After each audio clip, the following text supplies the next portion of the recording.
Z lekkim opóźnieniem, drodzy Państwo, ale już jesteśmy, już wchodzimy z oficjalną transmisją z zawodów PIKC PIKC 2025. Drodzy Państwo, ruszamy z tą edycją. Sobota, godzina 7:41. Jest dość wcześnie, ale to ze względu na to, że przed nami masa ścigania. Przez te 2 dni tą polską część transmisji prowadzić będzie dla Państwa duet sprzed roku, czyli ja, Mateusz Zieliński, i wraz ze mną Jakub Press. Witam Państwa.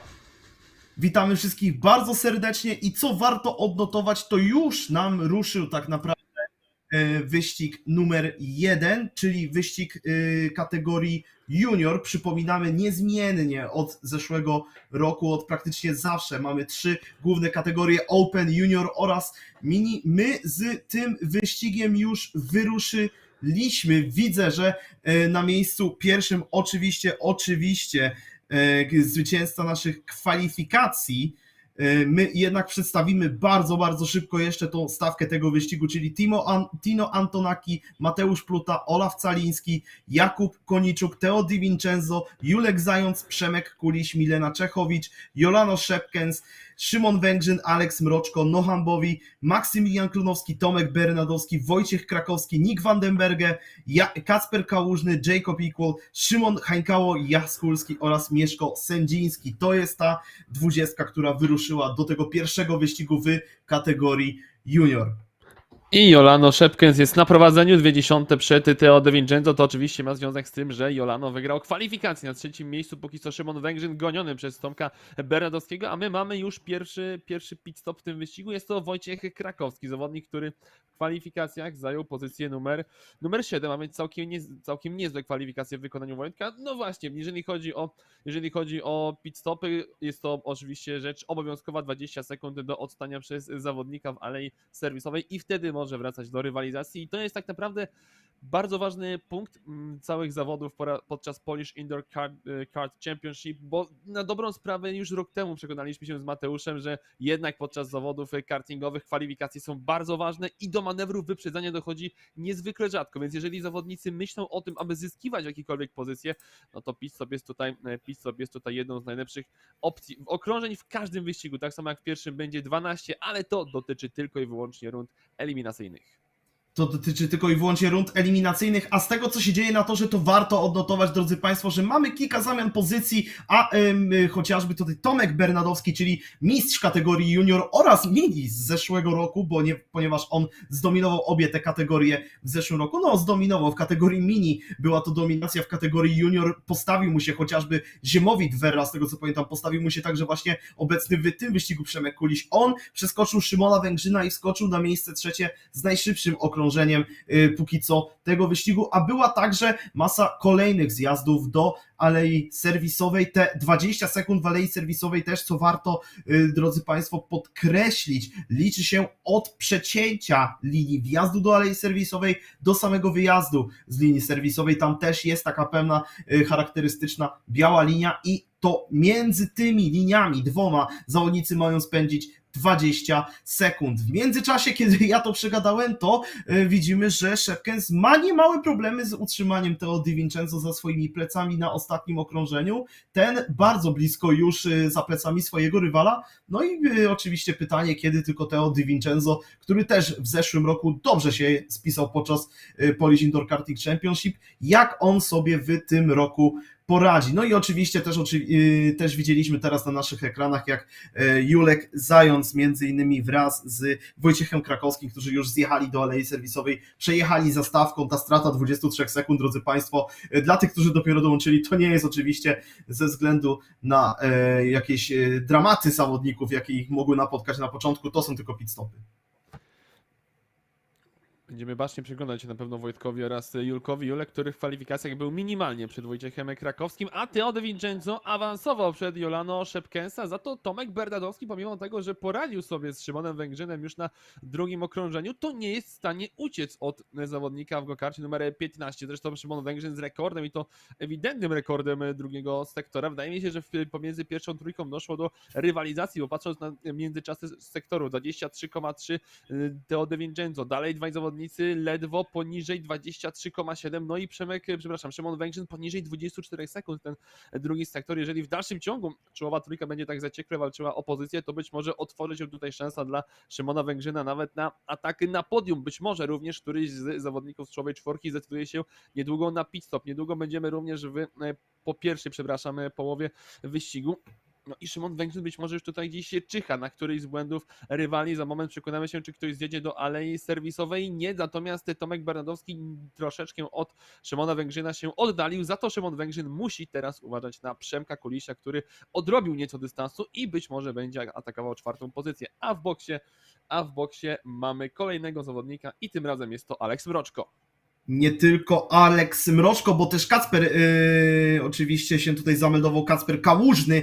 Na poprzednim okrążeniu też zjeżdżał Olaf Caliński oraz Mateusz Pluta, więc ta brygada zawodników, którzy już zaliczyli swoje zjazdy do alei serwisowej, się coraz bardziej powiększa. Oczywiście my też pamiętamy sprzed roku z Jakubem, jak to wygląda z tymi pitstopami, że wielu zawodników albo decyduje się po słabszych kwalifikacjach na od razu zjazd do alei serwisowej gdzieś tam na pierwszym, drugim, trzecim okrążeniu, tylko po to, żeby wyjechać z tego pociągu go-kartów, żeby złapać czyste powietrze, no i może w nim się rozpędzić, albo zawodnicy zwlekają z tymi pit-stopami tak naprawdę do samego końca i gdzieś tam w środku wyścigu jest ten moment stagnacji, gdzie nikt za bardzo nie lubi ryzykować, a wszyscy czekają na te końcowe pit-stopy, aby tam może podciąć, może natrząść swoich rywali. Zjeżdża nam Nick Vandenberge, zjeżdża nam jedyna dziewczyna, jeśli się nie mylę, w tym wyścigu, czyli Milena Czechowicz. Oni w tym momencie w alei serwisowej patrzą na ten ekran, który no widać w tym momencie na kamerze, tak u góry jest on wyświetlony, tam jest ekran, który odlicza zawodnikom czas spędzony w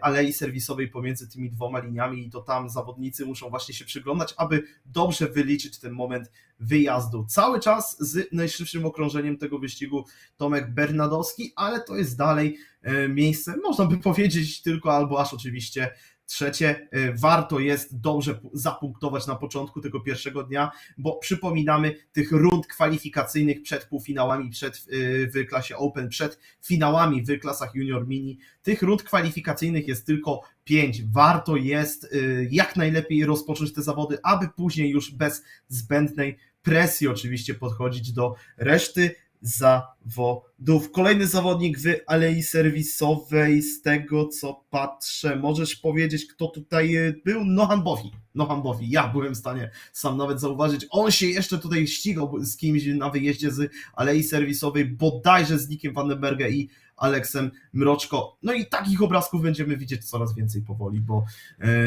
już zbliżamy się do końca tego pierwszego wyścigu. Dokładnie, już tylko 3 okrążenia nam zostały. Za moment zresztą Teo De Vincenzo, Jolano Szepkens oraz Tomek Bernadowski rozpoczną to okrążenie numer 9 i mamy pit stopy Teo De Vincenzo, lidera wyścigu. Spodziewaliśmy się jednak, że chyba Mateusz, że lider wyścigu będzie jak najdłużej przedłużał swój stint.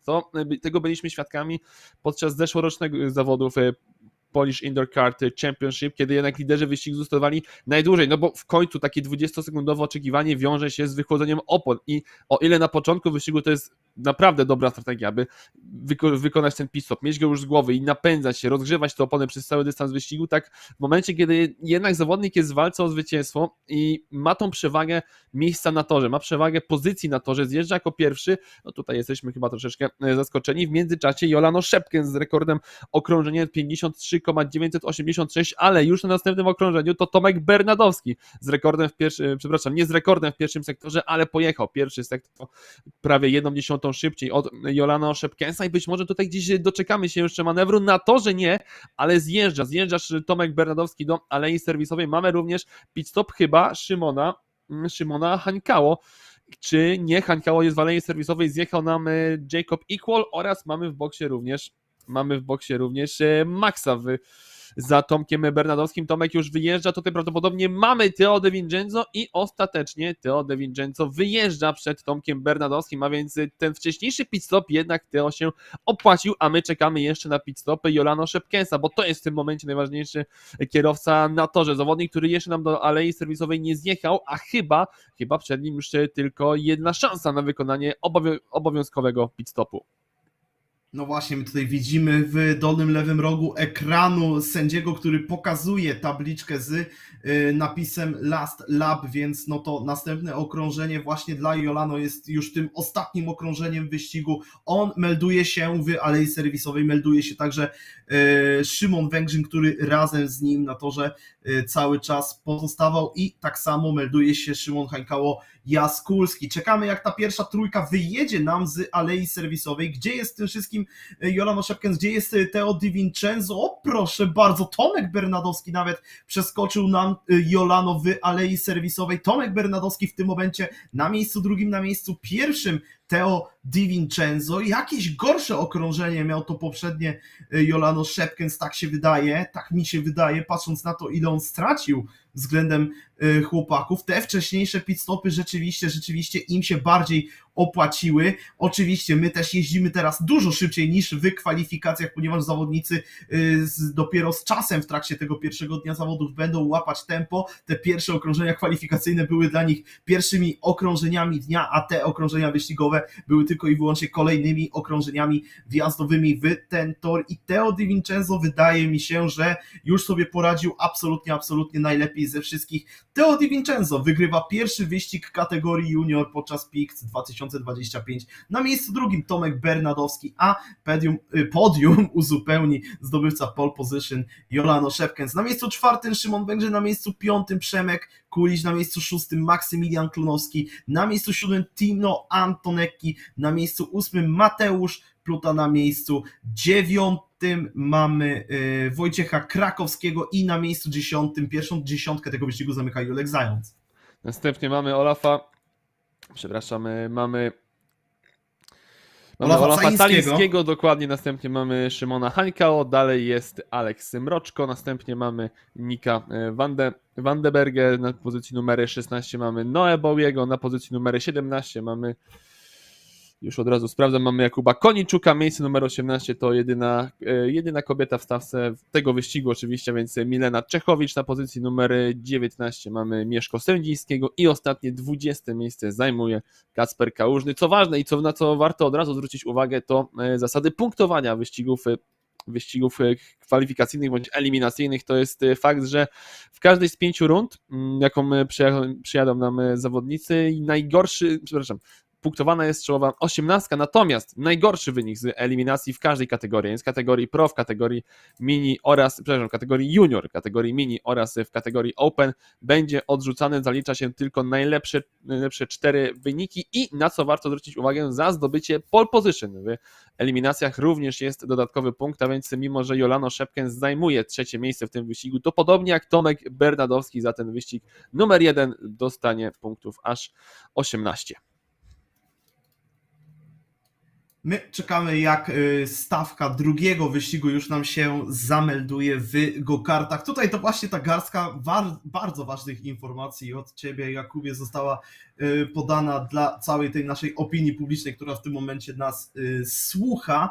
Oczywiście my też będziemy w trakcie zawodów o tym wszystkim jeszcze przypominać, ponieważ to są ważne aspekty tego typu zawodów, kiedy odpuszczany jest ten najgorszy wynik oczywiście, no to przecież Kasper, który zajął ostatnie miejsce w poprzednim wyścigu, wcale nie musi się tym przejmować. Te gorsze kwalifikacje i już później też oczywiście zgoła gorszy wyścig wcale nie muszą rzutować na reszcie tych zawodów, na reszcie pierwszego i drugiego dnia. Czekamy, jak zawodnicy się zameldują i ruszymy do wyścigu numer 2, a w wyścigu numer 2, drodzy Państwo, takie imiona, takie nazwiska jak Fabian Łyczek, Anastazja Rybakiewicz, Ziemowit Werra, Oskar Kuzio, Igor Tworek, Filip Szczęch, Kuba Wojtuś, Julian Kurczyński, Jaden Pölwerde, Aleksander Borowski, Kornelia Orzechowska, Mateusz Madajewski, Iwo Dudek, Mati Bernadowski, Frederik Navarro, Marcel Piaściak, Julian Szylak, Iwo Górdak, Tomasz Maziar oraz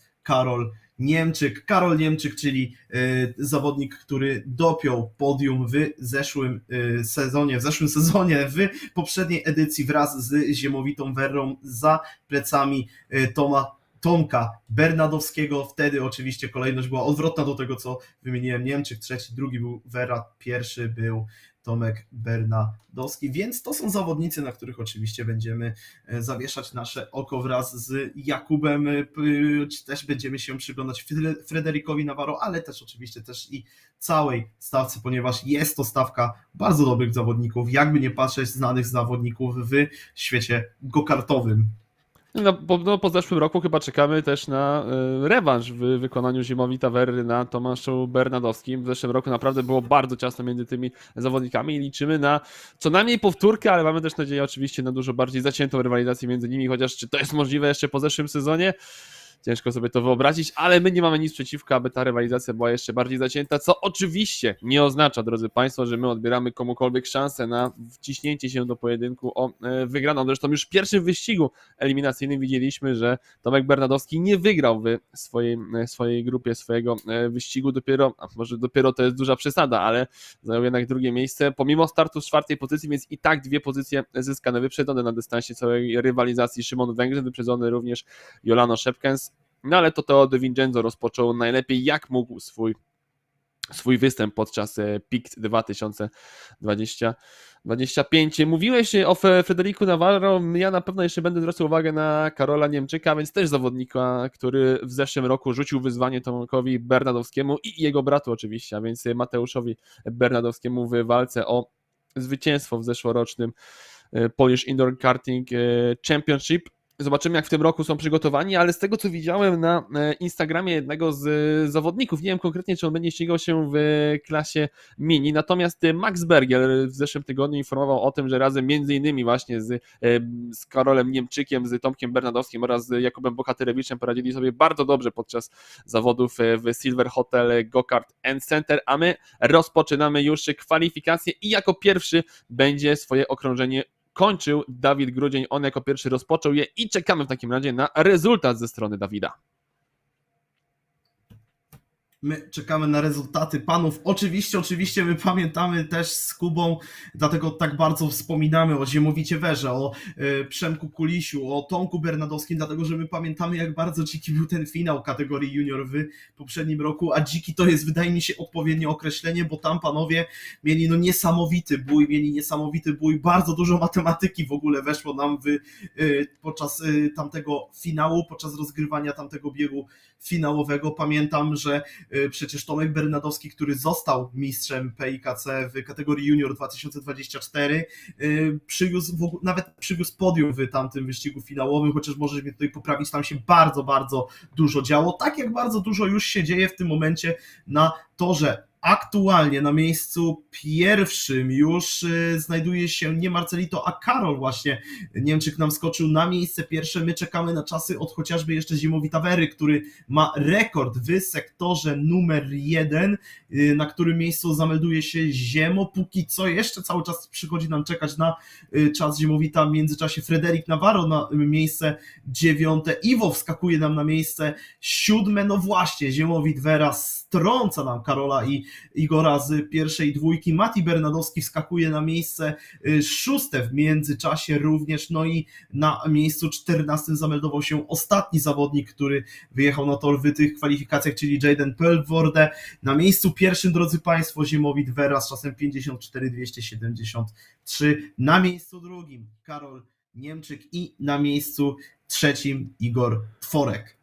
Kwalifikacje dużo szybsze od tego, co widzieliśmy w pierwszym biegu. Ponad ćwierć sekundy szybciej Ziemowit Vera pojechał od Jolano Szepkensa, ale też nie możemy być zaskoczeni, bo jednak zawodnicy do pierwszego biegu ruszali z go-kartami nierozgrzanymi na totalnie wychłodzonych oponach. Teraz, kiedy te opony nabrały temperatury, kiedy przede wszystkim troszeczkę rozgrzały się już go-karty, te okrążenia siłą rzeczy po prostu musiały być szybsze. Ty powiedziałeś o czołowej trójce. Na 4. miejscu mamy Mateusza Madajewskiego, o czołowej szóstce, bo na pewno zwróciłeś uwagę na Mateusza Bernadowskiego, że zajął miejsce numer 6, następnie na pozycji numer 7 w takim razie mamy Filipa Szczęcha, dalej mamy Tomasza Maziara, na miejscu numer 9 mamy Juliana Szylaka, czołową dziesiątkę zamyka nam Iwo Gurdak, a drugą dziesiątkę, więc od pozycji numer 11 mamy Aleksandra Borowskiego, następnie Frederik Navarro, Kuba z kolei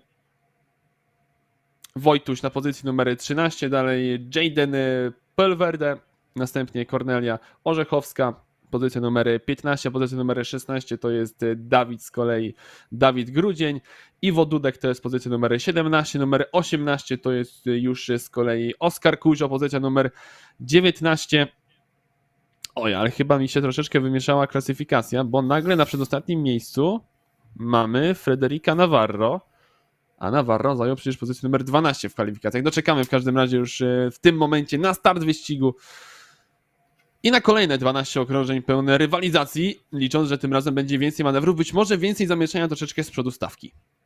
Być może, ale też oczywiście cały czas będziemy przypominać o tym, że zawodnicy na początku pierwszego dnia mogą nie chcieć aż tak bardzo ryzykować, szczególnie, że bardzo duża jest stawka, jeśli się za bardzo zaryzykuje. My obserwujemy pierwszy zakręt i właśnie bez większego ryzyka i wśród liderów, i też w środku stawki, chociaż dochodzi tutaj do manewrów walki bark w bark w okolicach końca pierwszej dziesiątki, więc tam być może był Filip Szczęk jakoś nawiązany w walkę z Tomkiem Maziarem. Tak mi się przynajmniej wydaje, że to były właśnie te pozycje 7 i 8 walczące, aczkolwiek może to był też i oczywiście Julek Szylak walczący na miejscu 9, czy Iwo Górdak z pozycji numer 10. Oczywiście, dopóki mamy jeszcze drobne problemy z kamerami, my teraz nie widzimy, co się dzieje na reszcie obiektu, my widzimy, co się dzieje w tym pierwszym zakręcie, my widzimy, co się dzieje oczywiście w tablicy, którą pokazuje nam live timing. Zjeżdża do alei serwisowej Karol Niemczyk praktycznie od razu na starcie tego wyścigu, tak samo Iwo Górdak od razu za nim zameldował się w alei serwisowej, a to tylko utwierdza nas w przekonaniu, że w czubie stawki nie doszło do żadnych zmian i Ziemowit Werra pewnie prowadzi w pierwszym wyścigu. Tuż za jego plecami w tym momencie Igor Tworek, ale panowie będą musieli bardzo mocno podkręcić tempo, bo widzieliśmy, że ta podcinka w poprzednim wyścigu ma prawo zadziałać i Karol Niemczyk zdecydowanie, oglądając poprzedni wyścig, nie będzie teraz marnował, nie będzie teraz tutaj przebierał, od razu będzie chciał robić ten swój słynny Lewis Hamilton hammer time, no i próbować oczywiście nadrobić to Ziemowita Werry. A jest już pierwsze okrążenie za nami. Nie jesteśmy absolutnie zaskoczeni, że ktokolwiek zdecydował się na pit stop na pierwszym okrążeniu. Czekamy, tak jak Mateusz powiedział, jak mocno zadziała to na resztę stawki, jak mocno będzie w stanie wykorzystać to podcięcie Karol Niemczyk. No Ziemowit Werra, widzimy, że przewaga jest ogromna już w tym momencie nad Igorem Tworkiem. Zjeżdża Mateusz Bernadowski, zjeżdża również Julian Szylak do alei serwisowej. Mamy również Dawida Grudnia oraz Oskara Kuzio w alei serwisowej. Raczej nie powinni wyjechać przed Karolem Niemczykiem, zwłaszcza, że Mateusz Bernadowski był w kwalifikacjach na pozycji numer 6, a Karol Niemczyk zajął pozycję drugą. I tak, Karol Niemczyk spokojnie wyjeżdża przed Mateuszem Bernadowskim, ale tam mamy walkę w zakręcie numer 2 i wydaje mi się, że to chyba Mateusz Bernadowski. Nie udało mu się wyjechać przed Julianem Szylakiem, albo to wręcz odwrotnie właśnie, to Mateusz Bernadowski wyjechał przed Julianem Szylakiem z alei serwisowej. Na pewno za to z przodu wszystko pozostaje bez zmian, różnice są po prostu za duże, aby dochodziło do jakichkolwiek zamian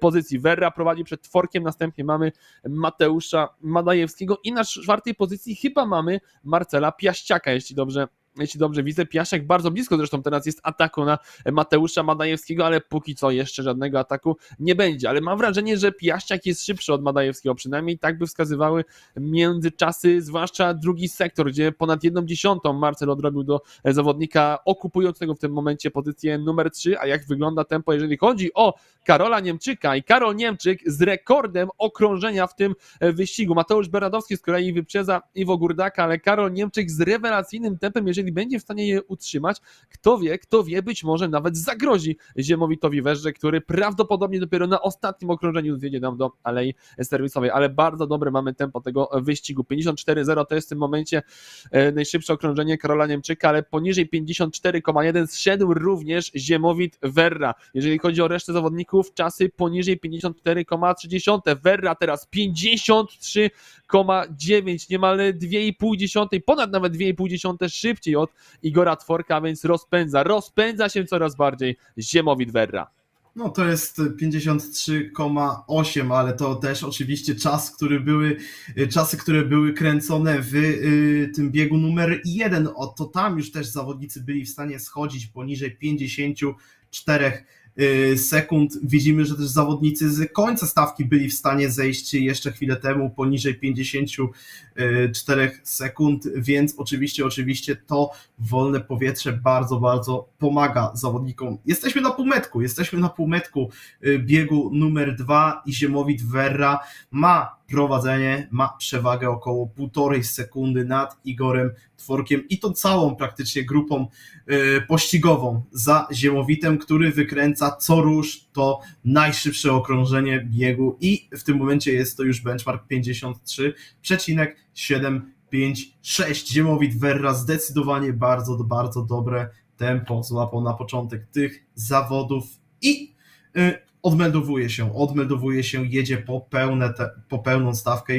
Jeśli dobrze pamiętam, tutaj Kuba może rzeczywiście przypomnieć tych 20 punktów.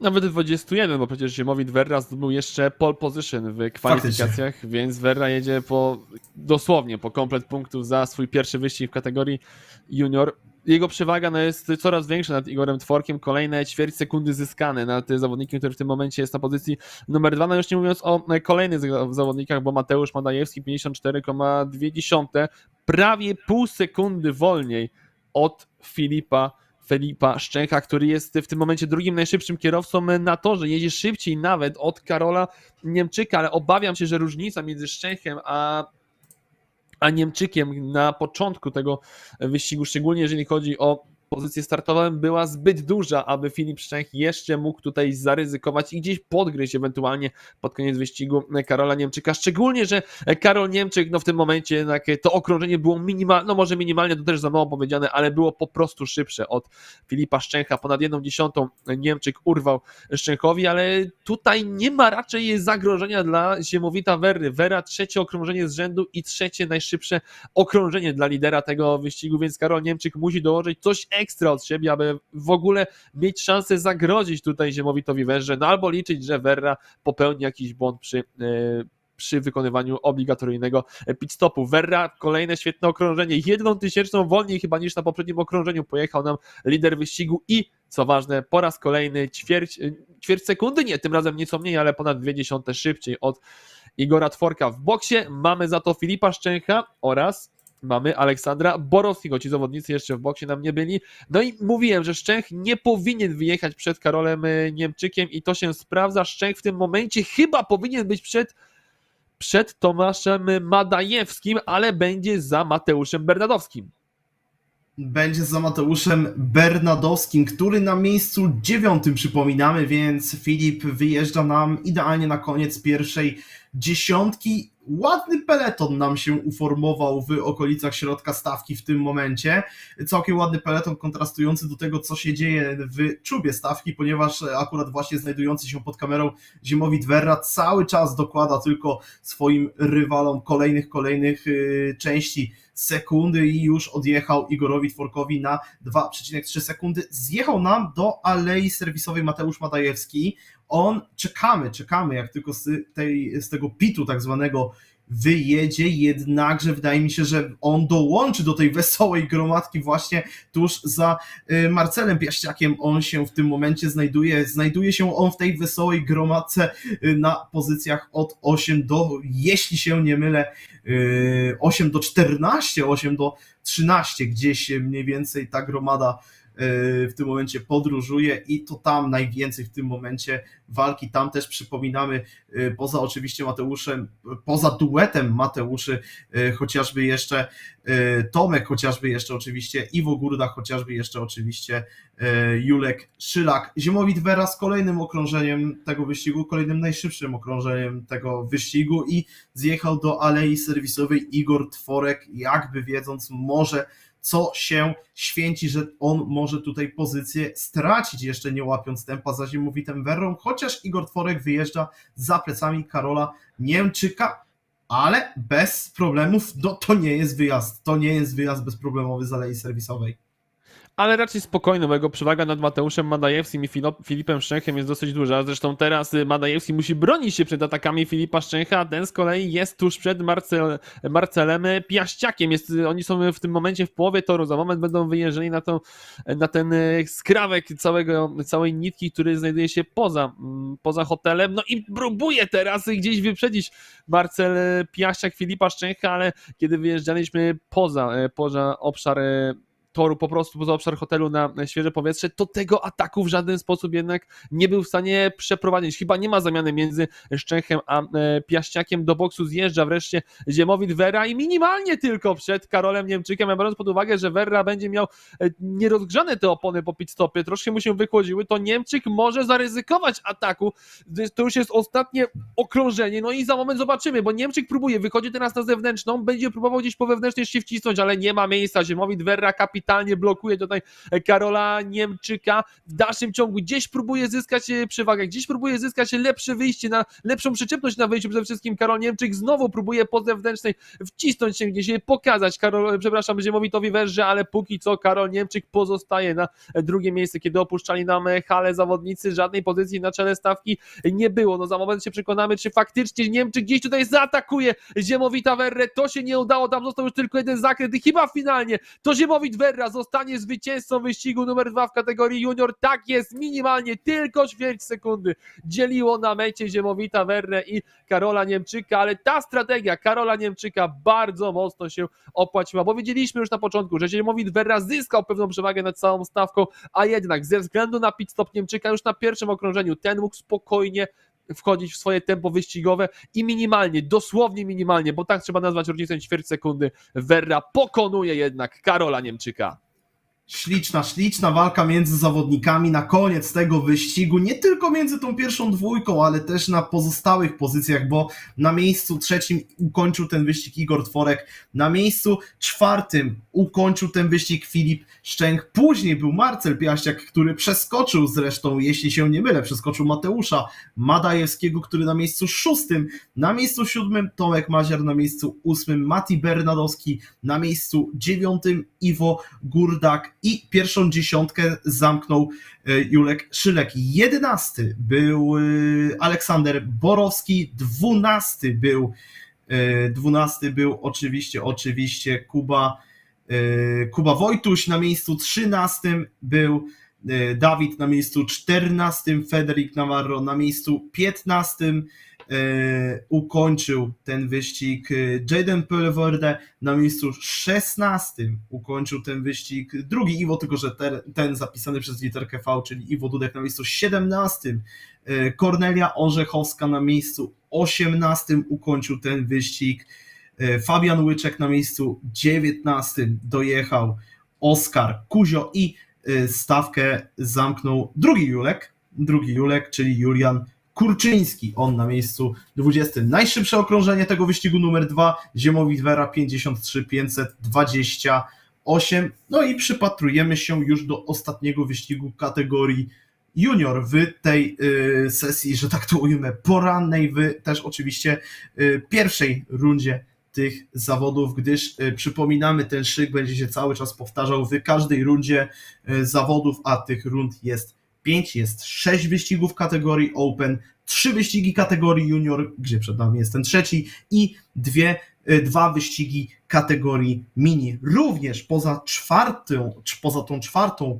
rundą, ponieważ ona jest lekko wyjątkowa, drodzy Państwo, szyk się nie zmienia w kontekście wyścigów w trakcie danej rundy. Najpierw 3 wyścigi kategorii Junior, później wszystkie wyścigi kategorii Open i na sam koniec te 2 wyścigi kategorii Mini. W rundzie czwartej, ze względu na to, że ona jest rozdzielona na 2 dni, na dzisiejszy wieczór i na jutrzejszy poranek, ten szyk się zmienia. Dzisiaj wieczorem po godzinie 20:35 wyjadą już tylko zawodnicy w kategorii Open na tor i dopiero z rana, czyli jutro o godzinie 7:45 wyjadą na tor zawodnicy przejechać 3 wyścigi kategorii Junior i później 2 wyścigi kategorii Mini. Takie jest ułożenie tych zawodów w tym roku i wydaje mi się, że też Kuba mógłbyś tutaj nam przybliżyć stawkę zawodów w biegu numer 3.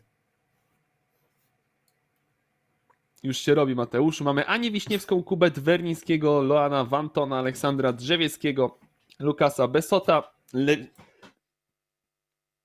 przepraszam, Liwaja Bloksa, Kaspiana Dzierżyka, Simona Van Gelwe, Eryka Marona, Jana Trancheta, Alka Gosa, Weronikę Różańską, Wiktora Kwiatkowskiego, Dominika Kowacza, Bartosza Wojtowicza, Olafa Pakmura, Aurelię Milanda, Michała Siejkę, Filipa Fiedora oraz Hugo Verliego, który z gokardem numer 17, jak widzimy, przystąpi nam do tej rywalizacji w ostatnim wyścigu kategorii junior w pierwszym bloku wyścigowym. Każdy blok wyścigowy, jak tu Mateusz już mówił, składa się z 11 wyścigów. Tylko ten czwarty w dzisiejszym dniu podzielony jest na pół. Jutro dokończenie dzisiaj po godzinie 20 zobaczymy już tylko kategorię Open, a jutro od rana ponownie kategoria junior oraz kategoria mini. Ciężko tutaj wskazać, mam wrażenie, faworyta jakiegokolwiek, jeżeli już mamy o tym mówić, bo w poprzednich dwóch wyścigach mieliśmy Dziemowita Werrę, mieliśmy Karola Niemczyka, no i w pierwszej rywalizacji mieliśmy przede wszystkim Tomka Bernadowskiego, więc biorąc pod uwagę to, co działo się w zeszłorocznym Pikcu, mniej więcej razem z Mateuszem, o czym tutaj już mogliśmy mogliśmy sugerować się wynikami z zeszłego roku, kto mniej więcej będzie tutaj grał pierwsze skrzypce, ale w tym wyścigu, poza tym, że kojarzę bardzo, bardzo dobre występy Kuby Wernickiego w zeszłym roku, no to Mateuszu, ja mam spory problem tutaj, żeby opisać, kto może być na szczycie tabeli, a to powoduje, że to może być tym bardziej emocjonujące starcie. To może być bardzo emocjonujące starcie, to może być bardzo ciekawe starcie, więc oczywiście zobaczymy, niech zawodnicy nas przekonają, niech zawodnicy najpierw przejadą kwalifikacje, zawodnicy i zawodniczki, bo jak w poprzednich biegach były po jednej dziewczynie w biegu numer 1 i w biegu numer 2, tak tutaj mamy aż 3 dziewczyny, bo jest i Ania Wiśniewska, jest i Jana Tranchet, jest i też Weronika Różańska, aż 3 dziewczyny się w tym biegu akurat znalazły. Takie losowanie, ponieważ przypominamy, oczywiście tutaj jest ten system losowania tych składów biegów. Kwalifikacje już ruszyły, drodzy Państwo, i mamy już też pierwszy czas na tablicy wyników. Wiktor Kwiatkowski, on w tym momencie wystartuje nam z pole position, aczkolwiek dostał on już mocne ostrzeżenie, ponieważ Aurelien Milan wyskoczył tuż za jego plecy i już są zawodnicy, którzy Wiktora przeskakują. W tym momencie na miejscu pierwszym mamy Loana, ale jeszcze może się to bardzo, bardzo szybko zmienić, ponieważ Loan Wanton ma czas 54-170, a zawodnicy są w stanie pojechać szybciej. No i właśnie Kuba Wernicki pojechał szybciej, jeszcze szybciej od niego Luwa Bloks, który w tym momencie na miejscu pierwszym z czasem 53-804 i wydaje mi się, że już ten czas będzie bardzo trudny do strącenia z miejsca pierwszego. Jana Tranchet, wcześniej przeze mnie wymieniona, na miejscu 8 w pierwszej dziesiątce, no i też do pierwszej piątki wskakuje nam Filip Fiedor, który zamyka te kwalifikacje. Na pozycji numer 5, tuż przed Kaspianem Dzierżykiem, ale jak tutaj zwróciłeś uwagę, Mateuszu, za Loanem Wantonem, który będzie startował z pozycji numer 4. Levi Blocks, fenomenalnie okrążenie, tylko 9000 szybciej od Kuby Wernickiego, zadecydował sektor numer 2, gdzie tam o 101 tysięcznych równo Levi Blocks pokonał polskiego zawodnika, ale to nam zwiastuje ogromne emocje i chyba tak małej różnicy między zdobywcą pole position a drugim zawodnikiem jeszcze nie było. To prawdopodobnie będzie oznaczało, że któryś z tych zawodników zjedzie nam do alei serwisowej już na pierwszym okrążeniu. Być może Kuba Wernicki właśnie zdecyduje się na boks na pierwszym kółku. Oczywiście, jeżeli ewentualne próby wyprzedzania Levi'a skończą się niepowodzeniem, a to pierwsze okrążenie naprawdę, jeżeli Levi Blocks nie będzie w stanie odjechać jakoś daleko od Kuby na starcie rywalizacji, może być bardzo, ale to bardzo emocjonujące. Na pozycji numer 3 mamy Simona Weglewę, o czym już tutaj oczywiście Mateusz informował, ale przeczytajmy sobie w dalszym ciągu tę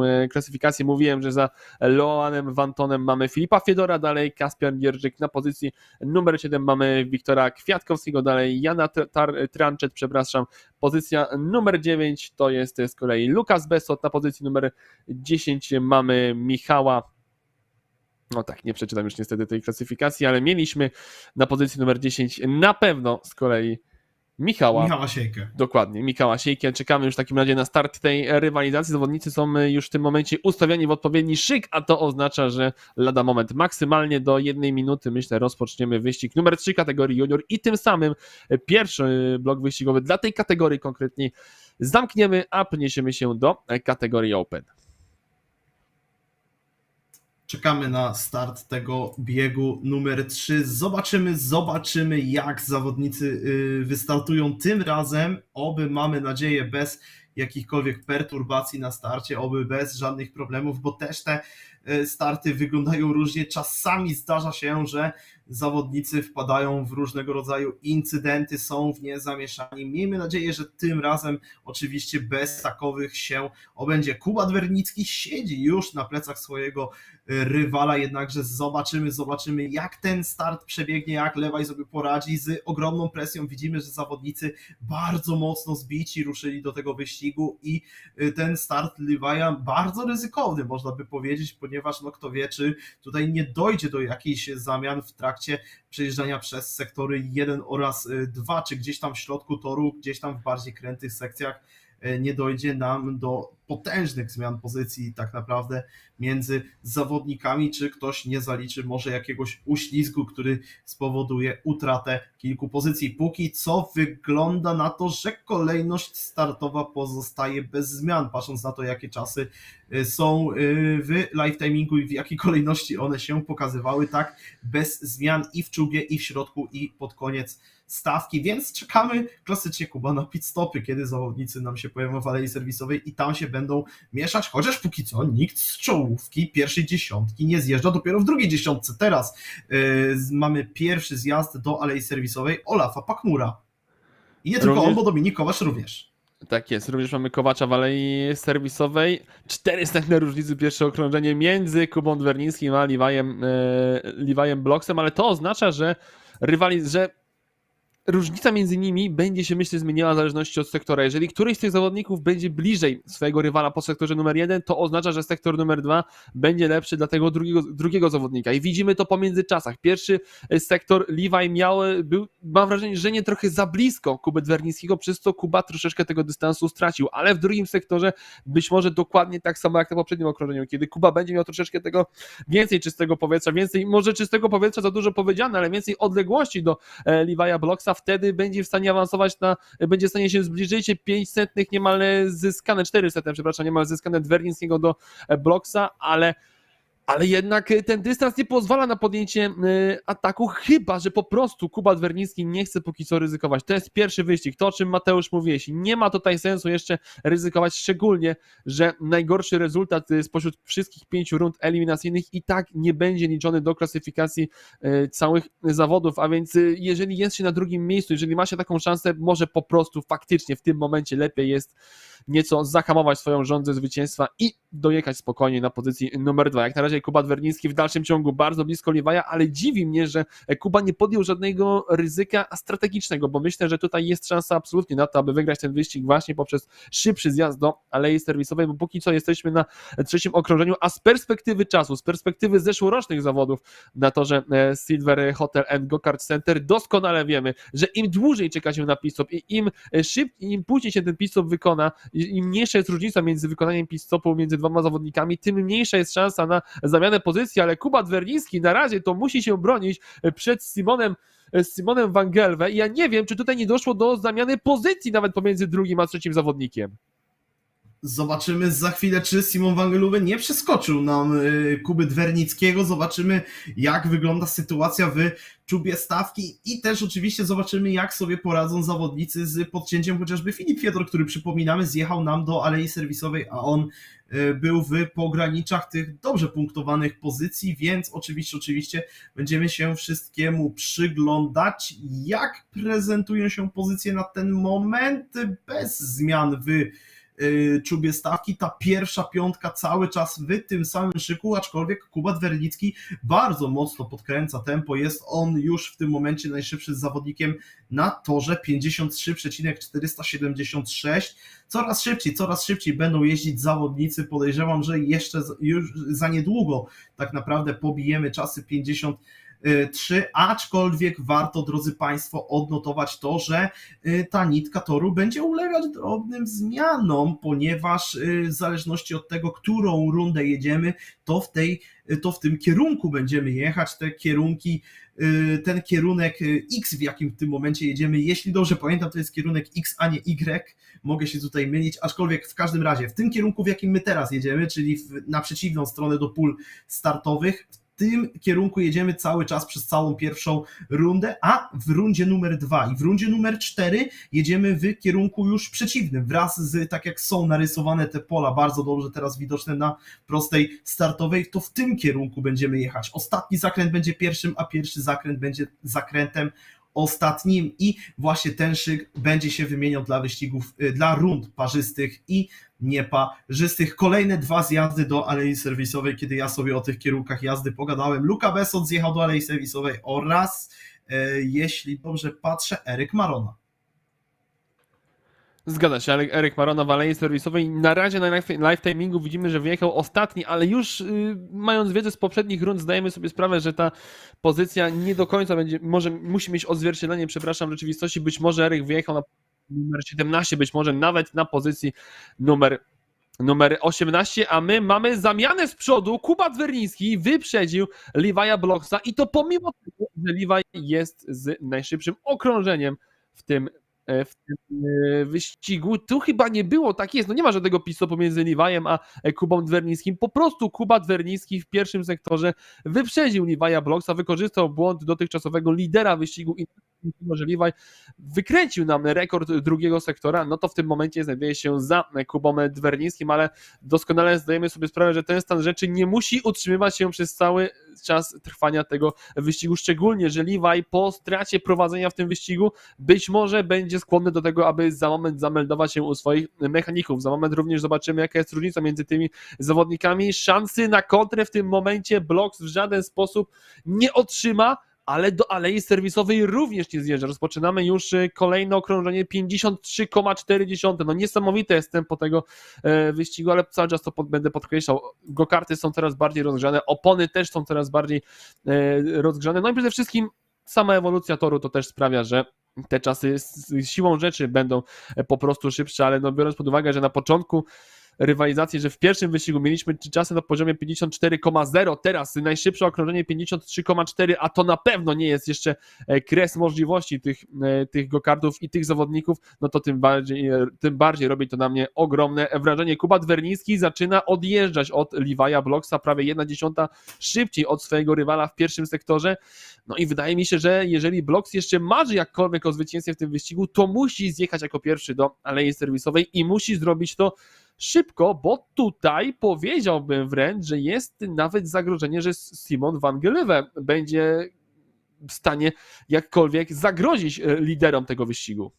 Chociaż Simon, ten pierwszy sektor na ostatnim kółku nie idealny, patrzymy na jego czas okrążenia ogólnie z tego ostatniego okrążenia, jest to czas 3,5.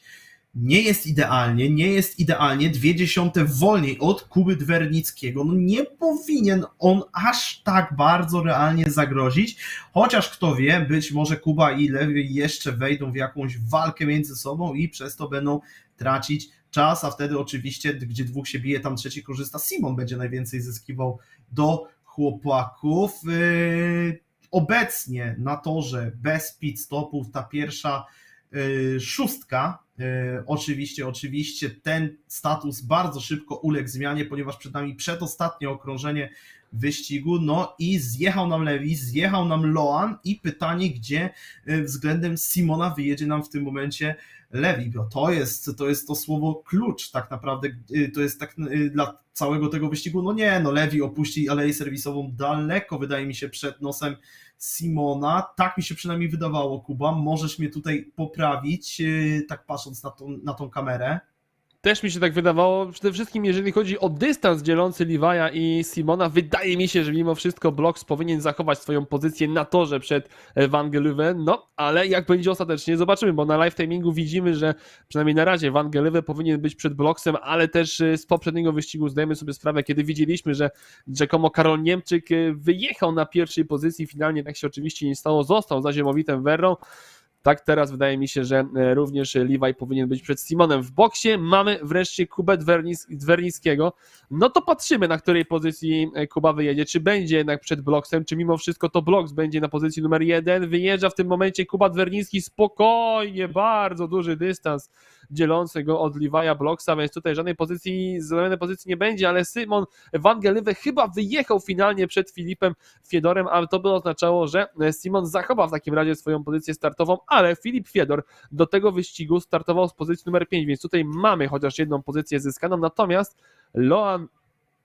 Loan Vanton, on startował z pozycji numer 4, a prawdopodobnie ukończy wyścig dopiero pod koniec czołowej dziesiątki, kiedy jeden z porządkowych trzyma już flagę w biało-czarną szachownicę, czeka na zawodników, którzy będą wychodzili za moment z ostatniego zakrętu. Czekamy jeszcze oczywiście na to, aż to się stanie. Kuba Dwernicki, Levi Bloks i Szymon Van Geleuve. Taka powinna być kolejność na podium tego wyścigu i tak jest. Tutaj nie powinno nic się absolutnie zmienić. W tym momencie wymachiwani są już liderzy tego wyścigu. Dwernicki przed Bloksem i Van Geleuve. Tak prezentuje się czołowa trójka, ale za ich plecami walka była do końca. Ostatecznie to Filip Fiedor zajmuje pozycję numer 4. Na pozycji numer 5 mamy z kolei Wiktora Kwiatkowskiego i czołową szóstkę w tej walce o pozycję numer 4 zamyka Kaspian Dzierżyk.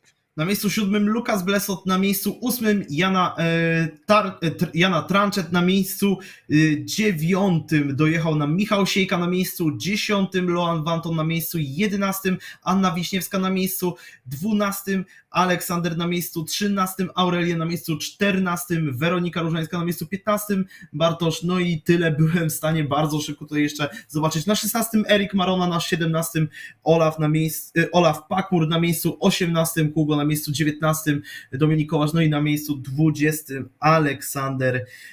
Drodzy Państwo, my oddajemy głos naszemu angielskiemu komentatorowi w tym momencie na kategorię Open.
Okay, and welcome everybody to the Polish Indoor Kart Championship 2025. And here we are in Szczecin, Poland, and I'm James Auld. I'm going to be commentating on the open categories, the adult category. You just heard Mateusz and Kuba talking the junior. They'll be talking the mini later on as well. But here we are for the first race of this championship in the open category. It's round one, race one. And in this, we've got a very exciting entry. We've got Max op dem Kamp, Ben Loff, Philippe Scherche, Igor Twarek, Thomas Wilshire, Andres Gal, Alexis Mignon, Chris Ball, Maciek Kamper, Seb Miller, Przemek Kulish, Peter Puszka, Jelivera Vorta, David Wisniewski, Marcel Lobermeyer, Jakub Koniszek, Karol Nimczek, and Marcin Leżinski. And these are going to be the drivers who will be out to qualify for this first heat race of this championship. There are going to be 5 rounds. There are 6 races in each round for the open category. Each driver will drive in one of those races. So each driver will be making 5 heat races total. And today and tomorrow, there'll be some fuel stops in between, but the action will be coming thick and fast. From that, they'll be qualifying through to the semi-final and then into the final itself. The final itself will have that very sort of drawn out qualifying, but gives us the finest possibility of getting the right grid order. No questions, no arguments. It's the shootout qualifying as last year. We'll be coming to that tomorrow though. For the moment, we've got the first race in the championship now. We'll be getting the times up on the screen as they happen. They're on their qualifying now. All the drivers are getting the green flag to begin their qualifying lap. There's Chris Ball, he's going through now, and the number 19 there. Yeah, that was Peter Puszka. They go through now. We're looking for the checker flag. They're still starting the qualifiers now. The last few drivers are going through. I believe there's 2 more drivers after this, and then it'll be time for the checker flag. Then we'll see who's qualified up front. Once again, it's going to be that single file start. So much very standard kind of start procedure for the indoor championships around the world these days. And the checker is out. So the times are going to be coming in. Let's have a look. So first one to record the lap. Well, we've got them coming in. I'll get them organised. That's it. It's the times are coming through now. The earlier times you may have seen would have been the out lap times.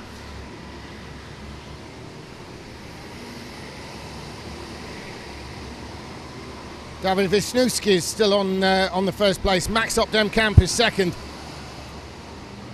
Op dem Kamp second place. I think he will have been fancying pole in this one. Andres Gal goes fastest. Andres Gal is now fastest. So Gal's still the one on top. And it's Przemek Kulish, and he's been beaten again by who was that? That was let's check down my list there. Yes, Karol Nimczek. Karol Nimczek is going to start from the pole position there from Przemek Kulish. So Karol Nimczek is going to be the pole position driver for this. They're going to organise the grid. It's going to be a single file start with Karol Nimczek up front. Przemek Kulish and Igor Twarek will be third. Andres Gal, who looked like he was going to take the top spot there, is going to start up in fourth. And Seb Miller, the British driver, is going to take this one from 5th place. So that's the top 5 in this race at the moment on the start lineup. You can see there the officials moving the karts forward to take their spot. Now, an interesting factor with this here in Poland is there's an outdoor section, and this has been one of the wettest summer in years in mainland Europe, particularly Poland. And so the Poles here had a lot of rain yesterday. It was very misty this morning coming to the track, and the track outside was wet. The karts were all on slick tyres. Some of the drivers doubling up in the junior category, the likes of Tomek Bernadowski and drivers like that, who is not actually in this race, having driven the junior heats earlier this morning, actually got some experience now of what that outdoor section's like. But most of these drivers in the adult category will have been hitting that outdoor section for the first time just now. See whether it was wet, dry, how much grip they had. There are a few curves, including 2 major hairpins out there, so there's a lot of scope for that that track to be a big factor in the qualifying time. Anyway, round they come. We know it's going to be Wisniewski who's going to be leading the way. They're on the outdoor section now. and then they'll be returning to the infield. So there they are, and you can see on your screen now, that's them heading towards the outdoor section. Here's the start line on screen, and I can tell you they're a couple of corners away from that now. That's the outdoor section. That's still the outdoor section. That's the back of the field. But the leaders are taking the start.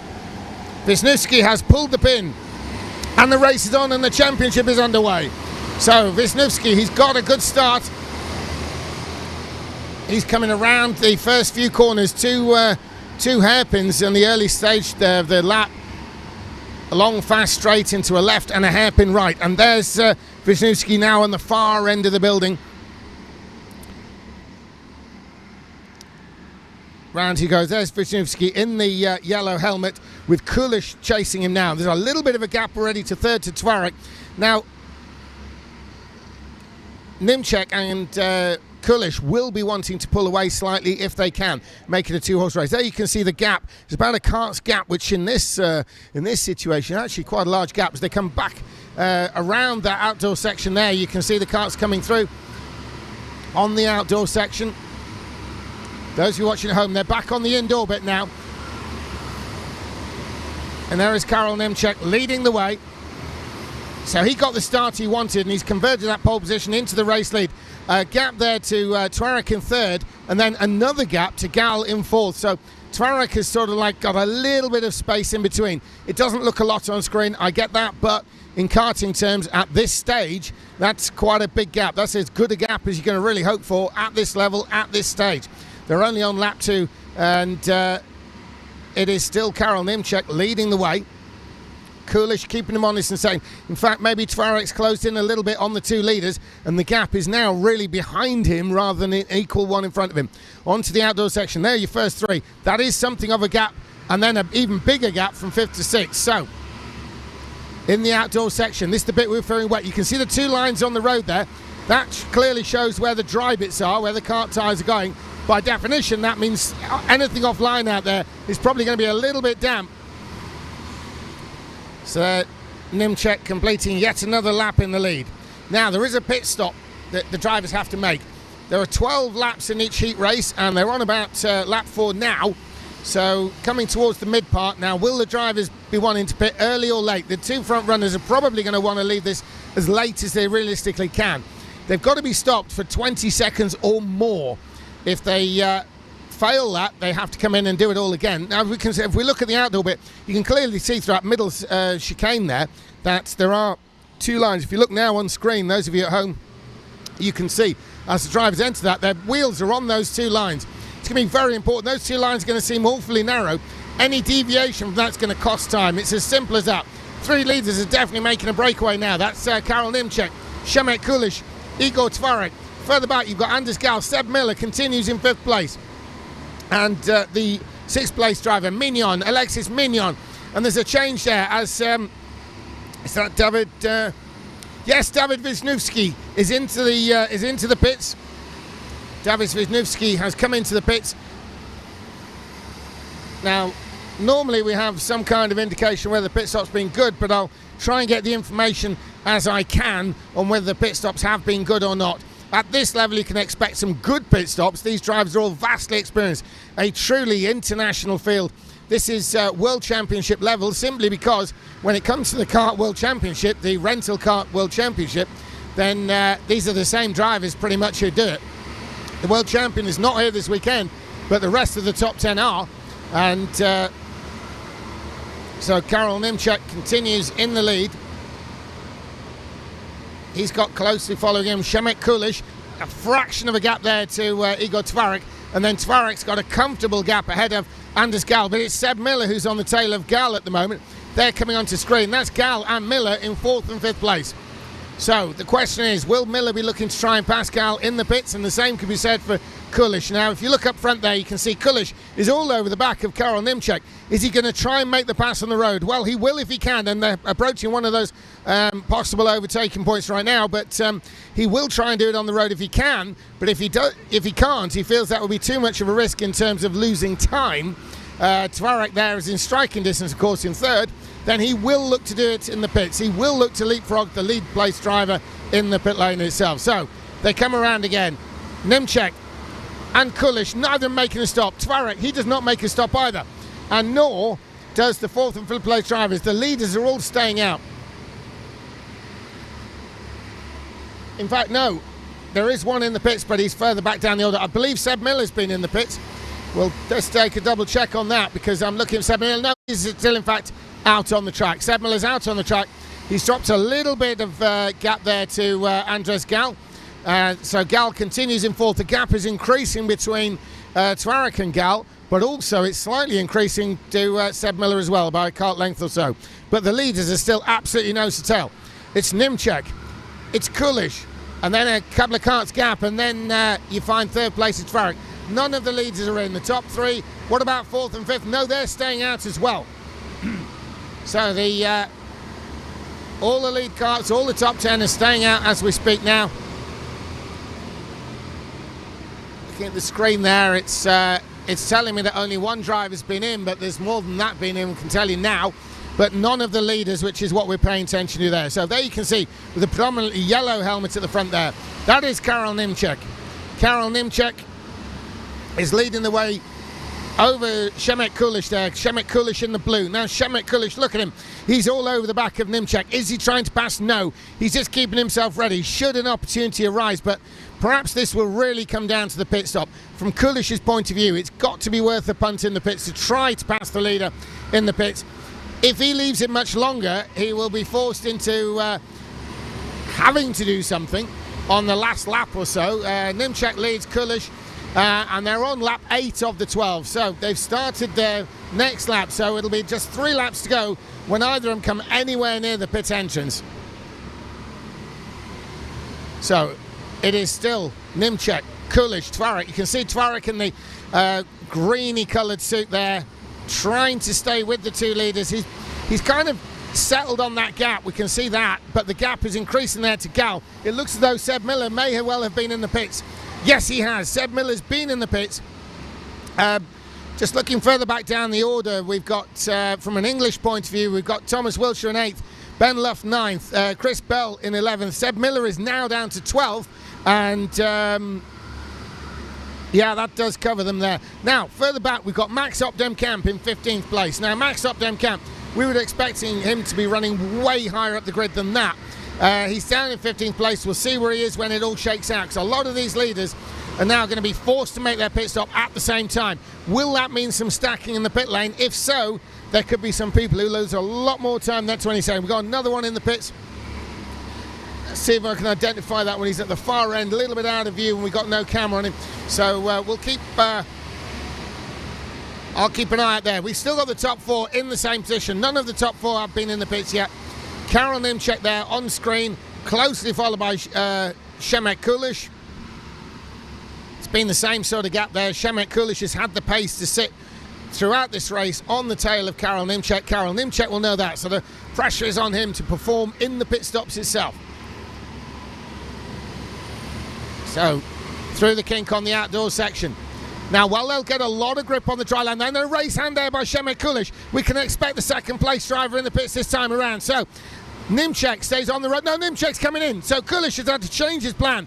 You could see there that Nimchek waved at the last minute. Kulish on the previous couple of corners put his hand in the air. That was a signal to his people that he was going to be coming in. He saw Nimchek come in the pits though and stayed on track, stayed out. So Kulish now is the one we're looking at in the lead. He was going to pit the last lap. He will almost certainly pit on this lap, so long as he sees it's clear. So Nimchek resumes, and Nimchek has resumed by the looks of things behind, let me see if I can see it out the window here. No, Nimchek is out on his own. He's clear. He has come out behind, surely not Seb Miller. I'll double check on that. And no, it's Chris Ball. It's Chris Ball. So I don't believe Chris Ball has been in the pits. Now, there you saw Kulish wave his hand. He's going to come in the pits. This time there's no one in front of him to block him out. He's definitely coming in. Here he is. He's into the pits. That's Shemek Kulish in the pits. You can see him on the right of your screen there. Now there he is. He's got to stop at the end. He's got another driver coming in behind him. In fact, they're 3 stacking. So Kulish goes out. Kulish, he got the stop he wants. Where is Nimchek? Nimchek's in front. Yes, Nimchek, Karel Nimchek has gone ahead of Kulish. So Although we have them listed as second and third, that is actually the fight for the lead. Marcin Lesinski there is in first place right now. Marcin Lesinski is in first place, but he's yet to make a pit stop. So there is the second and third we're looking at on screen, but in reality they are first, second, because Marcel Lesinski will be in the pits this time around, or the next lap. They're on lap 11 and 12, so Lesinski will be in this time, no doubt. So there goes Lesinski. There's the checker flag. No, it is Lesinski has taken the win. Somehow Lesinski in the pit stops appears to have taken the advantage from Karol Nimczek. I'm awfully sorry about this, because the timing screen is that little bit behind. We've got I'll confirm the race result now as Marcin Lesinski over Karol Nimczek. Przemek Kulisz showed an incredible pit stop and some amazing fast laps there by Lesinski when it counted, has actually allowed him to leapfrog Nimczek and Kulisz. It looked as though Kulisz and Nimczek had the race themselves, but it is in fact Lesinski who's come out on top of that. Igor Twarek fourth, Anders Gall has come through in fifth, and Seb Miller into sixth place. So what an outstanding opening race there. Marcin Lesinski was very much the dark horse, very much the stealth driver there. He was not in the top four, even the top five, until it mattered. He stayed out when it counted, put in some good laps, came into the pits and absolutely hammered in some rapid laps to overtake just about every driver in the top 10 in front of him. So an outstanding stealth performance there by Marcin Lesinski as he takes that opening win. An outstanding result. So a very cagey opening round there with Lesinski taking the first race win. Going to be looking towards the second race now. They're going to be swapping them over. You can see the drivers getting the weights out of the cars there, and they are getting weighted up. They've got to be 90 kilos, and they need to add weight to suit that. Most of them coming in way under that in terms of real weight, and so needless to say they need to weight up. The done thing really is not to just randomly put the circuit weights in. A lot of these drivers now have their own weight packages, weighted seats, things like this. They'll pop that in so the weight is nice and low, and they're able to keep it where they actually want it, which is as low as possible, not weighted on one side, things like this. So they're getting ready now, and we'll see what happens on this second heat race. So a good points haul there for Lesinski from Nimczek and Kulisz. They've got the kind of opening they wanted in terms of points. They will be then in the next round, which will be certainly after lunch, as the second race is about to get underway here. Now, in this race, let's have a look at the lineup we have. We've got Kuba Wojciech, we've got Olaf Pakmur, Mateusz Matus, Alexis Mrosko, Robin Fredriksson, Kevin Fredriksson, so the brothers there, Nathan Janek, Liva Bloks, Victor Lasek, Susanna Rozak, Tomek Bernadowski, Sami Maksiri, Jakub Bahacevic, Aurelian Milan, Julien Zreiter, and it is Stolecki, Szymon Hankalo, Julinski, and Joe Peters in this. So we'll see what happens to qualifying here. Now really, Tomek Bernadowski's got to be the best bet for this race. He was out in the junior race. He's still young enough to compete in both the junior and the open, the adult category as well. And he competes very well indeed. In fact, last year he was able to win the mini, he was able to win the junior, and he also was the top Polish driver in the open. So Tomek Bernadowski seriously knows his way around the kart track, and especially around here in the Silver Hotel and Go-Kart Centre at Stettin. Now, as they go on out, it's going to they're going to be getting ready with the qualifying. They get the green flag. They begin their qualifying runs. So the first drivers are coming through now. They're starting their qualifying. You can see in your picture at home, that's the lineup where they're sending the drivers going. They're trying to gap the drivers so that nobody actually affects anyone else's lap. such is the standard here in this the Polish National Championship, the Polish Indoor Kart Championship, is that all these drivers, they're all A-grade drivers. There's nobody here who you would ever consider slow, so a little bit of a gap there, and there's no chance that anyone's going to be affecting anyone else's lap. So they've got that out lap, they're taking the green flag to start their qualifier, and then the checker flag will come out to complete the qualifying, and then they will be lined up for their single file start to heat race number 2. So Tomek Bernadowski, he's my bet really for the pole position and the win. It has to be fair. He has he's one of those drivers driving in the junior means he's been out on the track in a race already today, and he's experienced the outdoor section. He's seen how it is. He's then been able to see how it is with the outlap just there. It'll been assessing whether or not, of course, it's got drier or not, but it definitely seemed in the earlier heat race to be a case of dry where the kart tyres go. So you can't be the least bit offline if you want to keep the actual speed, set the representative lap time. So we've got the checker out, times are coming through. They're going to rapidly change. Levi Blocks is actually the one fastest at the moment, so it's still Blocks in that pole position. Times are still coming through. Joe Peters is 7th there. Nathan Janiak's up there. Alex moves, and it's still Levi Blocks though. Still Levi Blocks. Moroshko is in 2nd place. Alex Moroshko. Still Levi Blocks, and it's Levi Blocks. And where on earth? Tomek Bernadowski has actually moved up, but only to 2nd place. So it's Levi Blocks who's in 1st place in the pole position from Tomek Bernadowski, and Alex Moroshko with Nathan Janiak in 4th place. So that's quite a start there for Levi Blocks. That will please him, because that was always going to be a bit of a difficult one, being in the same race as Tomek Bernadowski, and he's got the position that he wanted, because now all he has to do is maintain position on Bernadowski.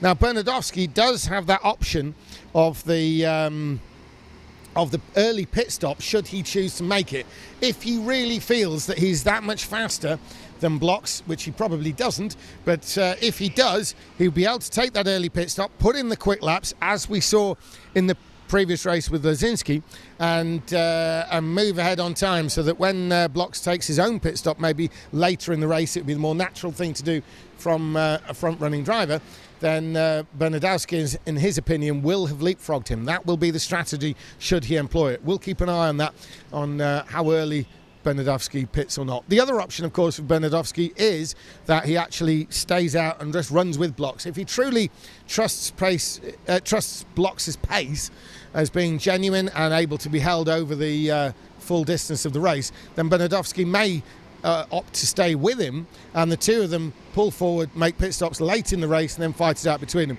From Bernadowski's point of view, that would be a better way of guaranteeing 1st or 2nd place at this stage. Yes, he's going to want wins. He's a young guy. He thinks in terms of victories, but he will also be having his mind on the overall championship. He wants the points to qualify through to the semi-finals and the final itself.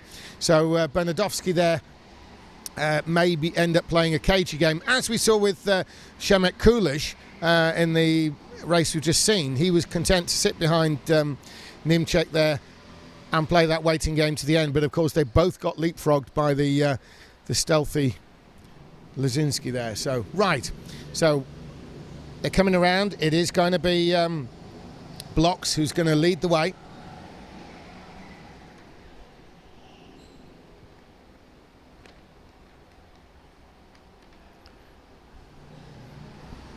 So we can see on screen they're on the outdoor section now. Look again. Has it dried up? Well, not really, because you can see those two distinct lines. Look at the leader there, just in front of the leader. You can see those two distinct dry lines.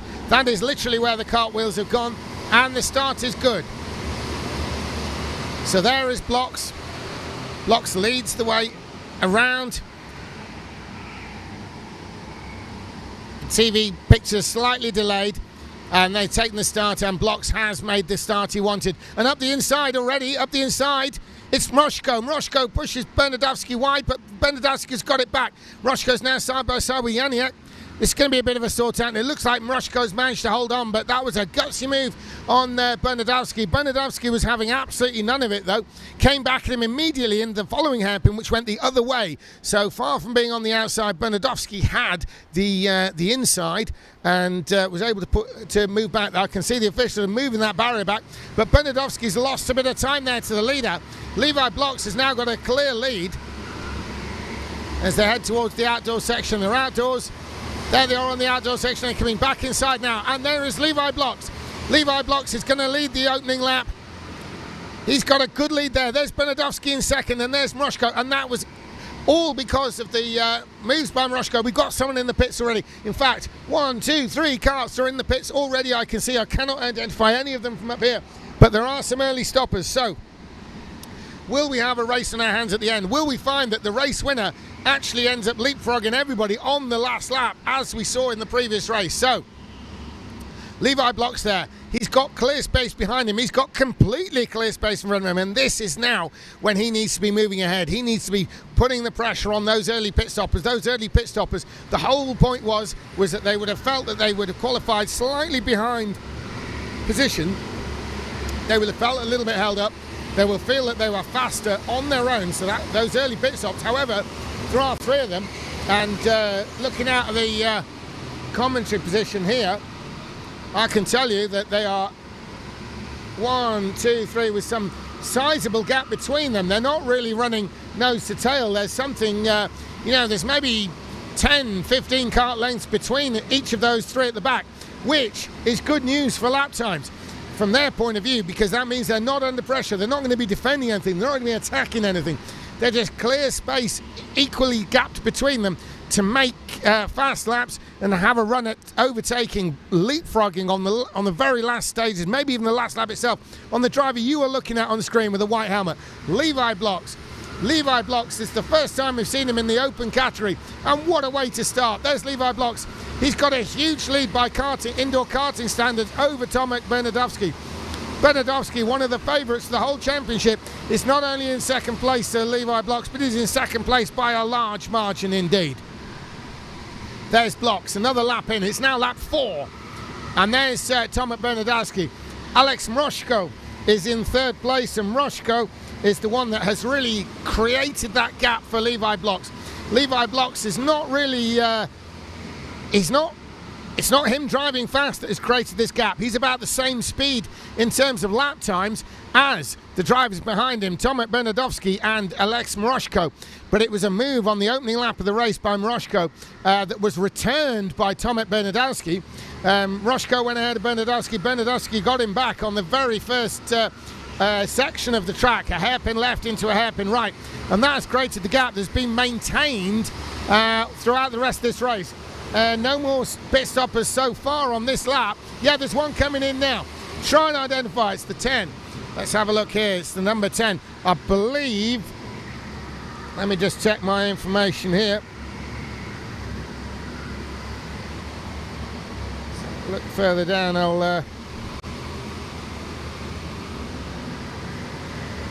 Yeah, I think that could be Susanna Rozak. Zuzia Rozak there. She's into the pits and out, and at the back of the field is a fair bit of pushing and shoving. I think Peters is somewhere in the middle of that. No, he's in the mid pack, so that'll be further back. It'll be those pit stoppers. Right, so up at the front then, what's going to happen? No, Blocks stays out. He's about half distance now, so Levi Blocks, here he comes around this final part of the lap. Changed a little bit from last year. Last year was a little bit more of a hairpin and a big overtaking point. Now it's more of a sweeping bend, possibility of overtaking. Bernadowski does not come in. Mroshko does not come in. These are sitting up at the front. Mateusz Matus is now running in 4th place. He's not been in the pits yet. And Jakub Bahatrovic is up there in 5th place. Joe Peters is 6th as they come through. Joe Peters there in 6th place. Stolecki, Mateusz Stolecki is up into 7th place by the looks of it. And there up at the top end of the track is Levi Blocks. And there he is in the outer section. You can see he's maintaining this gap. He's driving as fast as he can. Tomek Bernadowski is driving as fast as he can. Alex Moroshko is driving as fast as he can, and they're cancelling each other out in terms of gap and time. So here's Levi Bloks. Levi Bloks across the line. He's not coming in. It's going to be start of lap 7. And there's Bernadowski, and there's Moroshko, and 4th place as well, Matus, and 5th place, Bahatrovic. All staying out, all electing to stay out. They're going to be late pit stoppers. That's normally the standard procedure for a driver running at the front with a bit of clarity, not feeling held up or anything like that. So there in the number 7 Kart is Levi Bloks. The screen's frozen a moment there, but I can tell you it's still Levi Bloks from Bernadowski and Moroshko. So it seems as though Bahatrovic has stayed out for 5th place, and Joe Peters as well, as the pictures catch up. And there they are. The pictures have caught up again. So still Bloks, still Bernadowski. There he is in the blue, going out of picture. So there's Bloks. Now Bloks is near the end of the lap. Is it going to be this lap he's in? Is it going to be this lap? We'll keep an eye out. No, it's not. He's staying out. Surely he's going to stay out till lap 10, maybe even lap 11. If he does, it's going to have to be a very good stop indeed, because if he pits on the last stop and he blows it, it's got to be 20 seconds or slower. He's going to try and get as close to 20 seconds as possible. And when I say close as, he's going to want to be within a tenth of it, or 2/10 maximum. And in doing so, if he mucks it up, if he ends up 19 something, then they're going to make him do it again, and that's going to be very hard on the last lap. So he'll have a penalty added to that. That would certainly cost him a lead in either case, but he's going to be clearly leaving it late. Now what's happened behind? It looks like we've got Bernadowski stayed out, and so is Moroshko. In fact, all the leaders, there's Matus going through, and Bahatrovic, so those leads out. Now, are we going to get a pit stop this time around? So here comes Levi Bloks. This is the end of the lap. He's staying out. The picture's going a bit jerky, but there he is. I can tell you, absolutely, he stayed out. Nobody is in out of those leaders. Nobody's in at all. I'm looking out the side of the commentary position here. There's absolutely nobody in the pit lane whatsoever. There's Levi Bloks. He does seem to visually be extending that lead. That's all I've really got for you. I think it's about a nearly 3-second gap there. About 2.8 is gap in front is what I'm seeing for Tomek Bernadowski, and that will be the position to the leader we are looking at now. So there's Bloks. He's on his own, and there's going to be 2.8 seconds. There's Bernadowski. There he is in blue on the outside section. That doesn't look to be getting any drier out there, but I can tell you it is not raining. It is not raining. Otherwise, there's no way Levi would be running with that visor open. So here comes Bloks. 9 laps in. Is he going to come in? He's waving. He's in. Bloks is in. Bloks is in. Bloks is in the pits, and more are ducking in. I think virtually everybody's come in on this lap alone. There's stacking going on. Matus is up to 2nd place. Matus. And Bernadowski appears to have stayed out. Yeah, Bernadowski has stayed out. I'm looking out the side of the commentary. Bernadowski's is in the lead now. He's got a big lead over Matus. Now Bernadowski's surely going to be in on this lap. It's lap 10. The race leader is now Tomek Bernadowski, and Bernadowski is in that first. There he is on screen. Surely this time. There he is heading towards the outdoor section now. Bernadowski, he's got his visor down. So that would be really what you'd be looking at, is whether it was raining or not on this outdoor section. Bernadowski races his visor down regardless. A lot of the drivers run with a visor up for the indoor section. Now here's Bernadowski on screen. Is he going to pit? Surely it's going to be this time around. What's the pit stop going to be like? How will it relate to Bloks? There's Bernadowski in. Now this has got to be good. Bernadowski not only has got to leapfrog Bloks anyway, but he's got about 3 seconds to make up if he wants to win this motor race. Matus, I think, is coming behind him as the timing is yet to update. There's Bloks. Bloks goes through lead. Bloks has got the lead. And it's the same sort of lead he had. There's Bernadowski out of the pit lane now. So Bloks has retaken that lead. And round he goes on the far end there. You can see on screen his visual on his own, but I can tell you, looking out the commentary box, Bernadowski's just out of camera view. There's Bernadowski in the blue on the far, but there's Bloks closest here. There's Bernadowski coming through there. Bloks on screen now and just out of view there. You just see the back end in a moment. No, not quite. It's that's what a 3-second gap involves. So there is Bloks. There's Bernadowski just come into view. The outdoor section there, that's it's not really getting any wider. On the dry line there, you can see all the karts doing everything they can to stay in position. The checkered flag is being readied, and here comes Levi Bloks. Levi Bloks is going to win it. Here he comes down the line. There's the checkered, and it's Levi Bloks. Levi Bloks takes it from Tomek Bernadowski and Alex Mroshko, Nathan Janiak, and who have we got after that? It's Mateusz Matus, and then Jons, and then Miland, and after that was Bahatrovic, and where's Simon? Where is Simon? Yeah, Hankalo Jelinski, he's come through into 9th place, and that does give us one of the Fredriksons. That's Kevin Fredriksson. He's in 10th place, and let's have a look further down the order there, as the 11th place, of course, was Rozak.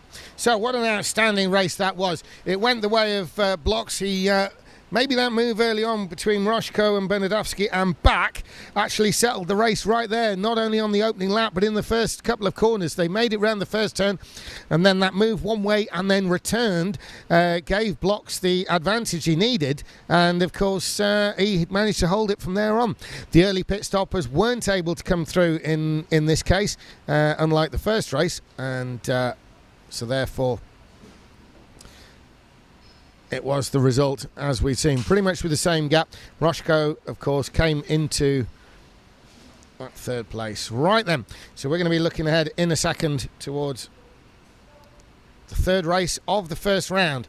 So in this one, we've got Peter Sue, we've got Valdemar Anderson, talking to last night. He's really good and ready. Valdemar Anderson, I'll have some interesting information on him as this race goes on. Mateusz Pluta, Mateusz Majewski, Max Bergil. Now he's going to be one to watch in this.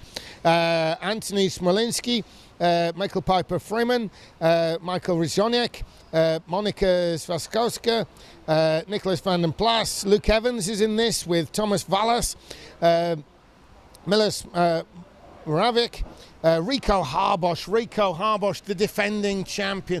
Sorry, not the defending champion, the defending British rental kart champion, as is going to be in this race. Rico Harbosh is a former champion here in the Polish Indoor Kart Championship. Zimowit Vera, another one of the junior drivers, also racing in the senior level as well. He's one who's already been out in action today.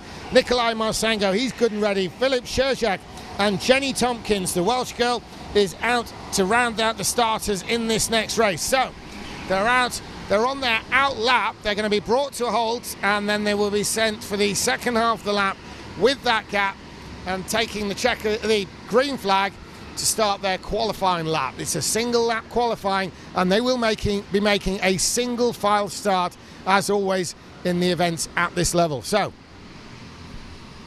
this could be quite a humdinger here. We've got some major heavy hitters. On paper, you'd be looking particularly for this race, the likes of Max Bergil and definitely Rico Harbosh and Zimowit Vera. Nikolai Marsango is potentially in the mix there, but there are others. And as we've seen from Blocks just then, it's not unlikely that a new name could push forward in this. So they're being sent out now on the second part of their out lap. They're going to be taking the green flag, and this is going to be it for the qualifying lap. So as on the screen there behind the timer, you can see the marshal is waving them, giving them a little gap. At this level, even a gap that small will not be closing up. Everyone is absolutely A-grade driver, a glittering international field in this, the Polish Indoor Kart Championship of 2025. This is coming live from the Silver Hotel and Go-Kart Centre in Szczecin in western Poland, very close to the German border. And the karts are now, they've all been sent off. They're all taking the green flag. They're still coming through.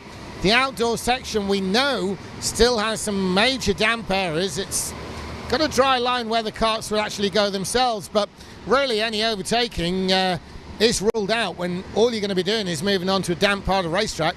So they're still taking the green flag. You can see down there behind the timing, the green flag is being waved, and the green flag has been taken in. So this is it now for the qualifying laps. They're coming through.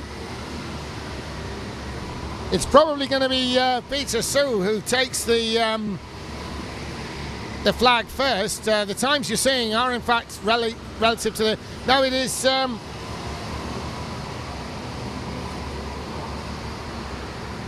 Yeah, it's Freeman there. Freeman, who was showing fast. Bergil went quickest, but yeah, it was Bergil, but he's been beaten. He's been beaten by Richoniak. Richoniak is currently fastest. Michael Richoniak is fast from Max Bergil. And what about Rico Harbosch? Sherjak to fourth. And it is Vera into first place. And where on earth? Marsengo's gone to second. Pluta takes the first place. Rico Harbosch to second. Vera to third. Marsengo fourth. And Richoniak has been pushed all the way back to fifth as he rounds out the top five there. Anthony Smolinski is into sixth place with Max Bergil. Max Bergil is down into seventh place with Sherjak eighth. An incredible ninth by Jenny Tompkins. I really can't say I've seen her that high in any of these international championships. Obviously in the, not the British Rental Kart Championship, but the British Indoor Kart Championship. She can certainly run in those sort of positions, but this is a great improvement in performance there by Jenny Tompkins to be halfway up the field. She's going to be looking for a result in the ladies' points, but that is an outstanding position regardless from her point of view, as she parks up in front of Nicholas van den Pla. Which one we got? Majewski. Majewski's going to be in 11th. Pluta, who... Not Pluta, sorry. Where is he? It's... let me just get down my list of entries there. It looks like it is actually Majewski's below that. Anyway, let's have a look at the start now. They're bringing them round. They're on their warm-up lap. They're going to be taking the start. They're bunching up at the back. They've been waved off. There you can see at the back the marshal has set them going.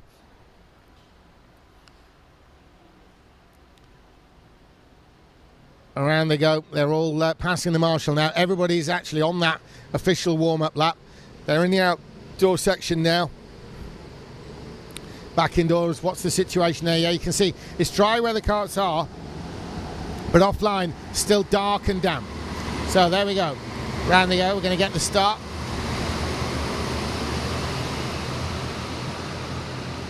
There's just one corner now, and then the green flag will fly. So they're going green, there's the green flag, and the race is underway. So it's Pluta. Pluta still with the lead, and there is Harbosch behind with Vera. Now Vera was waving there, and Vera, that's the signal for, listen, we're going to kind of work together a little bit on this. Vera's already trying to organise a little bit of a breakaway group by the looks of that. That's the sort of signal that says, listen, don't overtake me. What we'll do is we'll try and close in on these guys, stay with them, and then we'll make it a bit of a fight later on. If they start fighting early, that can create the kind of gap that allows the leaders to break away, which is literally exactly what we saw in the previous race. Where it's over second place. And already Harbosch there, you could see him moving around. That wasn't an overtaking move, that was literally a bit of a karting tap. It was not wanting to drop too far back. If you bounce off the back of another kart, you can lose quite a lot of momentum. There's a bit of a gap there between Harbosch and Pluta, who's taking the lead, and anyone in the pits here. We've got karts in the pits. I'll try and identify them when they come out, but someone dropping out. Richoniak has gone right down the bottom, so it must be him. And Valas, maybe. I think it might be Thomas Valas. Yeah, it does look like Valas was one of those into the pits. He's one of the early stoppers with Richoniak. Very, very experienced Polish drivers, and they know this track really well, both of those guys. So they will definitely have a plan up their sleeve. Now, a bit of a gap opening up. It's a couple of kart lengths. It doesn't sound a lot. The concertina effect closed them in, both with the camera shot and on the tight corners. But any time you're pulling away from Rico Harbosch at all, you're doing very well indeed, and that's what Pluta is doing. Now, Harbosch looks like he's closing a little bit, but you can see it opens up on the straight ever so slightly there. As we're looking at Pluta, now Pluta's got that kart or so length, so he is not feeling Harbosch on his tail. If he looks behind, he'll see where it is. He looks behind now, just to double check what's going on. That may be even a look towards the back of the pits to see if anyone's come in behind him. And they have. Somebody has come in the pits. It's a tough one to identify from here. I will try and figure out who that may well be. I would say it may be Monika Seskowska. Monika Seskowska could well be the one who was in, and we'll double check on that. But Thomas Valas is the one at the back. We've got at least four in. As Madajewski is currently being listed as last behind Thomas Valas. Anyway, back up at the front. There you can see on screen we've got Mateusz Pluter from Rico Harbosch. Rico Harbosch has actually won the championship twice here. He has been the champion, no, sorry, 3 times. He was the champion in 20, 22 and 23. So Harbosch has some serious skills here. Way back in the day, 10 years ago, Rico Harbosch was actually the junior champion at this venue. And so Rico Harbosch has actually got 4 Polish national titles to his name as he runs in 2nd place in this race. Clearly looking to make it 5. 3 of those 4 have been at the senior level, it's open level. So Harbosch there in 2nd place in the blue suit with a green helmet there. Definitely keep an eye on him. He knows exactly what to do here. But he's got behind him one of the real up-and-comers in rental karting generally. Szymowit Vera there in 3rd place. One of the Polish hopes, not just for today, but for the future as well. Such is his standard that he is a genuine contender for the championship this very weekend, but he's still in his teens. Such a young guy, so much experience though already, despite the young age. He's been successful in the mini level, he's successful in junior level. We saw him finish 2nd in his junior heat earlier on. This is his first open senior heat today, and he's running 3rd. So you can see he can run at the front, whatever the level, whatever the category. Szymowit Vera is there. He's also regularly on the international level. He was a top 10 driver in the World Championship this year. So Szymowit Vera there is keeping Rico Harbosch, 3-time Polish champion, very honest indeed. But ahead of both of them is the absolutely flying Mateusz Pluter. So Mateusz Pluter there is on screen. He's heading for the outdoor section. Now, what is the gap there? The gap seems to stay the same. You can see the clear dry line there. As they come through, that dry line was just 2 tyre widths. So it does look as though it's getting slightly drier. Of course, it's going to take longer to get drier offline because nobody's driving there. And it's just going to be like the natural evaporation that makes that dry. Not really that many understood overtaking placed on the outdoor section though. Oh, and the one in the pits, Again, I will try and identify that. They seem to be very quick in and out. So let's have a look at the positions so far. We've got Mateusz Pluter, Rico Harbosch, Szymowit Vera, Nikolai Masengo. We have got Anthony Smolinski, he's there in 5th place, so that's the top 5. Philip Shershak in 6th, Jenny Tompkins in 7th, and in the 8th place though is Michael Piper Freeman and Valdemar Anderson. Valdemar Anderson, a very interesting case there. He's moved into the top 10. Another one of the young drivers. He's from Denmark, and he's part of the PGK team. And in English that translates to Children's Karting Club. Their driver is 6 to 19 years old, and Anderson's definitely towards the upper end of that. He's well in his teens, but his situation was the PGK, they have several teams. They have basically an academy going on over there in Denmark, and maybe 100 young drivers, and they work with them every Sunday. There's like training camp at their local track. But their team running here this weekend, the PGK Elite team, it's invite only, so they pick the very best. Now, Anderson, he's good in every respect, but what they needed to do was they needed him to be down on weight. They needed him to lose 10 kilos. The deal was, if you can lose 10 kilos, young man, you are in the team for the international events. As I say, it's an invite one for them. You cannot just get a place on that team. They've got to ask you. And against all likely odds, he actually managed to do it, did young Valdemar Anderson, and he managed to get down to 9 of those kilos, so he found himself in the team. Right then, let's have a look up front and see what's going on, because we've had a pit stop, I believe, by Szymowit Vera. Now, Szymowit Vera was that far up ahead that despite a pit stop, he is coming out in 10th place. So Szymowit Vera is in 10th. We're looking at Pluter in the lead. Now, Pluter's in the lead and he has not stopped, nor is Harbosch. But you can see now there's a big gap behind Harbosch, and that's exactly where Szymowit Vera was. So Vera, while I was talking about Anderson, has been in and out of the pits. Such as his pace, he's in 10th place. And he, of course, is chasing down Moravak. Milos Moravak is in 9th, but of course he has to stop. But in front of that is Luke Evans in 8th, and then Valdemar Anderson and In front of that, of course, is Freeman, Michael Piper Freeman in 8th place. Luke Evans, Anderson in fact has moved up a few places. Tompkins up into 5th, and so on. So in the lead there, that is Pluter, Mateusz Pluter. Now Pluter is not one who would really considered a possibility of running this high this early. Yes, those who know him, those who know the Polish scene will have had him tabbed as a possible contender, but to be running in front of Rico Harbosch at this stage, at this level, is a real purple patch for him, as we're looking at that driver there, Mateusz Pluter.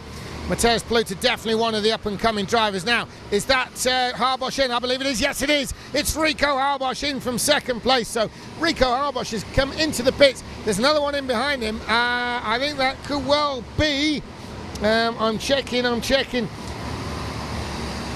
Trying to find out. That could be Smolinski, but we'll double check on that. But certainly that does promote Nikolai Marsengo. Nikolai Marsengo is up into 2nd place. So there is Pluter. He has not been in the pits. 10 laps in the books now, and he's heading towards the outdoor section. Surely we're going to see him raise his hand and come in this time. So it's the race leader, Pluter.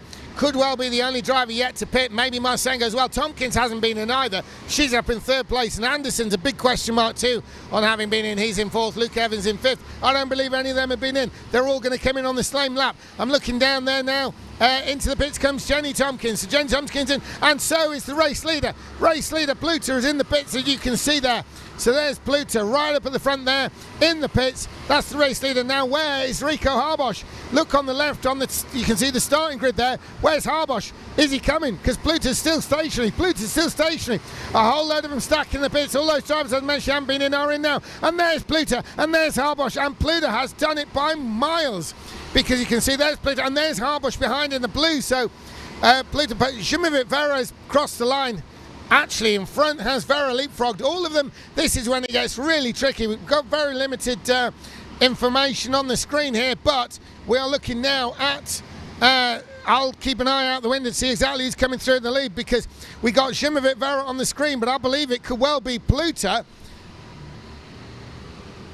The checker is out. It's going to be Pluter, surely. Yes, it is Pluter. So ignore what you see on your timing screen. It's definitely Pluter. Vera's in 2nd. It's Pluter takes the win incredibly, but Vera's leapfrogged Rico Harbosch to 2nd. That timing will arrange itself. Don't pay any attention to what you see on the left. It is in fact Pluter listed 3rd, who's just won the race. There comes Pluter now. He's taken the flag on your screen. Pluter wins it. There you go, from Vera and Harbosch. Harbosch trying to make a move to the right, but it was all too late. And he takes 3rd place. So former champion Rico Harbosch in 2nd. Almost certain future champion Shimovic Vera has pushed him back to 3rd, Harbosch. So Harbosch 3rd, Vera 2nd place. But no doubt in the winner there, it's Mateusz Pluter. What an incredible result from Ryzhoniak. Ryzhoniak, one of the early stoppers. He's come steaming up into 4th place from Nikolai Marsengo. Definitely a front runner all race long. I believe he may have been kind of a mid-stopper. Max Bergel made up a lot of places. If I remember rightly, he was outside the top 10 at the start. Looking further back, we've got Smolinski there is in 7th place. Shojak is in 8th. In 9th, of course, is Majewski, Van den Pla, and then Freeman, so Michael Piper Freeman. Peter Jo is in 12th, Jenny Tompkins 13th, Thomas Vallas came up to 14th, Anderson ended up in 15th, Luke Evans was 16th, and where is he? Is Moravak was 17th, and rounding him out was indeed Monika Zaskovska down there in the 18th place. So what a run there by Pluter. He took pole position, he took the race win. Shimovic Vera was the one who was made a change of position there. He moved up into 2nd place by the end of the race. An excellent pit stop and excellent out and in lap there by Vera. Fast all day long. Okay then, so we're going to be moving towards the next race now, as make a little note here of this top 3. This can be very, very relevant as the event goes on. The drivers are scoring points in their heat races, and that all adds up to a spot in the semi-final and final. Now, of course, that does give them things that we'll come on to later, such as kart draw, and of course, you know, with the final, they're going to be doing that shootout where they race against each other, you know, one against another in that side-by-side qualifying, which we will deal with tomorrow. The final obviously being one of the last race of the meeting, which is well into tomorrow evening. So the next race we've got coming up, this is the fourth race of the Adult Open category. There are 6 races per round. There's going to be 3 junior races, 6 open races and 2 mini races. The ones we're concerned with here with the English commentary are the open adult races. So we're halfway through those now on this first round. We're on to the fourth race of the Polish Indoor Kart Championship 2025 here at the Silver Hotel and Go-Kart Centre in Szczecin. If you're visiting Poland from any European country or even worldwide, this karting centre is open all the time. The track you're looking at now, if you just pay and you know, do a little bit of karting just for fun, then obviously you've got the benefit of being able to stay at the hotel. You can take part in a practice session or whatever, just you know, on a random Tuesday afternoon, and then go swimming in the hotel swimming pool to cool off if you like. It's really that kind of all-inclusive centre indeed. So some people even make a holiday of it. What we've got here though is the Polish Indoor Kart Championship for 2025, full international field. All the top 10, bar the actual champion from the World Championships this year, are entered in this race. We've already seen a little bit of topsy-turvy in the actual results. I'm thinking particularly Harbosch in that opening heat race. Harbosch, definitely one of those drivers who likes to get the winning done early. So they're going to be starting their qualifying laps for this fourth heat race. We've got Luisa Hirschbeck, Jolana Shapkins, Victor Vota, Nikolai Dirup, Victor Sparholt, Dylan de Wolf, Teo de Vincenzo, Malgorzata Wyszynowska, Michael Zieski, Szymon Weszkin, Cornelia Oszowska, Eliana de Vos is in this, Filip Novak, Peter Lonko, Wojciech Stefaniuk, Victor Poira, and Marcin Krasinski, and Tino Antonacci. Tino Antonacci rounds them up there, and Antonacci could be very quick, but Eliana de Vos surely is one of the opening race favourites this, with Dylan de Wolf. Victor Sparholt's always very fast. Wouter Verschgren's another one. Novak could be in there. Stefaniuk, Bora, they're all real big heavy hitters, and it's going to be interesting now that the checker flag is out. Who's it going to be? We're just going to see these names shooting to the top. It's going to be quick, rapid change. So they've got the checker flag out, and we're going to see the times coming up as they run through. What we're looking at there is above the first corner, and now we're seeing the start line. So times coming through. It's De Vincenzo who's fastest. Teo De Vincenzo. Dylan de Wolf is into second place. Victor Poire is into third. Sparholt fourth. And so they're the top four. Szezerski is into fifth. No, he's been pushed back. De Vos. De Vos is only fifth by his standard. So, incredible. And Verschgren up to fourth. And Antonacci is Tino Antonacci into fifth place. So, Teo De Vincenzo is going to be the one taking the start in first place. Single file start. If you're just joining us on the live stream, this is the Polish Indoor Kart Championship, and this is the adult, the open category, and this is the fourth race. We've got some big international names in this, and starting his heat race from pole position here is Teo De Vincenzo. Teo De Vincenzo from Dylan de Wolf. And a name that we weren't really quite expecting to be that high is Jolana Shepkins. Jolana Shepkins into third place, with Szymon Weszgren and Tino Antonacci into fifth place. One of the big shocks really has to be for me, Eliana de Vos. Relatively speaking, down in seventh place. As far as he's concerned, he would have wanted to be higher than that. Stefaniuk down in 11th, just really picking out some major names here who may be down the order. So they're getting them lined up, and that's you can see the marshal there on the screen behind the timing page there. The marshal has send them forward in their qualifying order. And you can see on the far side there's a marshal waving the yellow flag, and in front of him are is the actual grid itself, the single file grid there. They're all lined up. He's going to wait for them all to come round, and then they will be sent on their way. And we know it's the outstanding performance there by Teo De Vincenzo, which has got him that first spot. There he is up at the front. He's waiting for the start. It's going to be a very important race for him. He's going to need to put many points in the books. It's an absolutely stacked international field, and any time you can be putting points up in your heat race, each driver's got 5 heat races to contend. Each one of them involves some scoring points, puts them into place for that semi-final and final. They've got to qualify through. So here they are on your screen, coming around. They're nearly on the final corner. De Vincenzo gets the option of when to pull the pin. And I tell you now, he's on the throttle. That green flag's going, and so is De Vincenzo. De Vincenzo takes him through the first corner. He's on the first hairpin. What's going to happen behind? It's all getting very busy, but they're single file. We see the Bernadowski and who was it? It was Rochko, Bernadowski and Rochko shenanigans in the early race. Pass and repass, that really set the tone for the eventual winner, Levi Blocks. But this is race number 4 now, and it's Teo De Vincenzo who's got that clear lead from Dylan de Wolf, and they come through that outer section now. They're in the outer section on your screen at home. There they are. You can see they're all absolutely nose to tail. It's about 7 karts nose to tail for the lead. No, 6 of them. They're nose to tail there. It's dry on line and damp off line, so there's going to be no moves going on. 2 big hairpins there, but there's absolutely no opportunity to overtake with that damp line there. It has been a very wet summer here in Poland all throughout August, and of course the track has that outdoor section. It was very misty, and in the pits already we've got 2 karts. There they go. It's 3 karts. Hard to identify. I'll try and make out which ones they are. It could be Victor Sparholt, you know. Really could. I think Sparholt's probably one of the main ones that's come in the pits there.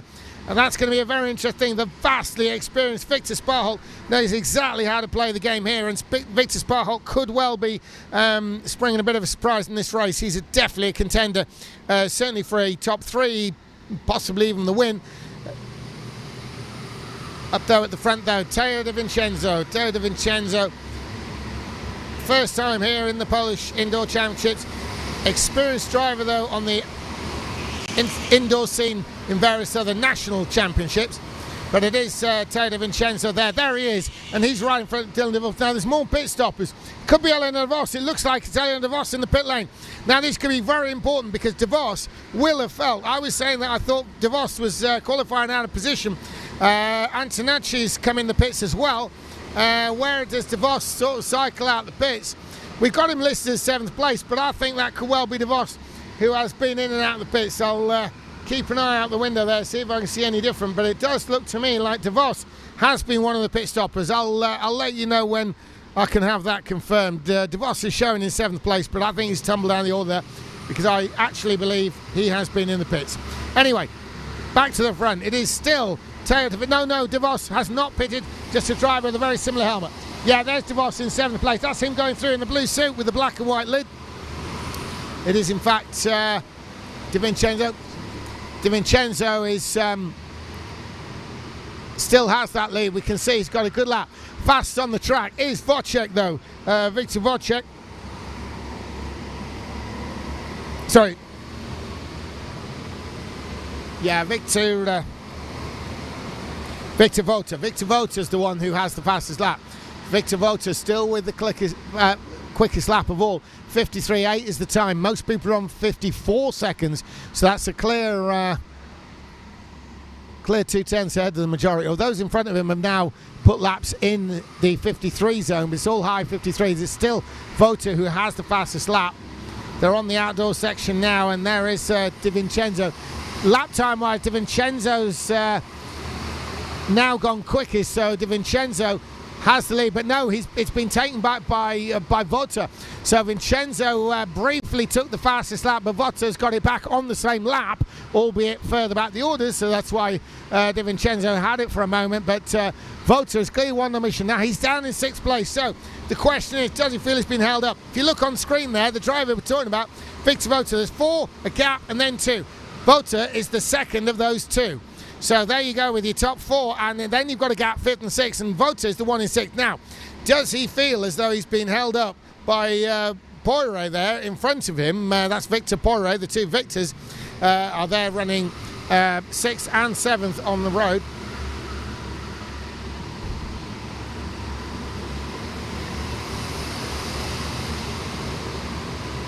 So, sorry, Poirier is in 5th place, Vota is in 6th, and that does mean the question is, will Vota come in the pits this time? If he feels he's been held up, we'll keep an eye out. I will let you know what happens when it does. We've got somebody in the pits. Is that, no, that does look like it is in fact, where is he? Shepkins does look like he's been in the pits there.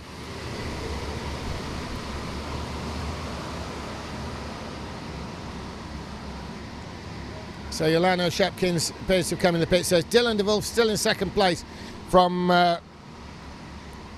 Shimon Vejgren. Shimon Vejgren 3rd. Victor Poirier has moved up into 4th, and Vota is in 5th. And looking at lap times, the fastest lap now is the race leader, Di Vincenzo, 53.6, and another 53.6 that time through by Di Vincenzo. So Teo Di Vincenzo is in 1st place. He is the fastest on the track. The time is now down 53.6. It's getting quicker all the time. There was a time when the fastest was 53.8. Remember, just a couple of laps ago. That's now down to 53.6. The only one I've got recorded on the 53.6 is the race leader, Di Vincenzo. 53.7 lap time is Dylan de Wolf, and we've got Vejgren in 3rd, and Poirier Poirier's got his best lap, or last lap, sorry, as 54.1. So he's a little bit off the pace relative to the race leader there. Back on screen, we've got, is that a raised hand? Nope. Looked like we had a raised hand there, someone coming in the pits. So,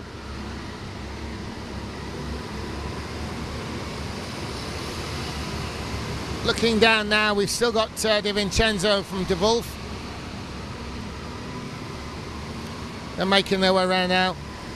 Any pit stoppers? Not this time. The leaders come through. Holding position. Yeah, we've got Vota. Vota has finally come in. So Victor Vota is into the pits. Now, if you remember, he was the one who was fastest early on. And let's have a look and see what his lap time might be. We haven't got all the numbers, but we got a lot of them. But not, unfortunately, Vota. Vota. Yeah, we'll see what happens when they cycle out. There is a new fastest lap, but that's not up on the screen, so we'll see who that is when we get it. So, Teo Di Vincenzo leads the way. Dylan de Wolf, Shimon Vejgren. Now, these are drivers, certainly Dylan de Wolf, Shimon Vejgren, the drivers we've seen running out the front before. Teo Di Vincenzo has not really featured here in the Polish Championship before, so he is a little bit of an unknown one, but he is very well known on the international scene and at world level, and I think it might be him in the pits. It could be the race leader in the pits this time. Yes, it is. It's Teo Di Vincenzo. There he is on your screen on the right-hand side at the top. He's pointing upwards at something as Teo Di Vincenzo pits out of the lead. That gives the lead to Dylan de Wolf. Dylan de Wolf now is up in front. Shimon Vejgren, he's stayed out. Victor Poirier is in 3rd. Elian de Vos is up to 4th. De Vos is up to 4th. He is not pitted. Philip Novak is behind him, and yeah, that's going to be an interesting one. We got a driver which hasn't been mentioned so far, Gosha, and Gosha isn't even on the list, so that's going to be an interesting one. Right, so we've got Dylan de Wolf who's leading the way now. Now, what about Di Vincenzo? He's going to have to put in some quick laps. He went into the pits with the fastest lap, and what's it going to be coming out? He's going to have to lay down some speed here. It's lap 9 of 12, so he's still got some time. And Dylan de Wolf is in. Dylan de Wolf has come into the pits. There he is, top right of your screen. That is Dylan de Wolf sat in the pit lane as Shimon Vejgren now assumes the lead. There's a whole bunch of karts coming in behind him. It's I'll try and identify them as I can. We got Di Vincenzo's gone through back into ahead of Dylan de Wolf and Yolano Shepkins. So Teo Di Vincenzo could well end up being the one in the lead, but we'll see what happens, because you remember that first race, some real stealthy driving by Leszczynski put him into the lead, having not featured at all in the race. He just pitted early, whole bunch of fast laps. When the pit stoppers, front-running pit stops came in, all the final remaining pit stops are being made now. We've got whole bunch of karts in the pits. There's one, there's two, and there's three, and I'm expecting a fourth. There's the fourth, and one of those is Alain de Vos. I can tell you that's de Vos definitely down there in the pits now. And that'll be Vejgren and Poire and Novak and everybody.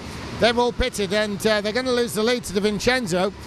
De Wolf's back up second, Shepkin's back up third. Vota's gone through into fourth place by the looks of things. So Vota's pit stop has worked, moved him up through those positions there. He has passed Antonacci and he has passed Poire. So Vota has done very well indeed. And Vejgren, he's got ahead of Vejgren as well.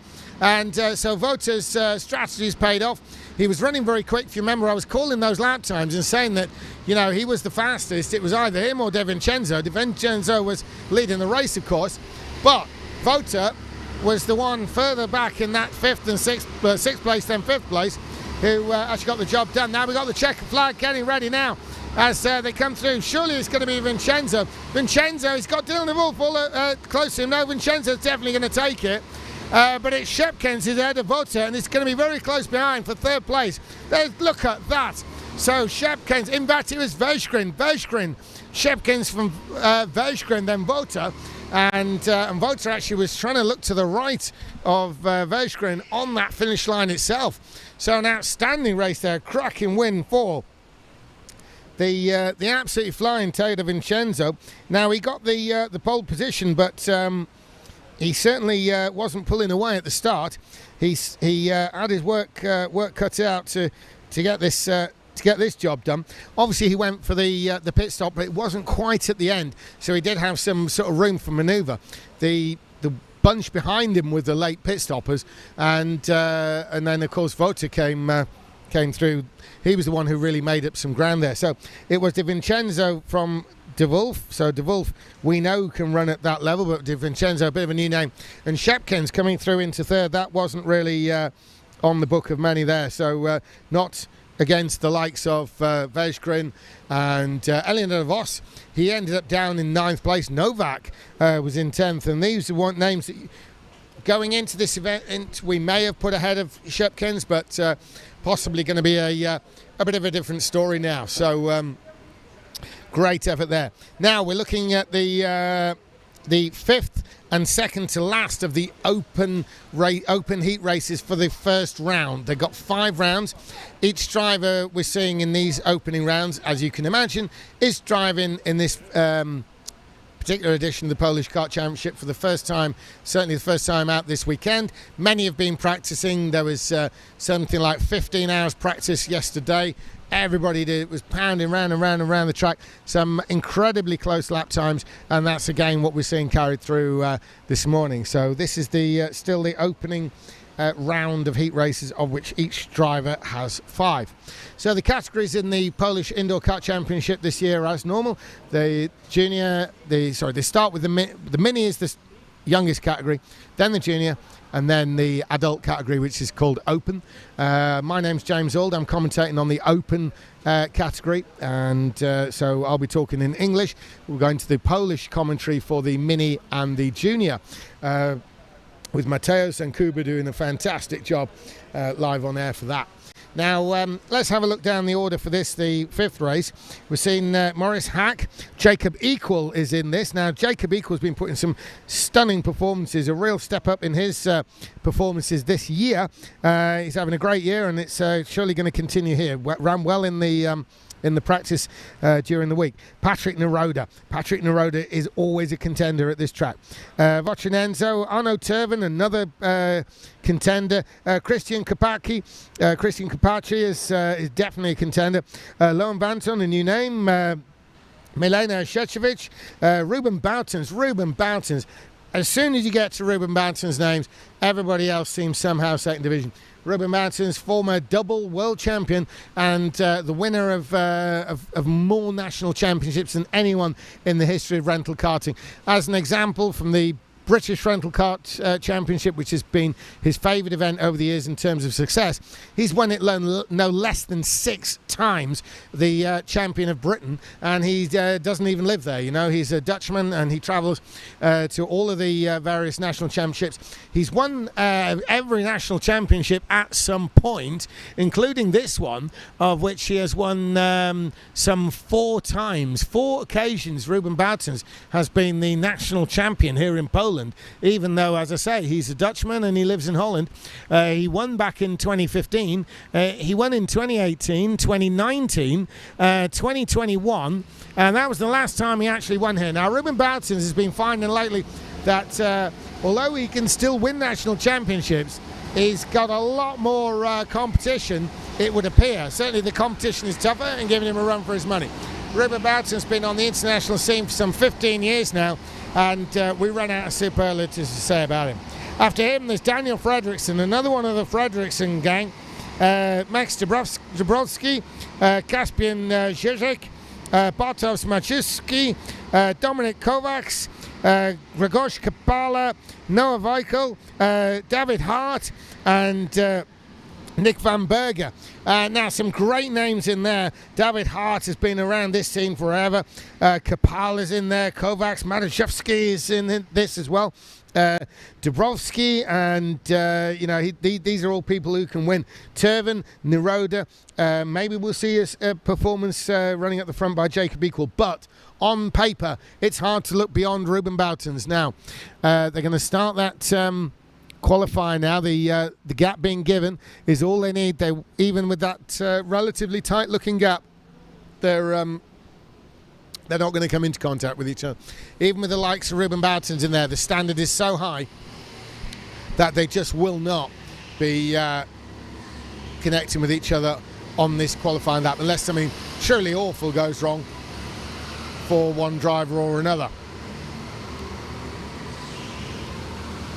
So the green flag is being readied. The karts are coming through now. We've got Maurice Hack leading the way. He's going to open up times. The kart's going through now. They're beginning that qualifying lap. As we see Ruben Boutens behind your timing screen there. He's going to be one to watch. He's one of these who's really pioneered the skin suit. We're going to be talking about that later on. The skin suit is a new form of karting suit aimed particularly at rental karters. None of really the regular outdoor drivers, you know, the Rotex Max type guys are really using them. They need more abrasion proof, but the skin suit is very much the kind of suit that somebody would wear if they were like a time trial cyclist or perhaps competing in a triathlon, things like this. But it's a very tight fitting suit, and arguably you do need the right physique to really look good wearing it. But certainly Ruben Boutens, he's a sportsman, not just of rental karting, but also with triathlons, and does a lot of running and marathon runs, things like this, and in exceptional physical condition, Ruben Boutens. And to be fair, most of many of the drivers at the top level in international rental karting such as this. So we got Turvin, who's currently fastest, Arno Turvin. Now we got Jacob Equal 5th, Kapala's come to Ruben Boutens to 4th. Ruben Boutens only 4th, and he's been pushed back to 5th by Patrick Niroda. So it's still Turvin. Turvin on the stream, 53.8. That's a pretty fast time, because the next one back is 54.0. The times are coming in, and it's Arno Turvin who has seriously pulled the pin there. 2/10 faster. Oh, another one into 53.8. Is in fact, where is he? Yeah, it's Kaspian Żyżek. Kaspian Żyżek is up into 2nd place. What an amazing performance there. And another new driver, relatively new driver to us at least, looking from abroad, is Noah Weichel. Noah Weichel has come through into 3rd place ahead of Patrick Niroda, one of the more established aces. Obviously, behind that with Christian Kapashi, he's definitely somebody we know. But Ruben Boutens into 6th place, that will seem like a disaster from his point of view, from Lohan Lowenbanton. David Hart, probably the most popular driver out there, a very experienced veteran, David Hart, the most popular driver probably out there, very well known in Polish circles particularly, but on the international scene for some 10 years now, that's a fact. David Hart is very popular indeed. And Jacob Equal is up into 9th place. And he's going to be starting ahead of Bartosz Majewski. Bartosz Majewski is in 10th place, and then of course Morris Hack. Where is Grzegorz Kapala? He's 12th, of course. And what about? Just looking down the order a little bit. Nick Vandenberger is 13th, and then of course.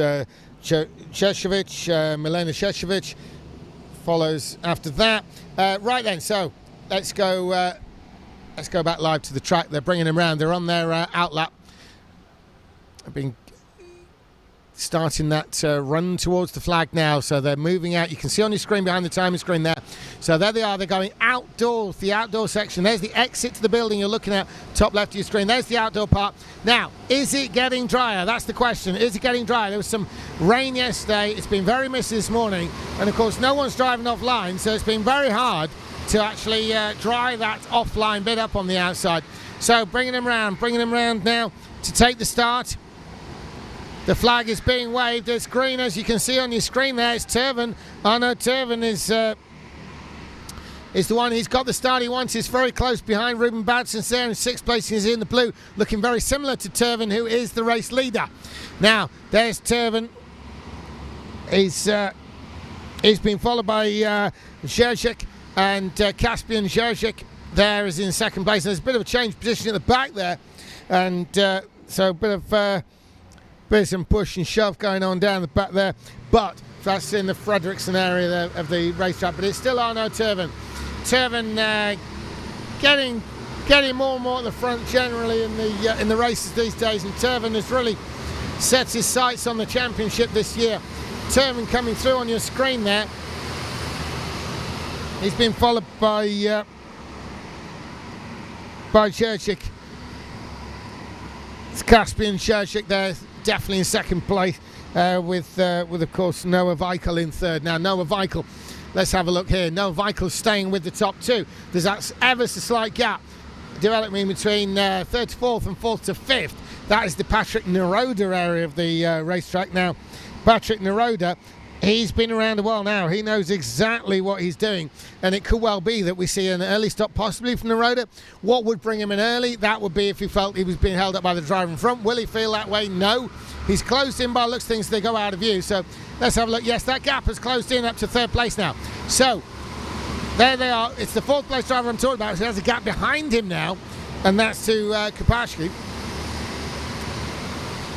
Are we going to see anyone in the pits? I think we will, I really do. So let's see if anyone comes in. So we've got 1, 2, and there's a gap there. It's the 3rd place driver. It is. It's Noah Weichel. Noah Weichel has rolled the dice. So we'll probably see Neroda close that gap. That will tell us everything we want to know about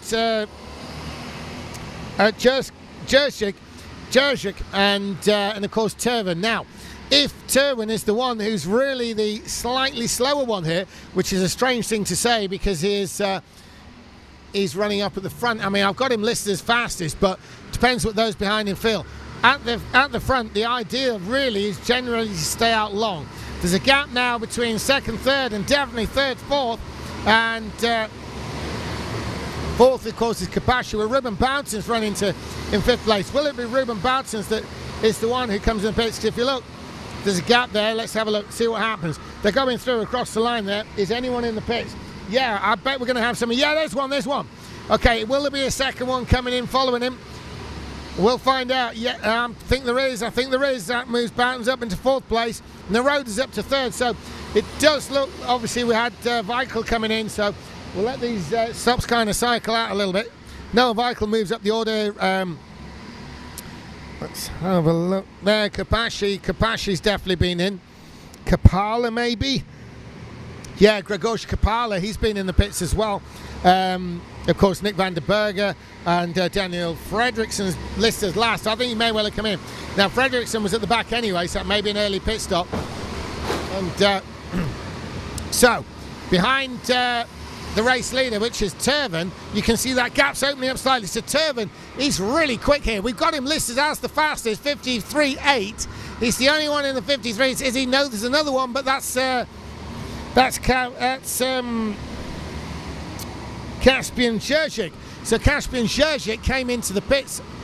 Did he? Yes. No, he's still in second place. So the two front runners are the only ones in 53.8 at the moment, with Turven listed as quickest as we look on screen. So there they are, just coming past you on your screen. That was closest, going from left to right, closest bit of track. There they are, going on the top left part of the screen there. They're heading to the outdoors. They're the two race leaders. They are the fastest on the track. Obviously, they're first and second.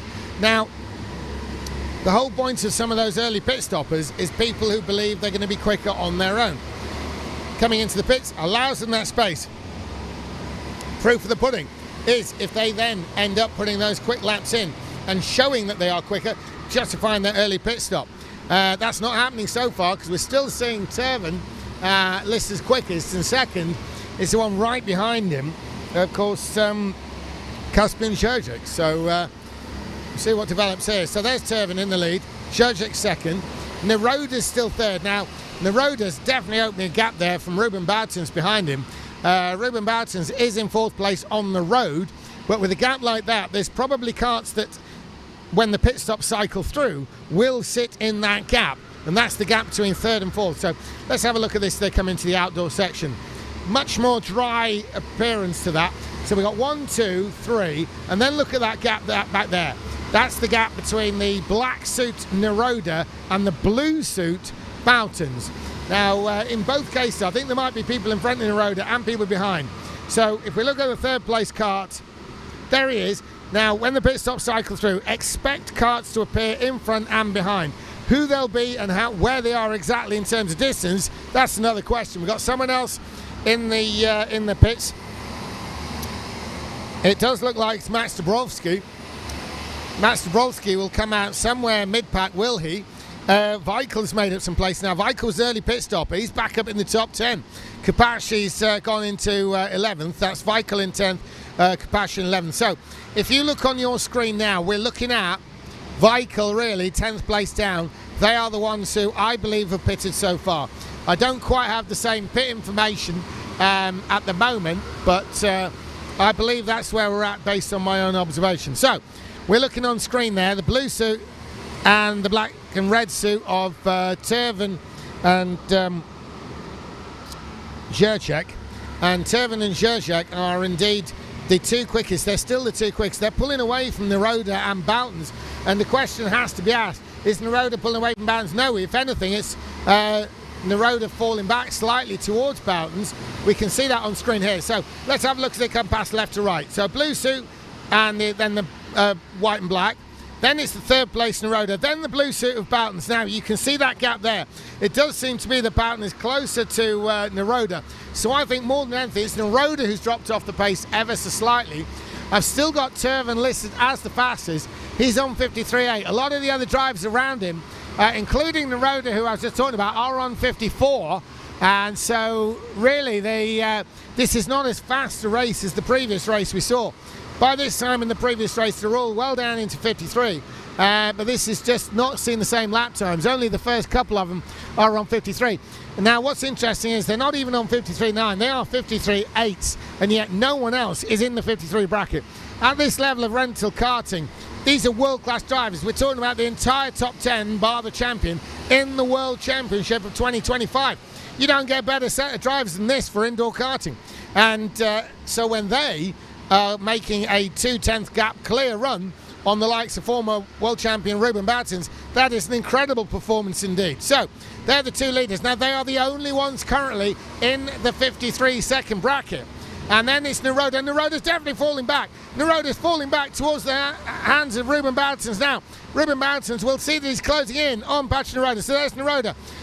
Turning left now, there's Bounce behind him in the blue and in the pits. Is that the race leader? I think it is. Yes, it is. It's Arno Turvin. Arno Turvin in the pits. And what about Bounce? Is that Bounce in behind him? We got David Kart in the third. It is. I believe Bounce in behind Turvin. They're all stacking up in the pits. There's 4 carts in the pits headed by what was the race leader. Here comes Turvin. He's out. What about Ruben Boutons? There's someone got in between them. It's Neroda. No, that's Durchek. I think that's Durchek gone through. Anyway, we'll see what happens when he cycles through, because it just gets messy at this stage of the pit stops. 10 laps in out of a 12-lap race. We'll see what happens. I'll try and get a visual. That's Durchek. Durchek is there on your screen. So that is Durchek Caspian. And he's been followed by Patrick Neroda there. I can't believe that Patrick Neroda will keep that second place at all. David Hart into third place. And that's always great when David's there. He's one of the most popular. Machewski is into position, but they've been passed again. Let's see what happens. In the pits, we got the leader. There we are. So all the leaders are in this lap. They're about to start the last lap. There you can see the marshals reaching for the checker. So everyone's in the pits now. Everyone who didn't have it. Turvin goes through. Can he keep the lead? Yes, he does, only just. It's Weichel. Weichel's in second place from Churchill. Weichel has leapfrogged the early pit stop, and Noah Weichel has come steaming through the field. He was last after his pit stop. He's come right through to an incredible second place. It's Turvin from Weichel and Churchill. What's going to happen at the checker? We're keeping an eye out. Turvin, Weichel, incredible. Noah Weichel comes through from last place after the pit stop, right up into second place. He's leapfrogged everybody except the fastest driver in the race, and that's Arno Turvin. Interesting thing is, Weichel, what was he like on lap time? Because he hasn't been in the 53s, but he's been consistent enough that he's been able to pull it off. Now they'll race win. Where is it? There comes the leader. It's Turvin. It's Turvin. He's going to do it. He's going to do it, surely. Yes, he has. There's the checker flag. Turvin crossed the line. Then it's... No, but Churchek's passed Weichel. Weichel has been passed by Churchek. And Churchek's gone through on that final lap. They went through to start the previous lap with Weichel in front, but it was Churchek who'd done enough to stay ahead of Weichel. The timing changes, as you can see, even on the last lap. It's an absolute nightmare to keep a pattern off. So there's Turvin with the win from Churchek. Weichel, he came through from last to third. An incredible performance. Very early pit stop by him. Stealthy run through.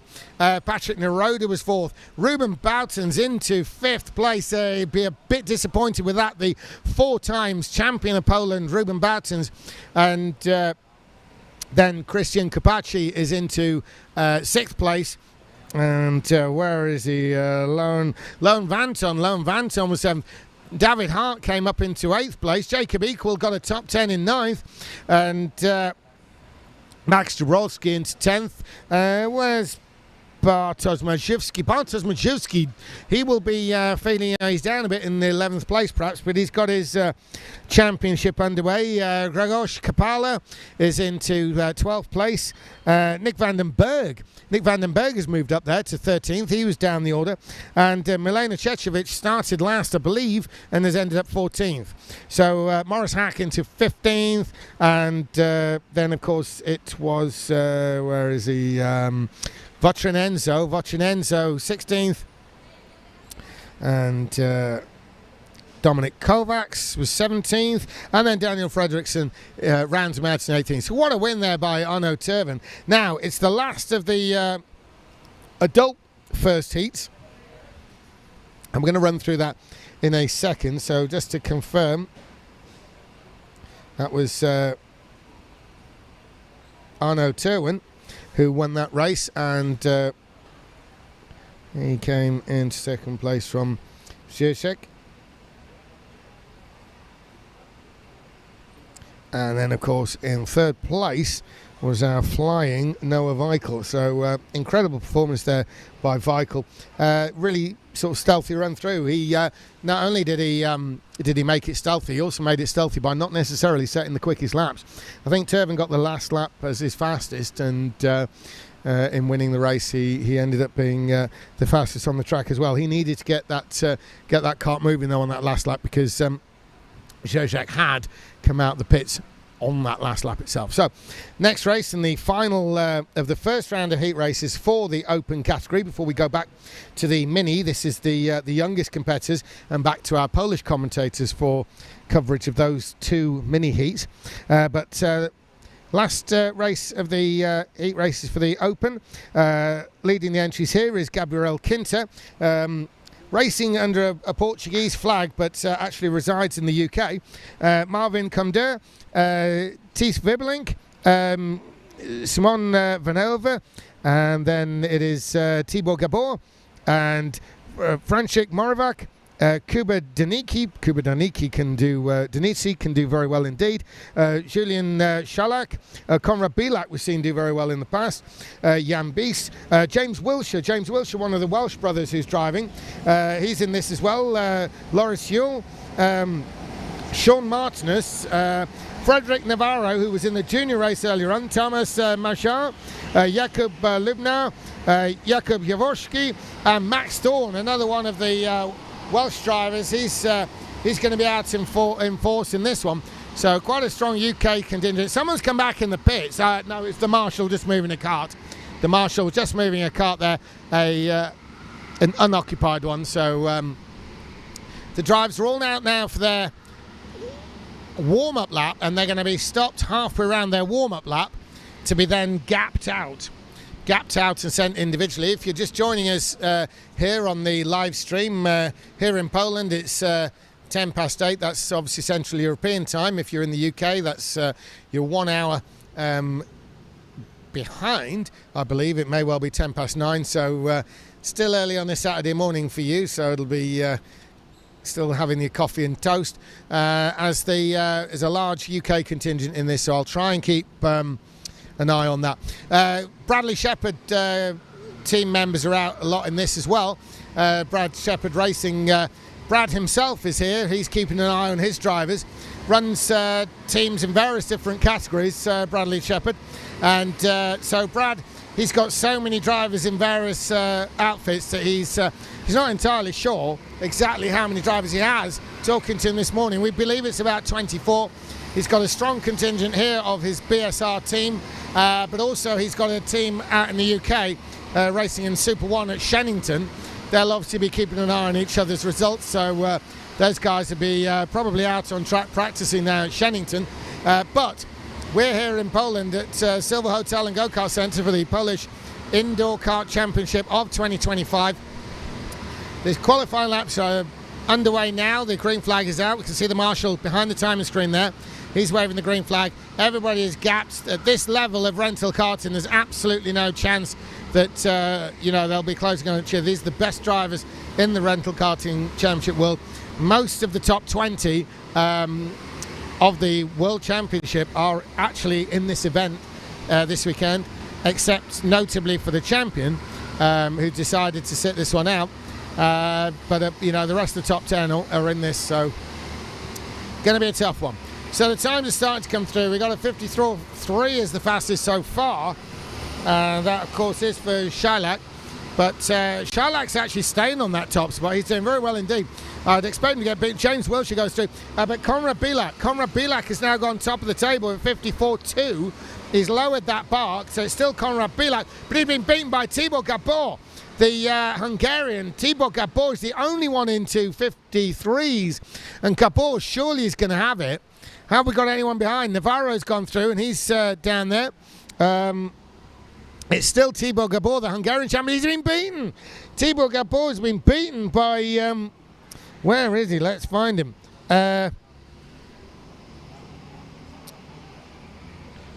Danitsky, Kuba Danitsky, of course. So Danitsky from Tibor Gabor and Konrad Bilak. Julian Shilak was on top there. He's been pushed back to fourth, but still very good. And Sean Martins, incredible performance by him. Sean Martins, the driver I was talking about earlier on, he's done an incredible performance there to find himself in fifth place. He was very rated among his side. He's in the PGK Elite team. That's the Danish team. It's actually based on kids. They run kids from 6 to about 19, so junior drivers in effect, although they're getting quite senior when they're in their late teens, obviously. But it's an invite team only, so you've got to be very good. But Sean Martinus, an amazing performance there, has actually pushed him up into 5th place. This is his first time here in Poland, so we'll definitely be keeping an eye on him. Right then, so the screen you're seeing now is not the starting order, just to double check. If you're watching at home, those names there, that is not the starting order.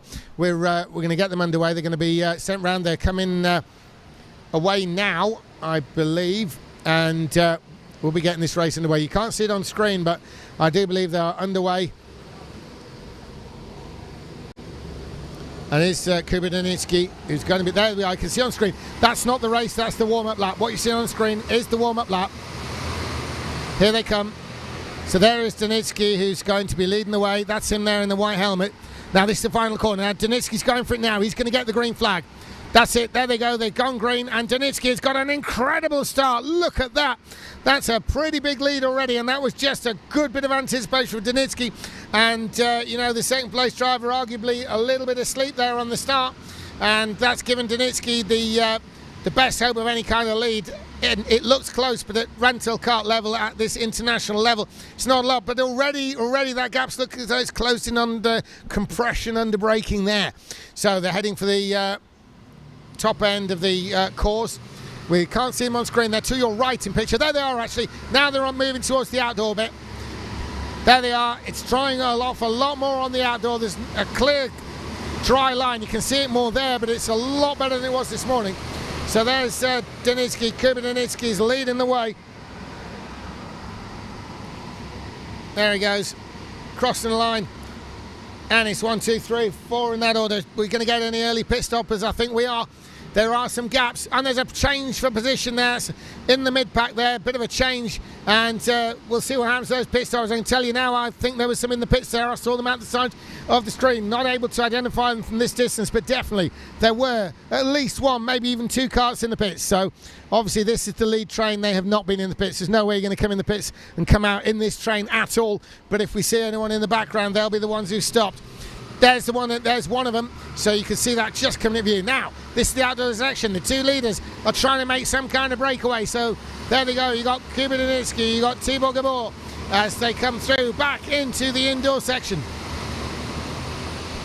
Danitsky, Gabor, and the rest. Any in the pits now, they will be going to the right here. Yes, there we go, and I believe that's the 4th place, and further back, 2 more into the pits. So we're getting some early stops now. Will this work? The answer is yes, it could well do, because in at least 2 of the other races, we've had drivers move from right at the back, right up to the front. We saw Zimmervit Vera, we saw Weichel in the last race make really good use of that early pit stop. Why would you go for the early pit stop? Now, everybody has to make a pit stop. It's not an option. But you would make the early pit stop if you felt being in the pack was holding you up ever so slightly. The idea of the pit stop is you're going to come in. You've got to be stopped for 20 seconds. Any faster than that, and they'll make you come in and do it again. You're definitely going to lose if that happens. So, you're going to make the early pit stop. You're going to be out in clear space. You're able to put in those lap times that you think will get you to the front. When the others come in, hopefully that will have worked. You will have put lap times better than if you'd stayed in the pack, and that means you will leapfrog other drivers as they come out of the pits.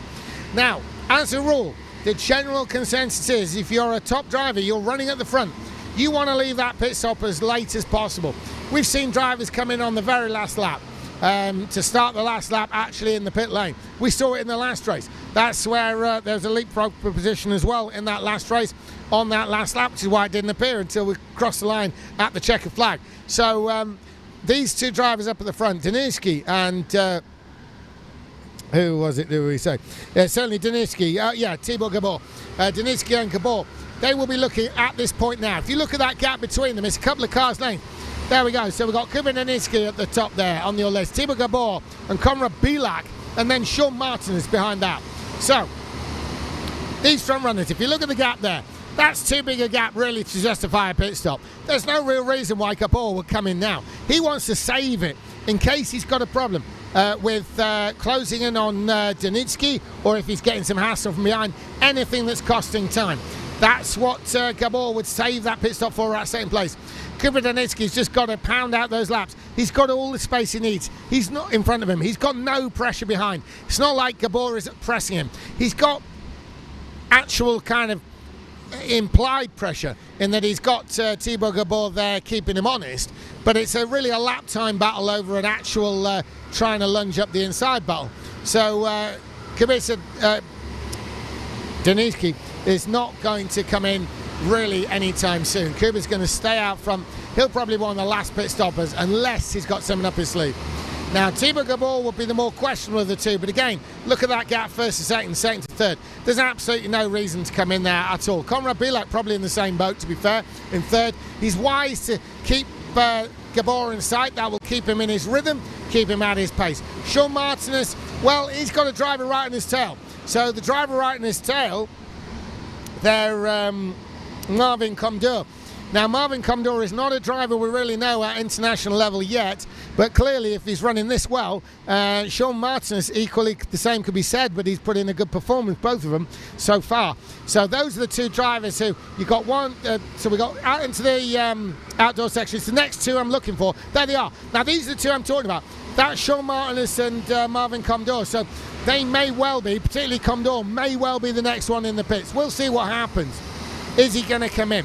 So let's have a look. It's the fourth and fifth that we want to be looking at on your picture there. So pay attention at home. Are they going to come in? Now it's the next two. Are they going to come through? Well, we've got 1, 2, 3. What about fourth and fifth? Yes, I think one of them has come in. There seems to be a gap. There's a wave, maybe even both. I mean, no, Comdeur has stayed out. I think it was Sean Martinez who came in, and Comdeur has stayed yeah, that way round. Comdeur, I believe, has stayed out. Martinez has come in. We'll get that double checked and confirmed, but I do believe it was Sean Martinez who came in the pits. Now, he was the one who was in fourth, so he was feeling the heat from behind and thought, you know what, I want to pit out of this. If I end up defending here, I'm just going to lose time on those in front of me. They're just going to pull away while I'm kind of trying to cover attacks from Comdeur. So, Sean Martinez, has that strategy paid off? We will find out. Meantime, running up at the front, it's still our same race leader, Kubadernitsky, and so there comes Kuba across the line, and there in second place is Thibaut Gabor, the Hungarian, as he comes around in second place. None of these three, look at that gap there, there's no reason to pit. In fact, Comdeur might as well stay out now as well. However, the blue suit there of, I think it's Simon Van Gelder is starting to make some inroads, maybe. Now, they do know, they can see a timing screen, and they do know what sort of relative positions they've got, plus that quick look over the shoulder or that reference point across the tracks between hairpins, things like this, will give the information to Comdeur that he's actually being closed in on. So Comdeur, will he try to shut that off, or will he, by pit stopping, or will he stay out in front and just play the belligerent game? Of course, that then throws the option to Simon Van Gelder, well, whether he comes in the pits to try and leapfrog. Now, we've got another one in the pits. I believe it could be Bilak. Bilak may be the one who's in the pits. Bilak was running third. It's lap 9 now of 12, so it's getting near to that final opportunity for lap. So Kuba's staying out. So is Tibor. So with Kubadernitsky staying out, then and Kuba's really going to be looking for the cue of Kuba. But I reckon it could be one of these two in this time. It'll probably be Gabor. Thibaut Gabor may well be the one who sends it down pit lane first. Somebody's in. Can't see who it is. They'll try and get some confirmation. I don't think it's one of the leaders. No, it could well be the leader. It is the leader. It's Kubadernitsky. He's come in. What about Gabor? Does he stay out? Yes, he does. They're getting the last lap board. Gabor's going to have to come in this next lap, regardless of the last lap board comes out to tell him that they've got to come in on this next lap. It's the last lap to pit board. So it will be Gabor. Now, will Gabor have done enough? Can he do something on this lap to pass Kuba for the lead? We will be finding out any second. We'll be finding out before the finish line. We'll be finding out on the pit exit as the last lap begins. Everyone's now cycling through their final pit stops, except it's going to be Gabor in this time. Gabor's got to make a pit stop. Gabor, I believe, could well be in the pits now. There's certainly some action down there. Keep an eye on the screen.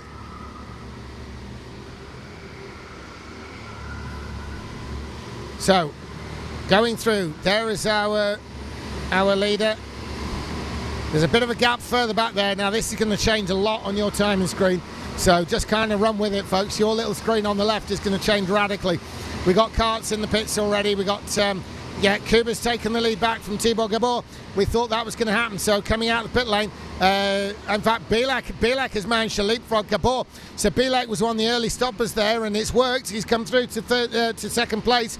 He seems to have leapfrogged Gabor, but we'll see what happens on this final lap. It could well change back. We'll see what Gabor has got.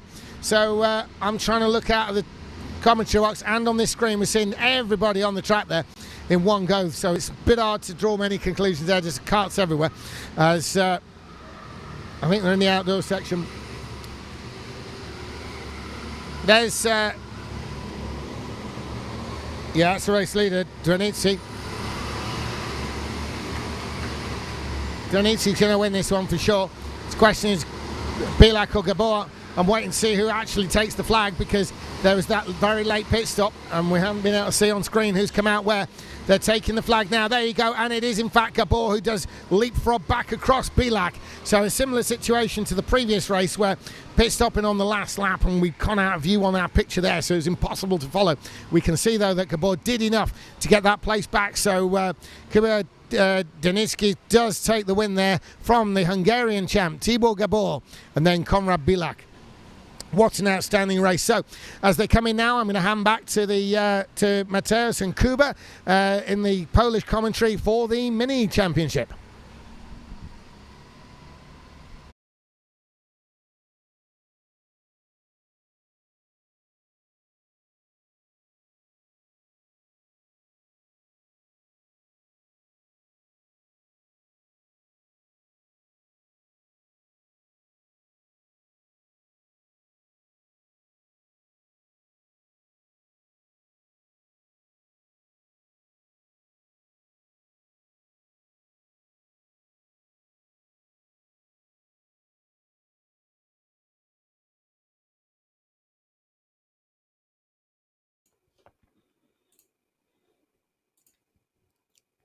Dziękujemy, James. Kategoria Open już za nami w pierwszym bloku wyścigowym. Ostatnim zwycięzcą wyścigu, w pierwszym właśnie bloku wyścigowym w kategorii Open został Kuba Dwernicki przed Tiborem Gaborem oraz Konradem Bielakiem, ale my teraz przechodzimy już do ostatnich dwóch wyścigów w pierwszym bloku wyścigowym. Jak wspominał już James, przechodzimy do kategorii mini. 2 wyścigi, po którym nastąpi przerwa na dotankowanie. Ponownie z Państwem witają się oczywiście Jakub Pres oraz Mateusz Zieliński.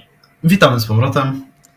Tak jest. I przed nami wyścig numer 1 w kategorii mini, w którym zobaczymy Eryka Maronę, Aleksandra Borowskiego, Juliana Kurczyńskiego, Maltę Dirupa, Maksymiliana Klonowskiego, Mateusza Bernadowskiego, Michała Siejkę, Wiktora Kwiatkowskiego, Kacpra Falkowskiego, Anię Wiśniewską, Oskara Kuzio, Antoniego Rabajczyka, Samuela Erdelta, Igora Walczuka, Aleksandra Drzewieckiego oraz Milenę Czechowicz. Przypominamy, kategoria mini to jest ta kategoria najlżejsza, więc...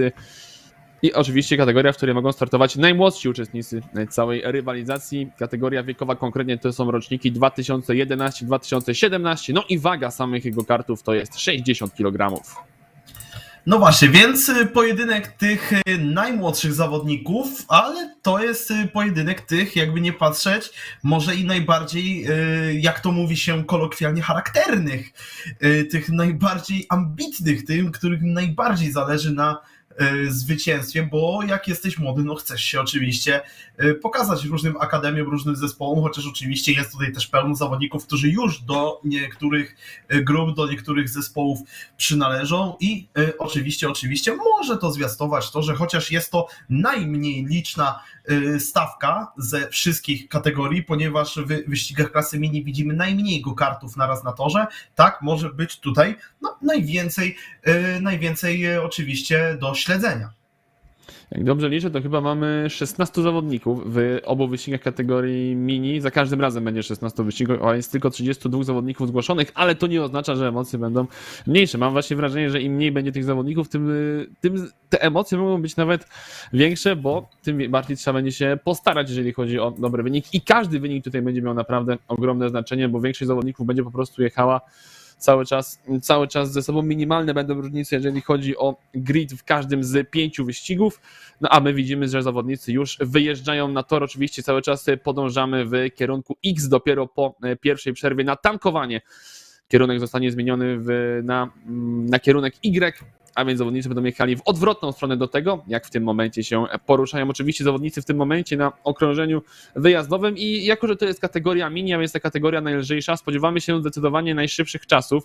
53,3 to chyba był rekord w kategorii junior, jeżeli chodzi o czas wyścigu. Pole position to było chyba 53,5, więc tutaj spodziewamy się, że zawodnicy będą w stanie zejść poniżej granicy czasu 53 sekund. Nawet jeżeli nie stanie się to w pierwszych kwalifikacjach, to myślę, że w pierwszym wyścigu już na pewno się to stanie, a tak jak ostatnio, kiedy kończyliśmy ostatni wyścig kategorii junior w pierwszym bloku wyścigowym, próbowałem jakkolwiek tutaj przewidzieć, kto może ewentualnie być na czele stawki. Tak wydaje mi się, że w kategorii mini może być jeszcze trudniej to przewidzieć, dlatego że przede wszystkim różni się waga tych go-kartów, a jednak nawet jeżeli zawodnik jest dobry, to niektórzy będą się z pewnością, Mateuszu, czuli lepiej, kiedy ten go-kart jest cięższy, a niektórzy, kiedy jest on lżejszy. No, zależy od oczywiście upodobań zawodnika, zależy od jego przystosowania, zależy od tego, jak oczywiście jego forma w danych go-kartach. My już obserwujemy, że jest ta zielona flaga, zawodnicy wyruszyli w bój kwalifikacyjny i czekamy na te pierwsze czasy sektorów. Przypominamy: Eryk Malona, Aleksander Borowski, Julian Kurczyński, Malte Dyrup, Maksymilian Klonowski, Mati Bernadowski, Michał Siejka, Wiktor Kwiatkowski, Kasper Falkowski, Ania Wiśniewska, Oskar Kuzio, Antoni Rabajczyk, Samuel Erdelt, Igor Walczuk, Aleksander Drzewiecki i Milena Czechowicz. Oni zawalczą w tym biegu numer 1 w kategorii mini w pierwszym bloku. No, biegu numer 1 z 2, jakby nie patrzeć.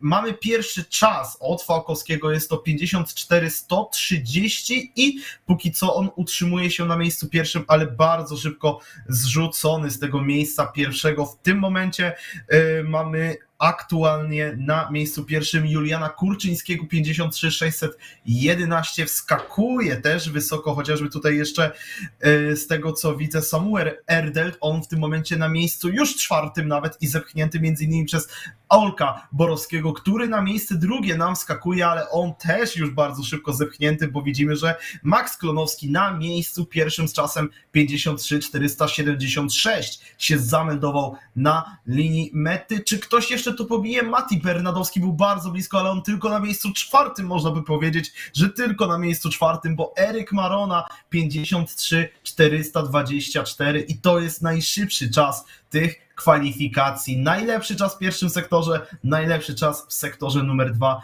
i Eryk Marona stanie do pole position. Tuż za jego plecami Max Klonowski, a na miejscu trzecim ukończył te kwalifikacje Julian Kurczyński. Za ich plecami jednak nie lada sielanka, bo jest i Mati Bernadowski, jest i Olek Borowski i panowie będą musieli się trochę bronić. Zdecydowanie różnice między zawodnikami od pozycji, przepraszam, jeszcze Julian Kurczyński ma tutaj dosyć sporą przewagę nad Mateuszem Bernadowskim, ale od Mateusza Bernadowskiego aż do Samuela Erdelta nie mamy nawet 1/10, co oznacza, że mamy 5 zawodników w różnicy kilkusetnych między sobą, niesamowicie duży ścisk. Potem troszeczkę za Samuelem jest właśnie większa różnica. Michał Siejka już na 9. pozycji nie pojechał poniżej 54 sekund, 0,2 równo straty do Samuela Erdelta, dalej 10. Milena Czechowicz, 11. Aleksander Drzewiecki, dalej mamy Falkowskiego, chyba Krystiana, przepraszam jeśli się mylę tutaj, Falkowskiego, następnie mamy Oskara Kuzio, na pozycji numer 14 mamy Annę Wiśniewską, na pozycji numer 15 mamy Maltę Dirupa i 16 miejsce ostatnie w kwalifikacjach zajął Antoni Rabajczak. Czasy Maltę Dirupa i Antoniego Rabajczyka, ewidentnie już odstają od reszty stawki. Być może być może w którymś momencie był popełniony błąd, być może jeszcze muszą się dograć ci zawodnicy z tym torem, na to liczymy, że jednak w wyścigu będą w stanie lepiej utrzymywać to tempo, przede wszystkim będą w stanie utrzymywać tempo kierowców przed sobą, nawet jakby byli w stanie utrzymywać tempo Oskara albo Anny Wiśniewskiej, to już to jest tempo pozwalające, myślę, nawet na walkę o czołową dziesiątkę. Przypominamy jeszcze, że w biegach eliminacyjnych czołowa 18 zdobywa punkty, jako że w kategorii mini mamy 16 kierowców, to wszyscy będą zdobywali punkty w każdym wyścigu, no ale nie zmienia to faktu, że nawet jeżeli masz gwarantowane punkty w każdym wyścigu, to tych punktów trzeba zdobywać jak najwięcej. A jeszcze raz przypomnijmy chociażby grity czołowej trójki, a więc mamy Eryka Maronę, mamy Maxa Klonowskiego i z trzeciej pozycji Julian Kurczyński. To są zawodnicy, którzy mieli najmniejsze różnice między siebie w kwalifikacjach i wykręcili po prostu najlepsze czasy, a zawodnicy w tym momencie już ustawiają się w jednym szyku, aby za moment wyruszyć do lotnego startu. No, już oczywiście wyruszyliśmy do tego lotnego startu. Akurat ta procedura jest bardzo sprawnie przeprowadzana przez naszych sędziów. Oczywiście tutaj baczne oko kilku sędziów zerka na to, aby to jak najszybciej ustawiać, jak najlepiej. Bardzo dobre jest tempo póki co odbywania tych zawodów. Nawet jesteśmy lekko przed rozpiską czasową, lekko przed harmonogramem w kontekście startów poszczególnych biegów. Wydaje mi się, że ruszamy już do tego biegu, patrząc na to, że no właśnie nie, zawodnicy mamy czerwoną już są flagę. na starcie, aczkolwiek jest ta czerwona flaga. Zawodnicy zaczęli walczyć. Trochę byłem skonsternowany właśnie, bo było widać, że zawodnicy ruszają w bój, a sędzia główny machał czerwoną flagą na starcie, czyli coś jednak poszło nie tak przy okazji tej procedury startowej. Pytanie, czy to ustawienie zawodników, czy coś innego wpłynęło na tą procedurę startową. Zapeszyłeś, Mateuszu. No zapeszyłem, no to jest ta klątwa komentatora, ta słynna. Mamy Się dopiero mówi, no. Tak, mamy dopiero 10:30, cały czas staraliśmy się jej unikać, a jednak wystarczyło jedno potknięcie z naszej strony i potknięcie dotknęło również organizatorów, ale tutaj, jak powiedział Mateusz, absolutnie nie możemy w żaden sposób narzekać na sposób przeprowadzania tego turnieju do tej pory. Jest naprawdę w ekspresowym tempie, można by powiedzieć. Jak powiedział Mateusz, jesteśmy dużo przed czasem tego, jak to było planowane. 10:35, my w tym momencie startujemy tak naprawdę z wyścigiem numer 10 dzisiejszego dnia, więc za to naprawdę ogromne brawa dla organizatorów. Raz jeszcze kierowcy są ustawiani w szyku i za moment raz jeszcze przystąpią do tego lotnego startu. Jestem ciekawy, jak sobie poradzą w takim razie, jak w ogóle podchodzą zawodnicy do takiej sytuacji, czy są tym bardziej zniecierpliwieni do startu, do wyścigu, czy jednak biorą pod uwagę, że coś takiego po prostu może się wydarzyć i zachowują nerwy na wodzy. Za moment się przekonamy. Jeszcze raz przypomnijmy, że Eryk Marona wystartuje z pierwszego pola i z drugiego Maksymilian Konowski. Tutaj spowalniani przez jednego z porządkowych są zawodnicy, aby pamiętali o utrzymywaniu w miarę wolnego tempa, żeby przyspieszyli dopiero w niemal ostatnim momencie okrążenia rozgrzewkowego, tuż przed ostatnim zakrętem. Zawodnicy w tym momencie są już praktycznie w ostatnim nawrocie. Teraz mamy zieloną flagę, więc przystępujemy do rywalizacji. Eryk Marona, jeszcze raz przypomnę, z pierwszego miejsca, drugi Max Klonowski, trzeci Julian Kurczyński. Od razu Max Klonowski w zakręcie numer 2 próbuje pokonać Eryka Maronę, wyprzedzić go, ale nadział się tym samym na atak ze strony Juliana Kurczyńskiego i spada w tym momencie Max Klonowski na pozycję numer 3, a tam niewiele brakowało, aby jeszcze Mateusz Bernadowski awansował na trzecie miejsce. Bardzo ładna walka na początku tego pierwszego wyścigu klasy mini i dzieje się to, o czym mówiliśmy, że te wyścigi klasy mini mogą być najciekawszymi w przeciągu całych tych zawodów. Piękna jest ta rywalizacja między tymi najmłodszymi w stawce, ponieważ no praktycznie od razu kości zostają rzucone, rękawice ubrane przez zawodników i lecimy cios za ciosem. Oczywiście wszystko wedle zasad fair play. Tutaj coś się dzieje, jakieś zamieszanie na pozycjach 3 i 5. Nie jestem do końca przekonany, co tam do końca się dzieje. To był zjazd do alei serwisowej Matiego Bernadowskiego, ale Bernadowski trochę tego tempa Mati stracił tak pod koniec tego pierwszego okrążenia. Eryk Marona cały czas na miejscu pierwszym, Max Klonowski na miejscu drugim i oni lekko się już od Juliana i Olka na miejscu trzecim i czwartym odmeldowali całkowicie od reszty stawki. Można by powiedzieć, że się odmeldowali, ponieważ Julian Kurzyński tutaj przewodzi. przewodzi praktycznie Kurczyński, przewodzi całym tym peletonem, który pogoni za pierwszą dwójką, która teraz będzie łapać swoje tempo, która będzie teraz oczywiście próbować jak najbardziej odjeżdżać, aby dobrze zacząć te zawody. To może być pokłosie, ta różnica to może być pokłosie tego, co się działo z Matim Bernadowskim, który nie wie do końca, co tam do końca się zadziało, czy to był błąd Matiego Bernadowskiego, czy jakiś kontakt z innym zawodnikiem, ale było widać, że stracił on tempo w ostatnich zakrętach tego pierwszego okrążenia. Kolejnych 3 zawodników zjeżdża do alei serwisowej. A Maksymilian Klonowski jest już na ogonie Eryka Marony. No wydaje mi się, że manewr tutaj absolutnie wisi w powietrzu, ale tak samo Julian Kurczyński, który na pierwszym okrążeniu wykorzystał atak Maksymiliana na Eryka. Nieudany atak, awansował na chwilę na drugie miejsce, ale kiedy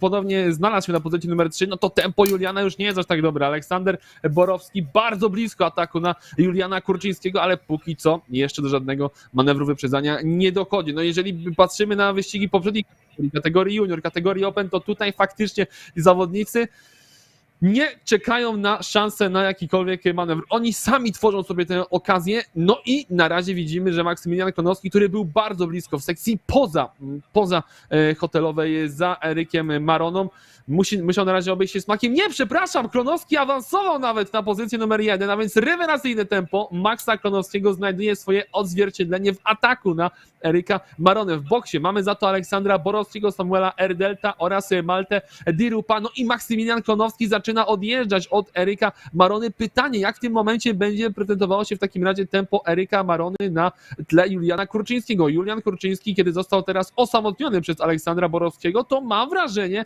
że odzyskał wigor, który widzieliśmy u niego na początku wyścigu. Julian Kurczyński zbliża się do Eryka Marony, to widać wizualnie, że ta pierwsza, w tym momencie już trójka, trochę odjeżdża reszcie stawki. Oczywiście też wiele pit stopów już mieliśmy, całkiem sporo pit stopów, jak na to, że jesteśmy na dopiero półmetku tego wyścigu, tego biegu numer 10 dzisiejszego dnia, tego pierwszego biegu mini. Kolejny zjazd do alei serwisowej. Tym razem zjechał nam Aleksander Drzewiecki, to on zameldował się u przysłowiowych, dzisiaj no niewidocznych oczywiście mechaników, ponieważ tutaj te pit stopy się różnią od tych przysłowiowych zjazdów do alei serwisowej w Formule 1, gdzie się mówi, że się zjeżdża do mechaników. Tutaj oczywiście tylko przejeżdżamy przez aleję serwisową, tak gwoli ścisłości, tak dla wypełnienia zasad. W międzyczasie walka o miejsce 4 nam się wywiązuje, wpadając w tą sekcję outdoorową, w tą sekcję poza halą. Miejmy nadzieję, że dzisiaj bez opadów deszczu, że dzisiaj akurat bez przewidywanych jakichkolwiek opadów nie będzie przez to opóźnień w naszych wyścigach. Cały czas pierwsza trójka niezmiennie, jeśli chodzi o ich szyk, natomiast Igor Walczuk, który się trzymał na miejscu 4, który był pod naporem Michała Siejki, zjechał do alei serwisowej, aby teraz on odbędzie swój pit stop i może się pozbył tego Michała, ponieważ Michał bardzo ładnie złapał tempo od Igora i to było widać, że pod strasznie dużą presją znajdował się zawodnik w karcie numer 18.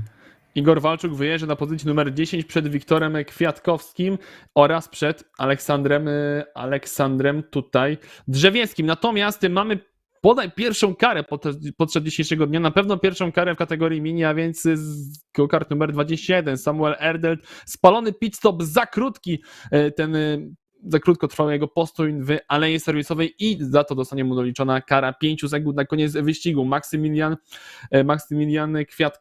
Klonowski, w tym momencie rekord ostatniego sektora i tempo fantastyczne, 53,2 sekundy ostatnie okrążenie, ale mimo wszystko wolniej od Eryka Marony. Eryk Marona po tym wyprzedzeniu musiał troszeczkę odzyskać swoje tempo, musiał troszeczkę odzyskać rytm, ale wydaje się, że w tym momencie może zacząć gonić Maksymiliana Klonowskiego, no chyba że ten pierwszy sektor na poprzednim kółku faktycznie wyjątkowo nie poszedł Maxowi Klonowskiemu, to był wypadek przy pracy i za moment Maksymilian ponownie zacznie odjeżdżać od Eryka Marony, aczkolwiek mam wrażenie, że ten dystans jakby faktycznie się zmniejszał, ale to jest cały czas niemal sekunda różnicy między Klonowskim a Maroną. Tutaj szansa dla Eryka Marony na wyprzedzenie Maksymiliana Konowskiego jest niewielka. Musiałby zacząć odrywać po 2, po 30 sekundy na okrążenie, a wydaje mi się, że w inny sposób niż przyspieszonym pitstopem może się to po prostu nie udać, a mamy w tym momencie rekord okrążenia ze strony Maksymiliana Konowskiego i ta różnica cały czas utrzymuje się na poziomie niewiele, ale jednak powyżej 1 sekundy. Julian Kurczyński już zdecydowanie wolniej od czołowej dwójki, aż pół sekundy wolniej od Eryka Marony, ale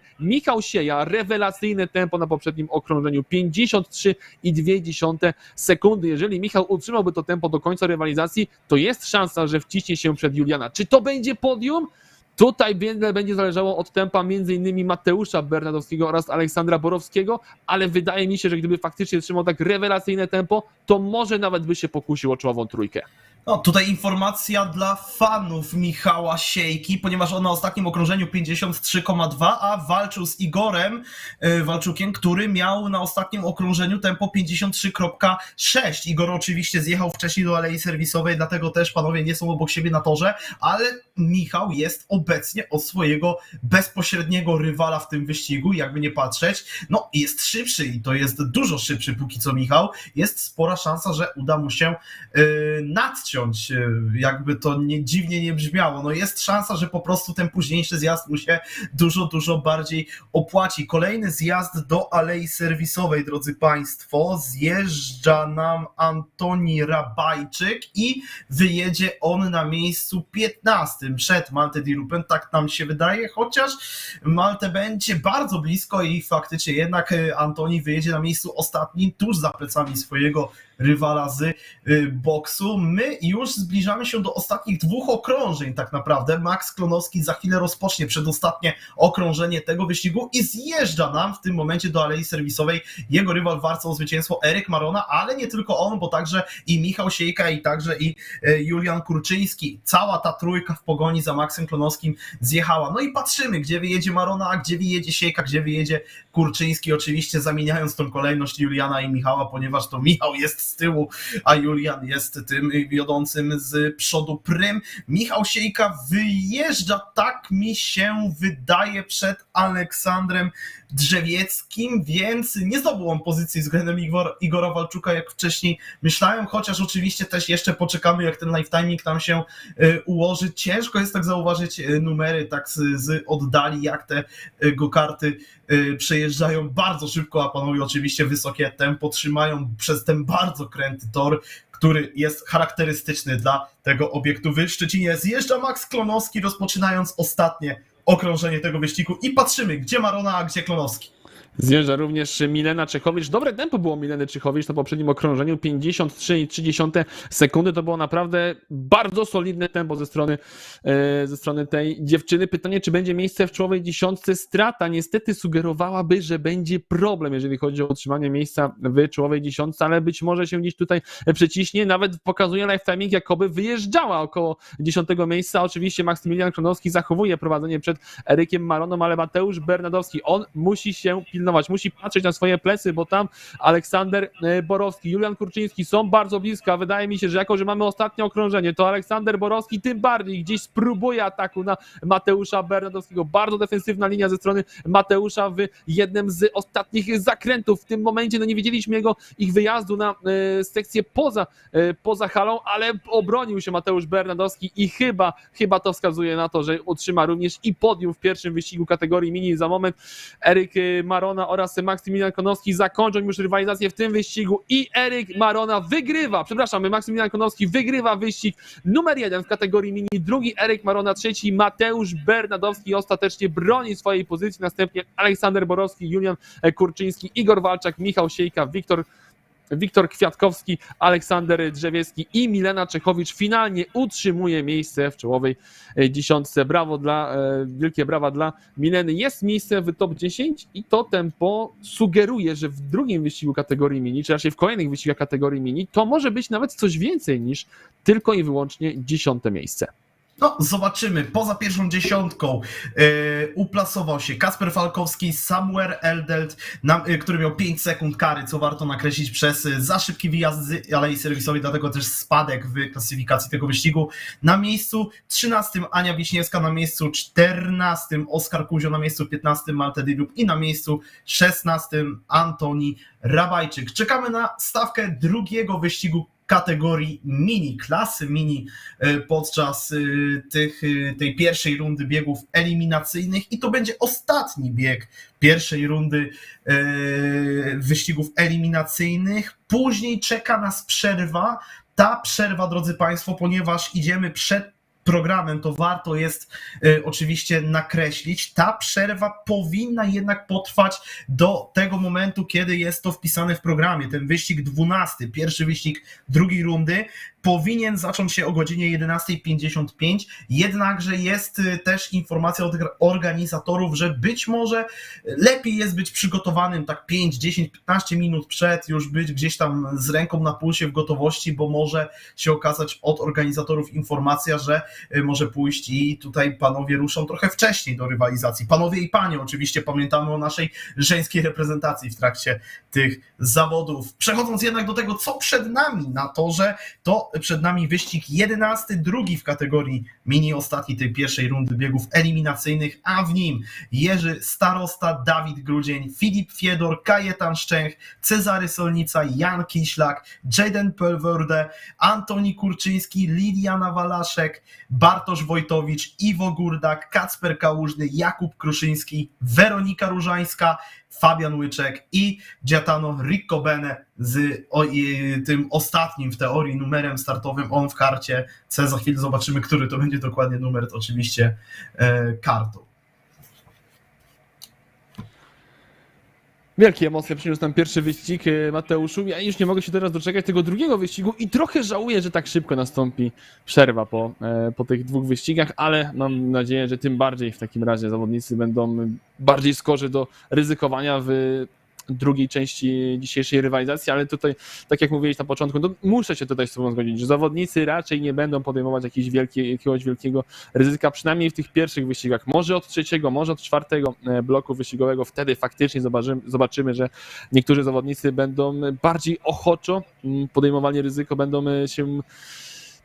podejmowali więcej manewrów wyprzedzania, ale na razie ruszamy w każdym razie do wyścigu numer 2 w kategorii mini. Mateusz już całą stawkę nam przybliżył, więc czekamy tylko na najlepsze czasy okrążeń. Jeżeli chodzi o kwalifikację numer 1 w kategorii mini, najszybszy czas okrążenia to było 53,424, ale ponownie, tak jak w kategorii junior, te kolejne wyścigi i w kategorii open oczywiście, kolejne wyścigi na tych samych kartach powinny być jednak minimalnie chociaż szybsze, te okrążenia kwalifikacyjne oraz okrążenia wyścigowe, bo po pierwsze karty są rozgrzane i po drugie opony również są rozgrzane, a co za tym idzie, lepiej trzymają się na wierzchni. Zawodnicy w tym momencie są już ustawiani, jeszcze dosłownie ostatnie wstrzymania przed rozpoczęciem kwalifikacji numer 2 w kategorii mini i za moment przystąpimy do rywalizacji w kategorii najmłodszych i najlżejszych. Zawodnicy ustawiają się oczywiście w tych dwóch rzędach charakterystycznych, no i za chwilę będzie puszczany po jednym zawodniku do rywalizacji kwalifikacyjnej. Widzimy, że najpierw jeden z prawej, potem drugi z lewej, potem trzeci z prawej, potem czwarty znowuż z lewej. No niczym po prostu na kolejności z pól startowych, jakby tak każdy po kolei ruszał do okrążenia formującego, ale tutaj jest oczywiście tylko do okrążenia kwalifikacyjnego. Później jest start lotny, dlatego kto stanie na pole position, my zobaczymy, kto jako pierwszy wyruszy nam do tej rywalizacji i z tego co widzę, to tym pierwszym zawodnikiem, który wykręci nam jakikolwiek czas, jest Jakub Kruszyński, to on jako pierwszy przeciął linię mety. Za niedługo później, tuż po nim też pojawi się Jaden Pelworde, więc też bardzo dobry zawodnik, też będziemy mieć dobre tutaj te tyczki do przeskoczenia, te poprzeczki do przeskoczenia za pomocą tej tyczki niczym Arvidas Duplantis, ale to oczywiście też oczywiście jest zupełnie inna dyscyplina sportu. Tutaj chłopaki i dziewczyny bardziej wykorzystują kierownicę niż tą tyczkę i to za pomocą niej będą próbować przebijać kolejne rekordy. Póki co właśnie Jaden w pierwszym sektorze najszybszy, ale póki co też dopiero 6-7 zawodników wykręciło te najlepsze czasy w pierwszym sektorze. Czekamy po prostu, aż te pierwsze poprzeczki nam się pojawią. Jakub Kruszyński 54,4, Jaden 53,4, więc Jaden bardzo ładny czas. Polverde póki co z pole position do tego wyścigu. Weronika nam skakuje na miejsce trzecie. Proszę bardzo, Weronika Różańska strącona jednak już z tego miejsca trzeciego na koniec pierwszej piątki. Iwo Górdak między innymi się w tej pierwszej piątce zameldował. Widzimy, że Jerzy Starosta również do niej wskoczył też nam Janek, wskoczył też nam Czarek. Pytanie, kto jeszcze w pierwszej piątce nam się zamelduje? Filip Fiedor na miejsce drugie w tym momencie skakuje, Kasper Kałużny tuż za pierwszą piątką, on na miejscu szóstym, Rico Bene na miejscu siódmym, Liliana z czasem na miejscu 14 i w taki sposób te kwalifikacje kończymy. I ten Jaden Polverde, o którym mówiłem, że będzie tutaj jednym z tych wyznaczników dobrego tempa, on na pole position do tego wyścigu, to on będzie ten wyścig rozpoczynał. Drugi Filip Fiedor i trzeci Iwo Górdak byli bardzo blisko siebie, dzieliły ich około 300 sekundy, jednak to Filip zameldował się na miejscu drugim, Iwo z czasem trzecim, Cezary Solnica na miejscu czwartym, Janek Kiślak na miejscu piątym, na miejscu szóstym, tak jak mówiłem, zameldował się Kacper Kałużny, na miejscu siódmym Gaetano Ricobene, na miejscu ósmym jest Jerzy Starosta, na miejscu dziewiątym wystartuje Bartosz Wojtowicz, z 10 miejsca Weronika Różańska, 11 Dawid Grudzień, 12 wystartuje Jakub Kruszyński oczywiście, na miejscu 13 w tych kwalifikacjach Fabian Łyczek, na miejscu 14 Liliana. I tutaj już mi uciekł niestety ten właśnie szyk startowy, aczkolwiek Państwo mogli go jeszcze bardzo szybko zauważyć. No Javen, wspomniałeś tutaj o Armondzie Duplantisie i wydaje mi się, że... Armand Duplantis, pokręciłem jego imię i nazwisko, potem się skapnąłem. No, Duplantis powiedziałeś jak najbardziej poprawnie, ale imię tak zastanawiałem się, czy ty nie wykonałeś jakiejś fuzji. W każdym razie... Powiedziałem chyba Arvidas, a Arvidas to był Sabonis, koszykarz kiedyś. W każdym razie Jaden Polvorde, przepraszam, kapitalny rezultat, 1,5 ponad przewagi nad drugim zawodnikiem w kwalifikacjach, rewelacyjne tempo i no, faktycznie to wyglądało jak występ w zasadzie każdy Armonda Duplantisa w skoku łotyczce, ale my o tym już nie wspominamy, bo w tym momencie rozpoczynamy wyścig numer 2 w kategorii mini i na razie Polverde zachowuje swoje prowadzenie, Filip Fiedor na drugim miejscu i Iwo Górdak za plecami dwójki liderów. No jeżeli coś może się wydarzyć, to na starcie i z tyłu stawki nie jestem w stanie, nie potrafię ocenić kto to był, ale to chyba była walka o 12, tak jest, to była walka o 12 miejsce, a więc Jakub Kruszyński kontra bodaj Fabian, w takim razie byłby to Fabian Łyczek, to była walka o miejsce numer 12, spada w tym momencie Kuba Kruszyński, na ostatnie miejsce, a Jaden Polverde, mimo tego, że w kwalifikacjach zawiesił poprzeczkę na poziomie nieosiągalnym dla swoich rywali. W wyścigu to tempo jest lepsze. Widzimy, że ma już pewną przewagę nad Filipem Fiedorem, ale to nie jest aż tak gigantyczny dystans dzielący lidera i drugiego zawodnika tego wyścigu. Nawet powiem więcej, Filip Fiedor gdzieś na dystansie całego wyścigu awansował przed Jadena Polverde. I jeszcze się dzieje w tej pierwszej szóstce, ona też odjechała ze względu na tą walkę w sekcji zewnętrznej, sekcji pozahalowej, tam był ścisk w walce o miejsce bodajże 7, patrząc na różnicę w live timingu, to Jerzy Starosta i Bartek Wojtowicz tam trochę nabroili, trochę się ze sobą posprzeczali torowo oczywiście i panowie sporo stracili w tych krętych sekcjach sekcji outdoorowej, ze względu oczywiście na tą walkę bark w bark. Niestety ta pierwsza szóstka od nich się oddaliła i Jerzy Starosta teraz musi wziąć na siebie brzemię odrabiania tych strat, bycia liderem tego pociągu pościgowego. W pierwszej trójce mocno się panowie rozjechali. Filip Fiedor uciekł Jadenowi i Iwo. Widzimy, że Iwo Górdak również przeskoczył przed Jadena Polverde. On oczywiście, to już tak jak Kuba mówił, spadł na miejsce trzecie z lekkimi problemami, a walka Jerzego Starosty i Bartosza Wojtowicza. Pytanie, kto z nich wyjdzie z tej walki zwycięsko? I chyba Cezary Starosta póki co wychodzi nie, chodzi jako przegrany z tego pojedynku, będzie na pozycji numer 5, natomiast Jaden Pulverde, no czyżby się okazało, że wszystkie fajerwerki wystrzelił nam już w kwalifikacjach, na razie cały czas trzyma tempo Iwo Gurdaka, ale myślę, że to nie jest cel, jaki założył sobie Jaden Pulverde po tym fantastycznym okrążeniu w kwalifikacjach, że jedynie o drugie miejsce będzie się bił, bo widzimy, że Filip Fiedor już ucieka, być może zobaczymy jakiś szybszy pit stop w takim razie ze strony któregoś z zawodników, na razie Pulverde pozostanie na pozycji numer 3. Mam wrażenie, że gdzieś szykuje atak na Filipa Fiedora. Chyba był nawet kontakt między Pulverda i na Iwo Gurdaga, przepraszam. Ale pomimo tego, że w nawrocie, w zakręcie numer 2 zderzyli się ci zawodnicy, na razie o ataku może tylko pomarzyć Jaden Pulverde. Nawet powiem więcej, po tym kontakcie ten dystans między nimi troszeczkę się zwiększył. Jakby troszeczkę szerszą linię teraz Pulverde obrał od Iwo Gurdaka, próbuje gdzieś tutaj zyskiwać prędkość względem zawodnika na pozycji numer 2, ale na razie nieskutecznie. Na razie Pulverde musi pozostać na pozycji numer 3, ale za ich plecami jest naprawdę bardzo ciasno. Cezary Stolnica, oczywiście, starosta to jest Jerzy, Cezary Stolnica bardzo blisko za Janem Kiślakiem i na razie no wydaje się, że tam może nastąpić, jeżeli już to jakiś pojedynek, teraz delikatnie szerszy wyjazd nawet Jana Kiślaka od Cezarego Starosty, chyba aby zyskać troszeczkę prędkości na wyjściu, to się nie udało i Jan Kiślak razem z Gitano Ricobene zjeżdża w tym momencie do alei serwisowej, a z przodu Pulverde cały czas straszy Iwo Gurdaka, próbując gdzieś zaatakować i awansować na drugie miejsce.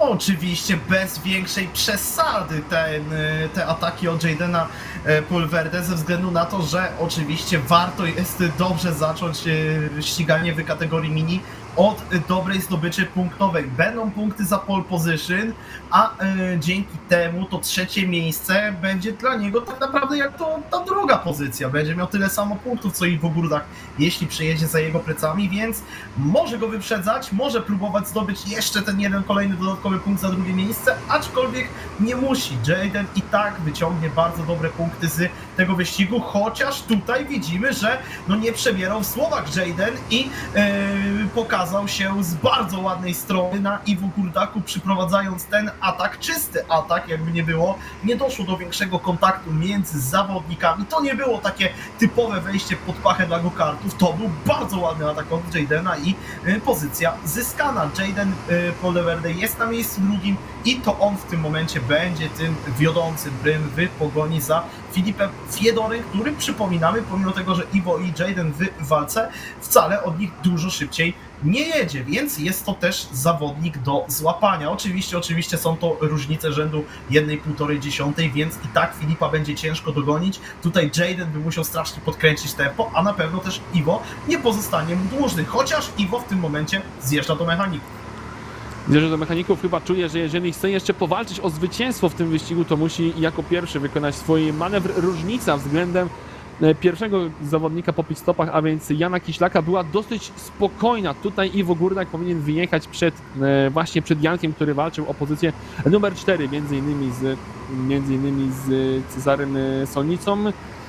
Ale zobaczymy, no Iwo Gurdak wyjechał nam już w tym momencie z alei serwisowej i tak spokojnie jest przed Janem Kiślakiem. Próbuję w ogóle zwrócić uwagę, gdzie jest Cezary Solnica. Cezary Solnica jeszcze nie zjeżdżał nam do alei serwisowej, a więc jedynym rywalem w tym momencie na torze, w tym momencie w bezpośrednim pojedynku dla Jana Kiślaka jest Gitano Ricobene, który w tym momencie jedzie bezpośrednio zresztą za Janem Kiślakiem, a Iwo Gurdak wyjechał na pozycji numer 5. Ma czysty tor, ale musi jeszcze te opony doprowadzić do odpowiedniej pracy. Na razie tempo Filipa Fiedora i Jadena Pulverde, biorąc pod uwagę to, co widzieliśmy w poprzednim wyścigu, bez rewelacji. 53,4, 53,5, ale tutaj przede wszystkim liczą się pozycje, liczą się punkty, a nie samo czysto tempo, tym tempo, którym dysponuje dany kierowca. To liczy się w kwalifikacjach, to najszybciej miał Jaden Pulverde, ale tego tempa z kwalifikacji Pulverde na razie nie jest w stanie przenieść na tempo wyścigowe.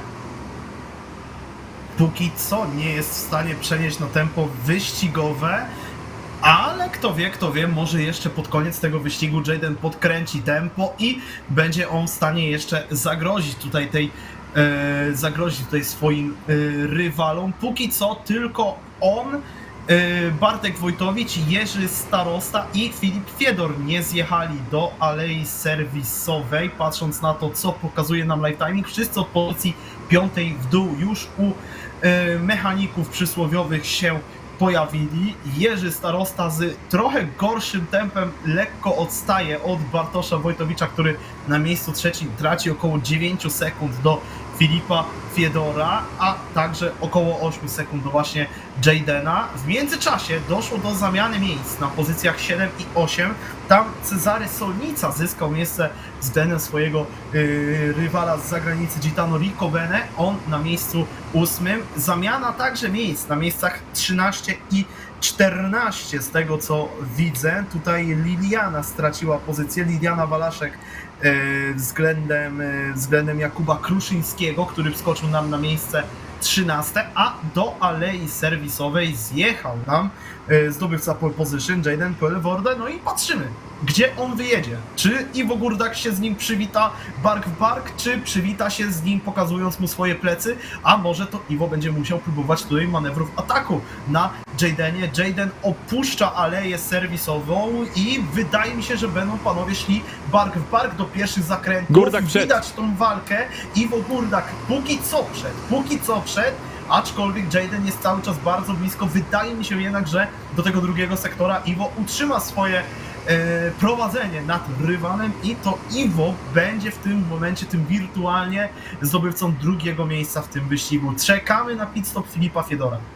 Ale rewelacyjne tempo Iwo Górdak miał po wyjeździe z alei serwisowej 53,2 sekundy. To było najlepsze tempo na przestrzeni całego wyścigu w tym momencie. Nie było szybszego kierowcy od Iwo Górdaka, ale to prawdopodobnie będzie za mało, aby wyprzedzić jeszcze Filipa Fiedora. Sam Jaden Pulverde tracił ponad sekundę do Filipa w momencie, kiedy zjeżdżał do alei serwisowej, a skoro Iwo był w stanie ledwo co tak naprawdę znaleźć się przed Jadenem, to wydaje mi się niemożliwe, aby Iwo Górdak wbił się jeszcze przed Filipa Fiedora. Dokładnie, szczególnie, że teraz Iwo musi bronić się przed Jadenem Pulverde. To już jest ostatnie okrążenie, zupełnie dwie różne linie obierają zawodnicy. Pulverde chyba trochę zniecierpliwiony i trochę zniesmaczony tym, że nie udało mu się wyprzedzić Iwo Górdaka, ale jeszcze absolutnie się nie poddaje. Znowu obiera nieco szersze linie do zakrętu, aby lepiej się napędzić. Górdak musi obierać linie wewnętrzne, musi obierać linie defensywne, aby tutaj nie dać możliwości Jadenowi Pulverde wcisnąć się do któregoś z zakrętów i awansować na drugie miejsce. Póki co to się udaje,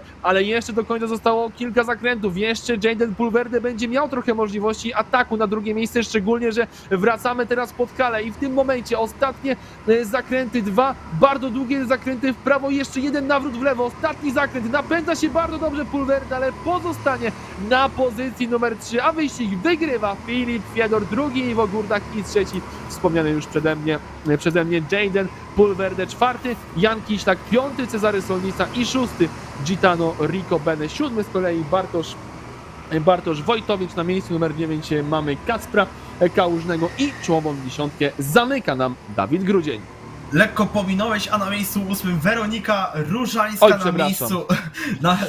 Spokojnie, got you, jak to mówią po angielsku. Na miejscu 11 Jerzy Starosta, na miejscu 12 Fabian Łyczek, na miejscu 13 Jakub Kruszyński, na miejscu 14 Liliana Walaszek, na miejscu 15 ukończył ten wyścig Kajetan Szczęch, no i na ostatnim 16 miejscu dojechał nam Antoni Kurczyński. Drodzy Państwo, przed nami przerwa na dotankowanie.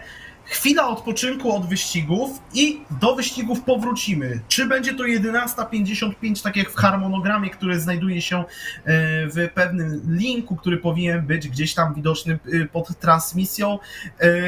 Czy będzie to 11:55, czy będzie to lekko wcześniej, tego się jeszcze dowiemy. Póki co panowie sędziowie muszą się teraz zająć naszymi kartami. Być może zawodnicy będą mieć jakieś wnioski dotyczące kartów, któryś kart trzeba będzie poprawić. Aktualnie udajemy się na przerwę i do usłyszenia za na pewno niecałą godzinę. Pytanie, czy prędzej, czy później.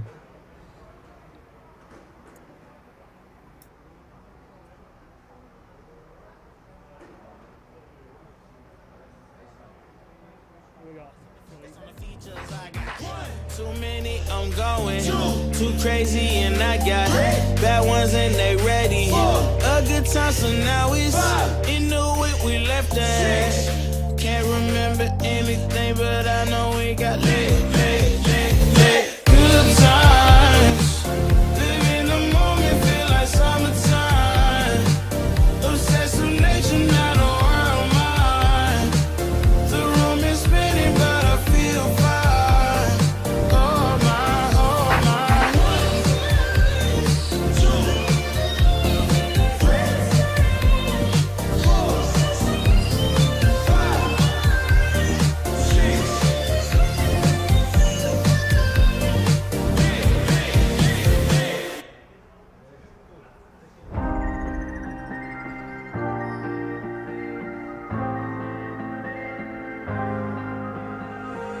When you put your hand in my jacket, I'm thinking so irrational. You flew me international now. We can spend hours reading the signals, but that's so unoriginal. What if we took this back to my house? Under all these lights, I gotta take a minute to calm down. But I feel like if I told you I was ready right this minute, do you think that it would turn you on? I just feel like you need to know. If I told you I was ready right this minute, would you just run off and tell someone? I just feel like you need to know. I don't wanna feel like we're wasting time. Tell me, should I go and call up a taxi? We can make out for a play in the backseat.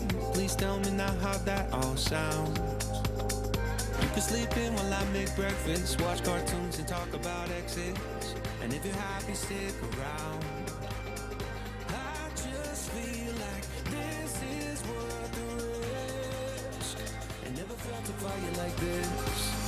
If I told you I was ready right this minute, do you think that it would turn you on? I just feel like you need to know. If I told you I was ready right this minute, would you just run off and tell someone? I just feel like you need to know. Right here, right now, we're running out of things to talk about.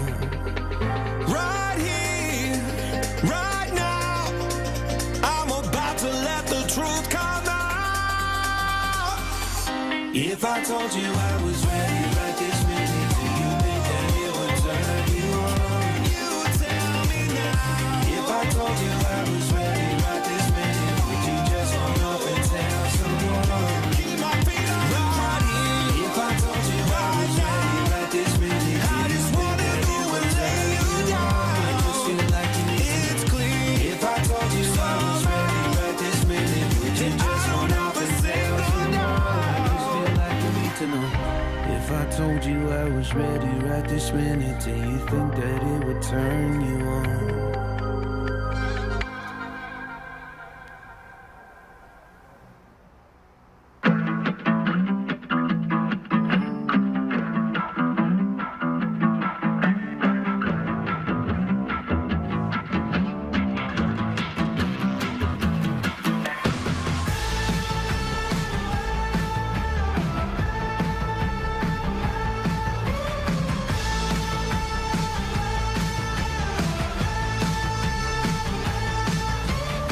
I'm not a joyride, a hit and run. I thought I loved you and you thought I was fun. I'm moving on down the road. Watch me as I go, watch me as I go. Should I look both ways before you cross me, baby? 'Cause I don't break for boys. I'm moving on. I'm moving on. Got nothing left to say. Let's be on my way. Best of luck. I'm moving on. I'm moving on.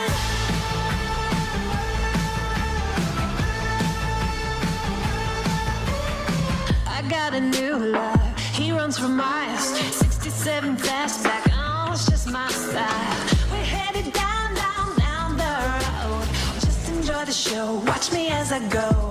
Should I look both ways before you cross me, baby? 'Cause I don't break for boys. I'm moving on.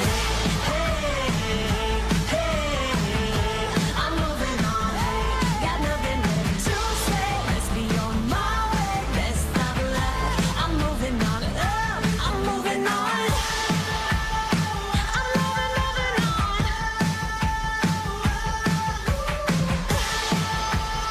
I'm moving on.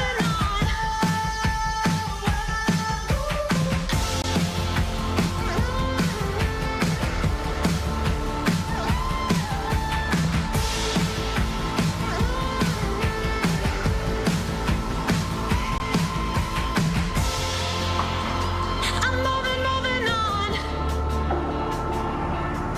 Should I look both ways before you cross me, baby? 'Cause I don't break for boys.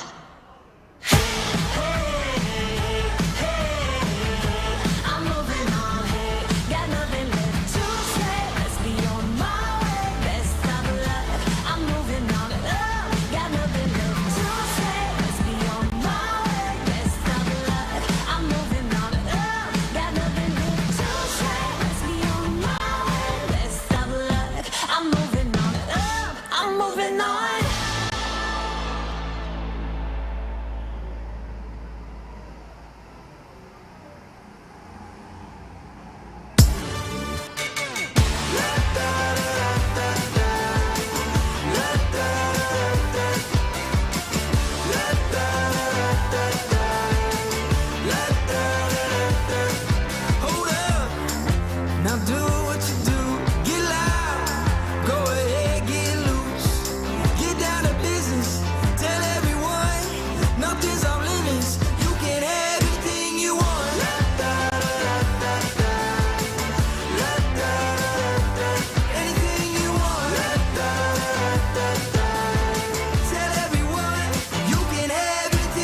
있으니까 Then you got me sinking low 사랑이란 단어로 섬도 아닌 섬을 타면 행복한 줄로 친구들이 다들 바보래 사랑 표현 못한 벙어리 한 번도 안 해봐서 어떡해 honestly Cause 1, 2, 3 중요한 건 you and me 내 곁에만 있다면 Baby can't you see 자꾸 쳐다보면 뭘 말이라도 걸어봐 속마음을 표현해 I know it's gonna be alright 손이라도 잡을까 몸에 안겨볼까 Whatever your love language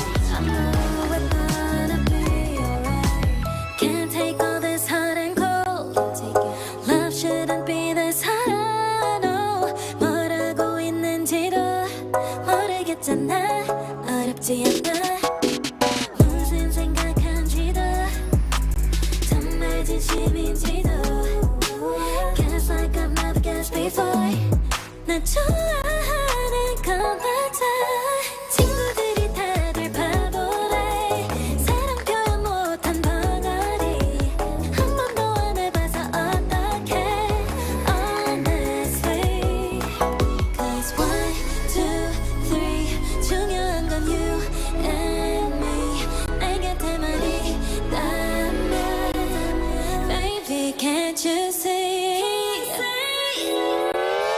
자꾸 쳐다보면 뭘 말이라도 걸어봐 속마음을 표현해 I know it's gonna be alright 손이라도 잡을까 몸에 안겨볼까 Whatever your love language I know it's gonna be alright I know it's gonna be alright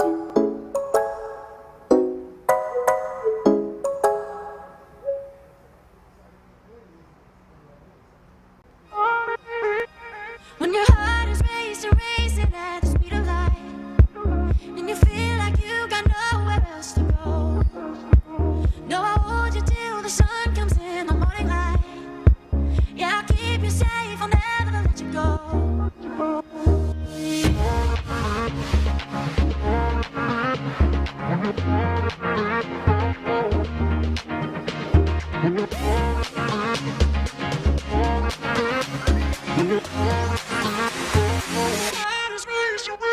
When your heart is racing at the speed of light When your heart is racing at the speed of light Yeah, I'll keep you safe Yeah, I'll keep you safe, I'll never let you go When your heart is racing at the speed of light And you feel like you got nowhere else to go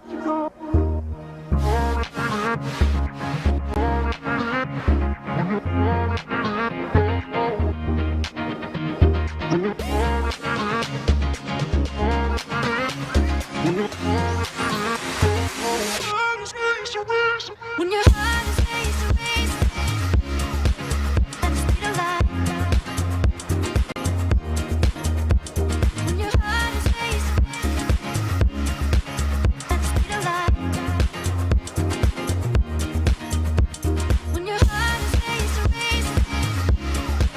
at the speed of light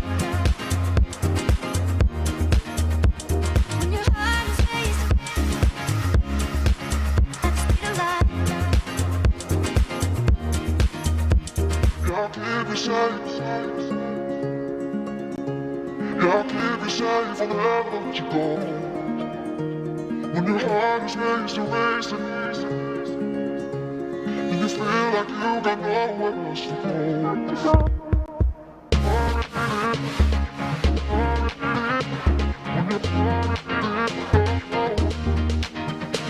When your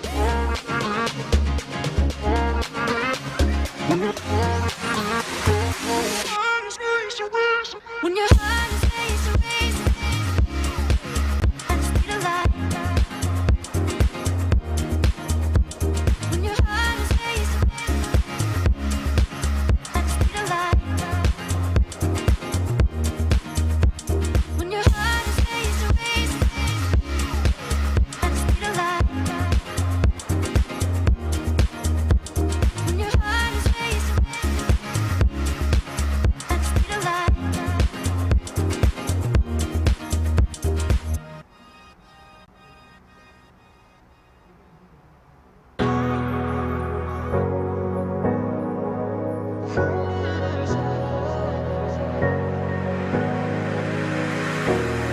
running your way, but you push me away. Your life gone, losing your mind. I'm here for you, babe. I've loved you the same this whole time. So tell me, what's on your mind? And I'm not here to hear you say you're fine. I can take the pain you hold inside.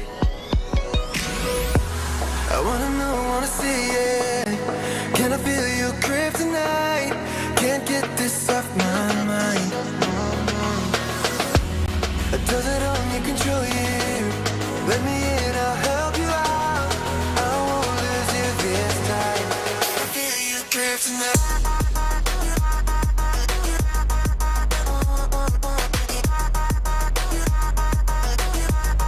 Can I feel it? Can I feel you?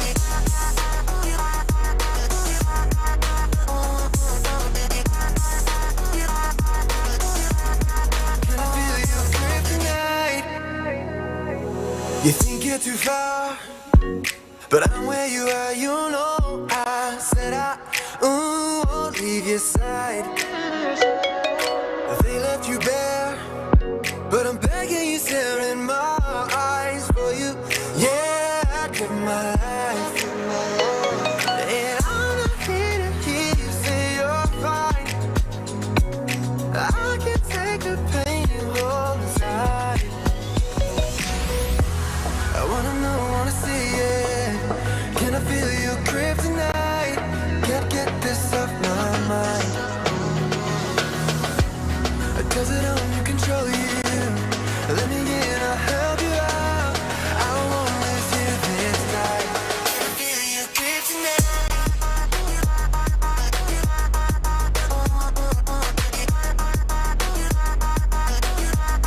Can I feel your grip tonight?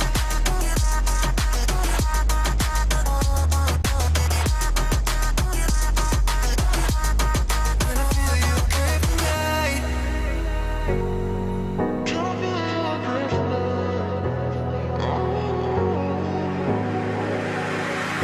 And I'm not here to hear you say you're fine.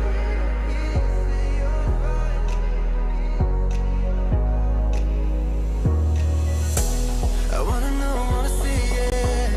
Can I feel your grip tonight? Can't get this off my mind. Does it only control you? Let me in, I'll help you out. I won't lose you this time. Feel your grip tonight.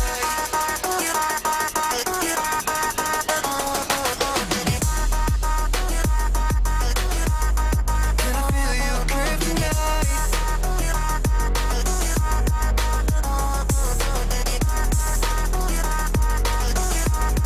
Can I feel your grip tonight?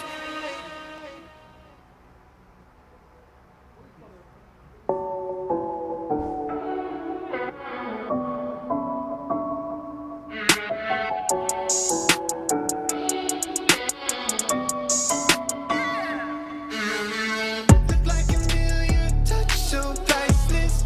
But they tend no cap, you the finest. The summer love don't fade like a tattoo. Forever's not enough time to be with you. Sugar sweet, you a spice, you a movie. You a bay, you a belle, you a beauty. The summer love don't fade like a tattoo. Forever's not enough time to be with you. You got a smile, make a heart go chip chip. You butterfly, no charge, so with it. Guess your cards till you show me. You a royal flush, got me folding. Before you, I was sitting on the sidelines. Now every moment with you is my favorite highlight. And when you by my side, I'm always winning. Had me up by touchdown from the beginning. Oh, look like a million, touch so priceless. But they tend no cap, you the finest. The summer love don't fade like a tattoo. Forever's not enough time to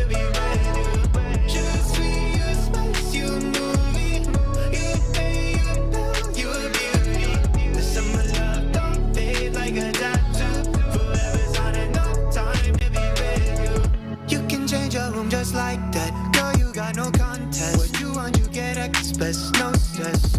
Thank the Lord, you know you so blessed. You got me so obsessed. And there ain't a moment I ain't thinking about you. Always when you're here, you know I won't sleep. Forever love me together, whenever long. When you're by my side, yeah, I'm winning. Head in the clouds, so high, got me singing. Look like a million, touch so priceless. Bullet time, no cap, you the finest. This summer love don't fade like a tattoo. Forever's on a no time to be ready. You sweet, you spice, you a movie. You pay, you bell, you a beauty. This summer love don't fade like a tattoo. Forever's on a no time to be ready.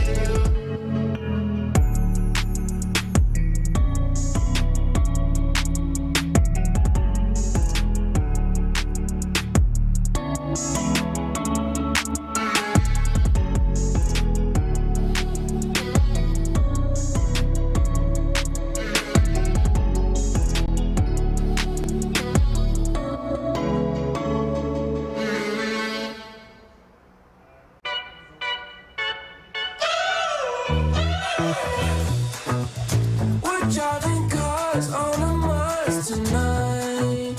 We're blasting off to the stars tonight. We wanna go, go. We wanna go, go.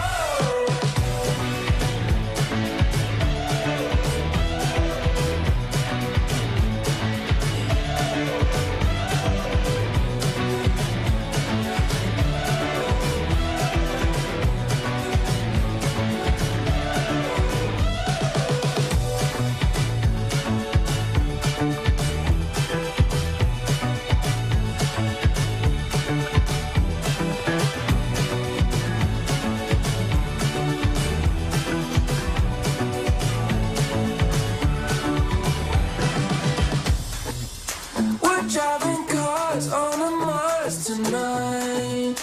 We're blasting off to the stars tonight. We wanna go, go. We wanna go, go.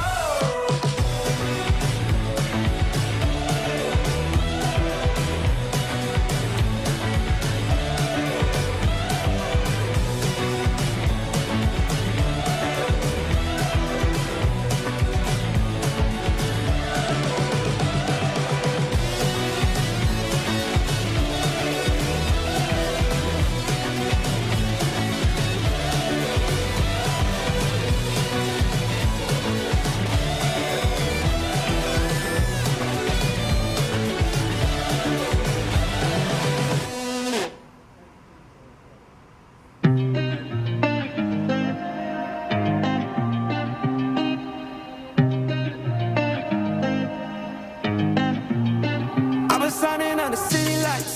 All this doubt around me, damn it, look, I got it right. Don't you try to hit me, now you live a petty life. All those nights I laid awake, I pray for better life. Now I wake up with a baddie like I said I might. This a better life, you never tried, I bet it right. This a better life, you never tried, I bet it right. You been stuck just where you at because you never tried. Want a better life, I had to try, I bet it right. Yeah, I just took a chance and yeah, let me write. Look, I just took a chance and yeah, I rolled the dice. Yeah, women, I'll be bad because the vocal's nice. But yeah, I must admit that this ain't overnight. I just hit the double with the jackpot. I'm in the snow, this in New England, but I'm dying high. Now I'm not for the music when I can't stop. Ain't gon' let me out here what ask me. Ask a favor, what a shout out, time gas me. Really, they ain't take a risk, but want the outcome. Then asking how come. I was signing on the city lights. All this doubt around me, damn it, look, I got it right. Don't you try to hit me, now you live a petty life. All those nights I laid awake, I pray for better life. Now I wake up with a baddie like I said I might. This is better life, you never tried, I bet it right. This is better life, you never tried, I bet it right. You been stuck just where you at because you never tried. Want a better life, I had to. I'm all in this. I call the shots, I never call it quits. Trust my intuition, bet it's right and bitch it often is. Seen too many others come and go, they had the wrong intent. Do it out of love and never for it, then I watch it get bigger than expected. Don't second guess it, I let it set it. It's God's plan, we out here only accepting blessings. I'm stuck with it, this mindset is terminal. In and out different terminals, leveling up is personal. And I already made it, y'all can miss me. I smack my girl's ass, tell her pinch me. It's hard to believe I made something from nothing. No hindsight discussions, I've been writing, I love it. All this doubt around me, then but look, I got it right. Don't you try to hit me, now you live a petty life. All those nights I laid awake, I pray for better life. Now I wake up with a baddie like I said I might. This a better life, you never tried, I bet it right. This a better life, you never tried, I bet it right. You been stuck is where you at because you never tried. You want a better life, I had to try, I bet it right.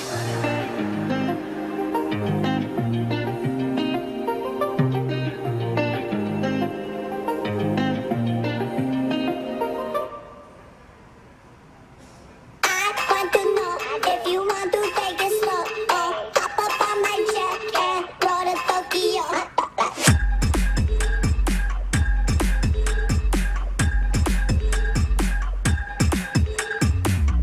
want to know if you want to take it slow. Oh, hop up on my jet and roll to Tokyo. I like Gucci bags when they build up with cash. Call me honey, give me money and designer for the ass.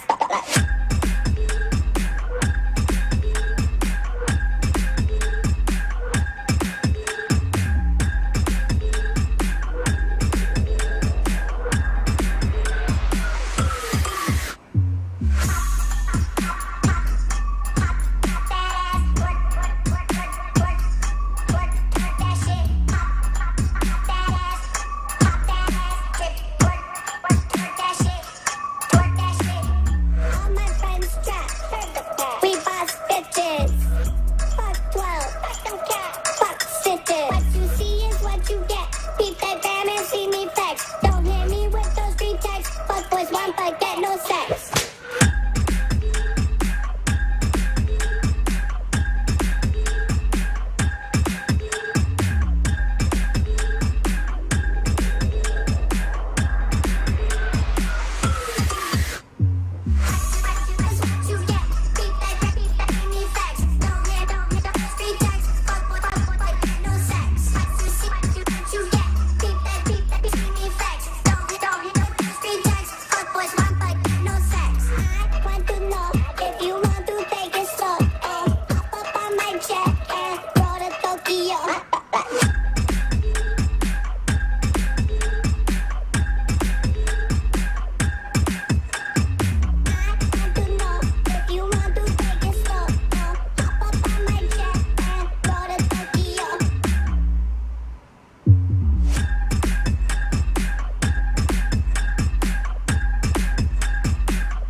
We gonna take it, gonna take it, gonna take it, gonna take it, gonna take it, gonna take it, gonna take it, gonna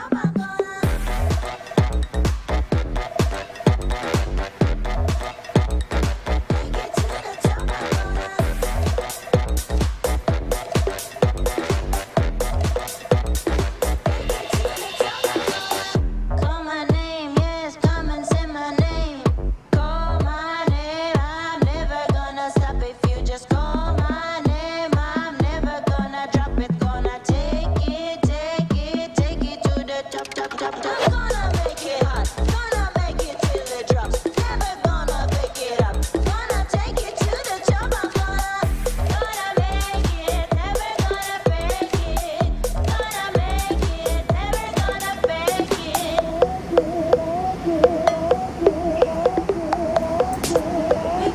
Zielona flaga, zawodnicy ruszają na tor z powrotem i drodzy Państwo, rozpoczynamy drugą rundę biegów eliminacyjnych podczas PIKC 2025 rozgrywanych jak co roku w Szczecinie. Wraca duet Mateusz Zieliński i Kuba Press. Witam Państwa ponownie.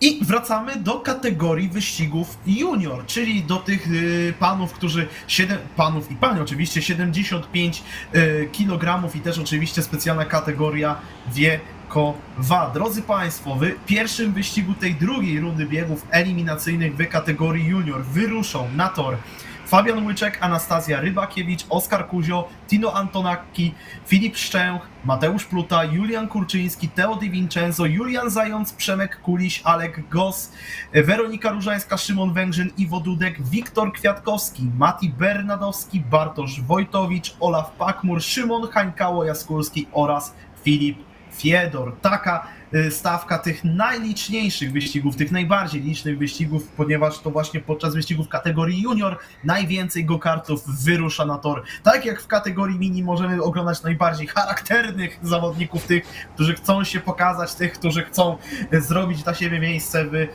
wielkim ściganiu. Tak tutaj obserwujemy najwięcej emocji ze względu na to, iż tych kartów jest po prostu na torze najwięcej.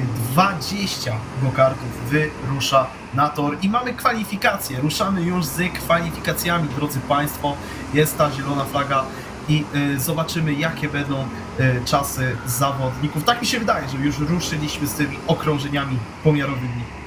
Nawet na pewno ruszyliśmy, a przynajmniej była wywieszona zielona flaga, więc to by sugerowało, że zawodnicy rozpoczęli swoje okrążenie, aczkolwiek dosyć późno niektórzy zawodnicy są puszczani i wydaje mi się, że tutaj może dojść nawet do zablokowania liderów, chociaż to i tak w dalszym ciągu były chyba tylko okrążenia rozgrzewkowe, aczkolwiek chyba już niektórzy zawodnicy będą kończyli swoje okrążenia, tak by na to wskazywało. Oczywiście, o czym już wspomnieliśmy, tym razem, jako że to jest druga seria wyścigów, to zawodnicy będą jechać w kierunku Y, a więc w odwrotnym do tego, który widzieliśmy w pierwszym wyścigu, ale no te czasy, no właśnie, między innymi Fabiana Łyczka wskazywały, że zawodnicy byli na okrążeniach pomiarowych i mamy Dawid Grudzień w tym momencie na pozycję numer 1, teraz na pozycję numer 3 wskakuje za to Alek Gos, ale już na pierwszym miejscu mamy Weronikę Różańską, która z kapitalnej strony zaprezentowała się w ostatnim wyścigu kategorii mini. Ona wskakuje przed Dawida Grudnia, co pokażą nam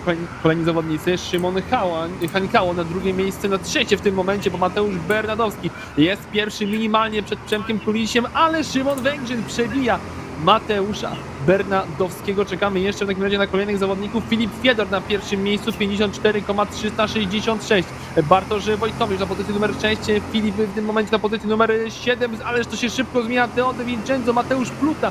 To są w tym momencie liderzy. Czekamy jeszcze na Julka Zająca, a Tino Antonacki ostatecznie na pozycji numer 8. Julek Zając z kolei na pozycji numer 4, ale Mateusz, ja tutaj się zachwycałem w kategorii mini czasem Jadena Polverde, że odstawił resztę stawki na 1,5 tak teraz Mateusz Pluta o 0,3 sekundy pokonuje Teo Di Vincenzo. Knockout w kwalifikacjach to jest mało powiedziane.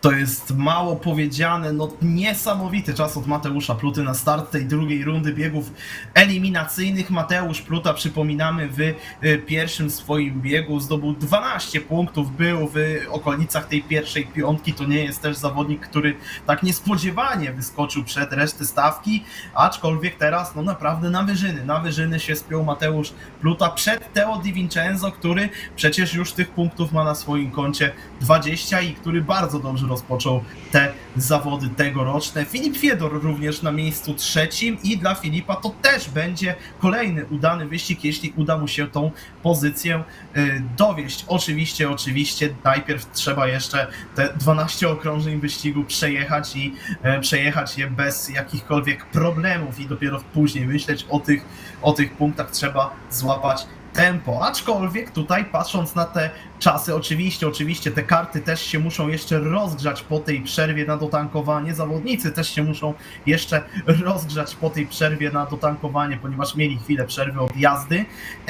Jak się to już wszystko podzieje, to też pod koniec tego wyścigu będziemy jechać dużo szybciej i te pit stopy mogą sporo namieszać to tempo zawodników, te wolne powietrze, ich możliwość wykorzystania wolnego powietrza. Tutaj wiele się może pozmieniać na sam koniec tego wyścigu, dlatego też trzeba bacznie obserwować to, co się dzieje na torze i trzeba będzie mieć oczy dookoła głowy, kto gdzie kogo zaatakował, kto gdzie przed kogo wjechał. Wiele się może podziać w trakcie tych pierwszych wyścigów po dotankowaniu. No właśnie, dobrze, że powiedziałeś tutaj o klasyfikacji generalnej, bo z tego co kojarzę mamy chyba tylko jednego zwycięzcę z poprzedniego wyścigu. W każdym razie zwycięzcę z poprzedniego bloku, bo mamy w tym wyścigu tylko Teo de Vincenzo, ale teraz Teo de Vincenzo, no właśnie, jest pozycja numer 2 za Mateuszem Plutą. Mateusz Pluta, no dobry wynik, jak najszybciej dobry wynik po tym zaledwie 8. miejscu w wyścigu numer 1 bardzo przyda się Mateuszowi. Jeszcze raz przypominamy, że i tak najgorszy spośród 5 rezultatów w eliminacjach każdego zawodnika będzie usuwany, ale nie jest powiedziane, że Mateusz Pluta za każdym razem będzie finiszował na wyższej pozycji niż 8. Wyścigi są nieprzewidywalne, tutaj może przydarzyć się najdrobniejszy błąd, może przydarzyć się kraksa również drugim zawodnikiem i okaże się, że to 8. miejsce jednak okaże się na wagę złota. Na razie zawodnicy rozpoczynają już przygotowania do lotnego startu. Jeszcze raz przypominamy, Mateusz Pluta oraz Teo de Vincenzo to jest czołowa dwójka. Czekamy na to, aż polski zawodnik zacznie ten start wykonywać już w normalnym tempie. Przyspieszy, być może będzie próbował zaskoczyć Teo de Vincenzo. Chyba nie, chyba ruszył zgodnie z planem, a więc na wyjściu z przedostatniego zakrętu, ale mamy czerwoną flagę, a więc procedura startowa jest przerwana. Zauważył to od razu jeden z sędziów, który stał przy tej całej gromadzie samochodów, gromadzie go-kartów, która ruszała do tego biegu, że coś jest nie tak, od razu machał rękoma w dół i pokazywał, że coś jest nie tak, coś trzeba będzie przerwać tutaj tą procedurę startową i widzimy, że sędziowie też gdzieś tam od razu ze sobą rozmawiają. Strasznie dużo też osób zebrało się na balkonie, teraz to idealnie widać na kamerach, strasznie dużo osób się zebrało na balkonie, żeby obserwować ten wyścig kategorii junior. Też już godzina trochę bardziej ludzka do śledzenia zawodów dla niektórych, ponieważ zbliżamy się do południa, to już nie jest 7:30, kiedy jeszcze wiele osób, nawet i tych śledzących zawody, jeszcze się ze swoimi poduszkami nie pożegnało i kołdrami, chociaż dość ciepło jest jak na kołdrę, jakby nie patrzeć. Dzisiaj bardzo dobra pogoda, póki co nie płatająca figle, co najważniejsze w kontekście naszych zawodów, ponieważ mamy oczywiście te wyjazdy na sekcję poza halą, mamy tą sekcję outdoorową i tam oczywiście musi być sucho, aby te zawody mogły dalej się kontynuować w swoim normalnym szyku, aby cały czas można było iść z terminarzem. Ten terminarz i tak lekko już został podrasowany. Jesteśmy trochę przed czasem. Ta seria miała się zaczynać o 11:55. Mamy 11:43 w tym momencie, a to jest powtórka startu, więc jesteśmy w dobrym tempie. Trzymamy bardzo dobre tempo, a to oczywiście wyrazy pochwały dla sędziów i organizatorów, że te zawody tak bardzo płynnie póki co się rozpoczynają. A skoro rozpoczynamy, to rozpoczynamy po raz kolejny ten bieg. I miejmy nadzieję, że tym razem zostanie wywieszona zielona flaga, nie będzie ponownie przerwanej procedury startowej. 77 osób w tym momencie obserwuje nas na czacie, no liczba trochę symboliczna, bo przecież Valtteri Bottas wraca do Formuły 1, tym razem jest zielona flaga i utrzymuje prowadzenie Mateusz Pluta przed Teo de Vincenzo, na trzecim miejscu Filip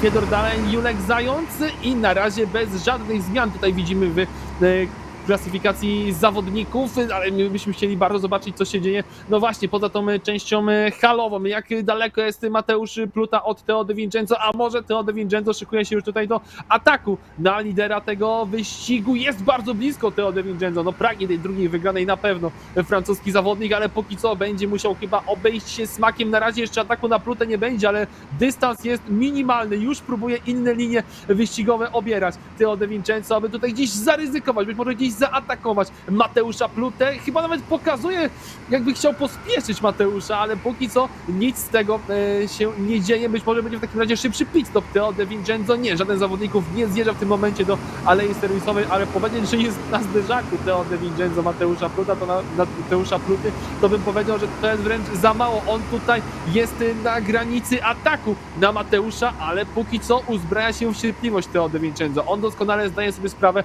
że wyścig ma 12 okrążeń. To nie jest jakoś bardzo dużo, ale też szanuje swoją drugą pozycję, bo jednak 18 punktów piechotą nie chodzi.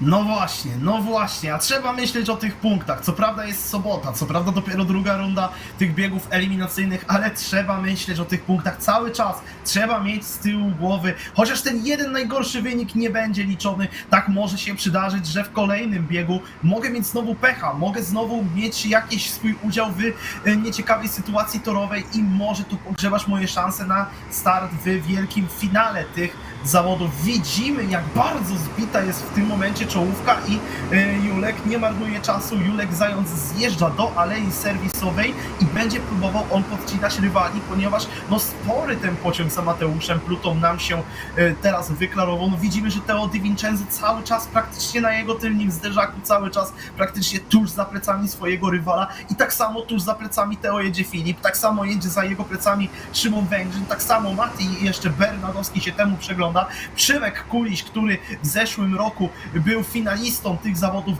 on wygrał bieg finałowy, aczkolwiek zabrakło mu trochę szczęścia, aby te podium w całej kategorii junior udało się zdobyć. Skończył on na miejscu 4.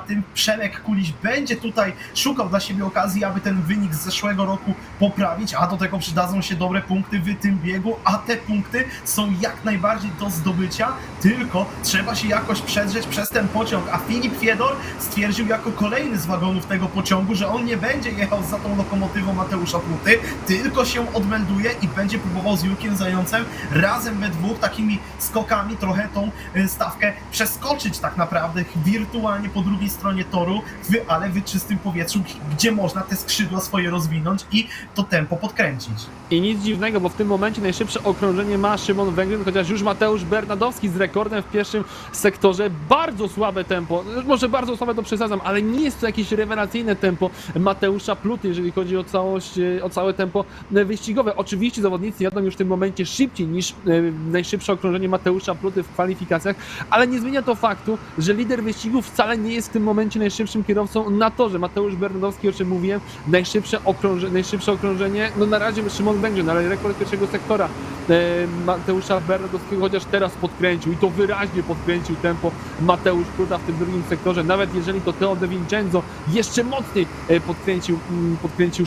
podkręcił rytm swojego wyścigu w sektorze numer 2, 31,192 i to on legitymuje się w tym momencie najszybszym okrążeniem, no to jednak Mateusz Pluta stracił tylko 400, jeżeli chodzi o czas okrążenia na poprzednim kółeczku do Teo De Vincenza, więc podkręcił tempo Mateusz Pluta, ale mam wrażenie, że to mogła też być strategia Mateusza Pluta, aby dać mylne wrażenie niektórym zawodnikom za jego plecami, że nie ma tego tempa, a kiedy część zawodników zjedzie do alei serwisowej, to wtedy dopiero przyspieszyć, aby pozbawić złudzeń rywali, którzy już w tym momencie mają pit stop odbębniony. Na razie Pluta jakby zaczął się minimalnie, to są dosłownie centymetry, ale jakby zaczął się oddalać od Teo De Vincenzo. Kończymy kolejne okrążenie, 53,6 sekundy. Spośród czołowej czwórki najszybszy był Mateusz Bernadowski, 53,6 również, ale nie, przepraszam, to Pluta był po raz kolejny najszybszy z czołowej czwórki. Ten dystans jest cały czas minimalny i nie może Pluta pozwolić sobie nawet na najmniejszy błąd. Oczywiście, wydaje mi się, że oczywiście nie ujmując Mateuszowi Plusie, ale wydaje mi się, że on aż tak bardzo tego nie kalkulował, aż tak bardzo nie miał strategii, żeby najpierw zwolnić, później dopiero przyspieszyć. Może to, że widzi trochę mniej go kartów za sobą, go motywuje, aby podkręcić tempo, bo jakby dostał przez to taki komunikat od innych zawodników, że mogę być, kurczę, trochę wolniejszy od nich, no muszę podkręcić, no muszę tutaj trochę tą śrubę wyśrubować, muszę ten czas polepszyć jak najbardziej się da i Mateusz Pluta dlatego tak podkręca swoje tempo, dostał takiego kopa motywacyjnego od reszty zawodników, którzy zjechali do alei serwisowej, by go przeskoczyć w czystym powietrzu po drugiej stronie toru. Szymon Węgrzyn za to, a propos podkręcania tempa, z najszybszym okrążeniem tego biegu i Węgrzyn póki co coraz bliżej tego Teo Di Vincenzo, który no grzecznie za Mateuszem Plutą się ciągnie. Pytanie tylko, czy Teo przez to tych punktów nie potraci. Patrzymy na czas Julka Zająca, który po drugiej stronie toru i Filipa Fiedora, panowie jadą 1/10 szybciej, to jest tylko 1/10, oni mało zyskują względem Teo i Mateusza, aczkolwiek taka 1/10 kółko po kółku kolejnym może sprawić, że panowie z pierwszych dwóch pozycji będą mieć bardzo niemiłe towarzystwo, kiedy to niemiłe towarzystwo ich spotka na wyjeździe z alei serwisowej. Ale obawiam się, że w momencie zjazdu do alei serwisowej ta różnica była za duża. Teo De Vincenzo nie czeka do końca wyścigu, już w tym momencie zjeżdża nam do alei serwisowej. Jak pamiętam po zeszłym roku, to chyba na nitce Y mniej więcej w lifetimingu pit stop trwał, oczywiście on w rzeczywistości trwa 20-21 sekund, bo kierowca musi zjechać, zatrzymać się i dopiero wtedy wyjechać z alei serwisowej, ale mniej więcej 18,5 sekundy chyba było potrzebne, aby zawodnik utrzymał swoją pozycję przed zawodnikami, którzy już wcześniej zjechali do alei serwisowej i Teo De Vincenzo w rzeczywistości utrzymuje pozycję przed Julkiem Zającem. To nie jest chyba aż sekunda różnicy, ale myślę, że 0,8, może nawet tylko pół sekundy, no ale jednak utrzymał swoją pozycję przed Filipem Fiedorem i przed Julkiem Zającem. Czekamy w takim razie na ruch ze strony Mateusza Pluty, a Mateusz Pluta na poprzednim okrążeniu wykręcił rekord całego wyścigu, ale teraz to Julek Zając jest z rekordem pierwszego sektora. Kończymy kolejne okrążenie, 53,6 od Mateusza Pluty. Lepsze okrążenie w wykonaniu Szymona Węgrzyna, również Mateusz Bernadowski, 53,489. No i oczywiście czekamy na to, jakim tempem będą legitymowali się Teo De Vincenzo oraz Julek Zając. Za moment zakończą nam swoje okrążenia ci dwaj zawodnicy. Teo De Vincenzo to oczywiście okrążenie po pit stopie. Julek Zając 53,3 sekundy. Wydaje mi się, że gdyby tam nie było Teo De Vincenzo, to Julek mógłby nawet jechać szybszym tempem. Oj, zobaczymy jak się ta sytuacja nam tutaj rozwinie. Czy Julek Zając za niedługo nawet nie zaatakuje nam Teo De Vincenzo? Różnica między nimi coraz to mniejsza. Kiedy ten Julek się zamelduje na plecach Teo De Vincenzo, no wydaje mi się, że on nie będzie tak jak Teo za Mateuszem grzecznie jechał cały czas aż do kreski, okrążenie po okrążeniu, tylko w końcu zaatakuje. Zjeżdża do alei serwisowej Szymon Węgrzyn, zjeżdża do alei serwisowej Przemek Kulisz oraz także Szymon Hańkał z Polski tuż za ich plecami zjechał do alei serwisowej, więc trzech tych panów będzie mieć już swój pit stop odbębniony. Czekamy, kiedy oni wyjadą. Zobaczymy, w jakim oni towarzystwie wyjadą, mniej więcej na których pozycjach. Przemek Kuliś, wydaje mi się, za całą tą gromadką wyjedzie, a i tutaj jeszcze bardzo blisko było na wyjeździe z alei serwisowej. Kilka kartów w walce w tym momencie między sobą i to jest właśnie ta grupa, tam Filip Fiedor, tam Przemek Kuliś, tam też jest chociażby jeszcze właśnie Szymon Węgrzyn, który wyjechał, tam jest również jeszcze Filip Szczęch, zamieszany mniej więcej w tą całą walkę torową, bo to oni mniej więcej się spotkali na tym wyjeździe z alei serwisowej. No, przed nami ostatnie okrążenie wyścigu, dlatego też zjeżdża nam czołówka. Zjeżdża Mateusz Pluta, zjeżdża jego imiennik Mati Bernadowski, no i zjeżdża także Tino Antonacki, ta pierwsza trójka, która jako ostatnia została na torze. Oczywiście, jeszcze pierwsza czwórka, ponieważ Wiktor Kwiatkowski jeszcze musiał do alei serwisowej zjechać. Oni już wyjeżdżają z alei serwisowej, ta czołówka wyjeżdża. Mateusz Pluta powinien na spokojnie przed Teo De Vincenzo się zameldować na torze, ale bardzo blisko było, żeby Mati Bernadowski tutaj jeszcze pozycję nam. On chyba nawet i finalnie stracił, nie jestem teraz do końca pewny. Tutaj, Kuba, możesz mnie poprawić? Wydaje mi się, że ten bardziej błękitny kask, w jasnych barwach faktycznie Mateusza Bernadowskiego nie jest na pozycji, na pewno nie jest na pozycji numer 3. Wydaje mi się, że to może być nawet 6. pozycja. Czyżby aż za Filipa Fiedora spadł Mateusz Bernadowski? No o tym przekonamy się na mecie wyścigu, a Mateusz Pluta no jedzie w tym momencie po komplet punktów. 21 oczek po słabym występie w wyścigu numer 1, kiedy było tylko 12 miejsce. Tam również zresztą mierzył się z Teo De Vincenzo, ale na niczce Y. Tym razem to Mateusz Pluta będzie górą. Wychodzą już z przedostatniego i ostatniego zakrętu. Mateusz Pluta wygrywa wyścig numer 2, swój wyścig numer 2 w kategorii junior i tym samym dopisuje do swojego konta 21 oczek. Dokładnie Mateusz Bernadowski kończy finalnie na pozycji numer 6, a podium uzupełnia nam Julek Zając. Ten pit stop na początku wyścigu dosyć agresywny, dosyć odważny, ale jak widać popłaciło się. 4. Filip Fiedor, 5. Szymon Węgrzyn, 6. Mateusz Bernadowski, o czym już mówiliśmy, 7. Przemek Kuliś, 8. Tino Antonacki, 9. Filip Szczęch i 10. zamyka nam Szymon Hańkało-Jaskulski.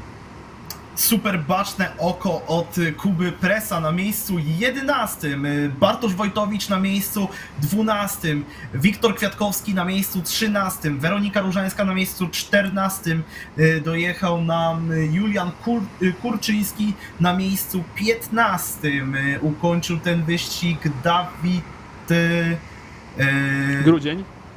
Grudzień oczywiście, przepraszam, na miejscu 16, Iwo Dudek na miejscu 17, Oskar Kuzio na miejscu 18, Alek Gos na miejscu 19, dojechał Olaf Pakmur, no i stawkę zamknął nam w tym wyścigu pechowo Fabian Łyczek, baczne oko Kuby Presa, drodzy Państwo, który dobrze wypatrzył tutaj ten kask Matiego Bernadowskiego, że on faktycznie nam trochę poleciał w dół tej stawki. Super był to wyścig przede wszystkim w wykonaniu Mateusza Pluty, który na tym miejscu pierwszym już do tej linii mety dojechał. Cały czas był pod sporą presją Teo Di Vincenzo. Teo Di Vincenzo też odważnie, ale i z głową za plecami swojego polskiego rywala się trzymał i Belg dojechał finalnie na tym miejscu drugim i wydaje mi się, że Teo Di Vincenzo, patrząc na tą jego formę na początku tych zawodów, wyrasta nam na jednego z faworytów kategorii junior. Oczywiście to jest dopiero początek zawodów. Na pewno mi się wydaje jednak, że jakbym miał tak kogoś wytypować do tego wejścia do wielkiego finału tej kategorii, to Teo Di Vincenzo będzie w tym składzie. Mateusz Pluta tym, co teraz pokazał, również może się w tym wielkim finale zameldować jak najbardziej. On z bardzo dobrym dorobkiem w tym wyścigu, ale także i chociażby Filip Fiedur, który wcześniej również 16 punktów miał, a tutaj proszę bardzo miejsce czwarte, to również dał mu całkiem dobry 16 punktów dorobek chyba ponownie. punktowy. Też 16 punktów, to jest 2 razy czwarte miejsce. No, tuż za podium, ale czy to takie pechowe? No jak zdobywasz 16 punktów i jesteś coraz bliżej tego finału kategorii, to ja bym nie narzekał. Pamiętam, że w 2012 roku Mark Webber chyba w pierwszych 4 wyścigach zajął 4 razy czwarte miejsce. Dokładnie. I liderem klasyfikacji generalnej nie był. Bodaj Sebastian Vettel po zwycięstwie właśnie w Grand Prix Bahrainu wskoczył na fotel lidera, ale Webber był bodaj drugi bądź trzeci w tej klasyfikacji. Tak krok po kroku do 4 miejsca. No, wątpię, aby w takiej stawce, szczególnie, że pierwsze i drugie miejsce zajął Teo De Vincenzo w pierwszych 2 wyścigach kategorii junior, dało szansę na prowadzenie w którymkolwiek momencie Mateuszowi Plucie, ale myślę, że walka o top 3, może przesadzam, ale o top 5 finalnie w kategorii junior jak najbardziej jest w zasięgu Filipa Fiedora. No a przypomnijmy, że w kategorii mini to właśnie Filip Fiedor wygrał swój pierwszy wyścig, pokonując kogo? No właśnie, bo tam nie było pole position ze strony Filipa Fiedora, bodaj Jadena Pulverde pokonał Filip Fiedor. Też mi się tak wydaje, że to właśnie Jadena udało mu się pokonać. A co do, Też mi się tak tego wydaje. wprawnego oka Mateuszu, no, jako naczelny fan pewnego kierowcy, który zdobył 4 tytuły mistrza świata w F1 i który miał manię na temat coraz to nowszego projektu kasku do kolejnego Grand Prix, to jestem bardzo na to wyczulony, tak tylko zwrócę uwagę. Ale myślę, Okay. że prywacie na razie... Też byłem jego fanem. O prywacie na razie może do prywaty jeszcze kiedyś powrócimy podczas tej transmisji. Na razie przedstawmy grid wszystkim osobom, które są w tym momencie z nami na czacie. Grid startowy do wyścigu numer 2 w kategorii junior, w tej serii wyścigów. Kuba Dwernicki, Loan Wanton, Igor Tworek, Levi Bloks, Kuba Wojtuś, Eryk Marona, Jaden Pulverde, Aleksander Borowski, Kornelia Orzechowska, Milena Czechowicz, Jolano Szepkens, Aleks Mrożko, Dominik Kowaks, Noan Bowie, Maksymilian Klonowski, Tomek Bernadowski, Wojciech Krakowski, Aurelien Milon, Tomasz Maziar i Hugo Verli. I co do Jadena Pulverde, jestem bardzo ciekawy jego występu, bo w kategorii mini Jaden spisał się rewelacyjnie. Było drugie miejsce na mecie, no a w kategorii junior w pierwszym wyścigu Pulverde, ta zdobycz punktowa jego była dosyć nikła, dosyć mało punktów zdobył. No właśnie, tylko 5 oczek w takim razie, skoro punktuje czołowa 18, to by było chyba za 14 miejsce w takim razie dla Jadena Pulverde, więc po tym pierwszym wyścigu ma on na pewno sporo do udowodnienia teraz. No, 5 oczek to tak, w teorii to by było gdzieś 15 miejsce, no gdzieś tak właśnie, tak 14-15 miejsce mniej więcej kończył wtedy Jaden, no kto wie, też tak było w zeszłym roku, pamiętam, że byli zawodnicy, którzy różnie się prezentowali w kategorii mini, a w kategorii junior oczywiście był Tomek Bernadowski, który w jednej dominował i w drugiej też finalnie wygrał. Ale to był Tomek Bernadowski rok temu, on wtedy miał super formę, pamiętamy. W tym roku może być inaczej, może on stracić koronę króla, patrząc na to, ilu zawodników przyjechało w naprawdę wyśmienitej formie do Szczecina, póki co. I Kto wie, może faktycznie zobaczymy zmianę na tronie mistrzowskim. Przed takim Jaydenem to jest bardzo trudne zadanie, aczkolwiek patrząc na jego formę w kategorii mini, a kategorii junior, chociaż oczywiście też wiele się pozmienia po tej drugiej, trzeciej serii wyścigów eliminacyjnych. Naprawdę bardzo dużo może się zmienić. My też pamiętamy o tym cały czas, że ten najsłabszy wynik odpada, a wyścigów finalnie jest w sumie aż 5. No, wydaje mi się, że i tak może już powoli targetować tą kategorię mini, jeśli będzie tutaj w tym drugim wyścigu również miał nieco gorszy występ, jeśli tutaj również będzie ten wynik nieco gorszy, tak jak w swoim pierwszym starcie w kategorii junior. Całe szczęście dla niego, on może startować w obu kategoriach, on startuje w tych obu kategoriach i no może jak nie w junior, to w mini, a kto wie, jak nie w mini, to w junior.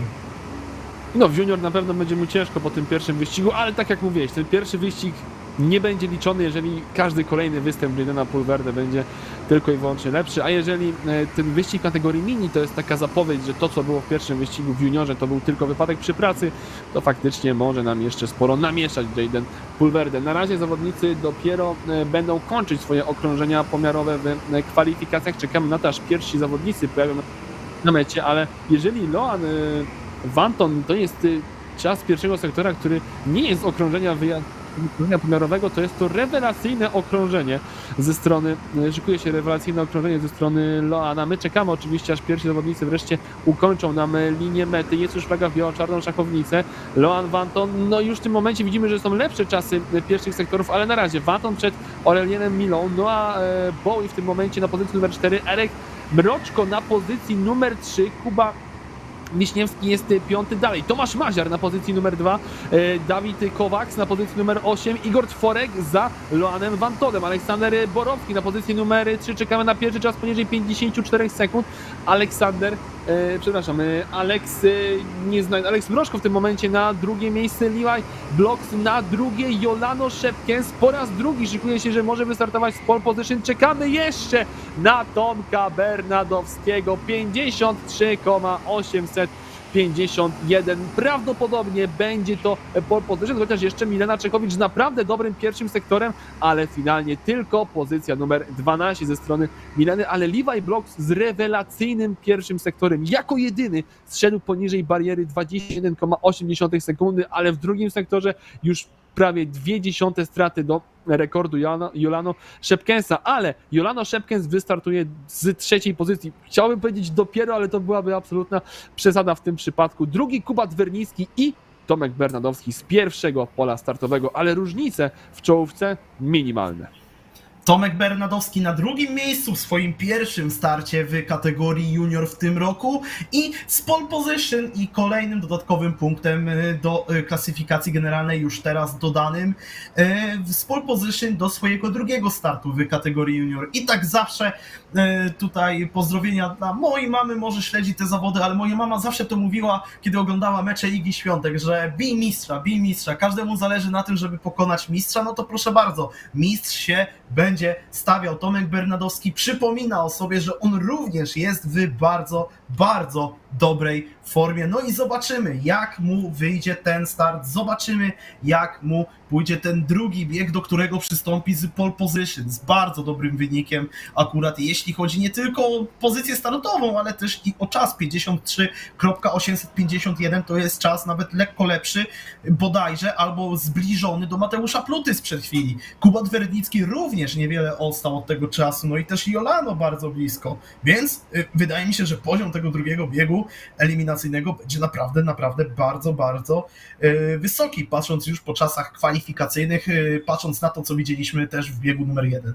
To znaczy biegu numer 1, biegu numer 12 całego dnia, biegu numer 1 tej drugiej serii. Oczywiście, o to chodziło Mateuszowi i no ja jestem, po raz kolejny to powiem, ale jestem naprawdę zatrwożony, jestem niezwykle zaciekawiony, jak to będzie wyglądało podczas tego wyścigu. Tomek Bernadowski chyba jeszcze będzie wstrzymany przez jednego z porządkowych. Nie, to już jest tempo, które który będzie nas prowadził prawdopodobnie do przedostatniego zakrętu, ależ jest zygzakowanie, no przypomina mi się aż Falowanie jak rok temu. ale przypomina mi się też restart z Grand Prix Chin 2010, kiedy Jenson Button niemal w całości zacisnął całą stawkę. My w tym momencie ruszamy rewelacyjny start w wykonaniu Tomka Bernadowskiego. Nie ma absolutnie szans Kuba Wernicki na żaden atak, a z kolei Jolano Szepkens musi bronić się już przed Levi'em Blocksem. Z kolei Blocks od razu awansował przed Maksymiliana Klonowskiego, więc już na starcie doszło tutaj do zamiany pozycji.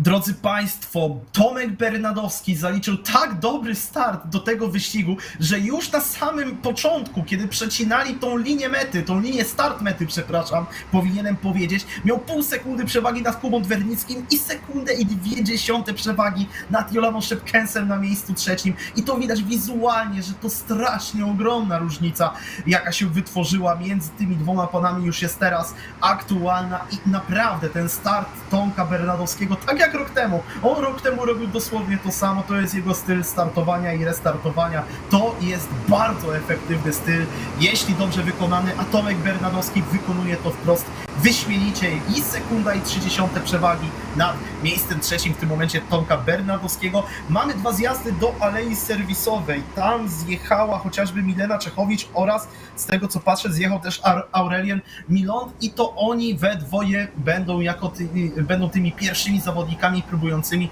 podcinać resztę stawki, chociaż podciąć tutaj kogokolwiek, no jak już to bardziej od pozycji trzech w dół, bo ta pierwsza dwójka wydaje mi się, że patrząc na ich tempo w biegach z pierwszych z dzisiejszego dnia i patrząc na ich obecne tempo, no będzie bardzo ciężko do nich dobić. No Wernicki przecież wygrał swój wyścig eliminacyjny numer 1 i teraz prezentuje cały czas rewelacyjne tempo, nie odstaje od Tomka Bernadowskiego, nie odstępuje go na krok i być może tutaj zobaczymy jakiś szybszy pit-stop ze strony Kuby Wernickiego, aby ewentualnie powalczyć o zwycięstwo z Tomkiem Bernadowskim. 1,5 szybsze okrążenie ostatnim niemal Kubę Wernickiego od Tomka Bernadowskiego. No zeszłoroczny zwycięzca absolutnie nie może czuć się spokojną, z pewnością czuje oddech Kuby Wernickiego na plecach. No a co tutaj sprostuję jeszcze co do zmiany na czwartej pozycji, pospieszyłem się niestety, jeżeli chodzi o ewentualny atak Levi'a Blocksa na Maxa Klonowskiego. Taki był układ na starcie, Levi zajął czwarte miejsce, Max był piąty, tutaj troszeczkę sugerowałem się live timingiem, ale wracamy do wydarzeń na torze, bo Kuba Wernicki zachowuje pewien dystans. Ja mam wrażenie, że też nie chce dosłownie siedzieć na zderzaku Tomka Bernadowskiego.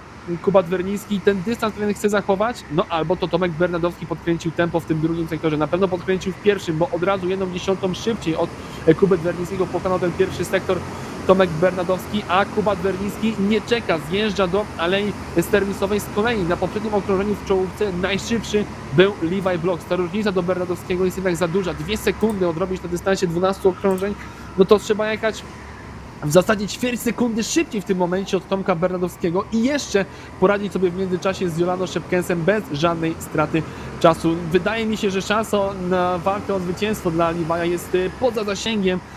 No ale jeżeli chodzi o pozycję numer 3, to jak najbardziej jest szansa, bo w tym momencie naprawdę ta strata jest do Jolano Szepkensa minimalna i być może gdzieś Levi zaryzykuje swojego ataku.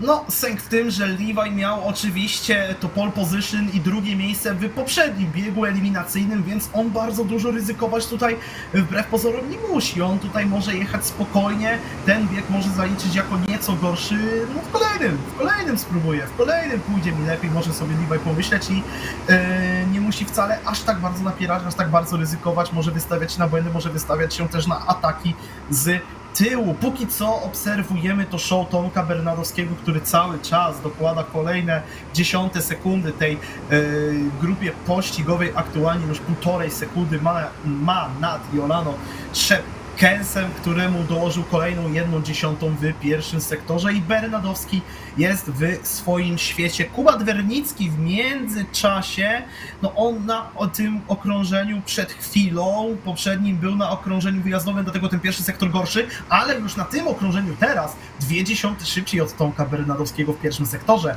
to jest tempo, które może Tomkowi zagrozić i którym Kuba Wernicki może pozbawić Tomka zwycięstwa w tym wyścigu. My mamy kolejny go-kart w alei serwisowej i jest to właśnie Levi Blocks, który będzie próbował podciąć Jolano Szepkensa i będzie próbował zyskać pozycję, będzie próbował wbić się jednak jeszcze na to podium w tym wyścigu. Każdy punkt jest w sumie w cenie złota, jakby nie patrzeć. Piękne przejście ze strony naszego operatora kamery, kolejne okrążenia i Jolano Szepkens uwolniony od Levi'a Blocksa, to okrążenie obecne zaczął niemrawo, 21,844, prawie ćwierć sekundy wolniej od Tomka Bernadowskiego i 0,2 wolniej aż od Maxa Klonowskiego, uwolniony od Levi'a, ale wcale nie jest powiedziane, że tutaj Maksymilian Klonowski nie będzie zaraz atakował Jolano Szepkensa. Co do Kuby Wernickiego, był rekord okrążenia na poprzednim kółeczku i to okrążenie było aż 0,2 szybsze od Tomka Bernadowskiego. No w tym momencie różnica między Bernadowskim a Wernickim to jest 18 sekund. Jeżeli ta różnica w tempie się utrzyma, a nawet jeżeli ten dystans, jeżeli nie będzie żadnej różnicy w tempie, ale jeżeli ten dystans między Wernickim a właśnie Tomkiem Bernadowskim się utrzyma, to Bernadowski nie będzie liderem tego wyścigu po wyjeździe z alei serwisowej. Tomek Bernadowski czyżby był w alei serwisowej? Chyba jeszcze nie zjeżdżał. Dokładnie, Bernadowski jest dalej na pozycji numer 1. Nie. Tomek Bernadowski jest w tym momencie na wyjeździe z alei serwisowej. Faktycznie, ale był chyba jest w przed. alei, chyba jest przed Kubą Wernickim, ponieważ ten jego czas pierwszego sektora na naszym live timingu pokazał się przed Kubą Wernickim. Tak mi się wydaje, że Tomek Bernadowski, no właśnie, mamy tutaj kamerę idealnie na panów pokazaną, jest przed nosem swojego rywala, więc to bardzo dobre tempo Kuby Wernickiego, jednak nie pozwoliło mu jeszcze zagrozić Tomkowi Bernadowskiemu, chociaż może pogroził na wyjeździe z alei serwisowej, tak jednak Tomek Bernadowski no na spokojnie wyjechał przed swoim rywalem i będzie mógł dalej iść po to swoje zwycięstwo. Kuba Wernicki w pogoni za Tomkiem wykręca najszybszy czas drugiego sektora w tym biegu eliminacyjnym, ale jest ten problem. Cały czas jest ten jeden zawodnik do przeskoczenia przed jego nosem i jest to właśnie Tomek, mistrz z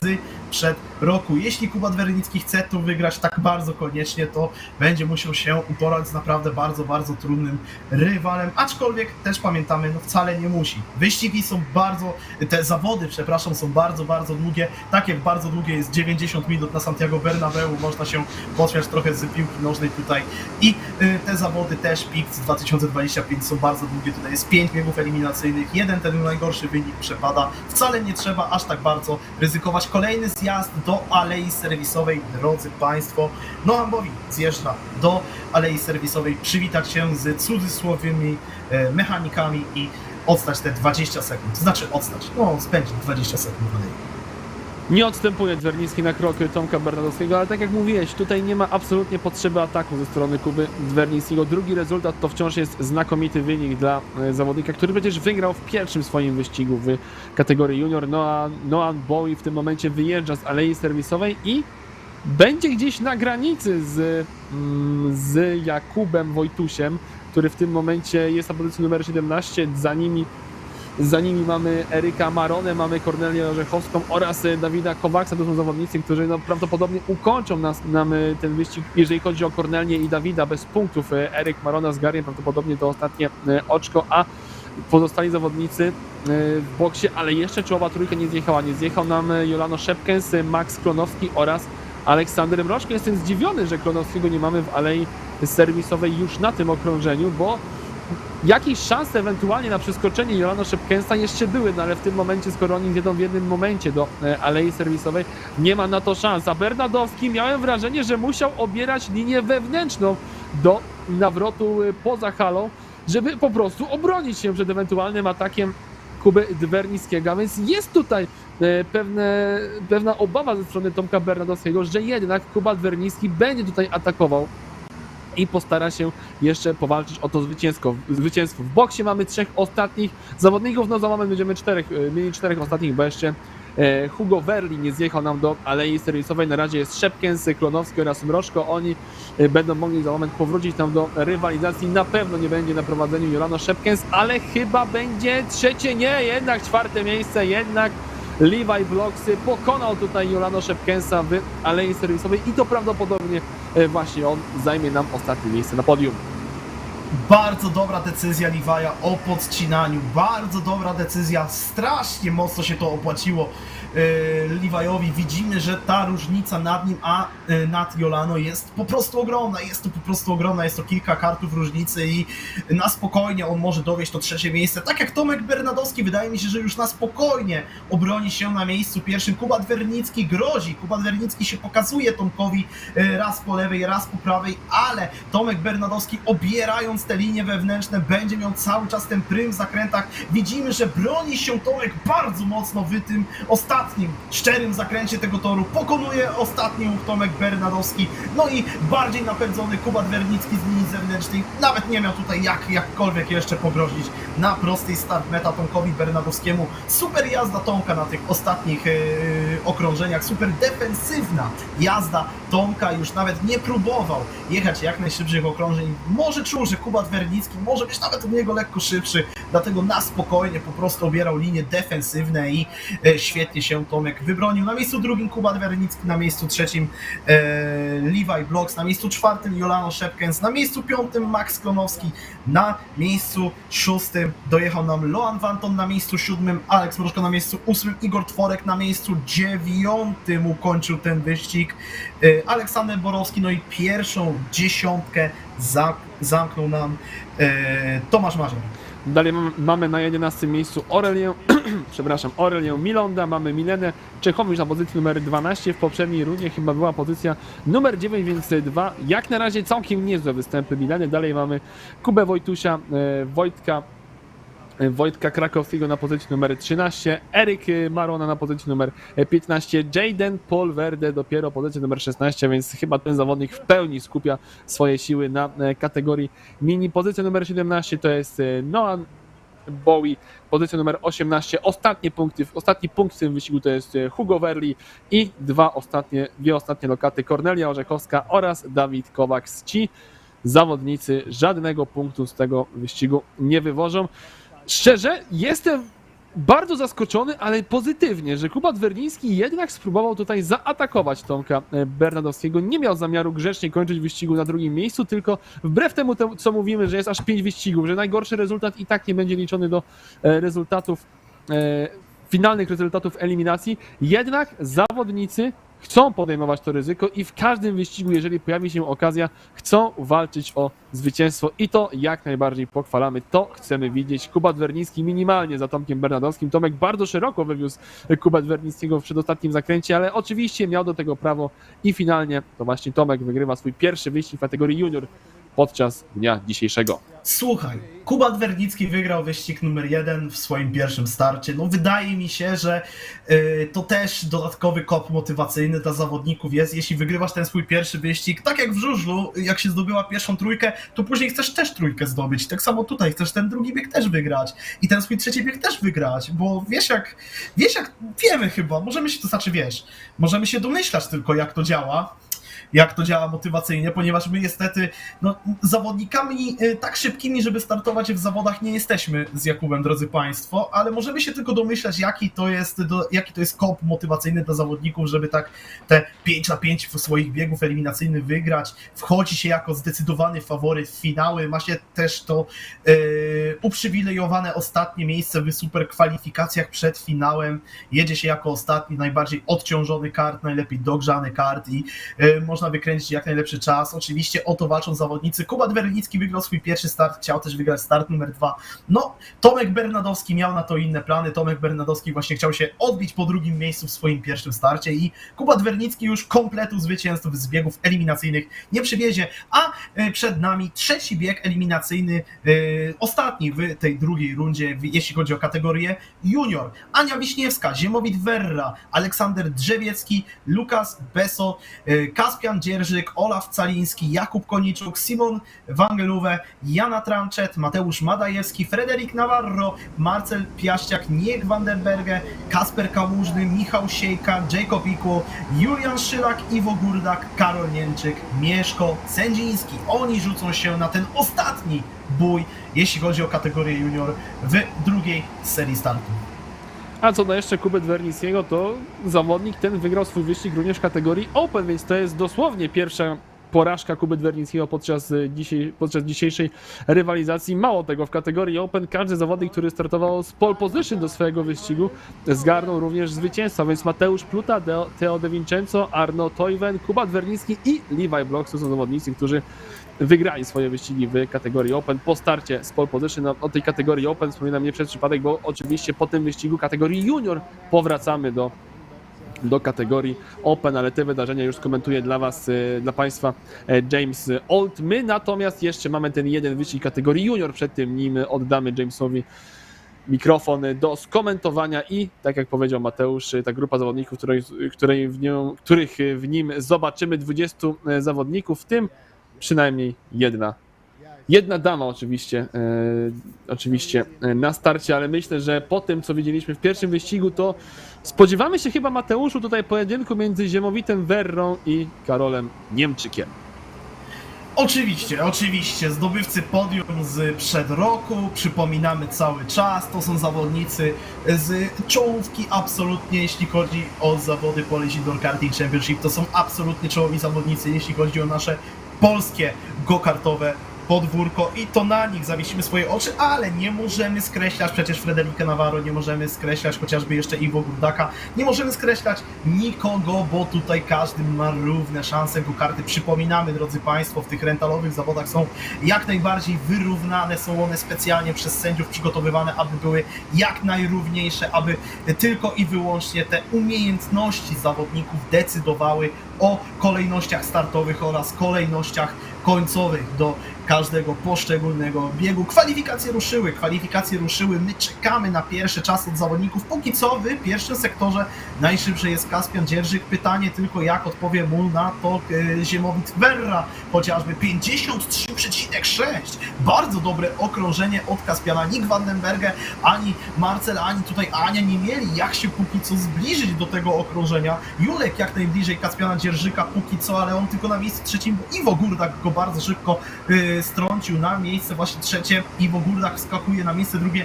Jacob Equal na miejscu czwartym. Mieszko Sędziński niestety okrążenie nieudane, on w tym momencie na miejscu ostatnim. Olaf Caliński wskakuje na 8. pozycję.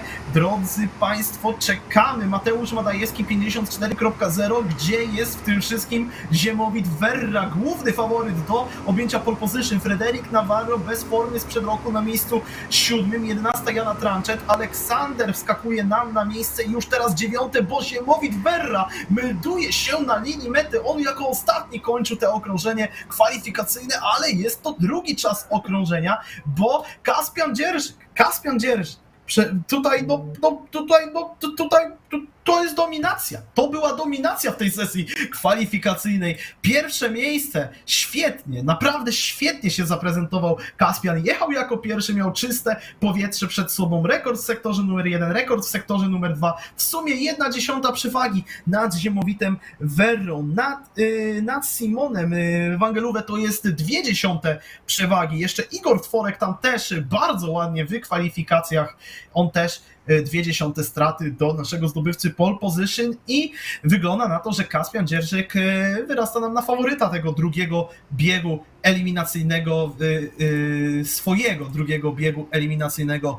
Oczywiście w kategorii junior. Ja tak zerkam, jak Kaspianowi poszło w pierwszym wyścigu, w jego pierwszym starcie w kategorii junior. Przywiózł 14 punktów, był w okolicach pierwszej piątki, gdzieś na 6. miejscu bodajże, tak jest, na 6. miejscu Kaspian Dzierżyk skończył ten swój pierwszy start, więc bardzo ładne odkucie się po tym mniej udanym pierwszym biegu. Zobaczymy, jak Kaspianowi pójdzie teraz.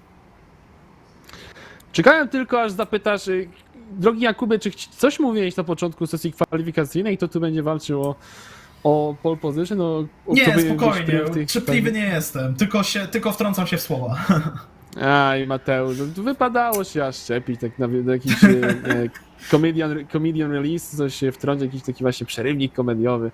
No cóż, tak. Drodzy Państwo, no tak to trzeba powiedzieć, że klątwa komentatora wjechała na pełne i z tym absolutnie nie ma co dyskutować. Spodziewałem się, przynajmniej ja się spodziewałem, że jednak Ziemowit Werra i Karol Niemczyk absolutnie nikomu nie odbierając szans, żeby to było 100% powiedziane, chociaż jak tak się mówi, to po prostu próbuje się wybielić. Bodaj to Tomek Ćwiąkała podczas jednego z quizów powiedział, że jeżeli mówisz, że zachowując pełny szacunek, to chodzić, co jednak w głowie masz, że nie masz żadnego szacunku do danej osoby, bądź do danej rzeczy, o której mówisz. W każdym razie, Ziemowit Wera na drugim miejscu, a Karol Niemczyk chyba dopiero 10. bądź 11. pozycja, więc różnica, ma sporo do odrobienia Karol Niemczyk, zawodnik, który wyścig numer 1, swój wyścig numer 1 ukończył na drugiej pozycji, więc ma naprawdę sporo do odrobienia Karol Niemczyk i tutaj spodziewamy się dosyć szybkiego pit stopu chyba w wykonaniu Karola w takim razie. No a my czekamy, aż się w końcu przystąpimy do startu w tym wyścigu i lider wyścigu już w tym momencie ruszył, wcisnął gasy do podłogi i mamy Kaspina Dzierżyka przed Ziemowitym Werą, dalej mamy Simona, Wangelówę i na czwartym miejscu Iwo Gurdaka i to chyba na starcie się nie zmieniło. To się na starcie nie zmieniło, tam jedynie w drugiej połowie stawki jakiekolwiek przetasowania miały miejsce, bodajże gdzieś Olaf Caliński, Jana Tranczet i bardziej w tamtych okolicach, ale teraz ileż tutaj go-kartów razem bark w bark, strasznie duża grupa go-kartów w walce, pierwsza czwórka odmeldowała się dzięki temu, Samotna Wyspa, Julian Szylak w tym momencie na miejscu 5 i strasznie dużo go-kartów tutaj walczy między sobą na pograniczu pierwszej dziesiątki o te ważne, cenne punkty, każdy punkt na wagę złota, o czym mówiliśmy oczywiście wcześniej. W tym wszystkim traci m.in. Karol Niemczyk, który tym kasku, który tak bardzo nam przypominał rok temu, o czym rozmawialiśmy, kask Ayrtona Senny, on w tym momencie powinien chyba od razu, tak jest, podcinać. Karol Niemczyk w alei serwisowej wraz z Federikiem Navarro, wraz z Julianem Szylakiem się zamerdowali.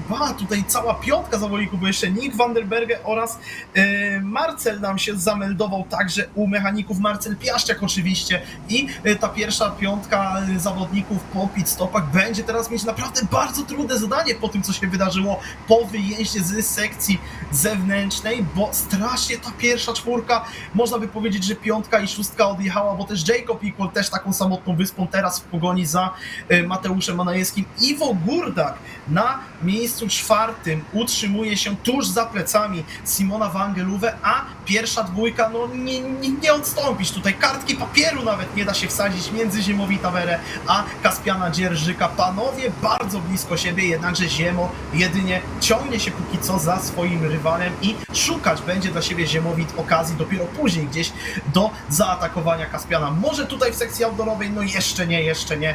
Ziemo przeczekuje, czeka na lepszy moment do ataku. I też myślę jest cierpliwy o tyle, że 18 punktów, o czym już wielokrotnie mówiliśmy podczas dzisiejszej rywalizacji, to i tak jest bardzo dobry dorobek za jeden wyścig, więc jeżeli miałoby się podjąć ryzyko i ewentualnie przez to stracić punkty, bo manewr mógłby nie wyjść, co widzieliśmy przecież na pierwszym okrążeniu, kiedy za czołową czwórką Mateusz Madajewski wyszedł jako zwycięzca z tej batalii, wręcz z wojny można powiedzieć o pozycję numer 5, to mimo wszystko w tym momencie Mateusz traci 2 sekundy do Iwo Gurdaka, jest absolutnie poza grą o podium, oczywiście jeżeli czołowa czwórka nie będzie równie zaciekle walczyć o prowadzenie, tak jak część zawodników walczyła o 5. miejsce na starcie wyścigu. No, myślę, że w tym wszystkim, jeżeli chodzi o czas, zawodnicy, którzy zjechali na pierwszym okrążeniu, a więc Federik Navarro, Julian Szylak, Karol Niemczyk oraz Olaf Caliński, Marcel Piaszczak oraz Nick van der Berge, oni Olaf zjechał jeszcze później, tylko notka. Okej. Dobrze, to przepraszam w takim razie. Oni czuli się, mam wrażenie, rozgoryczeni tym, co się stało. Zresztą miałem wrażenie, że Karol Niemczyk nawet uderzył w kierownicę w trakcie alei serwisowej, po prostu zdegustowany tym, co się stało na pierwszym okrążeniu, ale nie ma nic w tym absolutnie dziwnego. Karol Niemczyk wygrał swój pierwszy wyścig w kategorii Open, w kategorii Junior w pierwszym wyścigu był drugi, a teraz walka o czołową piątkę jest naprawdę bardzo, ale to bardzo mocno utrudniona, szczególnie, że jest ledwie pół sekundy Niemczyk w tym momencie za Frederikiem Navarro, ale my wracamy na przód stawki, bo Kaspian Dzierżyk w dalszym ciągu, no na odległość kartki tylko przed Ziemowitym Werrą.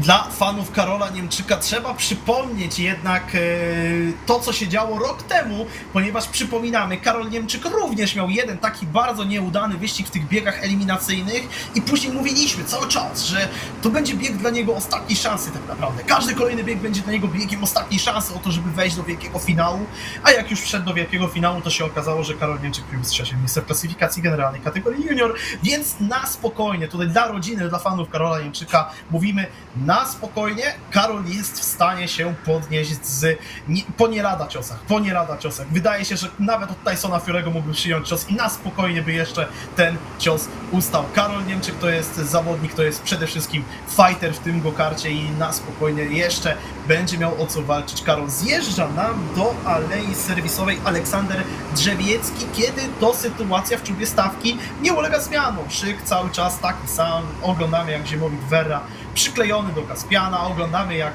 Iwo Górdak przyklejony do Simona i tak jedziemy, już któreś okrążenie pod rząd. Czekamy, aż panowie wybiorą sobie momenty do ataku, raczej pod koniec wyścigu, tak aby nie ryzykować jakoś wcześniejszą walką i wcześniejszą utratą pozycji, jak już to swoje jakiekolwiek zagrożenie zminimalizować jak najbardziej do zera, żeby broń Boże te cenne punkty stracić.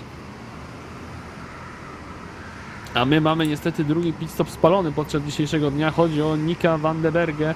Za krótki był ten jego postój na jednym z pierwszych okrążeń, bo nie jestem w stanie sobie przypomnieć, ale chyba Nick zjeżdżał również na pierwszym okrążeniu. Dodatkowe 5 sekund zostanie doliczone do jego czasu, więc bardzo ciężko będzie mu ugrać coś więcej. Ciężko będzie mu się wydostać z ostatniej pozycji. 2,5 sekundy straty w tym momencie do Kaspra Kałużnego. No ciężko to widzę dla Nika van de Berge i prawdopodobnie nie będzie punktów za wyścig numer 2. A z przodu obratek, do którego chyba Mateuszu się już przyzwyczailiśmy. Mamy dwie pary walczących zawodników o prowadzenie o pozycję w tym wyścigu, ale na razie do żadnej zamiany pozycji nie dochodzi. Za to Karol Niemczyk w międzyczasie awansował przed Frederica Navarro. No Niemczyk nie będzie tutaj brał jeńców, mam wrażenie, w tym wyścigu. Z pewnością on zdaje sobie sprawę, że jeden słabszy występ może mu się przytrafić, ale nie ma pewności, że nie przytrafi mu się jeszcze słabszy występ, więc jak najwięcej punktów będzie chciał w tym wyścigu odrobić. W tym momencie strata do liderów to jest 29,6 straty. Realnie myślę, że może jeszcze 5, góra 6 pozycji zyskać Karol Niemczyk. To oczywiście będzie zależało od jego tempa wyścigowego, no ale do top 5 mam wrażenie, że niestety Karol Niemczyk w tym wyścigu nie dobije, a czołówka cały czas bardzo blisko siebie, ale bez żadnej próby ataku.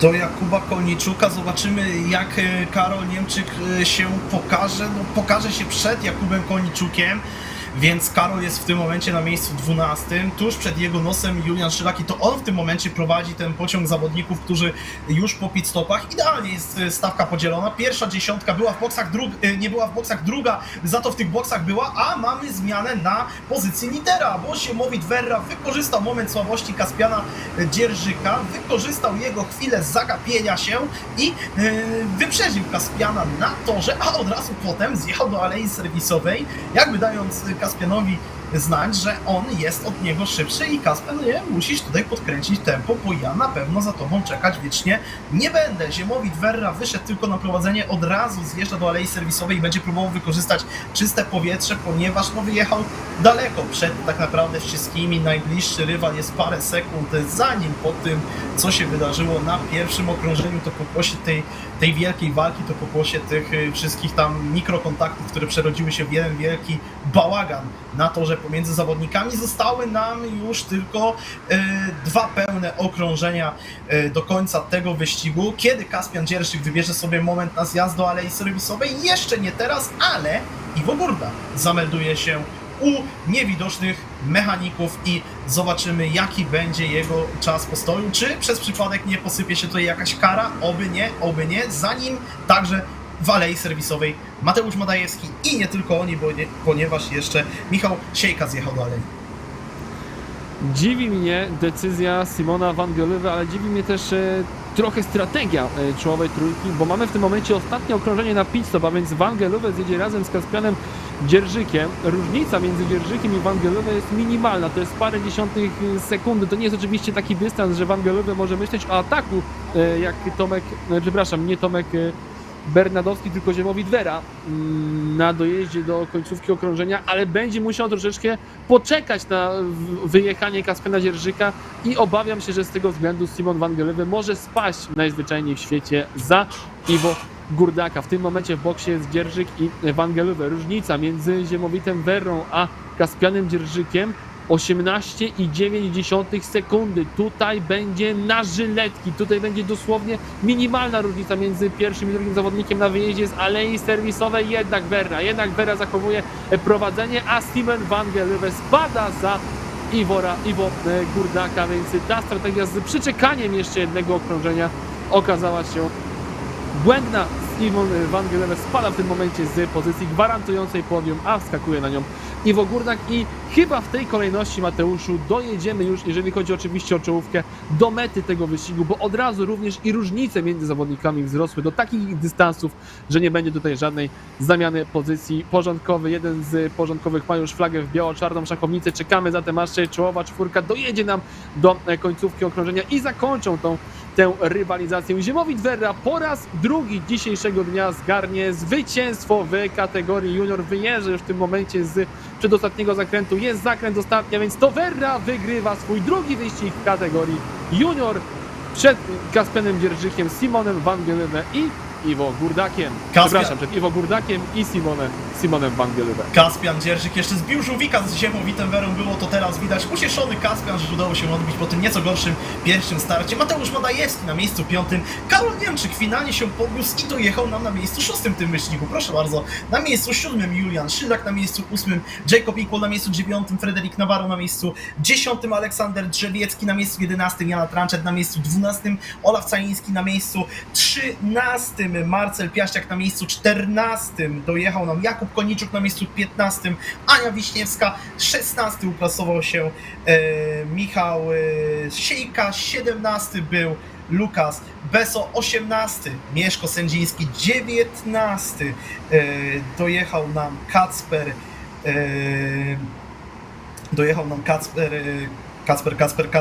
tutaj Kacper Kałużny oczywiście i 20 Nick van der Berge. Przepraszam Kacpra, że się tak bardzo przy nim zaciąłem, jednakże też myślami jestem już przy tym, że powoli musimy oddawać nasze mikrofony, musimy się przełączać wraz z Jakubem. My wrócimy na wyścigi kategorii mini, one za jakoś tak około, jeden wyścig trwa powiedzmy 15-20 minut, przed nami 6 wyścigów kategorii Open, no to za około 1,5 godziny, myślę 2 max, drodzy Państwo, się słyszymy z powrotem, a teraz oddajemy głos Jamesowi Oldowi i zapraszamy na wyścigi kategorii Open.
Okay, and welcome back to Szczecin, Poland, and the Polish Indoor Kart Championship. I'm James Auld. I'm commentating on the Open, the adult categories here.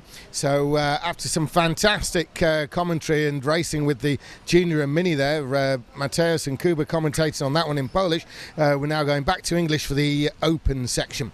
Now we've got 6 races coming up, making the second round of heats, and all the drivers who are in this will have to drive in one of those.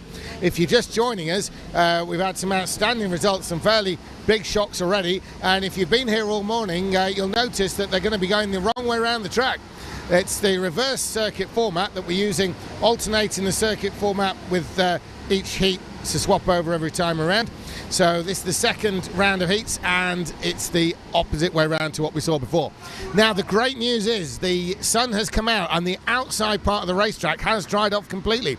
If you remember, those who've been here all morning, we were looking at the outside section. We could see it was wet. It had been very rainy here throughout August here in Poland, and it was really misty last night, thick fog, and the circuit was wet on the outside section. That dried off to 2 tyre lines, and then that became 1 kart width, and now it's completely dry indeed with the sun out and a bit of air movement. That's working in our favour. So this is the first of the second round of the open heats, and this is for the adult category, and they're heading on out. Now let's have a look and see what we've got in this. They're starting their qualifying now, and in this we got Peter Srl, we got Filip Szczecek, Victor Sparholt, Michael Rajoniak, Thomas Wilshire, Szymon Weszgrin, Eliana de Vos, Nathan Janek, Levi Bloks, Maciek Kampa, Max Dabrowski, Loris Yule, Grzegorz Kampala, Jakub Bahachevich, Nikolai Marsengo, Jakub Lebnar, Jakub Jaworski, and Noah Weichel out in this one. And this is going to be a tough one. Now remember, in the earlier race he drove in this morning, Noah Weichel, well, felt he was out of position in qualifying, made the early pit stop and came right through onto the podium position. So Noah Weichel, we'll see what he does in this one. We'll see if he takes that early option. Another one struggling a bit for pace though was in fact Eliana de Vos earlier on. If he wants to do well in this competition, his competition needs to really get underway now in this race. So Eliana de Vos is going to be one of the established stars worth keeping an eye on.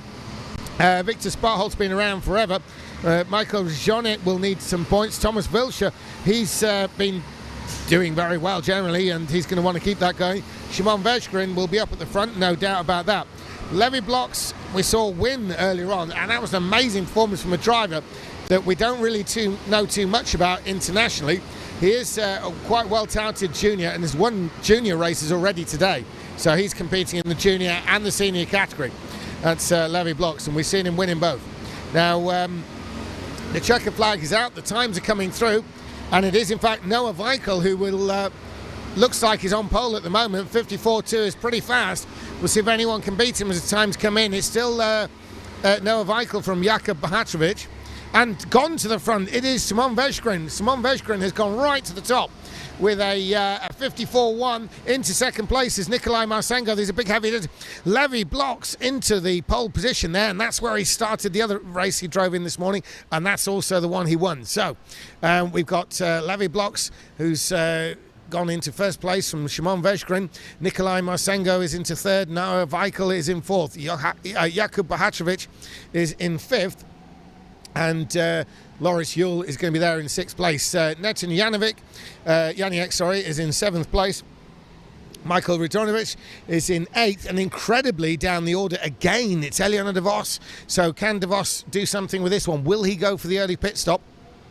Everyone has to make a stop. It's got to be 20 seconds or slower, and Eliana de Vos will be needing to use that. He may feel, if he's got pace, pitting out of the middle of this race and having laps on his own, clear space with that early pit stop may prove his advantage. And then Dabrowski in 10th place. Victor Sparholt is in the 11th spot there. As further down the order, it looks like Jakub Lubnau is in 12th. Peter Srl is in the 13th place. Maciek, is that Kapala? We'll have a look. Yes, Maciek Kampa. Maciek Kampa is further down. Right, so we'll see what happens here.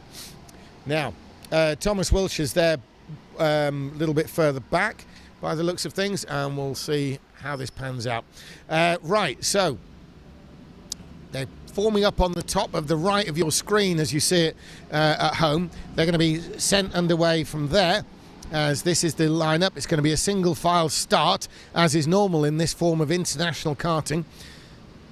So round they go. We know it's Levi Bloks who's going to lead the way. Don't pay any attention to the timings on your left, the position on your left. That's not the actual starting positions there. So that Levi's bringing them round. really shown well so far this tournament. Now, this is the last real corner from his point of view. He's going to accelerate around this final one, and then he'll be heading for the green flag. There it is, and the race is on. So it's been a good start by the pole sitter, Levi Bloks. He's got Szymon Veszkren right on his tail with Nikolai Marsengo and Noah Weichel behind them. There's no clear breakaway off this start. There's the outdoor section. You can see it's really sunny and bright. Absolutely no moisture left on the track. Really pretty much a one-line course, but there is an overtaking possibility at the end. Now that it's dry, that will work. Look how close you're getting to the barrier coming off the corner back onto the indoor section. As you can see, the sun's shining through. It's very bright in here now as Levi Bloks leads the way. He's on the far side there of the stadium area. Kart's working around that tight infield section. Now onto one of the faster parts, into a hairpin left and then a hairpin right. We've seen overtaking on both of those hairpins so far. This ends the lap. This is the final corner now, and Levi Bloks will lead across the line. The opening lap is complete, and it's Levi Bloks who leads the way from Szymon Veszkren and Nikolai Marsengo. Any early pit stops? Yes, there's quite a few. I'm going to keep an eye. We've got no real notification who they are, but I'll try and identify some as they come out. Anyone really important there? Well, not really. No one from the front who's going to make a major impact on this.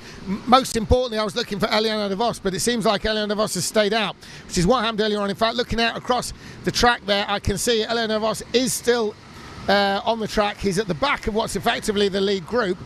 Eliana de Vos there. He's got Victor Sparholt behind him, but there's a comfortable gap between de Vos and Sparholt. So de Vos and Sparholt are both long-time contenders at this high level of international karting. Now, Eliana de Vos is immediately on the tail of, it looks like Michael Rizoniak. Michael Rizoniak is the one right in front of Eliana de Vos. Now, there was a signal from de Vos back towards the pit wall, and the question will be, will de Vos come in? Does he feel that Rizoniak is actually holding him up? Rizoniak, one of the highly rated Polish drivers, but in this race, he's actually dropping back ever so slightly from Lawrence Yule. So we'll see. Will de Vos be in this time? This could be very important for de Vos' championship. Getting it right now is important. They have 5 rounds in which to score points of the heat races.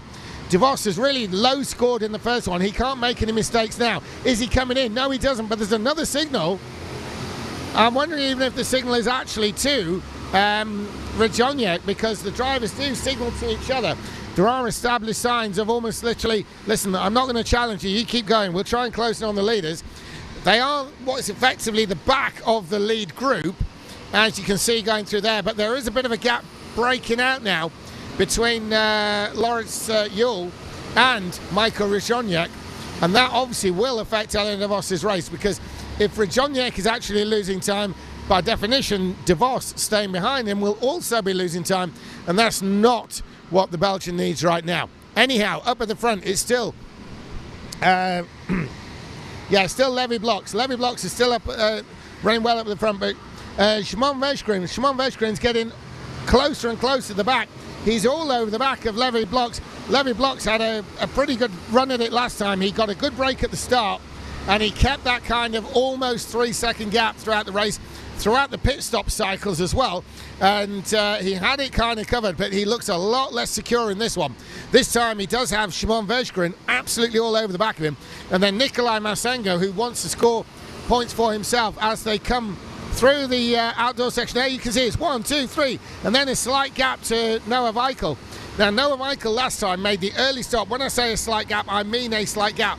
Although from rental karting, indoor karting at this international level, that is actually quite a big gap. It's got to be worth over a second there.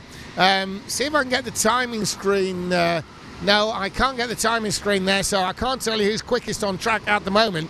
But it's got to be said that Noah Weichel, who was among the fastest last time when he was in a race, is not really showing that form this time. I would say the quickest out there probably is Szymon Veszkren, who is all over the back of Levi Bloks. Now, there you can see they're crossing the line.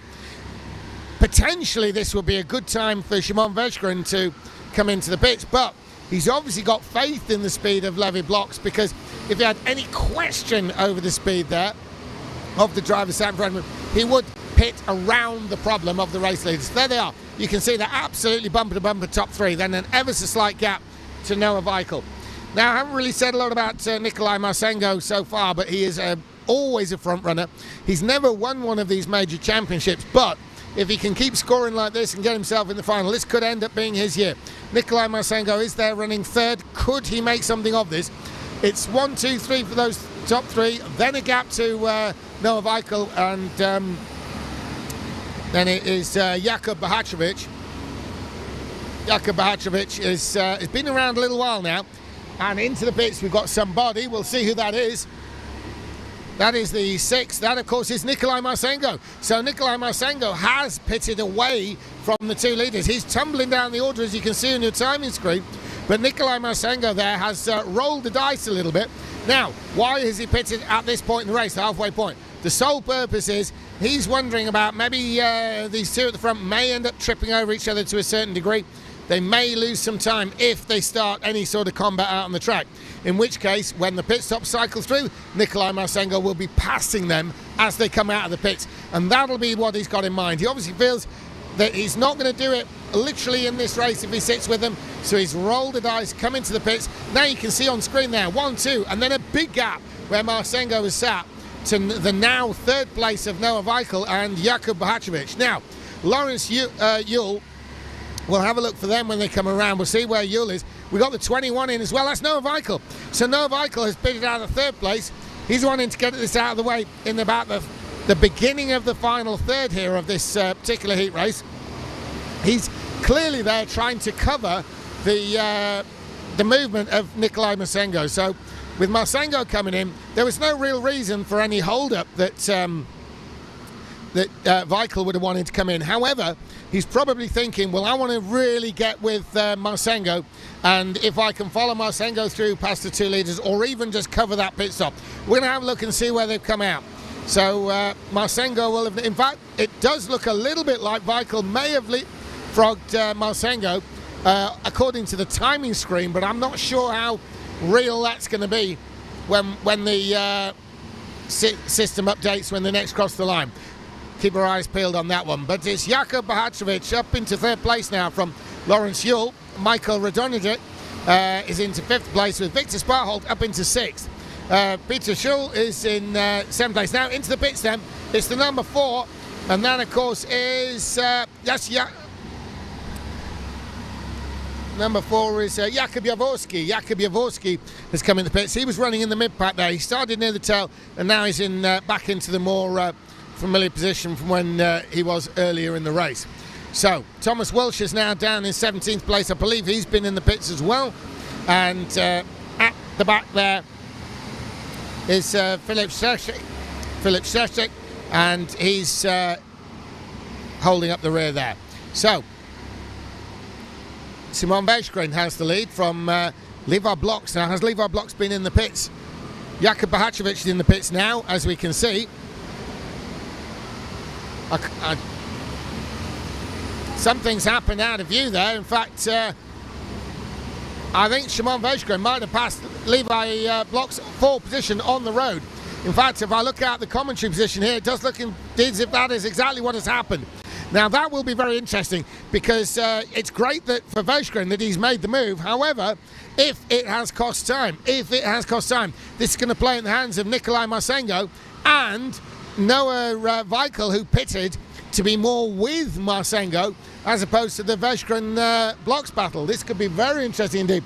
Bloks look like he's in. In fact, the two leaders are both in by the looks of things. Let me see if I can see. Yes, it is.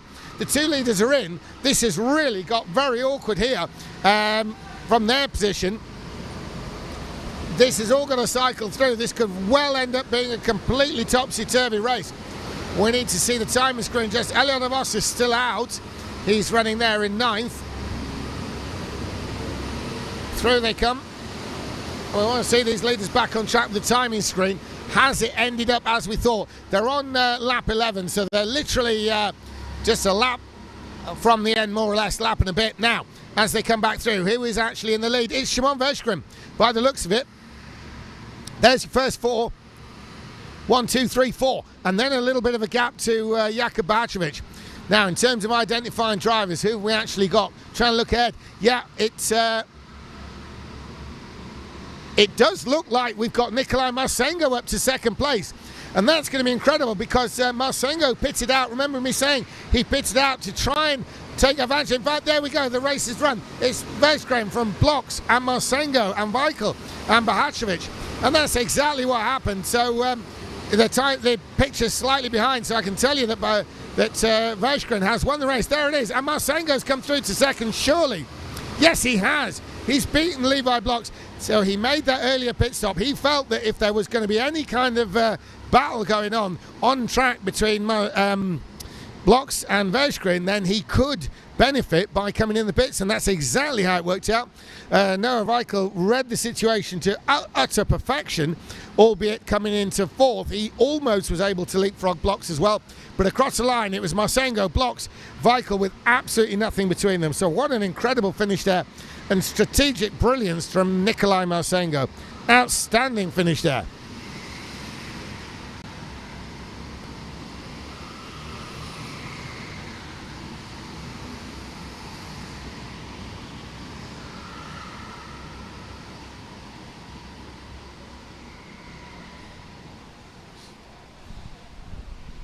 So yes, just to confirm there, Levi Blocks did end up in third place, Nikolai Marsengo in second, and Szymon Vesgren took the win.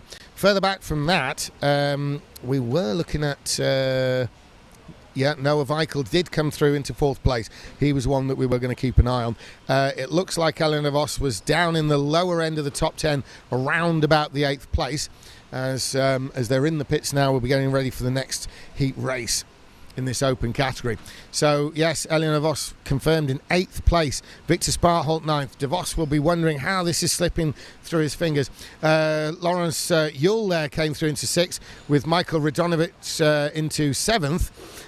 Further down then, back to 10th place now, Nathan Janiak rounded out the top 10. And then, of course, it was Max Dabrowski into 11th place. Peter Sill was there in 12th place with who was after that? It was it was Maciej Kamper. Definitely Maciej Kamper. The screen is correct. He was 13th, and Jakub Jaworski was following there. Thomas Wilshire was 15th, and so on down the line. Right, so the next heat race is coming up, and in this one we've got Mateus Pluta, who we saw win earlier on. The Portuguese driver Gabriel Quinta is in this. Yolano Shebkins, who was in the top 3 before. Mateus Matisse, who has been around for such a long time now. Always a very capable driver. Dylan de Wolf has been right at the top as well. Andres Gaal has been up there. Ruben Boutens, double world champion, and potentially the GOAT of rental karting, Ruben Boutens, double world champ and multinational champion. I'm talking in the tens of national championships, just like this one here. Konrad Bielak's a front runner. Victor Lasek. We've got Sean Martinus, Sjøndegaard Nielsen out here as well. Dominic Kovacs, David Hart, pretty much the fans' favourite here. Philip Szczerjak, Mateusz Szoleski, Jenny Tompkins in this one, the Welsh girl. Jakub Konishuk, Marcin Lezinski, who we saw pull an absolute blinder in the very first open race of the day to win it. Absolute brilliance, technical brilliance when it came to the strategy was Lezinski, and Tino Antonacci, one of the top up-and-coming drivers on the international scene. So this is another stacked heat. So we'll see what happens in the qualifying and where that leaves us with what might happen in the race. There's a few people in here. Once you get to the second round, you really got to start piling those points on to make sure you get into that semi-final. There's a lot of people scoring some very serious points in this, and there will be some people, possibly even Elion Vos, who are seeing the chance of the championship slipping through their fingers even this early in the event. Remember, Elion Vos is a former junior champion of this event and been a finalist even as recently as last year. Will he make it this time is the question that's been asked not only by him but many around him. Okay then, so they're going to be halted on this, their warm-up lap. So what you can see is the outdoor section there. As you can see, if you were watching earlier on, if you remember, that was really wet. First thing this morning, it was completely soaked out there. Some heavy rain yesterday, and overnight thick fog, really thick fog that kept everything wet and greasy and horrible. 2 tracks of the tyres appeared, then a cart width of clean stuff appeared, and then it dried out completely. Now the sun is out. We've got a lovely warm day here in Poland. Very often at the end of August it gets ballistically hot in the northwestern sector of Poland. We're south of Gdansk and east of Berlin here in Szczecin, in Poland, Szczecin, as they come through now to start their qualifying laps. So the stats entry we know into this heat race. Green flag is out, still coming through. Still 6 karts yet to start, including a couple of majors at the back. They're sent out with a small gap. It's at this level, there's no way they're going to really close in too much. I think it might even be Ruben Bartens, who's one of the last out to qualify and is always a worthy benchmark of position. So we'll keep an eye on him. Yeah, indeed, it is Ruben Bartens, the double world champion, who's the second to last to be setting the time in this qualifying session. 6 times champion of the UK in the BRKC, the British Championship, British Rental Kart Championship at Formula Fast and Milton Keynes. It's every January. Ruben Bartens has been a 6-time champion of that, and he's not even from Britain, so that tells you a lot. Right then, the checker is out and the times are coming through. The checker's out, they're starting to set those times. So Gabriel Kint has gone fast. He's been beaten by Andres Gal. Andres Gal sat on the top spot for quite a long time in the earlier heat race. Antonucci's gone through, but they've been beaten by Dylan de Wolf. Dylan de Wolf currently sits fastest, but we know we've got some big names coming through. Sean Martin's through into 7th place. He was the one who had to lose nearly 10 kilos to be able to join his team. That is the PGC Elite. But Dylan de Wolf and Mateus Matisse is fastest. David Kart through to 7th, and that rounds him out. They're still coming through. Where's Ruben Bartens? He's only 6th. Ruben Bartens only to 6th place. The incredible run there by Mateus Matisse is, there's still life in Mateus Matisse. He's been around for over 10 years now, but still capable of setting those pole position lap times. There he is on the top spot. He's on a 54.1, which is a little bit slower, only fractionally ahead. 54.11 versus 54.17 of Dylan de Wolf, with Andres Gal will be starting in the 3rd place position. So a very interesting run there. Pay no attention to the times on the left of your screen, folks at home. They are not the times. That's just an entry list, a random entry list there of these this particular heat. So they're starting to send them round now, and there, of course, is the flying Mateus Matisse, who's taken up that number 1 spot. And those of you who may be new to this format, although very few of you are now, it is going to be a single file rolling start. They're going to be moving away from where they are now. Mateus Matisse will be able to decide when they go. Now, as you look at your screen, the final corner is one right at the bottom, okay, where you can see the grid lines. That is where the final corner actually is. However, Mateus Matisse has anywhere from that final hairpin before it, it's gone off screen now, but anywhere from that final hairpin down that straight through that final corner. Here we are now. So this final hairpin before the actual final corner, if you like, so 2 corners back, Mateus Matisse could be hitting the gas and pulling the pin from that hairpin onwards. So it's quite a long drag to the start line where he is. If he gets too good a start, they will throw the red flag and make him do it all over again. He'll be hoping for a green, but he'll be hoping for a green as fast as possible. The faster he can make that start, the less under attack he will be going into turn 2, which is going to be a very tight spot for him, and then through the section that leads outdoors. So this is really going to be crucial for Mateus Matisse. There he is. He's weaving the kart. That's pretty much mental more than anything. Not really doing a lot. And we've got this hairpin now. Mateus Matisse can go from this point on. When's it going to be? He's holding him back. He's on the gas. There he is, and he's got He's got them all coming with him. The green flag flies and the race is on. So Dylan de Wolf is absolutely on the tail of Mateusz Matthews as they go through that compound section there. They're heading towards the outdoor. It's a long straight to the outdoor and then massive break, and there they are. And it's still Mateusz Matthews. Now, what about this top hairpin? It's still Matthews, but he runs wide. He runs a little wide, and de Wolf is now all over the back bumper. And that's also backed everyone else up as well. So everyone's absolutely bumper to bumper there. There's a gap open because of pushing and shoving behind as they came back into the stadium area, into the main closed area of this indoor kart track. But it's Matthews who's the net gainer there because there's a gap opened up. This is big in terms of rental karting now between Matthews and Dylan de Wolf behind him. So look at that gap. That is big. I tell you now, folks, that is one huge gap for Mateusz Matthews. They come around now. Will there be any early pit stop? Because Matthews has got exactly the opening lap he wanted. Yes, there is. And it looked like it might be the third place Carl. I'll double check. In fact, there's 3 karts in behind me.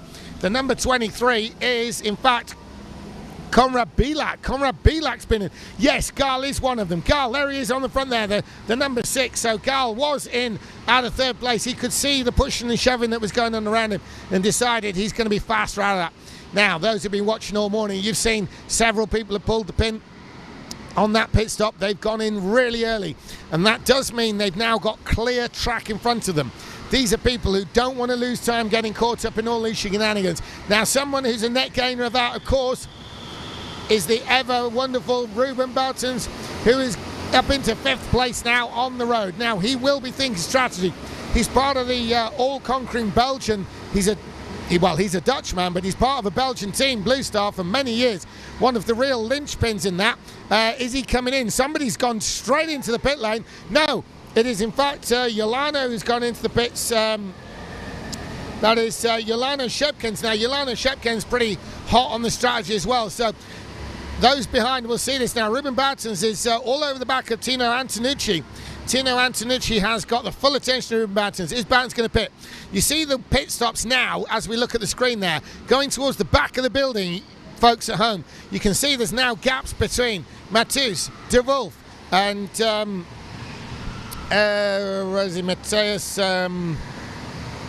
Mateusz Pluto, and that is created by people coming in the pits more than any speed difference. So we've had a variety of people pitting to get away from problems. Now, will Ruben Boutens come in, or is he going to stick it out? Somebody's in, and I don't think it's Boutens. I think it might be Antonucci. In fact, there's a load of karts come in. It is in fact Antonucci. Tino Antonucci has pitted. Ruben Boutens now will not pit. There's absolutely no reason, because these first 3, none of them have got any reason to pit now, because they're not in actual combat with each other. In combat, they'd be losing time. They've got a nice kart or so gap, so Mateusz Matthews has absolutely no reason at all to pit whatsoever. A race leader in an international championship heat race like this, with that kind of lead, because trust me, in rental karting, that is a huge lead that Mateusz Matthews has got. That sort of lead, he just does not want to pit out of that. If he pits, he comes out, he's going to be in traffic, it's just going to get messy and nasty. Matthews, you won't see in the pits now to maybe the final lap. However, behind is Dylan de Wolf, and it does seem as though Pluto is closing a little bit on de Wolf. If Pluto gets notably closer, we may see a pit stop from him. I'm talking about the second and third drivers there. Ruben Boutens behind. Now, he's in 4th place. He can see a lot of what's going on in front. He's going to be aware of what goes on behind as well, with the 3 karts immediately behind. And it may well be that if anyone comes in, it could well be Boutens, simply for the fact of not being part of a stack in the pit lane on the last lap. Because there's been a bit of stacking already, and he's going to be keen to avoid that on the last lap. So that would be his reason for coming in. It would not be to do with getting away from people as such. It'd be avoiding a stack in the pit lane. So we're on lap 5 of 12. Chances are, unless people are just rolling the dice, the pit lane is going to be pretty quiet for a while. So there's the leader. A huge gap by Mateusz Matthews. He's very fast. He proved that by being on pole. He's proved it over the years. We've seen him win at all levels. But there is one in the pits after all, and it is Philip Szerzak. Now, Philip Szerzak was running in the mid-pack there, around the lower top 10. So he's obviously trying to see if he can get out and leapfrog maybe some immediately in front of him. Tino Antonucci's moved ahead. So has Yolano and a few of the others. So and Bilak as well. So we'll see how that works out. Philip Sherjak comes out in 13th place. Right then, so running down the order from the top 10, while things probably will calm a bit in the pit lane as I speak. It's Mateusz Matus in first place, Dylan DeVille second, Mateusz Pluter third, Ruben Bartens fourth, David Hart up into fifth place there. Then of course, who we got? We got Jakub Kanuchuk has come up to sixth place. Jenny Tompkins from Wales is in seventh. Sean Martinez is in eighth. And into the pits we've got the number 5 machine, which is Sean Martinez.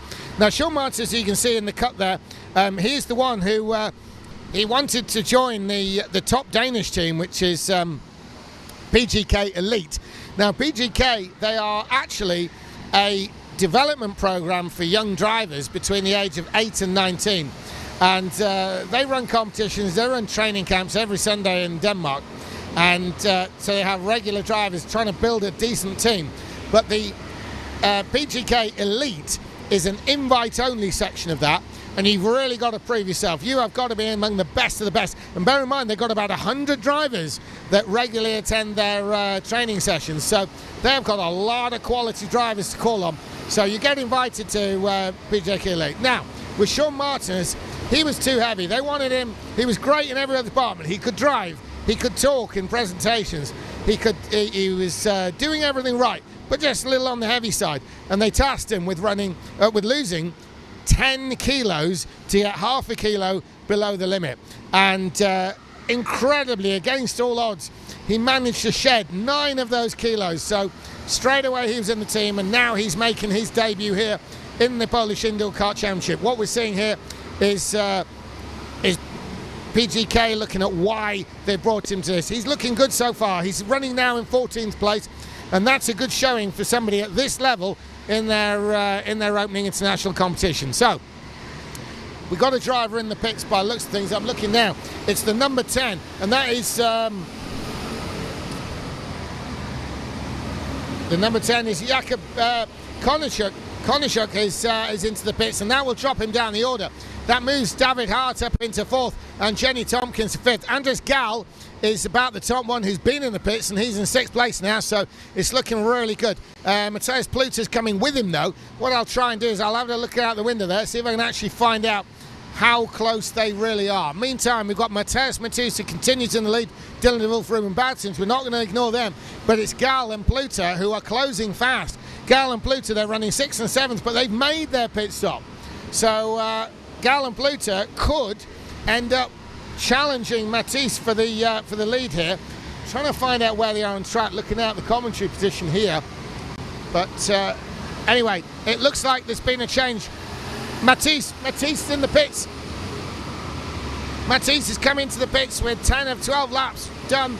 So Matisse is in. He's that's a good move there. Dylan DeWolf continues in the lead, but surely we're going to see DeWolf in this time. He's going to be coming in with Hart and Tompkins. Ruben Bartens seems to have been in the pits as well, as I think we didn't see that on the screen, but it doesn't matter because we know it's happened. Now Dylan DeWolf, David Hart and Jenny Tompkins. Hart and Tompkins will probably go down the order out of contention, but it's what's happening with Dylan DeWolf versus 18. It's DeWolf's in now, I can tell you that right away. Dylan DeWolf is in the pits. This is the one that can make or break the race. So Dylan DeWolf is, I've seen him out the side of the commentary position here. He is indeed in the pits, and there he is on screen coming in. So there's Dylan DeWolf. Now, how's this going to work out?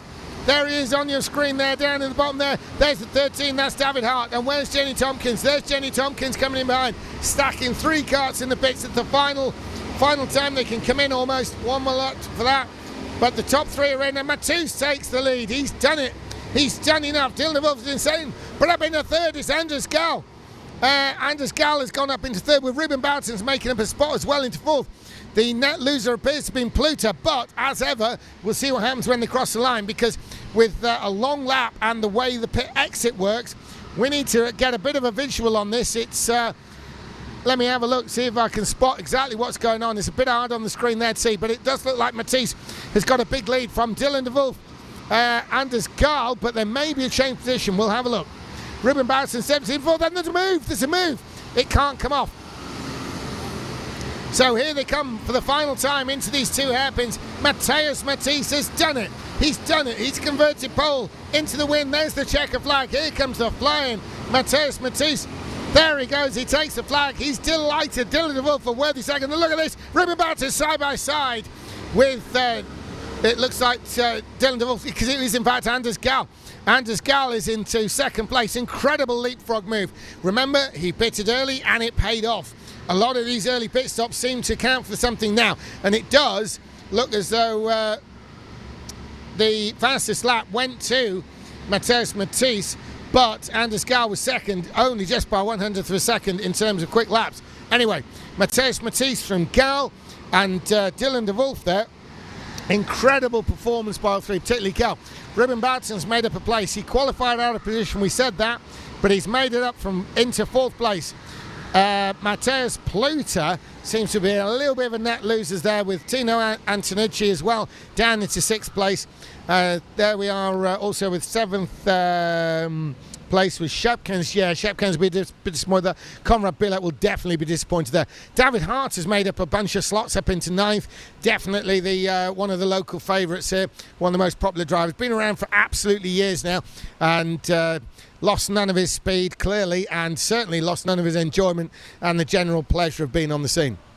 And yeah, Jakub, where is he? Yeah, Jakub Koniczuk was in the 10th place there. Gabriel Kinter came through 11th. He'll be pleased with that one. Philip Szerzak, that's made up a lot of spots there. Jenny Tompkins looks like she's made up some positions too. Sean Martins, the one I was saying about, had to lose nearly 10 kilos. He's in 14th place. He'll take that. And further back the order, let's just try to ascertain. Yeah, Victor Lasek there is Victor Lasek 15th place, and Mateusz Stolecki, is in 16th, and Marcin Lezinski, incredible, has tumbled down the order. He won the first heat race. He's only 17th in this one. An absolute disaster for the first race of the meeting winner, Marcin Lezinski. That is a very big surprise to see. Yeah, he'll be doing some thinking about exactly what went on there, and then it's Kovacs, Dominic Kovacs there, round him out in 18th place. But Lezinski, when I say net loser, I'm talking more than net loser, utter loser there, down in 17th place. He will be absolutely distraught with that. But what a run there by Mateusz Matisse, and every bit of that. Right, so we're moving on to the third race of the second round.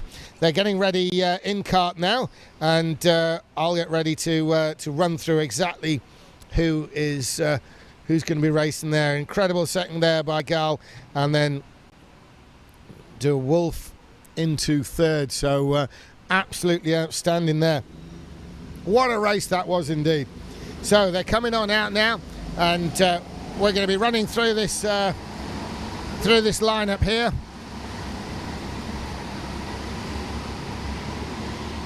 So in the third of the open races of round two, we've got Luisa Herzebeck, Kuba Wojciech, we've got Mateusz Majewski, Antony Smolinski, Marvin Comdeur, Victor Vota, Thies Weblink, Michael Piper Freeman, Christian Kapashi, Kevin Fredrickson, one of the three Fredricksons out here today. Lowen Vanton is in this one as well. Alexis Mignon here. Shemek Kulish, he's going to be in contention there. Filip Novak, another one. Bartosz Majewski is going to be wanting to add to his points, because not such a great first round for him. Jeleva Hervot, Thomas Meiser, and Szymon Hankalo Zieluski is also out there as well. So they're coming around to begin the qualifying now. So as you can see on screen, they're forming up. They've been out to do what's a warm-up 2/3 of a lap, and then the final third of the lap will be just to finish that off and have a fast run across the line, because the green flag is readied, and they're going to be crossing the line soon. So they're sending them out now, so you can see carts moving. These gaps are designed that they will never catch each other. At this level, that is too big a gap to catch the karts in front in the time that they've got. As you've seen from some of the earlier races, that's actually too big a gap to catch anyone over an entire race distance, let alone a single qualifying lap. So, predictions, well, predictions always go wrong, but I'm looking at this heat race here, and immediately I'm drawn to Przemek Kulisz, maybe Bartosz Majewski, and also you got Mateusz Majewski in this as well, the two Majewskis. They're potential ones there. Victor Vota was very good earlier on as well, so we'll see what happens here. Maybe Alexis Mignon. So Alexis Mignon possibly in this. Filip Novak is never to be discounted. We'll see what happens though when they come in. Kuba Wojciech, the checker flag is being readied now, so we'll be starting to get some results coming through. What you're seeing there, results on your screen at home, is actually the outlap, if you like. So, right then, the times are starting to come in now. So, immediately up to the top was Lohan Vanton. Lohan Vanton's still up there. Lohan Vanton is still on top, and we've had one of the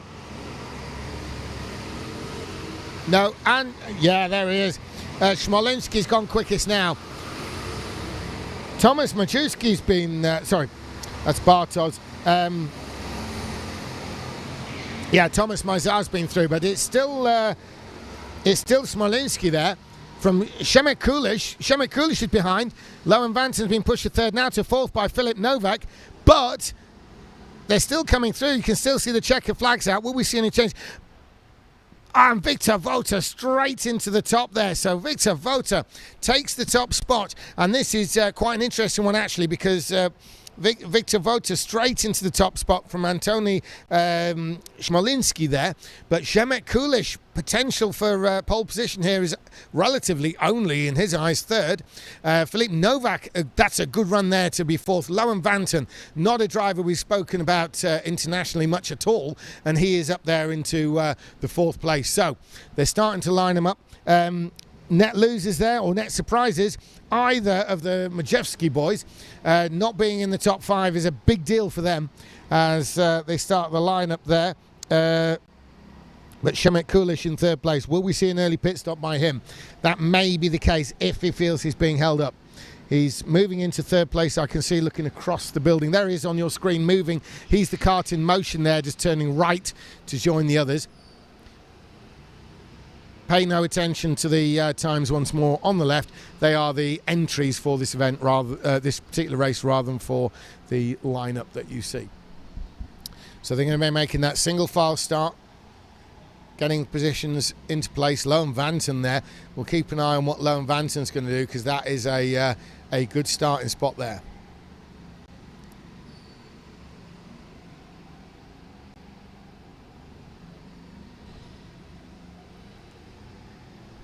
So up at the front it is Victor Vota, and Victor Vota, let's have a look. He was out in an earlier heat race, but Vota has not had any top three spots. He's not been on the podium in his earlier heat race, and so he will be looking at this as getting a good run towards some big points. If I remember rightly, I believe he might have been fourth, but still that is not the top spot. So he's on the top spot now, and he will be looking at points. Yes, it'll be great for him to win any race. Any driver's going to want to win, but he is going to be thinking points. Even at this early stage in the championship, he's going to have his eye on a semi-final place, and therefore use that to leapfrog into the final itself tomorrow afternoon. But right now, he's going to be focused on winning this. Yes, he wants the medallion for first place, but he also wants the points. Points are what counts right now. So Victor Vota, you can see on screen there, he's bringing them through. Remember, once he gets to the hairpin right on our screen there, so he's coming to the hairpin left, it's the hairpin following. From that point onwards, he can accelerate and start this race. So what's he going to do? He's going to want to arrive at the first corner after the start line fast, but he's going to want it to be a clean start. They've all gone with him, and it's going to be a clean start. So Vota makes this start pretty quick. He's going to need to get through to this complex area here. He's done it with that lead intact. He's done that. And then he's got a long straight to the outdoor section. They're on that long straight now, and he's heading outdoors. They're on the outdoor bit. He wants a clear gap, just enough so he can defend without having to be offline into that hairpin at the top. They're back on the indoor bit. Look at this. Look how wide they run coming back indoors there. And that is Victor Vota in the lead there. He's running around to complete this opening lap. They're on the far section now. This is the far section of this enormous building here in Szczecin, Poland, on the northwest area there. As they come down this straight towards the hairpins, the two hairpins together, we've seen a lot decided in this area of the racetrack. So there comes Vota. He's going to click off this opening lap with a good lead there. There they are, 1, 2, 3, 4, and the gap is between 4th and 5th, and that's Novak. But we've got people in the pits. That's probably why. We've got several drivers into the pits already. We did think there was some out of place, and one of them is Lohan Vanton. One of them is indeed Lohan Vanton. He's tumbling down the order. So having said I felt that he started up, quite high up. He feels he's actually been even held up there, so that'll be Lohan's reason for coming in. He knows that with clear space in front of him, he's not going to have any kind of blockage, if you like, and so he has pitted out of the way, and he's now clear. Can he make up time with these leaders? If they start battling each other, they will lose those crucial fractions of seconds, and that's where Lohan Vanton will be among them when the pit stops cycle through. So it's 1, 2, 3, 4, now there's a signal from there, there's a take for the lead, a move for the lead. It does look like Smolinski's got the lead now. Will there be a pit stop? They're massive, 4 wide, and into the pits. We've got someone already, and that's let's have a look, see if we can add loads of karts in the pits. We've already got a real change, and it stays how the timer relates to that. Yeah, I think we've had a lot. I think we've had Kulish into the pits by the looks of it, and maybe even not Vota, but Lohan Vanton's coming out well with this. As you see, the time's changing there. Lohan Vanton's already up into 4th place, but he is behind Przemek Kulish. Now, Lohan Vanton could probably have benefited there from them coming in later, but we'll see where he is relative to Przemek Kulish. They are 13th and 14th as we speak. However, that will change a lot because they are front runners. We've got Smolinsk in the first place from Vota, and then Novak third. So these are all big heavy hitters right up there. Mateusz Maciejewski, we've got the 18 in, and the 18 of course is where's the 18? Yeah, it's Victor Vota. Victor Vota's come in. This is the this one we need to keep an eye on. Now the reason he's come in now instead of seeing it through to the end is because he wants not only to leapfrog Smolinsk, but he's probably a little bit worried about Kulish down in 13th currently, and in fact he has come out in 12th place, so he has covered any movement forward from Kulish and Vanton behind. So it's not just about making those moves forward. Vota will have had in mind, he's probably had support from his team here on the pit wall. It's a massive gantry that sits above the wall. It's a big viewing gantry, and they're all up there. Drivers have teams. It was out of view of the screen that you can see at home. But Vota will have been probably called in on that because on one hand they're wanting to pass Smolinski, but they cannot afford to lose time to Kulish behind and Vanton, otherwise everybody will be getting leapfrogged by them. So let's recap on what's happened now. So with those raft of pit stops there, and we've got another one in. I can see how I can tell you the number 10's in. It's Louisa Herzebeck. So Louisa Herzebeck comes in from the mid-pack there, and that's another movement forward. In fact, Kulish has passed Vota. Kulish has passed Vota. It can be a bit of a quirky thing with the timing system here because the timing beam is right at the end of the pit lane, but where the karts are stopped. So a kart may cross that beam but still not be up to speed and get leapfrogged. So Przemek Kulish has in fact made that leapfrog move on Vota. So Vota had to come in to try and cover it. He's covered he's covered to a certain extent Mazir, but he hasn't covered Vanton. Sorry, he has covered Vanton, but he didn't cover Kulish. So Kulish has made a place up on Vota there. So we've got Smolinsk leading now from Filip Novak. Mateusz Maciejewski is in 3rd place, and Bartosz Maciejewski is also there. But the 23 is in, and that's Marvin Komdur. Marvin Komdur was really good earlier on, but there's another behind him. When he moves forward, that's the 2, which is in fact, it's 2 here is Michael Piper Freeman. So, he's gone down there. So it's still Smolinsk in the lead with 6 laps in. They're halfway through with Novak. And then the two Majewski boys, and then after that we got Szymon Hankalo Jakulski. Hankalo Jakulski is in that position in 5th place. So I'm thinking we may or may not see much in the way of pit stop action.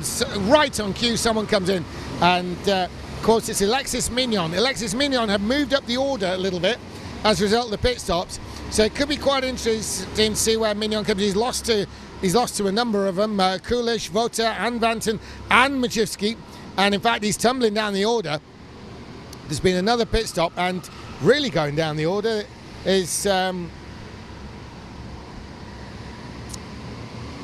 Christian Kapashi. Now Christian Kapashi down in 16th place, that's pretty serious from his point of view. That's not what he wanted from this race. Obviously nobody wants to be there, but Kapashi normally would run a lot further up front than that, definitely in the top third. Anyway, it's Smolenski with that lead. He's probably going to sit this one out, probably till about maybe lap 9, 10, maybe even as late as 11, but surely on his mind is going to be that area around 7th, 8th place. In the pits then, it's the 7, which is, where is he? It's Kevin Fredriksson. Fredriksson there is into the pits. There he is on screen down below. He's got to wait for at least 20 seconds. He's going to try and cut it fine, but he does not want to get called in and do it again.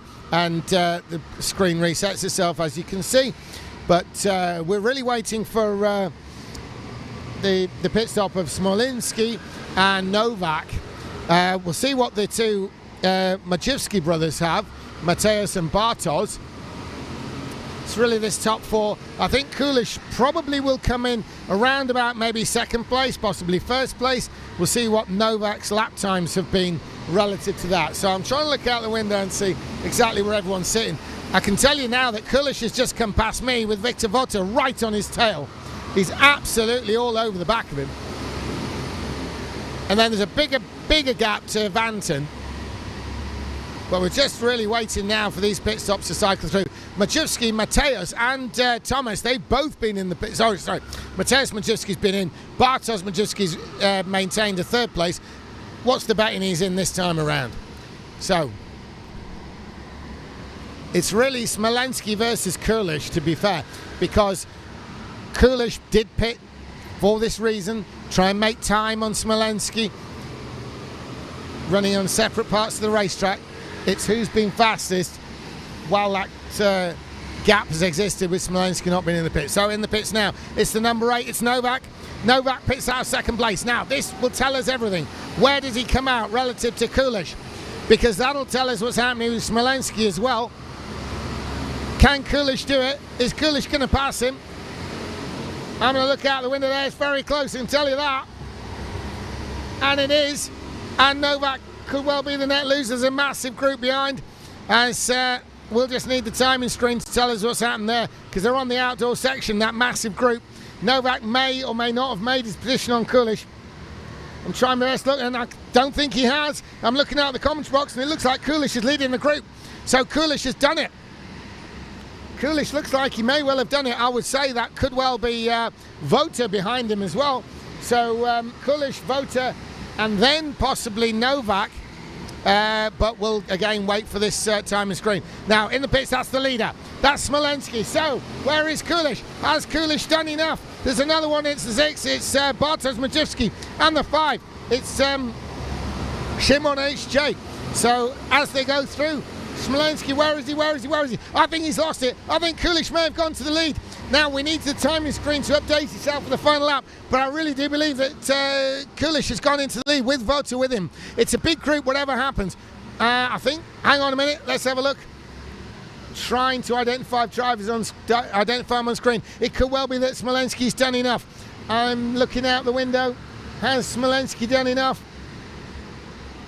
I think he has. I think I'm seeing out the window on the last lap that it's Smolenski in the lead. It is. Antoni Smolenski's done enough, but Kulish comes to 2nd from Vota and Novak and Vanton. So there you can see on your picture there is Antoni Smolenski. There he is through the one hairpin. Now he's got the last hairpin and then the final corner. There he is on screen coming through the final corner now. That is Smolenski. Then it's Kulish. And then I believe it is Vota and Novak, but we'll see. We'll see. Banton comes through in 5th. Yes, that's right. It is Smolensky from Kulish, the flying Przemek Kulish, Victor Vota, Filip Novak, Lohan Banton, and the rest headed up, of course, by Thomas Maziar. Thomas Maziar, not someone we mentioned a lot in this race or before, but he's come through into 6th place, so an amazing performance there. And Mateusz Merchewski is through into 7th place, and he's with his brother 9th, that's Bartosz Merchewski. And then in between them, let's have a look here. Who we got? That's Ties Ribbelink. Ties Ribbelink has come steaming through into 8th place. An incredible performance there. And so on down the order. Right. What an outstanding race that was. Przemek Kulish, he rolled the dice sort of mid-race. Caused a few others to have to try and cover him. Almost made it into first place, but Smolensky had enough in hand in order to keep that lead covered. It did look a bit close though, and when he was coming out the pits, it actually really looked like Kulish might have had momentum on him, but luckily from his point of view he managed to hold on.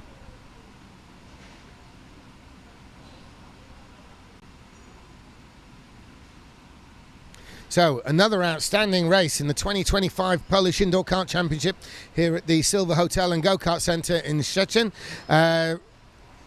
Silver Hotel and Go-Kart Centre, one of those pretty impressive facilities that you get out in Europe. You literally can turn up, race karts, stay in the hotel and go in the swimming pool after you've done your karting here. The track that you will be running on is almost identical to what is being run this weekend that you're seeing on the screen. So this is the venue. That bit with the flags there you can see, that is where a lot of the team personnel, there's a lot of teams involved in the rental karting out in Europe and taken very seriously out here.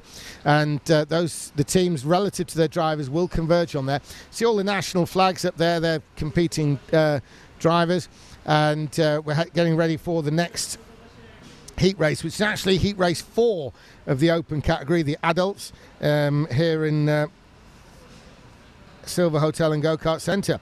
Now, in this race, we've got Morris Hack, we've got Robin Fredriksson, another of the 3 Fredrikssons, Igor Twarek, Monika Saskowska, Teo De Vincenzo, Patrick Neroda, Franciszek Moravak, Michael Jezierski, Thomas Vallas, Milena Czerkowicz, Jan Beets, Seb Miller, Rico Harbosch, Tomek Benedowski, Max Thorne, Wojciech Stefaniuk, Marcel Lobermeyer and Joe Peters out in this heat race. Now this is going to be quite an interesting one indeed.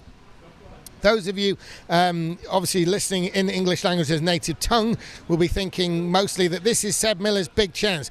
Could Seb Miller win this race? Now the answer is a big firm yes. However, if he's going to do that, he needs to defeat former champion, 4 times champion round here, including junior, Rico Harbosch. And Rico Harbosch is one of the best round here, but struggled in an earlier heat. A face of thunder on the podium after the first heat race when, in his point of view, he was only 3rd. He's going to try and translate that into a win with no doubt at all in this particular heat race, the 2nd one in his campaign this year. However, we've got the flying Tomek Bernadowski, and Tomek Bernadowski is definitely one of the favoured up-and-coming drivers. He's Polish by nationality, but competes in so many of these international championships.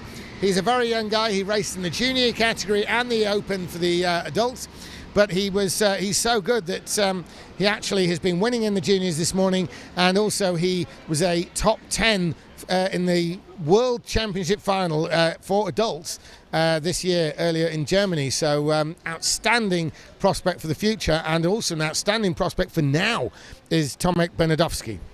He's in this race too. Teo De Vincenzo we saw win earlier on. Twarek's a good bet in this one. Patrick Neroda, never be discounted. Been around for absolutely ages, but always a good bet.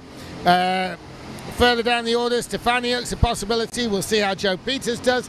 The green flag is out. The qualifying is underway. So there you see the marshal holding the green flag behind the timing screen there. And through they go. The qualifying is underway now. The times you see on the screen are the conclusion of their outlap, so pay no attention to what you're seeing on the screen. And Thomas Vallas there, he's another one, a bit of a dark horse. He could pull something off in this event. Bernadowski looks like he's starting his time now. I've seen Seb Miller go through as well.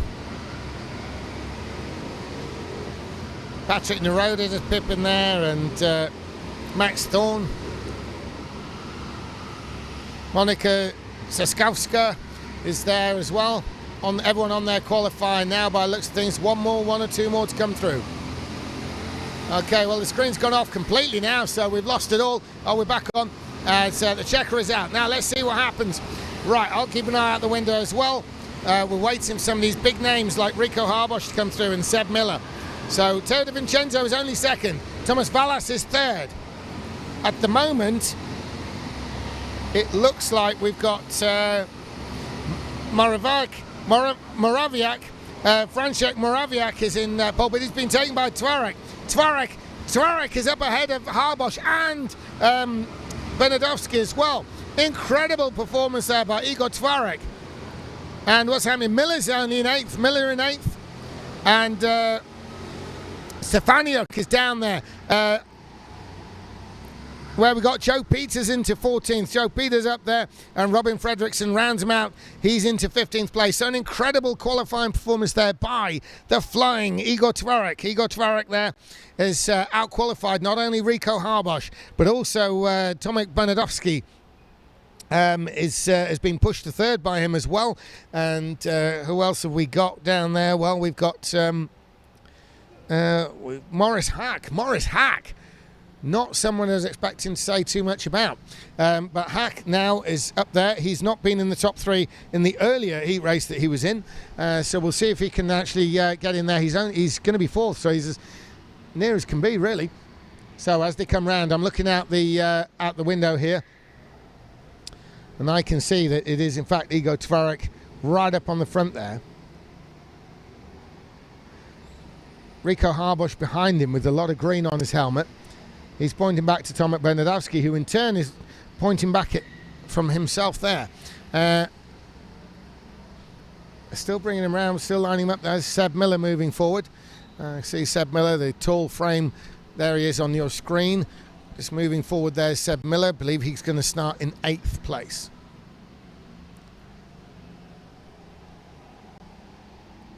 Looks like Patrick Neroda going through there as well.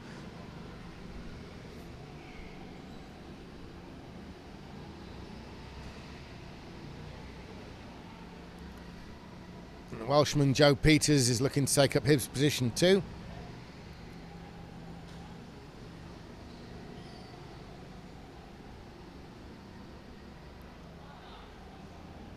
So they're all lined up now. They're on their way. If you look on your screen to the top right, you can see they're starting to move forward now.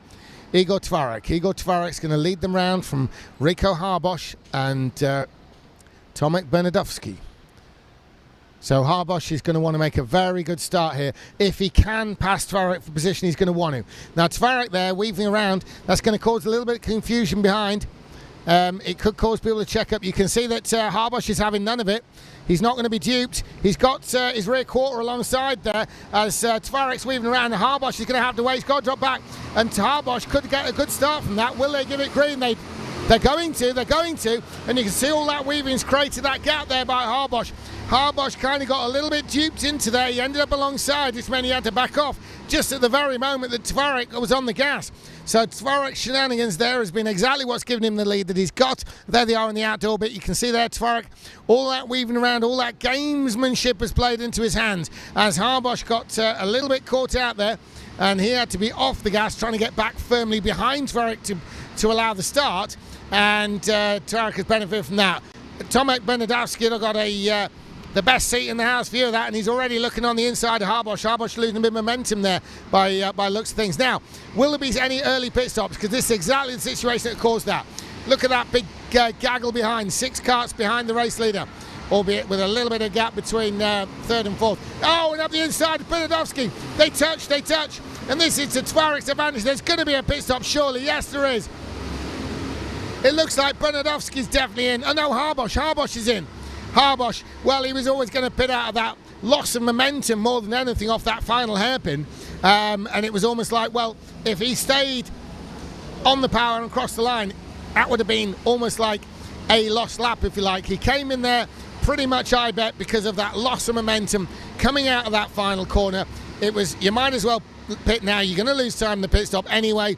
You're definitely going to lose time by that long stretch on the power that follows. So might as well amalgamate the two together and hopefully lose less. So on your screen, turning through the left there is Igor Tvarek, and then followed by Tomek Bernadowski, and then it's Maurice Hack. Maurice Hack is doing well here. He's up in third place. And then behind that, DiVincenzo Miller's in there somewhere. He's listed as 6th, but that may well change by the time the timing really just as they come through now. You can see on screen there is Tvarek. He's going along straight. We've got some people in the pit lane there, and it looks like it could well be Marcel, where is he? Yeah, Lobermeyer. Marcel Lobermeyer's down the order a bit, so he's going to want to change things there. And possibly Jezerski is possibly be in the pits. Anyway, Igor Tvarek is out there right at the top. And all of this, all of what we've been seeing, the collision with Bernadowski, the early pit stop for Harbosch, everything can be connected to those shenanigans at the start. It really caught Harbosch off there. He had to back right out of it. Bernadowski's been sensing blood all the way around that opening lap. Harbosch had lost momentum, probably lost a little bit of mojo perhaps, and that's really what was going on there. Maurice Hack is doing very well in running in third place with Teo DiVincenzo. He's going to be one who wants to capitalise on his earlier win, so he's 4th place now, but he won't be 4th place once these pit stops cycle through, particularly from a Rico Harbosch point of view, because Rico Harbosch is coming in fast. He's he momentarily up to 12th there, but dropped back to 15th with the reset on the timing as they cross the lines, the pit stop cycle through. As I say, from a timing point of view, the pit exit is in a very difficult place because karts can leave the stationary point in the pits, trip the timer, jump up places, but then lose out on momentum coming out of the pits properly. And so they end up being a couple of places further back than what the timing screen's showing, potentially, depending on the karts that are also coming down the straight.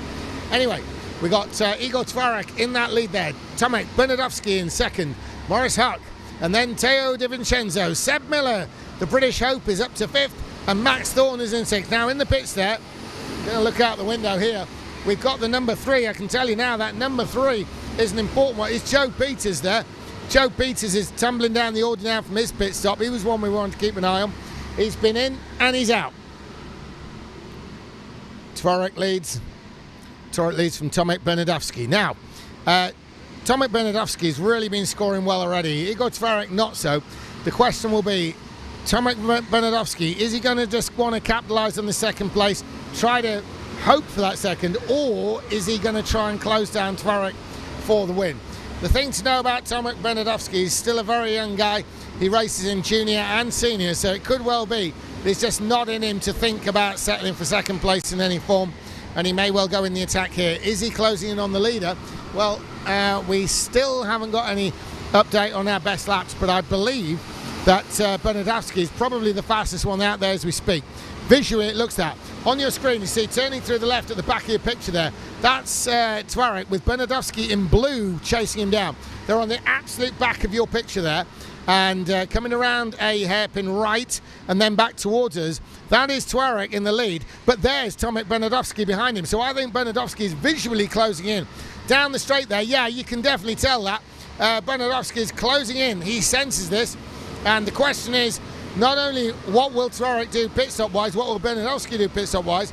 If he catches Tvarek, will he try and pass him? Will he try and pit around him and come out and leapfrog him coming out the pits when Tvarek pits? Will either of them factor in the speed of Rico Harbosch? Because Rico Harbosch, a 4-time champion at this track of the Polish Championships, he's in 13th place on the timing screen. But we know he's fast. We know he's hungry. He's up to 8th now. No, he's been pushed back due to the timing anomalies with the end of the pit lane, but he's up to 10th by the looks of things. It looks like Rico Harbosch has now made it into the top 10. Harbosh on an absolute mission here. He's not just looking for 9th, he's not looking for 8th or 7th, 6th, 5th, 4th, 2nd or anything like that. He wants first place, and that involves Igor Tvarek. He won't be happy with Tvarek's antics at the start, and he wanted to deprive him of this possible win here. Crossing the line, there we go. That's Tomek versus Bernadowski. What about Morris Hack? How far behind him? Well, it's quite some gap, I can tell you now. And then Sebastian Miller in 4th place. Seb Miller up to 4th. In the pits, though, we got the 21, and that's Max Thorne. Max Thorne. Now, Max Thorne has been generally midfield, but he's running right at the front in this race today.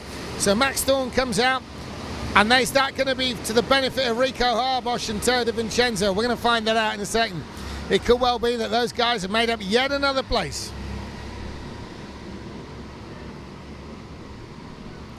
Tvarek still leads. 8 laps in of a 12-lap race. It's Tvarek from Bernadowski. Is that gap coming down? I think fractionally, yes. There they are on your screen now. So there's Tvarek. There's Bernadowski. Is either of them going to pit on this lap? No, not Bernadowski either. So neither of them pit. They're going to stay out there. They're possibly going to see it through to the finish. Pitting deep into this race. That will be the natural idea of a leader like this in the position of either of them. In international karting of this nature, the rental karting. However, they mustn't ignore Rico Harbosh. He's in 9th place as we speak, but that's 9th place having made a pit stop.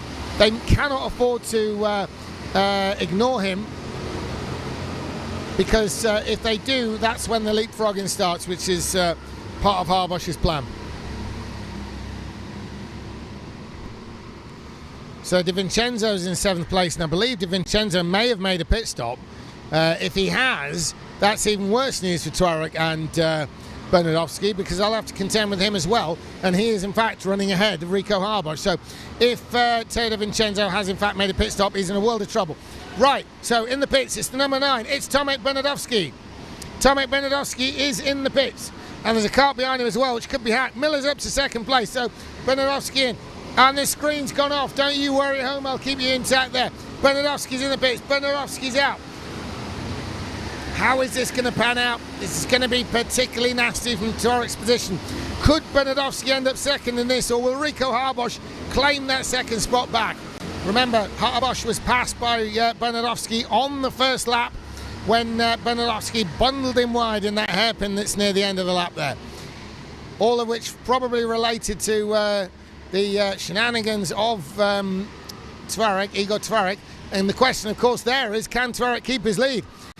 We got more pits here and we got no screen at all, so don't worry about that. I'll try and keep you informed. We've got Seb Miller in the pits as well. Seb Miller is in the pits, and here comes Bernadowski. Well, Bernadowski's he's got a driver behind who's come in, and that driver's gone in the pits, and that's released Bernadowski for sure. It looks like Rico Harbosh is on a mission to catch Bernadowski, but Rico Harbosh is behind him. He's behind him, I can tell you now, by several kart lengths. This is not looking good for Rico Harbosh, so it's going to be another grim-faced Harbosh if he can maintain that podium position. So we'll see what happens there. So Bernadowski is really, really close now as they come around the final part. It looks like they're bringing out the checker.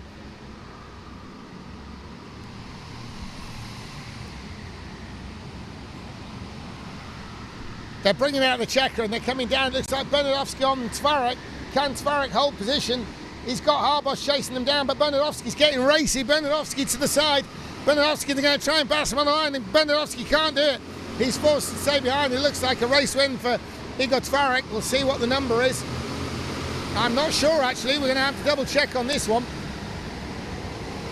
Yeah, sorry about this, folks. The timing's gone down, the screen's gone off, and everything's disappeared, but I believe Bernadowski was in second place, which can only mean good news for Tvarek. We'll call that one a Tvarek win at the moment until I hear different.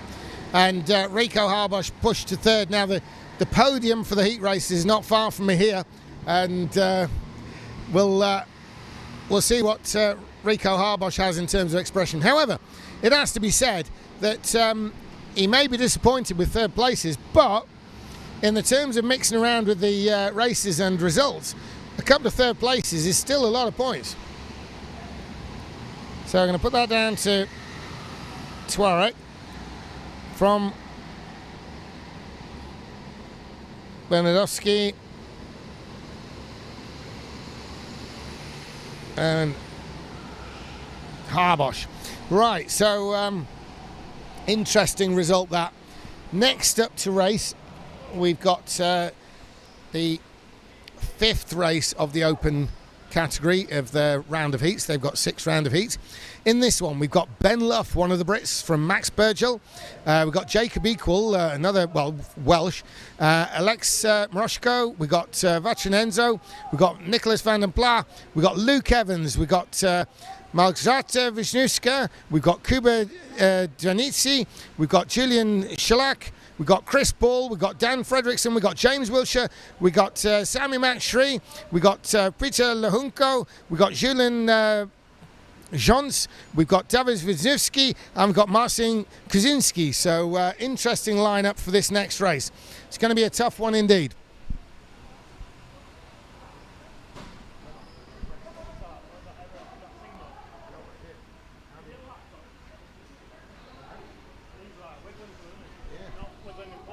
Tell you what, I'll pull that off as well.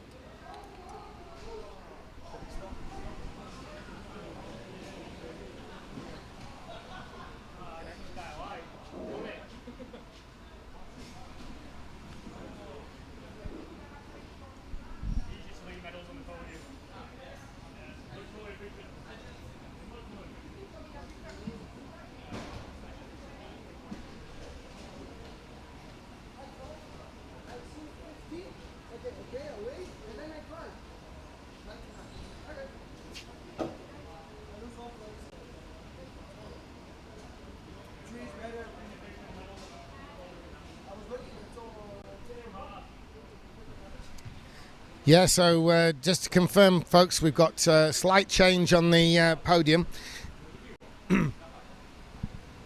And it's over the 3rd place. It's not Rico Harbosh after all. It is in fact Di Vincenzo. Di Vincenzo is going to be listed in that 3rd place. There's possibility of a penalty being applied there on Harbosh, which may have moved him down. So Di Vincenzo is the net gain there. Right, so moving on to the next race. Well, a lot of British interest in this one with Ben Luff, Jacob Equal, Luke Evans, and Chris Ball, James Wilshire in there too.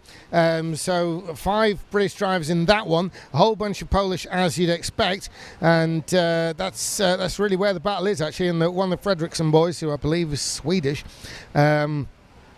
And we'll see what they have to show us in this. Timing and screen is out, so you may find that you may be able to see something I certainly can't. So I'm running a bit blind on this one.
Okay, so I've now got access to some form of timing, so we've got the qualifying going out on track now as they begin that. Remember, it's Ben Luff, Max Burgill, Jacob Equal and the rest.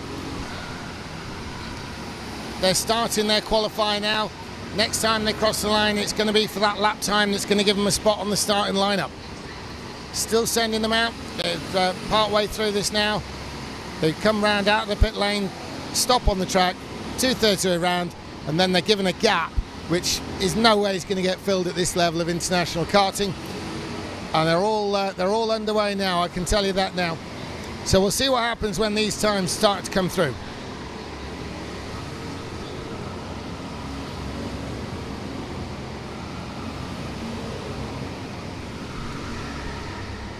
So they've got the checker flag out now. The first lap times are going to be recorded. So the first karts are coming through, and we'll see what's moving here. There's still got a bit of a timing issue up here, but what the heck, we'll see what we can do. Jacob equals quickest as we speak.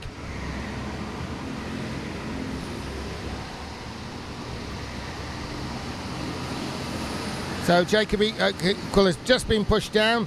He's been pushed down by Nicholas van den Pla. Nicholas van den Pla is there, and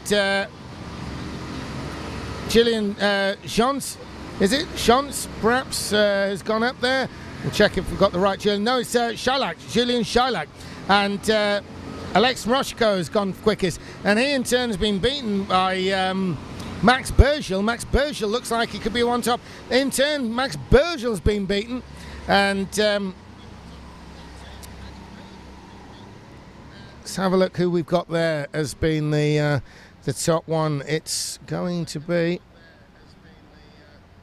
looking down the entry list again, massive timing issues here, sorry about this. Yeah, we've got Kuberdanitsky. Kuberdanitsky is going to be first place, and that's not really a big surprise. We saw a great run by him earlier on. He was in fact second place earlier today in his first heat race. He's going to look to try and take them. In fact, Max Burgel maybe has taken that over by the looks of it. We've seemed like there was a last second change on the timing screen there. If he was last through, that will be the deal. So I'll keep an eye out and we'll see what's happening with that. They're forming up on the far side of the track now. They're going to be given their starting run towards the flag. It's going to be a green flag start, single file start. They're about 2/3 of the way around, a couple of corners, and then through to the start. Now, the important corner being the hairpin that is before the final corner, because the driver who's in first place gets to choose when to actually go and accelerate. If they accelerate too early, they might create a big gap. False start, have to do it all again. If they accelerate too late, they could get swamped going into this area that leads towards the straight, heading outdoors. So, very important to get that position correct. A lot depends on the drivers going with them. If the driver behind anticipates an early getaway and gets it, then that may be the perfect start from a pole sitter's point of view. Either way, they probably could do with it being as fast as possible.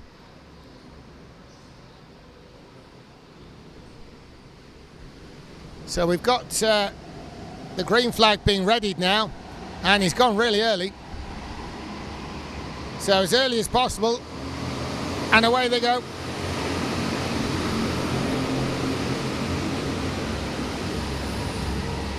So it's Kuberdanitsky by the looks of it who's in the lead. Kuberdanitsky seems to be in the front there. As I say, I've got no real screen or anything like that. Just looking out the commentary position. And they're on the outdoor section now. You can see them filing through there. As it's Kuberdanitsky from Max Burgel, and it's Alex Mroshko. Alex Mroshko is in third place there. So it's Kuberdanitsky's got exactly the start he needed. He's got Max Burgel going with him, and Mroshko following there. Fairly even gap, not too big, not too little from the point of view of the leader. It'll be better off, I think, if he can avoid having to come in too early. The leader, we think, is going to stay out as long as possible. That's normal in this kind of racing. But if the others also do the same, conversely, that might make it a little easier for the leader, because then he's got a better idea on exactly where everybody is. From his point of view, that'll be behind him. And that's Danitsky that we're talking about now. They're on the outdoor section, as you can see there, filtering through, filing through there. Through that outdoor section, back inside now. In the far top corner of your screen, that is in fact Kuberdanitsky there. He's leading. The bright yellow in that second place is Max Burgel. and then Alex Mroshko following behind there. So a good start, a good opening part of this race. Shylock is in third place still, and Sami Makshiri seems to be up there in fifth place too, which is the highest place we've seen from Sami Max. No question about it. That's been the best showing there's been, and that's the top four as they cross the line. 1, 2, 3, 4 in quick succession like that. Another couple in the pits, and we got the number 9 who's in the pits, and I think that may well be Sami Max. Yes, it is. Sami Max Shiri is into the pits there, and goes way down the order, right the way down. Currently 14th place listed as yeah, you are. You've seen that on screen now. Bottom of your picture there. They come back through into the main section in the indoor part of this track, and it is still Kuba Danitsky. Kuba Danitsky still leading from Max Burchell, and Mroshko behind them. That top four is now just sort of making an even bigger gap to the 5th, 6th, 7th behind. So the top four is definitely a bit of a breakaway group. Anyone pitting out the top four? Not this time. Going to keep an eye out for pitters behind. There's still, yeah, there's going to be one from 8th place, right at the back of the queue there.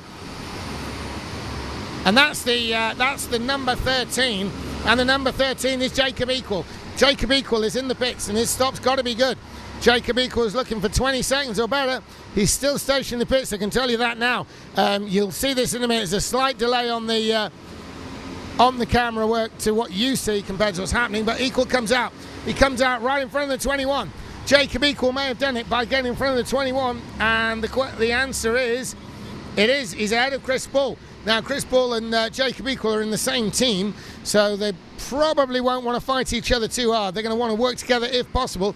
This could prove to the benefit of both. If they can work together, they can keep those lap times going and hopefully leapfrog people through the order as and when they come to make the passes. So the number 16 still leads, and that is Kuba Danitsky from Max Burgel and Alex Mroshko. A little bit of a gap now opening up right at the front, as it does seem like Danitsky seriously pulled the pin on these lap times. He's lapping faster than anybody, I bet. As where are we? No, we've got our screens out of view on the out of date on the timing, and the other one's not working. So I'll just call it as I see it out the commentary box.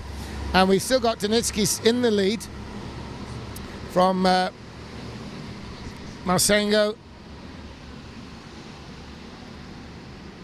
Round through, down towards the back part of this, at the end of this lap, the two important hairpins, very important hairpins there, and there's quite a comfortable lead. It's about a 6-kart lead at the moment. As you can see, they're going through the last of those hairpins as they work their way round.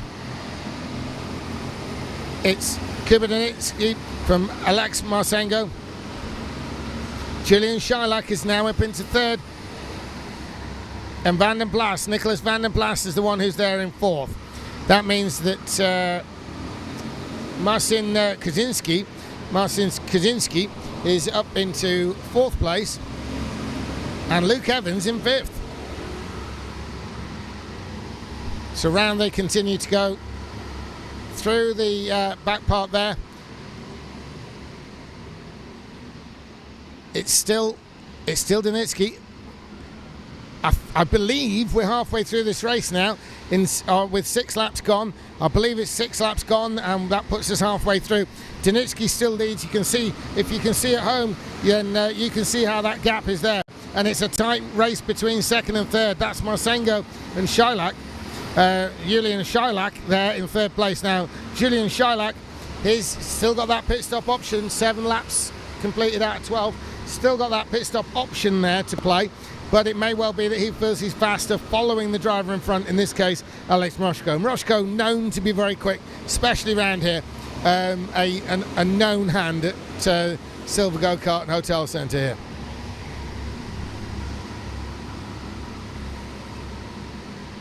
Kuba Danitsky still leads. That's in the top part of the racetrack, as you can see there, coming back towards you. There's Kuba Danitsky, white helmet, black suit. And following, that's your Mroshko-Shylock battle. And then it's Nicholas Van den Plas and Marcin Kaczynski. Marcin Kaczynski is there in 5th place. So crossing the line, that's another lap in without a pit stop. Danitsky, nobody's in. Nobody's in at all. So they're really leaving it quite late now. 8 laps out of 12. The leader's probably going to be right at the end, maybe lap 10, something like that. But those behind are the question marks, particularly maybe Shylock, because he is running right behind Marsengo. He might fancy trying to leapfrog him as they go through the final round of pit stops. The last of those two to stop could find themselves jumped. Meantime, I can tell you that a little bit further down the order, Jacob Equal and Chris Ball continue to run nose to tail. Two of the Bradley Shepherd Racing drivers, the BSR team, they're here quite out in force with Jenny Tompkins and a variety of others, Frederick Navarro and a couple of others too. So that's the BSR team. Good points for them in this race. Cross the line again, in the pits. We've got the 2 and the 3, and the number 2 is Shylock. So yes, as expected, Shylock has come in first. Mroshko's still out there. Kaczynski's come in as well, obviously trying to work with Shylock on track position, see if he can leapfrog Mroshko. Surely Mroshko's going to be in this next lap. It would probably be a very, very, very good time to do that, especially if he feels he's got some speed right now. So I'm looking out on the far corner of the track, and your screen there, folks, you can see the white helmet turning right through the hairpin just now, starting to come back towards you. That's the race leader, Kuba Danitsky from Alex Mroshko. Now, the second one's the one I'm interested in. Is it going to be Mroshko in this lap, or is it going to be Danitsky? It's Danitsky. The race leader himself is in, and so is the second place. So Danitsky's straight in the pit, so is Mroshko. Now, what's going to happen for third place? What's going to happen for third place? Because we know it's going to be close. We know it's going to be very close. I'm looking for numbers. We got Van den Pla gone through, and we got Luke Evans gone through into second place. But what's happening further back? We got the 24 going through. I'm literally looking out the window here. That's Max Bergel. Max Bergel's made up a lot of places there. He may have a pit stop to make, but he's made up a lot of places. And we'll see what happens when this all pans out. So, looking further up the road there, trying to see what's going on. There's a big battle going on. 5 karts in the middle of that battle off screen, but I can see out the side there. That battle is going to come into view now where the... oh, no, it doesn't. In fact, that may well be it behind. Yes, it is. It's what you can see now, but that's opened up a little bit more. Right then, so with just 2 laps to go, let's see what's going on. We'll try and recount what's happening. We've got another one in the pits. In fact, 2 more. We got the 23 and the 19 and the 18. We'll see what that is. Yeah, that's Van den Pla, Luke Evans and James Wilshire have all come in the pits. That means it's going to be Danitsky. Danitsky's got it. Danitsky's still in the lead, and it's the last lap. They're starting the last lap. Danitsky for Max Bergel. Max Bergel's coming right the way through in second place. And Julian Jones is up into third. And, Julek Jones. And then that means Julian Skylack is into fourth with, where's Alex Mroshko got to? He's down in fifth. Mroshko's got to fifth. He was the one running second, but now that's Max Bergel. And surely this is going to be it for the win. The checkered flag is being readied. It's Kuba Danitsky. Kuba Danitsky's going to take it. He was second in his earlier race. There's a lot of points. He's going to win this one, surely, but they're closing in behind him. It's Max Bergel. Max Bergel on home turf is going to do something spectacular here, is he? He's close to within a couple of... That's the battle for the lead, the 1, 2, 3. And Kuba Danitsky, Max Bergel, Julek Jones, and away they go through the line there. Crossing the line, 1, 2, 3. A clear win there just for Alex Kuba Danitsky from Max Bergel. Yeah, I can confirm that now. And Julek Jones was in third place. A great result there from Jones. An incredible result by Max Bergel. He really came through the order there. Earlier pit stop, and that paid off big time for him. And he made some decent passes out there. So we'll confirm that result. Danitsky, and following that, of course, was Max Bergel. Maxi Bergel there, looking really good. Been highly touted for quite a while there, and then Jones, and that leaves us just one heat race after this for the round of qualifying heats here, or race heats. So one more set of drivers to see for the second time, and then we'll be going over to the mini and then juniors. So we'll see what happens with them, and they'll be commented in Polish. So one more race for the Open, the adult one. Let's have a look and see who's in that one. Yeah, it's going to be a tough one because we've got, first of all, heading the entries is Max Opdemkamp. And what's special about Max Opdemkamp? Well, he was the champion of this event last year. So Max Opdemkamp, the reigning Polish champion, is in. He's defending his title this year, and he's leading the entries on this next heat race. We've also got Valdemar Andersen, we've got Olaf Pakma, we've got Nikolai Derup, we've got Simon Vanileva, we've got Tibor Gabor, Arno Terwin, and Terwin, of course, won earlier on, I believe.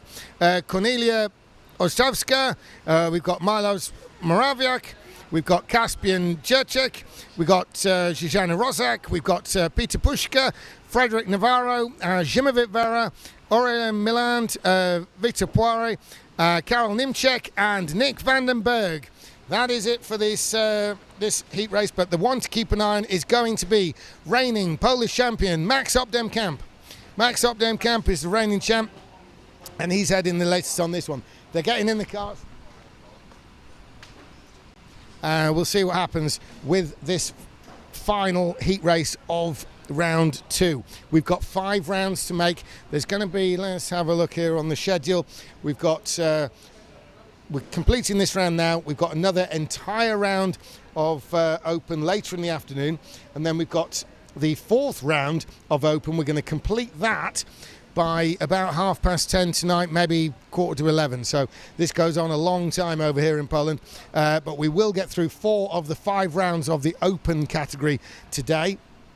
And so all the drivers will have raced 4 races. Then there's an entire round tomorrow, which is kind of late morning into the afternoon, and then further into the afternoon we've got all the way through the bulk of the afternoon, if you like, we've got the semi-finals for the Open, and then the last race of the whole meeting is going to be the final for the Open category. That's the main event really here in Poland. It's also going to be the one with the very imaginative qualifying system with the match race and everything. All will be explained as we get closer to that. What's going to be important is to see who we actually end up with in that, and people looking to try and put themselves there in this race. I can see you getting ready now, looking down there, and you can see on your screen at home, and the number 2 there up at the front, yeah, he's going to be leading them out, but behind there's Zimowit Vera. Zimowit Vera just shaking hands with one of the marshals there.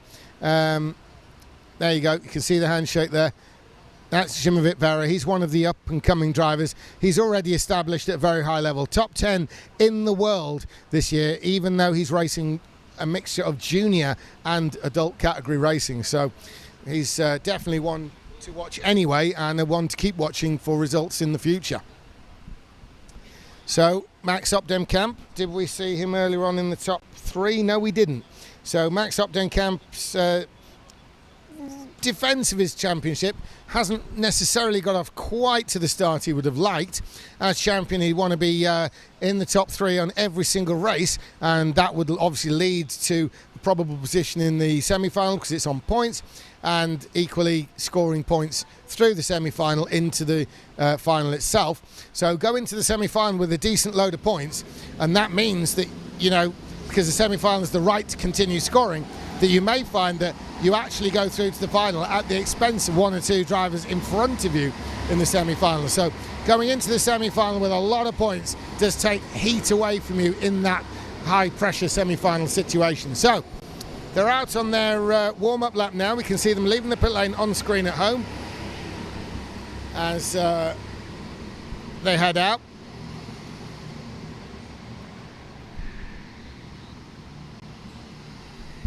So that's through the outdoor section. Now they're back indoor. They're going to be stopped further around the course and then released for the qualifying lap. Once again, we're going to see how it's going to be a little bit of a gap between karts heading out onto that qualifier.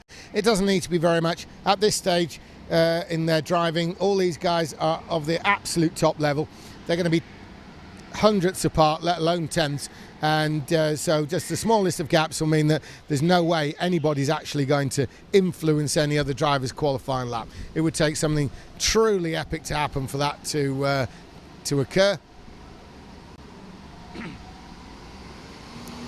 So we're going to get that qualifying underway now. They're going to be taking the green flag. As you can see, the field are filing through. They've been grouped up in two columns at the back there. And they're being sent one at a time. That little gap's all you need. You can see to the left of your screen, those are karts actually on there qualifying now. And we can see, if you look at the top of the left of your screen, you can see the return from the outdoor section. Now, it's not quite a simple one. It's a tight left into a hairpin right. Quite a tricky corner indeed there. So those karts that we've just seen returning from the outdoor section are now well towards the end of their qualifying lap. They're still under green flag. You can see the marshal behind the timing numbers there. He's still holding the green. When he goes checker, that's when we know the qualifying is done.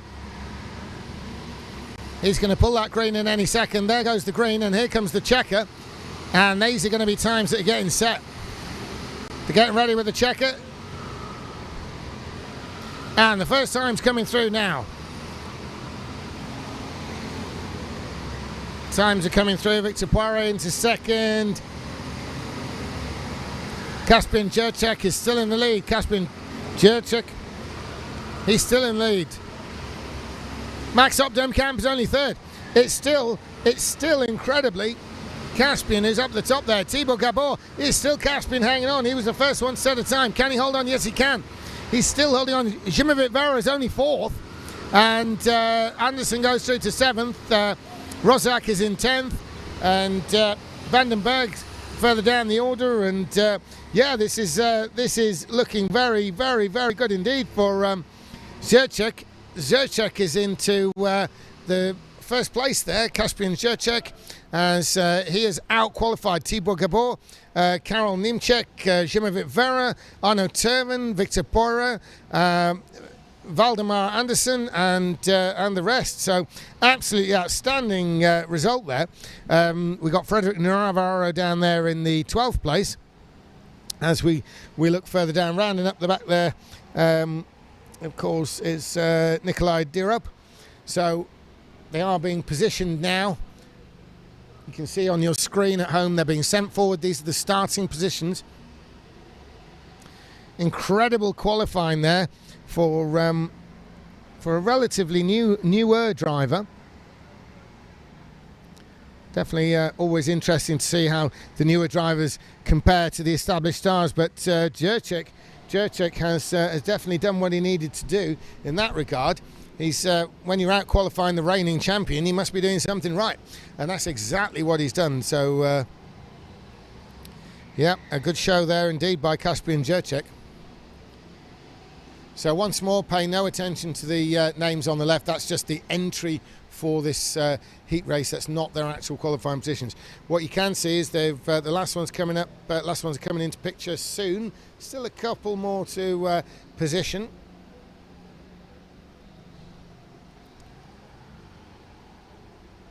And the yellow flag is at the front of the lead driver there, which you know is Kaspian Jurček. Now, Kaspian Jurček, can he convert this into a win? This will be absolutely outstanding if he does. If he does, he has to beat the reigning Polish indoor kart champion. So this will be a big thing to do. It's a massive ask. And but he's done one part of it already by qualifying ahead. Now the start's going to be crucial. Can Kaspian make a good start? That is the question here. He's gonna have to go at exactly the right time. This is really important now. He's bit of movement there from him, and that's opened something of a gap. He's on the throttle now. The rest are going with him. They've given it the green, and there's Kaspian straight away into that lead from Thibaut Gabor. And so away they go through the complex here. Outdoors they are, into the outdoor section. Bone dry now.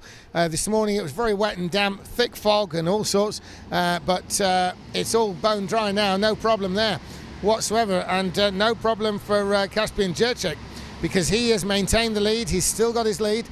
He's going around this complex here. This is the far end of the racetrack, the more extreme north, sort of northeast corner, if you like. as they come back around. This long curling left goes on forever, this corner, and then a straight. They're going to go down the straight into a sharp hairpin left. We've seen some action down here. We've seen even more action into this hairpin right, and that completes first up. Now, will we see anyone in the pits? Yes, we do. We got the 23, we got the 7, we got the 10, 23, 7 and 10, and that of course that's Arno Terven. Arno Terven's straight in the pits, and the 7 is Nick Van Berg, and it looks like the 10 is the 10 is Cornelia Oshowska. Cornelia Oshowska is also in as well. The number 10 cart there. She resumes at the tail of the pack. So we've still got Caspian Janitsky. Where are we? Caspian Jurček, but he's been passed and he's got it back again. Jurček, it looked like he'd been past the position, but it looked like he might have got it back. We'll see what the time screen says. We've got one in the pits.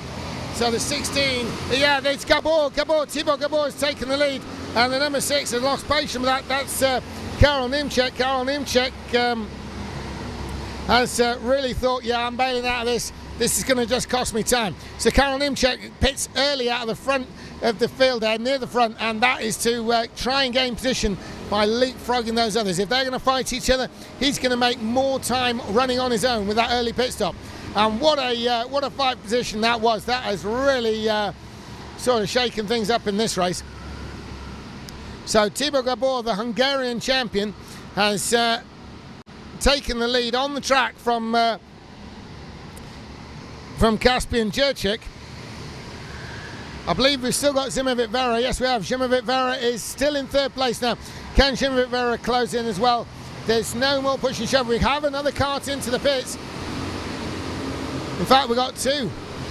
The 18 and the 3. That's Anderson and where's number 3 on this?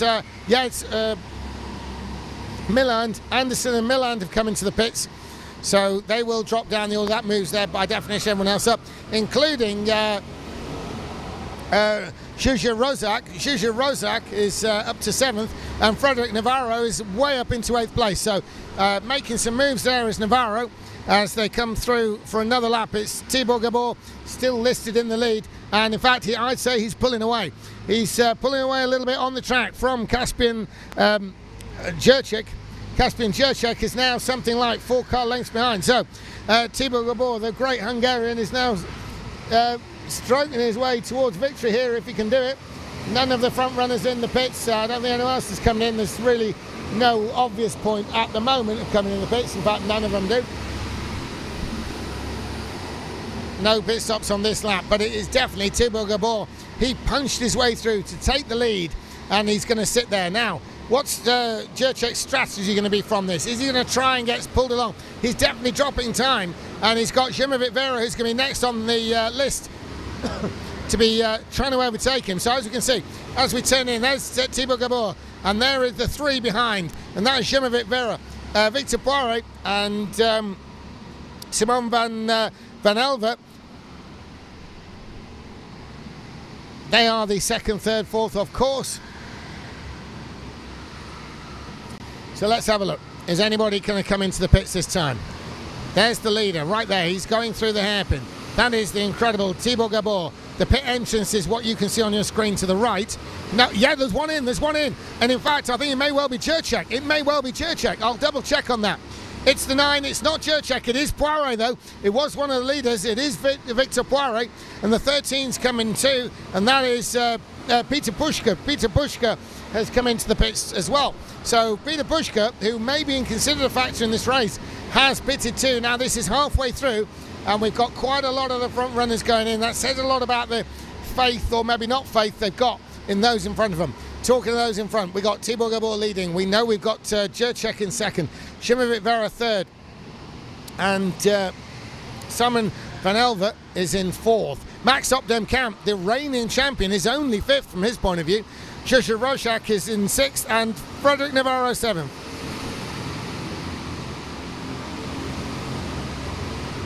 No more in the pits this time. The leaders have all gone through.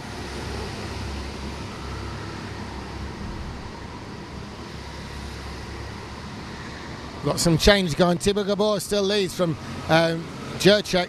Šimon Rivera. Max Opdam Camp has moved up a position. Max Opdam Camp from Simon van Gelver. And then Jusha Roshak. Frederick Navarro is up to 7th, as we've said. And further on down the line, Arno Terven, though, is in this race. And incredibly, he's only 10th. We saw Terven win his earlier heat race, so Terven is on form this weekend, but somehow he's found himself in 10th. Maybe that's because of a pit stop. We'll see what happens when that stops. So in fact, if I remember rightly, yes it is. He did stop earlier on, didn't he? So Terven is now up to 10th place. Victor Poira is in 11th place, and Karol Nimchek is in 12th. So it's going to be very interesting. Where do they come out? Particularly from a point of view of reigning champion Max Opdam Camp, who's currently 4th. Will they leapfrog the reigning champ or not is possibly the biggest question of the moment. However, they're on lap 8. They've got 4 to go, and we're still waiting for the top 3, in fact 4, maybe even 5 really, of the actual contenders. Obviously, Roshak, she was a bit further down, is only in 6th, the same with Navarro for the sake of not pitting. They'll come in now. The reason why they could be a factor is because that's adding carts to the pit lane. The leaders, of course, want to come in and get out. But if they come in and find a massive stack of carts in front of them, that could indeed be a problem. Now, one's coming in now. I think it's Navarro. I think it may well be Navarro looking at him. Got one down there. You'll see on your screen in a moment.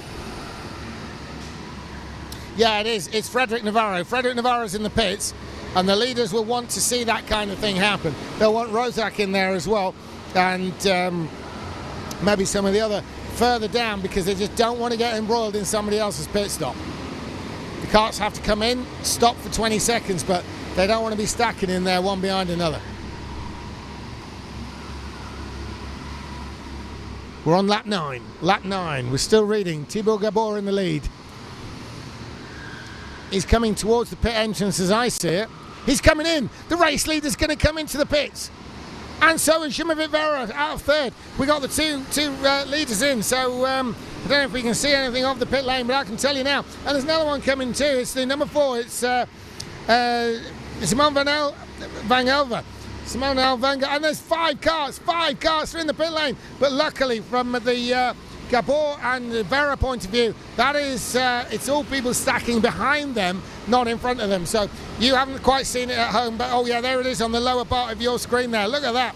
And there's Simon Rivera just getting underway. And the number 4, of course, is Van Elver.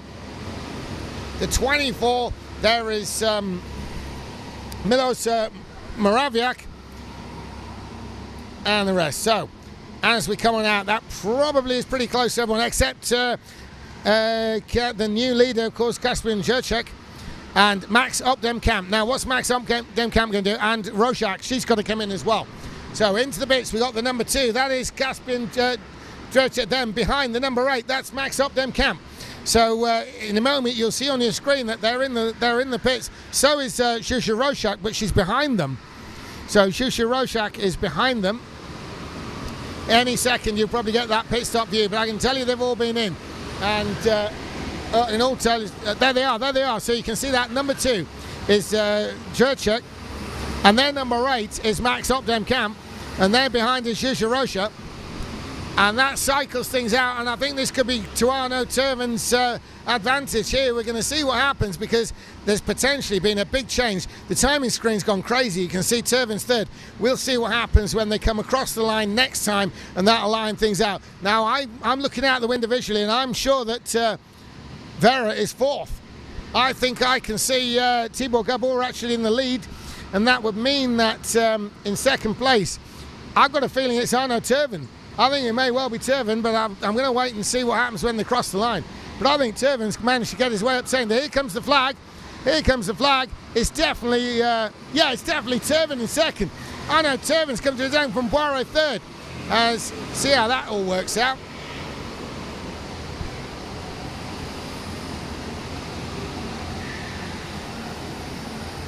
Yeah, as you can see, the picture has rearranged now.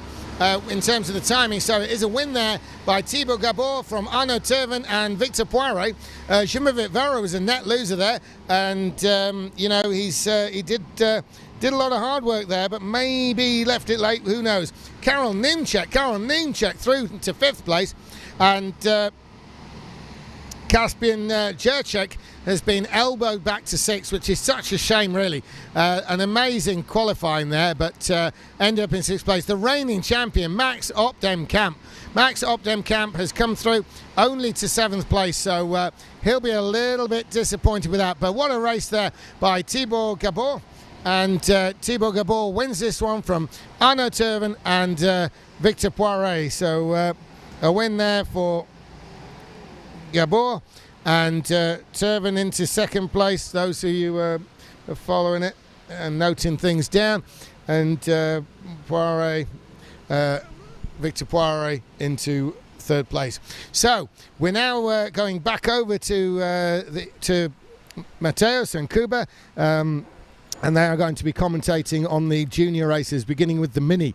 So my name's James Auld. I'm commentating on the adult Open class. It's been a pleasure having you with me. Join me again in a couple of hours, actually, for the next round of the Open Championship. See you later.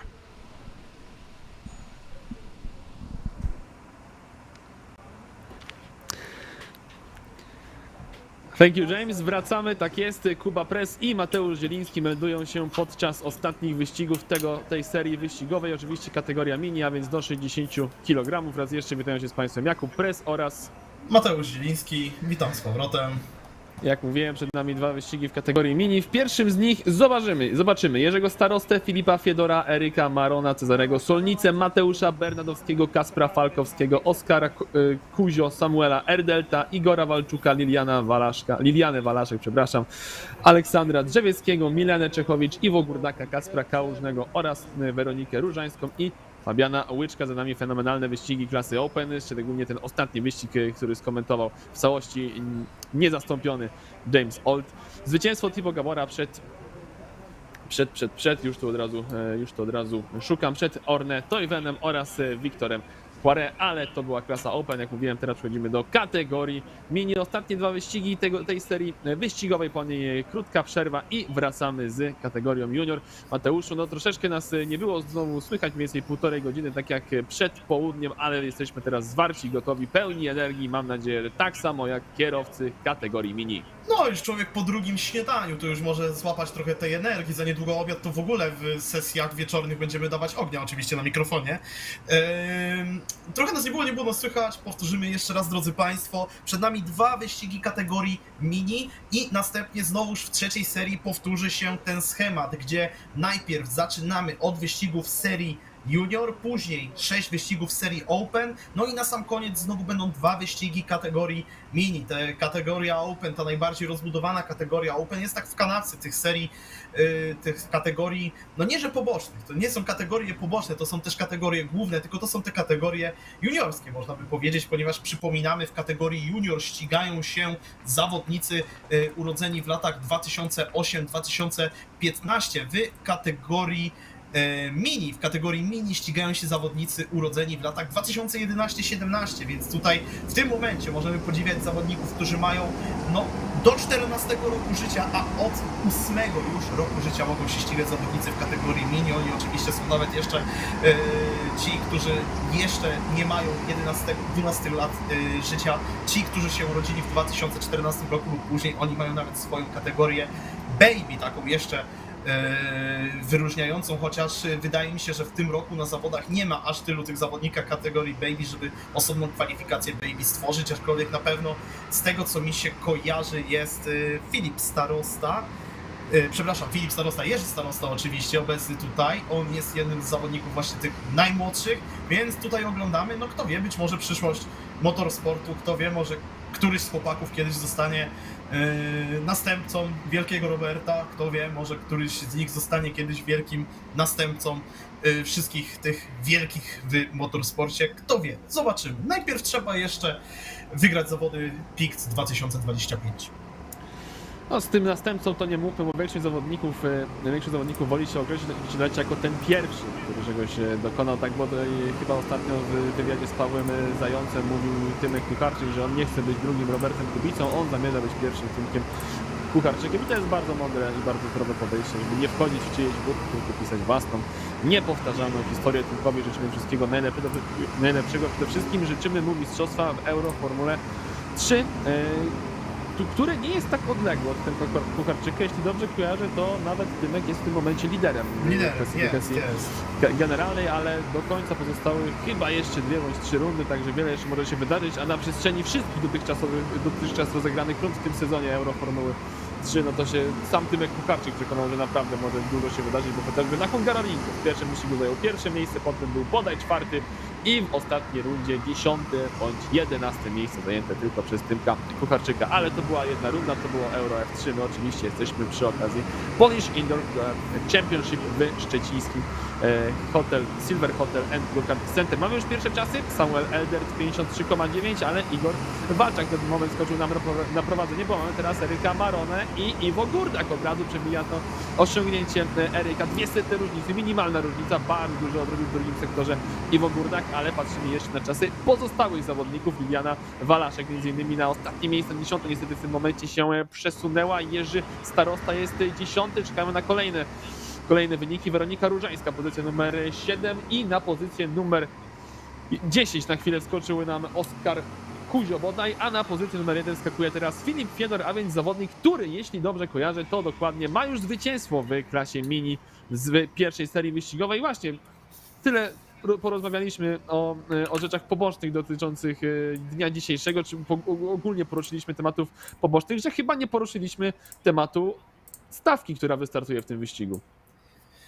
Poruszyliśmy, to znaczy wymieniliśmy zawodników, ale nie poruszyliśmy tego, jak oni ogólnie się dzisiaj prezentowali. Otóż tutaj, drodzy Państwo, jest faktycznie, tak jak Kuba powiedział, Filip Fiedor, który zwyciężył pierwszy swój start w kategorii mini. Jest tutaj Eryk Marona, który w swoim pierwszym starcie zdobył pole position, ale dojechał na linię mety jako drugi zawodnik. Jest tutaj Mati Bernadowski, który skończył nie tuż za podium, który skończył na 3. miejscu w swoim pierwszym starcie, więc stawka jest naprawdę bardzo, bardzo mocna. Milena Czechowicz tutaj bardzo pozytywnie zaskakuje w tych kwalifikacjach, skoczyła na 6. miejsce.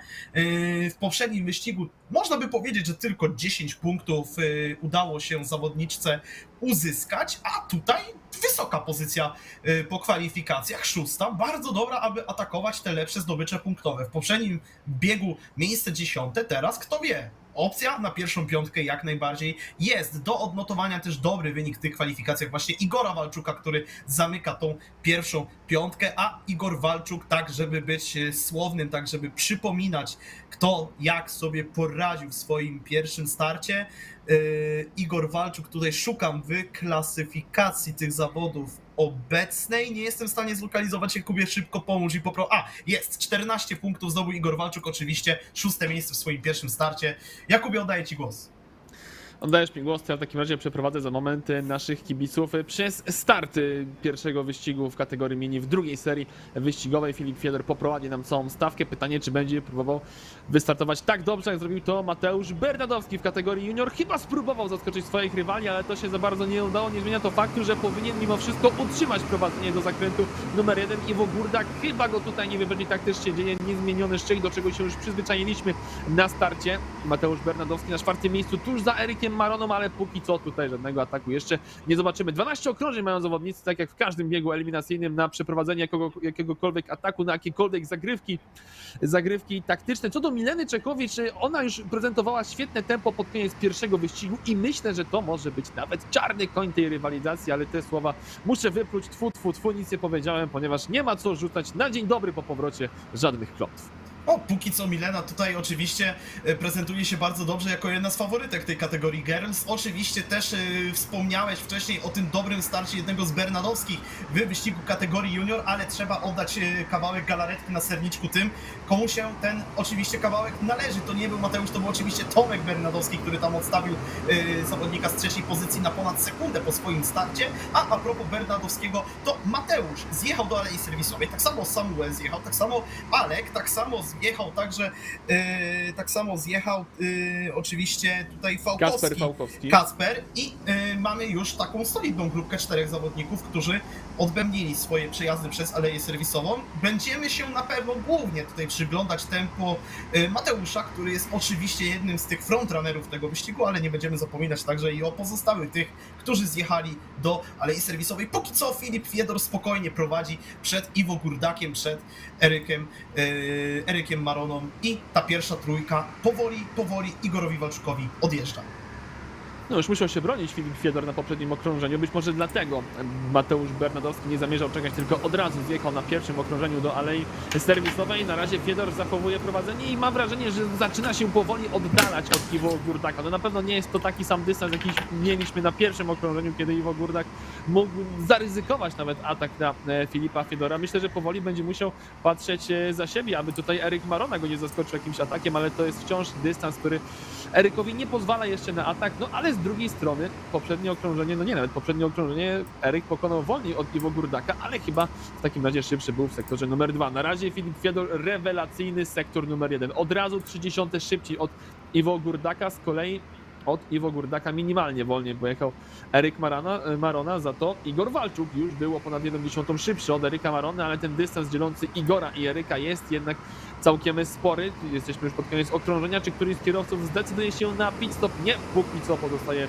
klasyfikacja bez zmian, a Filip Fiedor prawie 0,4 szybszy od Iwo Gurdaka. Kapitalne okrążenie Filipa Fiedora, jakby pokazujące, że mimo to, że Mateusz Bernadowski spróbował innej zagrywki, spróbował zjechać na początku do alei serwisowej, to po prostu nie wyjdzie, jeżeli chodzi o ewentualny atak na pierwsze miejsce. Ale czekamy na koniec okrążenia w wykonaniu Mateusza Bernadowskiego, 53,4.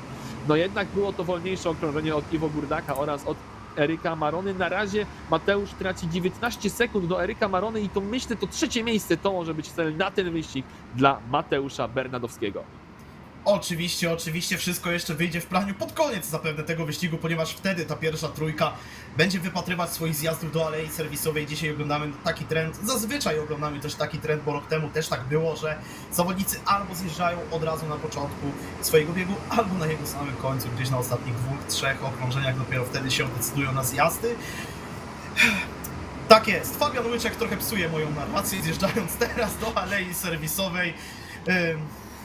To jest właśnie to, próbuje się być człowiek, próbuje się wymądrzyć tutaj, próbuje się być ekspertem, no i niestety się tym razem nie udało, aczkolwiek Fabian Łyczek, kto wie, może na tym niecodziennym momencie do zjazdu do alei serwisowej zyskać pozycję. Wydaje mi się, że nawet mu się to chyba udało. Nie wiem, czy kojarzysz, na pewno kojarzysz tego gifa z psem, który siedzi w palącym się mieszkaniu i myślę, że twoja podświadomość powiedziała it's fine, okay. it's fine. It's fine, tak. Że zjechał w tym momencie Fabian Łyczek. No cóż, tak jak Mateusz dokładnie powiedział, my możemy się wymądrzeć, a za moment nasze słowa mogą być totalnie postawione przed faktem dokonanym, w którym dzieje się zupełna odwrotność. Filip Fiedor cały czas około 3,4 sekundy na okrążenie dokłada swoim rywalom. Iwo Gurdak już 1,5 sekundy za plecami Filipa Fiedora, a co tam słychać u Mateusza Bernadowskiego? W tym momencie jest pozycja 12, oczywiście jest liderem, jeżeli chodzi o kierowców, którzy zjechali już do alei serwisowej, ale ważna będzie jego strata do Iwo Gurdaka, bo w tym momencie to jest ponad 20 sekund, więc nawet nie ma możliwości, aby Mateusz Bernadowski przeskoczył Iwo Gurdaka, ale cały czas Mateusz zbliża się do Eryka Marony. To jest w tym momencie 19,5 sekundy, więc tutaj będzie naprawdę bardzo blisko między tymi zawodnikami. Tutaj jak najbardziej, czy nawet 18,5 sekundy, nie, 19,5 sekundy, więc tutaj jest szansa dla Mateusza Bernadowskiego, aby przeskoczyć na miejsce numer 3 na koniec wyścigu, ale musi utrzymywać to tempo, musi utrzymywać mniej więcej tempo o 1/10 co najmniej sekundy lepsze od Eryka Marony, no bo Eryk, on nie odstaje oczywiście od Iwo Gurdaka, ale tu jego tempo też pokazuje, że nie może być pewny jak najbliższe tego podium. Z kolei Filip Fiedor po raz kolejny schodzi poniżej 53 sekund i wykręca najszybsze okrążenie w wyścigu i po raz kolejny 0,3 sekundy szybszy od Iwo Gurdaka. Jeżeli nie popełni znaczącego błędu w tym wyścigu, to my zwycięzcę tego wyścigu już znamy. Oj, no Filip Fiedor tutaj dokłada cały czas kolejnych części sekundy swoim rywalom w tym sektorze numer 1 przede wszystkim. W sektorze numer 2, w tej drugiej części toru, przez którą teraz Filip podróżuje, on aż tak bardzo rywalom nie odstaje, ale w tym pierwszym sektorze, w tym pierwszym długim bardzo wierzchołku, tym, który późno się łapie w tej sekcji outdoorowej, to tam Filip zyskuje najwięcej czasu nad swoimi rywalami i to tam Filip po prostu błyszczy i póki co jest autentycznie największą gwiazdą tego widowiska, jakim jest wyścig 21, bieg 21 dzisiejszego dnia, ten wyścig, ten bieg kategorii mini. Igor Walczuk zjeżdża do alei serwisowej, nie pozostaje na torze także Kacper Kałużny, który w ślady Igora poszedł i on również do alei serwisowej zjechał. Czekamy już tylko na zjazdy 6 zawodników tej pierwszej szóstki, która w tym momencie w tabeli. Czekamy na zjazdy Filipa Fiedora, Iwo Gurdaka, Eryka Marony, Mileny Czechowicz, oczywiście także Cezarego Solnicy i Lidiany Walaszek, którzy w środku stawki walczą o cenne punkty do klasyfikacji kategorii mini. Wyjeżdżają nam zawodnicy już z alei serwisowej na tor. Póki co na ostatnim miejscu tylko jest Jerzy Starosta, natomiast Igor Walczuk i Kacper Kałużny wyjechali gdzieś w środku stawki. Tak patrząc po stratach między zawodnikami, wydaje mi się, oczywiście tutaj cały czas próbuję wycelować, gdzie powinna wyjechać Milena Czechowicz, ale chyba zachowa swoje 6. miejsce kwalifikacyjne. Po niezłym wyścigu numer 1 mówiłeś, Mateuszu, pozycja numer 10, ja zwracałem uwagę na bardzo dobre tempo, szczególnie pod koniec tego wyścigu. Teraz na dystansie całej rywalizacji pokazuje się z naprawdę bardzo dobrej strony. Ponad 19 sekund przewagi nad 9 w tym momencie Igorem Walczakiem. No ta różnica, no teraz nagle jest 18 sekund, no więc raczej za Igorem wyjedzie Milena Czechowicz, ale w dalszym ciągu to będzie naprawdę bardzo, ale to bardzo dobra pozycja. No co do Iwo Gurdaka i Mateusza Bernadowskiego, Mateusz 19,6 sekundy za Iwo Gurdakiem. Jakby tutaj powoli pojawiała się szansa dla Mateusza Bernadowskiego, gdyby utrzymał to tempo 30 około szybsze od Iwo Gurdaka. Ostatnie okrążenie niewiele ponad 0,2 szybciej, ale to i tak w dalszym ciągu jest naprawdę rewelacyjne tempo. Z rekordem w ostatnim sektorze w tym momencie Filip Fiedor i 4,5 sekundy urwał jeszcze od swojej, czy powiększył swoją przewagę nad Iwo Gurdakiem. Gurdak wolniejszy od Eryka Marony, a Eryk Marona, przypomnijmy, to jest zawodnik, który przecież swój pierwszy bieg eliminacyjny no nie wygrał, ale zdobył pole position i był na drugim miejscu, a w tym momencie bardzo poważnie zagrożone jest jego podium. W tym momencie bardzo mocno zagrożone jest jego podium. Milena Czechowicz również bardzo mocno zagraża zawodnikom z krańca pogranicza pierwszej piątki. Wyjechała za Igorem Walczukiem. Cały czas jednak trzyma się w tym dystansie, aby o tą pozycję zawalczyć. Walczuk również gdzieś trzyma się za plecami Matiego Bernadowskiego. Zapowiada się arcyciekawe ostatnie okrążenie, które właśnie zaczyna nam za chwilę na wyjeździe z alei serwisowej. Ta cała wesoła gromadka, która dopiero teraz odstaje swoje sekundy cenne w alei. Widzimy Filipa, widzimy Iwo, widzimy Eryka. No i pytanie, gdzie tutaj w tym wszystkim znajdzie się jeszcze Mati Bernadowski i Igor Walczuk. No na pewno już Filip Fiedor wyjedzie daleko przed rywalami, natomiast Iwo Gurdak musi się oglądać, no i musi uznać wyższość Matiego Bernadowskiego, który daleko przed jego nosem wyjeżdża z alei serwisowej. Liliana cały czas czeka na wyjazd z alei serwisowej i to będzie mniej więcej pogranicze pierwszej i drugiej dziesiątki, jeśli chodzi o jej wyjazd z alei. Eryk Marona wydaje mi się, że też uznaje właśnie wyższość Matiego Bernadowskiego i Mati Bernadowski, jeśli się nie mylę, pojedzie nam po drugie miejsce w tym biegu. No tak by się kalkulowało tutaj, Kuba. Na pewno nawet jest w tym momencie na drugim miejscu. Sam live timing pokazywał, że szybciej ukończył pierwszy sektor od Iwo Gurdaka, więc bardzo udana podcinka, ale co mnie zaskoczyło, że i Iwo, i Eryk czekali do ostatniego momentu na pit stop. To, że Filip Fiedor jako lider wyścigu czekał i w tym momencie przecina linię mety i wygrywa nam pierwszy wyścig w kategorii mini w drugiej serii wyścigowej, to nie jest żadne zaskoczenie, ale że Iwo Gurdak i Eryk Marona czekali absolutnie do ostatniego momentu na pit stop, to już jest swego rodzaju mały, ale szok, że nie zjechali do boksu wcześniej, bo na tym po prostu jeden z nich na pewno utracił drugie miejsce, Iwo Gurdak. Eryk Marona wydaje mi się, że i tak by wyjechał za Mateuszem Bernadowskim, no ale sam fakt, że jednak Iwo Gurdak musiał jeszcze poczekać troszeczkę, aż Filip Fiedor odjedzie ze swojego miejsca serwisowego. To mnie zaskoczyło, że faktycznie Iwo nie zjechał okrążenie wcześniej, bo wtedy była jeszcze szansa na obronę przed Mateuszem Bernadowskim, a w takiej sytuacji, jaką zostawił dla siebie, no było to mniej prawdopodobne i skończyło się na tym, że Iwo kończy trzeci. Czwarty Eryk Marona, piąty Igor Walczuk, szósty, tak samo jak startowała, tak samo finiszuje Milena Czechowicz, dalej Samuel Elders, Fabian Łyczek na pozycji numer 8, Kacper Kuzio, chyba powinien być, Kasper Kałużny, przepraszam, na pozycji numer 9, Aleksander Drzewiecki to będzie pozycja numer 10, 11, Weronika Różańska, 12 jest Cezary Solnica, 13 jest Jerzy Starosta, 14 jest Oskar Kuzio, 15 Liliana Walaszek i ostatnie miejsce w tym biegu zajął nam Falkowski, ale to jest Grzegorz chyba, poczekaj, Falkowski... Nie, to jest Kacper. Kasper Falkowski, przepraszam. To jest Kacper no tak, Falkowski, nie może być Grzegorz, skoro jest K po jego nazwisku. No, tak. Dobra dedukcja ci powiem.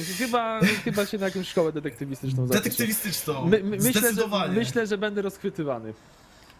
Kuba, a 2 plus 3 to ile? No 6 oczywiście. No dobrze. Bardzo dobra odpowiedź. Wydaje mi się, że jesteś gotowy na szkołę detektywistyczną. Też tak myślę. Oficjalne wyniki tego biegu na naszych ekranach. Przed nami ostatni bieg drugiej serii eliminacji. Można chyba powiedzieć w skrócie. Nie wiem, czy tak można podywagować, póki zawodnicy jeszcze wsiadają. Czy to są eliminacje? No nie. To nie są eliminacje. To są biegi eliminacyjne. Ale nie chciałem powtarzać słowa bieg cały czas. A wyścig to też... No wyścig jest zamiennikiem, ale to do końca wyścig nie jest. To jest bieg.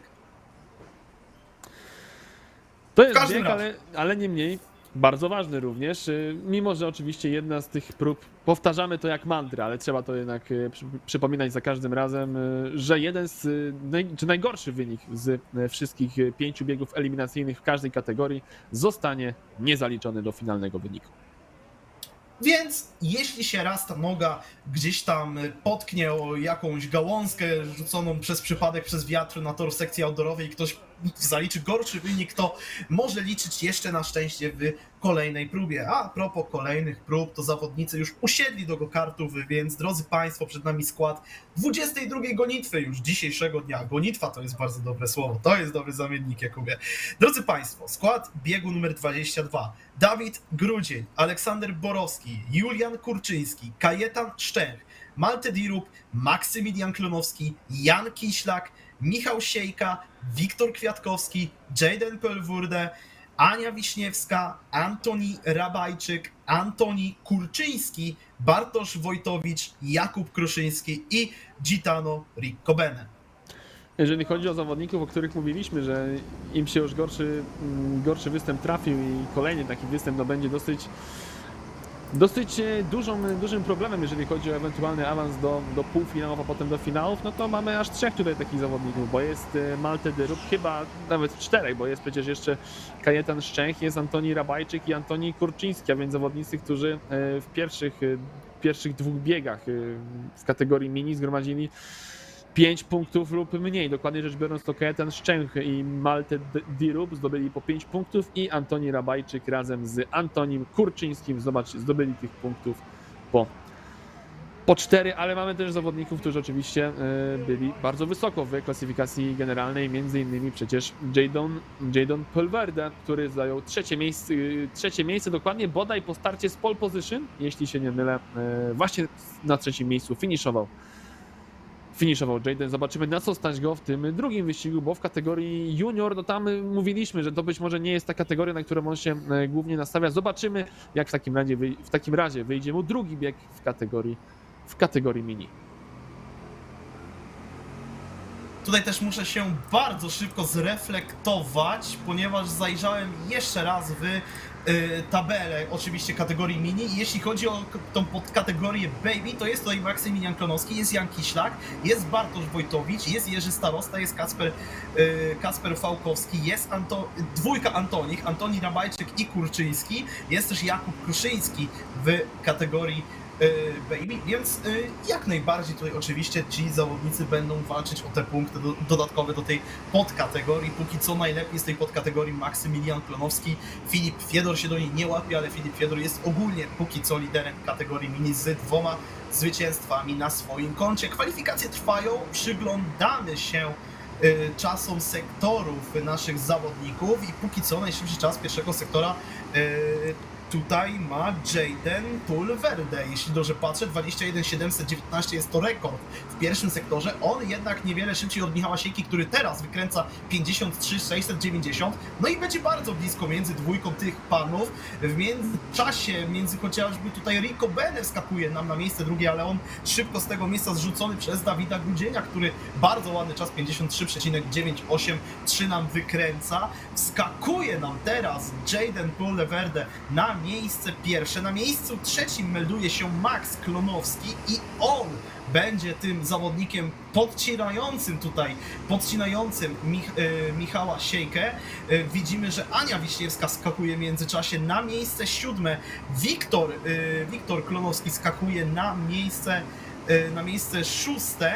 W tej chwili Julian na miejscu dziewiątym, jednak on już szybko zrzucony na miejsce dziesiąte, ponieważ jeszcze Bartosz Wojtowicz to wszystko się wplątał, jeszcze tutaj wskoczył i taki mamy oczywiście już skład na ten bieg. Oczywiście Kwiatkowski, bo się zamotałem. Szósta pozycja Wiktora Kwiatkowskiego. Małe różnice, ale niestety dopiero od pozycji numer 4. Jaden Pulverde, tak samo jak w pierwszym swoim biegu w kategorii mini, zawiesił poprzeczkę na poziomie nieosiągalnym dla swoich rywali. Michał Siejka 0,2 straty ponad do Jadena. Max Klonowski, który wygrał swój pierwszy bieg, pozycja numer 3, niemal ponad nawet 0,3 straty do Jadena Pulverde, no ale pytanie, czy Jaden będzie w stanie udowodnić tym razem swoje tempo z kwalifikacji również w wyścigu. Wiemy natomiast, że Filip Fiedor będzie samotnym liderem po drugiej serii wyścigów w kategorii mini, ponieważ jako jedyny ma 2 zwycięstwa i 1 zwycięstwo z pole position, natomiast Jaden Pulverde, o czym wspominaliśmy, to jest jego drugie pole position dnia dzisiejszego podczas wyścigów w kategorii mini, ale Jaden zdobył w pierwszym wyścigu 18 punktów za pole position oraz za trzecie miejsce w samej rywalizacji, natomiast Max Klonowski wygrał pierwszy wyścig, ale za oczek 20. Teraz też może maksymalnie wygrać ten wyścig za 20 punktów, a więc jak mówiłem, Filip Fiedor będzie przed trzecią serią wyścigową samodzielnym liderem w kategorii mini, ale o punktacji porozmawiamy sobie może trochę później, bo ból głowy to na pewno nas czeka z liczeniem punktów, ale to dnia jutrzejszego. Tymczasem w tym momencie już Jaden Pulverde wyruszył nam do tej rywalizacji i zaskoczył dosyć mocno, mam wrażenie, Michała Siejkę. Ten chyba będzie musiał nawet bronić się przed Maksymilianem Klonowskim, chociaż po tym pierwszym zakręcie mam wrażenie, jakoby Siejka był bliżej Pulverde niż Klonowski Siejki. I cały czas w tym samym szyku ogólnie jedziemy przez to pierwsze okrążenie, bez manewrów ataku, bez większych zmian pozycji. Tutaj też zawodnicy lubią atakować, do tego nawrotu teraz na naszych ekranach, ale nawet i tutaj nie doszło do żadnego ataku. Lekko odstaje nam ostatnia dwójka, to może tam się coś podziało pomiędzy Kajetanem Szczęchem a Antonim Rabajczykiem, patrząc na to, że oni lekko stracili. Może tam doszło do jakiejś przepychanki torowej, oczywiście torowej. W każdym razie pierwsza trójka lekko już łapie dystans, lekko już Max Klonowski odjeżdża Dawidowi Grudzieniowi i widzimy, że Max Klonowski, nawet nie tylko on, aż 3 zawodników, 4 zjeżdża nam do alei serwisowej, tak jak w poprzednim biegu na samym początku też 4 zjechało, tak tutaj Maksymilian Klonowski, Gitano Rico Bene zjechał także Bartosz Wojtowicz oraz zjechał Jan Kiśla. Aż 4 zawodników znowu melduje się na pierwszym okrążeniu od razu w alei serwisowej i próbują podcinać. Przede wszystkim Max Klonowski próbuje podcinać pierwszą dwójkę w postaci Michała Siejki na miejscu drugim i Jadena Pulverde na miejscu pierwszym. I nie jest to żadne zaskoczenie, bo już Michał Siejka był szybszy od Pulverde, o ponad 1/10 na poprzednim okrążeniu, a przecież to było okrążenie startowe, więc kapitalne tempo Michał Siejka prezentuje w tym wyścigu już od samego początku i mam takie wrażenie, że znowu, przynajmniej na pierwszym okrążeniu, Jaden miał dosyć spore problemy z utrzymaniem tego prowadzenia. No teraz w tym drugim sektorze zdecydowanie szybciej Jaden Pulverde pojechał od Michała Siejki, niemal 1,5 zyskane nad zawodnikiem w gokarcie z numerem 9, ale najszybszym okrążeniem może się legitymować w tym momencie Wiktor Kwiatkowski, 53,474, naprawdę fenomenalne okrążenie, minimalnie szybsze od Jadena Pulverdy, no ale jednak to w tym momencie właśnie Wiktor Kwiatkowski legitymuje się najszybszym okrążeniem. Mamy westchnąłeś, Mateuszu, ale Ale Nie, czy to miało jakiś... to tylko wzdechnąłem lekko. Okej, bo już myślałem, że coś być może się wydarzyło z Janem Kiślakiem. Na moment zresztą spadł nam nawet na ostatnie miejsce, ale w tym momencie powraca już w live timingu na lokatę numer 14, a Polverde odjeżdża w tym momencie od Michała Siejki. To już jest różnica zauważalna gołym okiem. Na poprzednim okrążeniu był niemal przyklejony do Jadena Polverde aż do ostatnich zakrętów. Teraz kolejne okrążenie, 0,2 ponad szybciej Polverde pojechał od Michała Siejki. Z kolei na zderzaku Juliana Kurczyńskiego mamy bodaj Jakuba Kruszyńskiego. Zjechała nam w międzyczasie Ania Wiśniewska, zjechał także Antoni Kurczyński, więc już 6 zawodników aż w tym biegu odmeldowało się na wyjeździe z alei serwisowej. Ania Wiśniewska w tym momencie znajduje się według live timingu na miejscu 12, ale zobaczymy, jak się pojawi czas pierwszego sektora, jak to naprawdę jest, ponieważ wiadomo, że ten punkt pomiaru czasu jest przed pierwszym zakrętem, a tam może dojść do różnych zamian. Ania Wiśniewska jest na miejscu 14, jeśli dobrze patrzę, tak naprawdę. Na takim miejscu wyjechała z alei serwisowej. Jaden Polverde cały czas na miejscu pierwszym, odstaje lekko od Michała Siejki, powoli odstawia swojego rywala w tyle. Widząc, co się dzieje przed ich nosami, zjechało kolejnych 2 zawodników w postaci Wiktora Kwiatkowskiego oraz Jakuba Kruszyńskiego i też będziemy się przeglądać, gdzie panowie z tej alei serwisowej wyjadą. Kiedy to Jaden będzie cały czas powiększał swoją przewagę najprawdopodobniej nad Michałem, chociaż Michał teraz podkręcił tempo i rekord w pierwszym sektorze.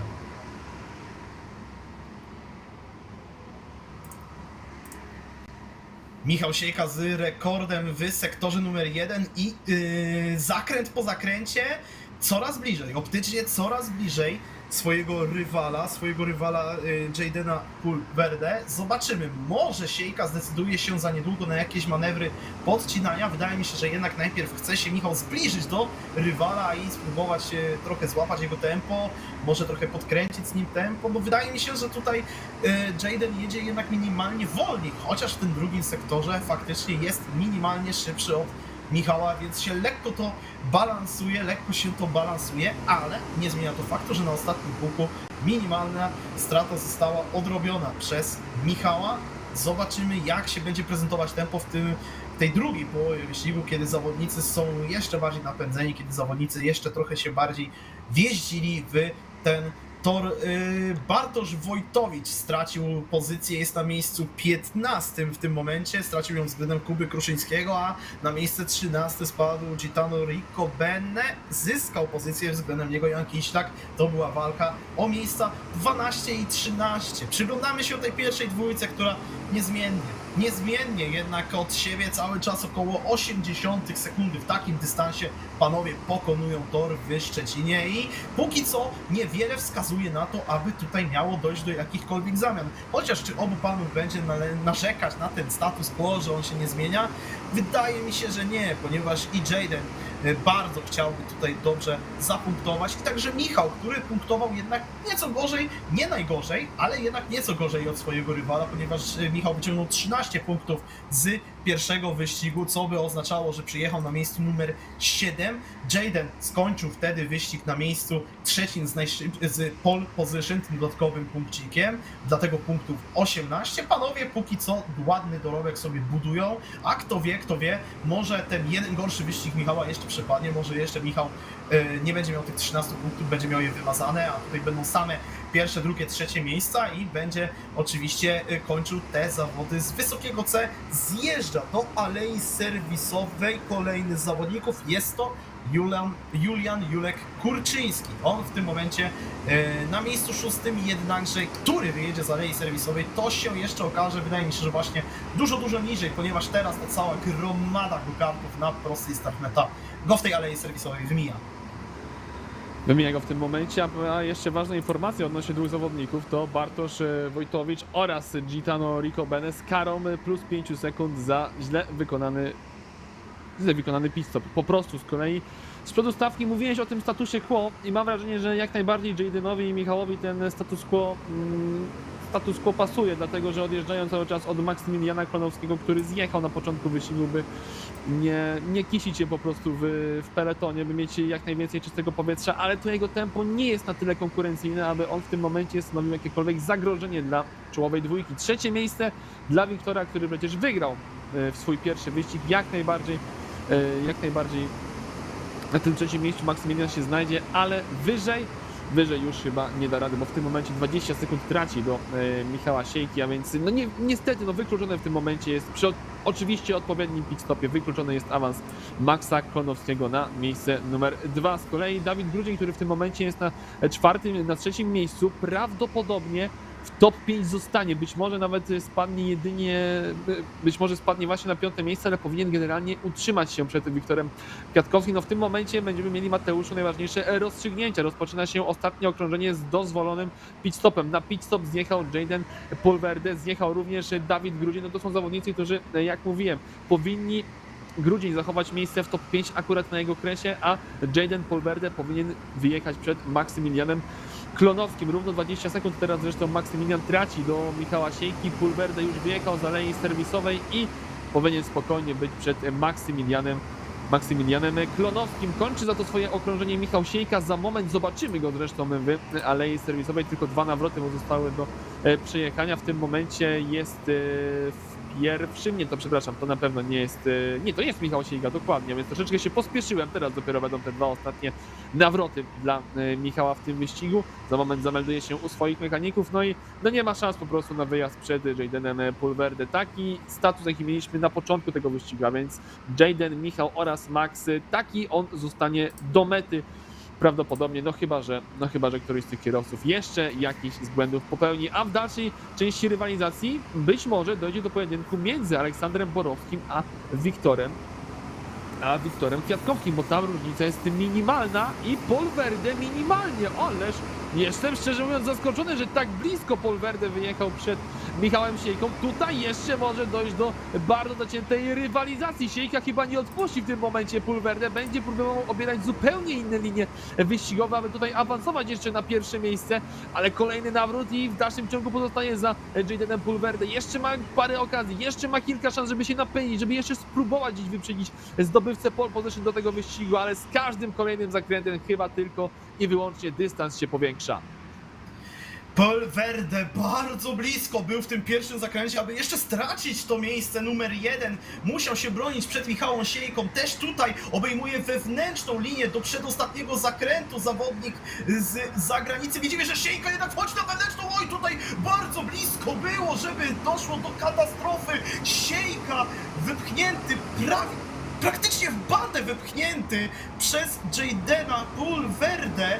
Ja nie wiem, czy za to czy na pewno się temu sędziowie gdzieś tam przyjrzą, bo to tutaj było naprawdę bardzo, bardzo blisko. Według live timingu Siejka spadł na aż ale dlatego, że piąte karę miejsce. dlatego, że dostał karę za zbyt szybki wyjazd z alei serwisowej. Faktycznie teraz, dopiero po mecie się to pokazało, dopiero, drodzy Państwo, po mecie ta kara została przyznana. Teraz, to znaczy wskoczyła w live timing, Siejka 5 sekund kary za zły pit stop, plus 5 sekund, no i to wszystko tłumaczy. Na pierwszym miejscu Jaden Pulverde, na miejscu drugim Max Klonowski, na miejscu trzecim kończy Aleksander Borowski, zamykając skład podium tego biegu. Wiktor Kwiatkowski na miejscu czwartym, Siejka na miejscu piątym, pomimo kary i tak bardzo wysoko. 30 sekundy ukończył ten wyścig przed Dawidem Grudzieniem, który na miejscu szóstym. Wysoko też Ania Wiśniewska, brawo dla Ani, 7 miejsce. Gitano Riccobene, miejsce 8, Bartosz Wojtowicz 9, no i pierwszą dziesiątkę zamknął nam Jakub Kruszyński oczywiście. Tak jest, Jakub Kruszyński na pozycji numer 10, a drugą dziesiątkę otwiera nam Jan Kiślak, dalej mamy Juliana Kurczyńskiego, mamy również Antoniego Kurczyńskiego, miejsce numer 14 to jest Kajetan Szczęchy, 15 jest Antoni Rabajczyk i miejsce numer 16 to jest Malte Dyrub. I to na razie, jeżeli chodzi o drugą serię wyścigową, to by było na tyle. My w tym momencie zapraszamy Państwa na 25... Jeszcze Proszę. bardzo ważny komunikat właśnie, ważny komunikat co do długości tej przerwy, drodzy Państwo. ponieważ według rozpiski zawodów, to będziemy przypominać praktycznie tak cały czas, według rozpiski zawodów trzecia seria ma ruszyć o 16:15, jednak jest informacja od organizatorów, ruszymy trzecią serię około 25-30 minut przed rozpiską, ze względu na to, że po prostu zawody idą bardzo sprawnie dzisiaj i no nie ma co czekać, żeby tego karty stały przez około godzinę. Dlatego 30 minut około przed tą rozpiską, za pół godziny, 15:45, 15:50, zapraszamy z powrotem do nas i będziemy ruszać z trzecią serią. Wrócimy do kategorii junior, a póki co udajemy się na tą półgodzinną ponad przerwę. My diamonds that cold. Versace shorts, I hit my backstroke. Knock on the door. She at the back, bro. All I really take is a little taste. Island girl, blue eyes with a little bass. Here for the thrill, I don't need a chaser. Wanna vibe at a getaway. Shimmy, shimmy, yeah, I got the semi-four weight. Don't step out the line like this a probate. You hit the line and try to locate. This for the time, got time for no day. One, too many, I'm going. Too crazy and I got bad ones and they ready. A good time, so now it's into it, we left that. Can't remember anything, but I know we got lit. Good times, live in the moment, feel like summertime. Assassination, not a world mine. The room is spinning, but I feel fine. Oh my. Chandelier, limousines. Really think I'm seeing things. Read the line in mid-between. Yellow light, I gotta speed up. Get home to a cold shower. Need that pronto. Look like a rave at the condo. Heck of a night in Toronto. She said, boy, you in Morocco. Pearl white mention in the top gold. Fill up my cup with the pop, whoa. High off life in the spot, dope. Running up the visa, really talking to a real life Mona Lisa. Jesus pieces hanging off the fleecer. So much going on, it's hard to focus on the features. I got too many, I'm going. Too crazy and I got bad ones and they ready. A good time, so now it's into it, we left that. Can't remember anything, but I know we got lit. Good times, live in the moment, feel like summertime. Assassination, not a world mine. The room is spinning, but I feel fine. Oh my.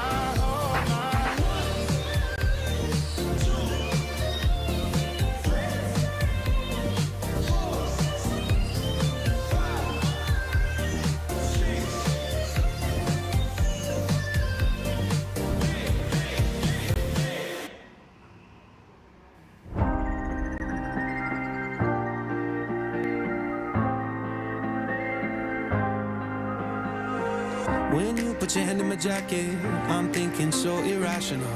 You flew me international now. We can spend hours reading the signals, but that's so unoriginal.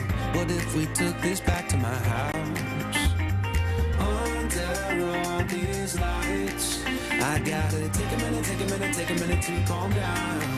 But I feel like if I told you I was ready right this minute, do you think that it would turn you on? I just feel like you need to know.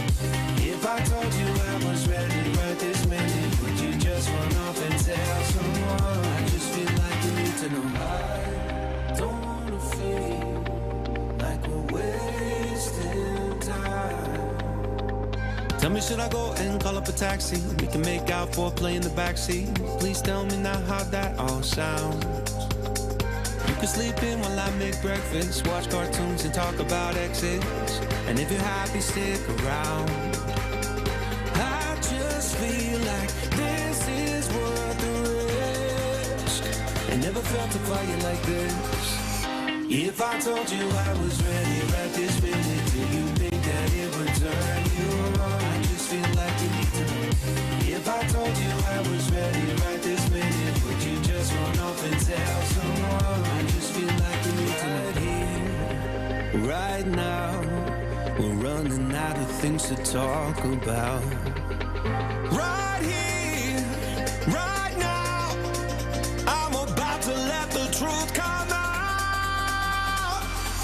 If I told you I was ready right this minute, do you think that it would turn you on? You tell me now. If I told you I was ready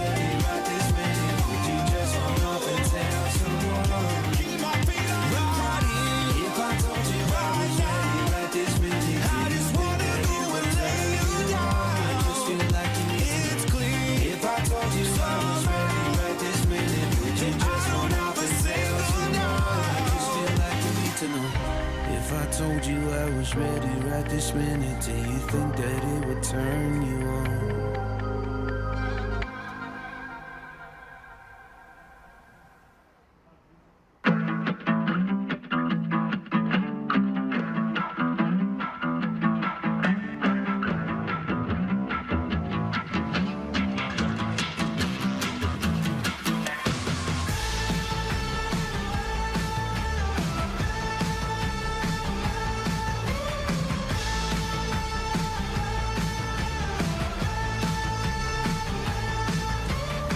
I'm not a joyride, a hit and run. I thought I loved you and you thought I was fun. I'm moving on down the road. Watch me as I go, watch me as I go. Should I look both ways before you cross me, baby? 'Cause I don't break for boys. I'm moving on. I'm moving on, hey. Got nothing left to say. Let's be on my way. Best of luck. I'm moving on, I'm moving on.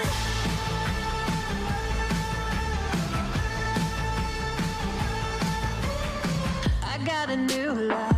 He runs for miles. 67 fastback. Oh, it's just my style. We're headed down the road.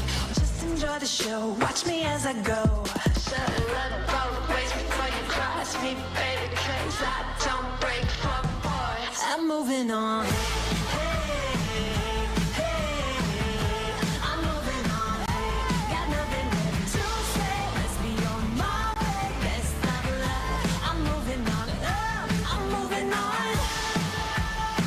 I'm moving on.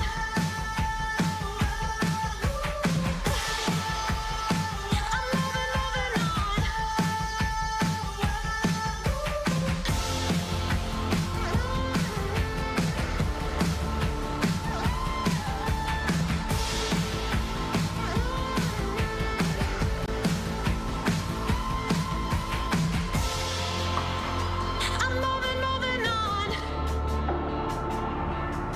Should I look both ways before you cross me, baby? 'Cause I don't break for boys.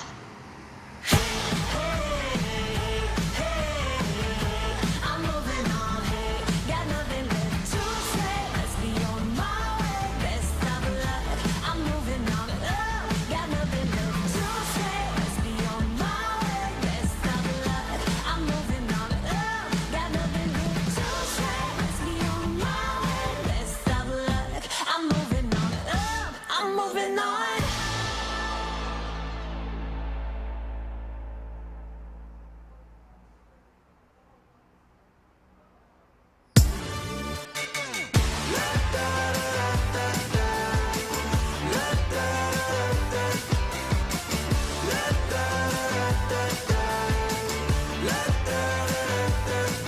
Hold up, now do what you do. Get loud, go ahead, get loose. Get down to business, tell everyone nothing's off limits. You can have anything you want.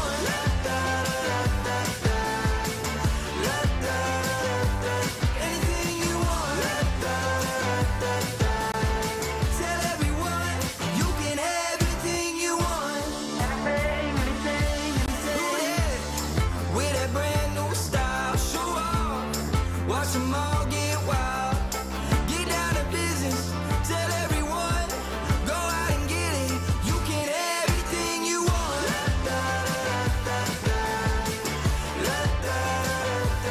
Anything you want. Tell everyone, you can have anything you want. Anything.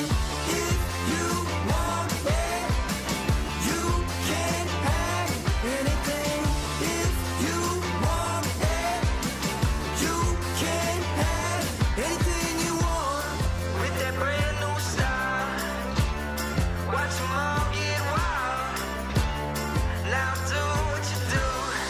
If you want it.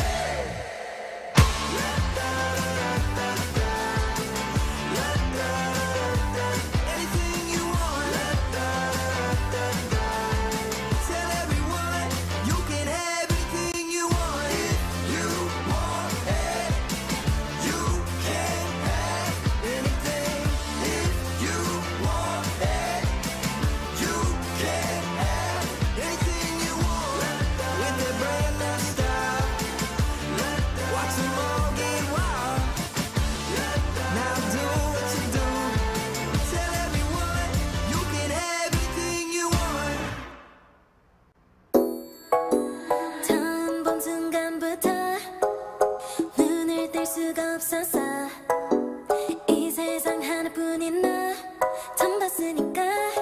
빠졌으니까 Then you got me sinking low 사랑이란 단어로 썸도 아닌 썸을 타면 행복한 줄로 친구들이 다들 바보래 사랑 표현 못한 벙어리 한 번도 안 해봐서 어떡해 Honestly Cause 1, 2, 3 중요한 건 you and me 내 곁에만 있다면 Baby can't you see 자꾸 쳐다보면 뭘 말이라도 걸어봐 속마음을 표현해 I know we're gonna be alright 소리라도 잡을까 꿈에 안겨볼까 Whatever your love language I know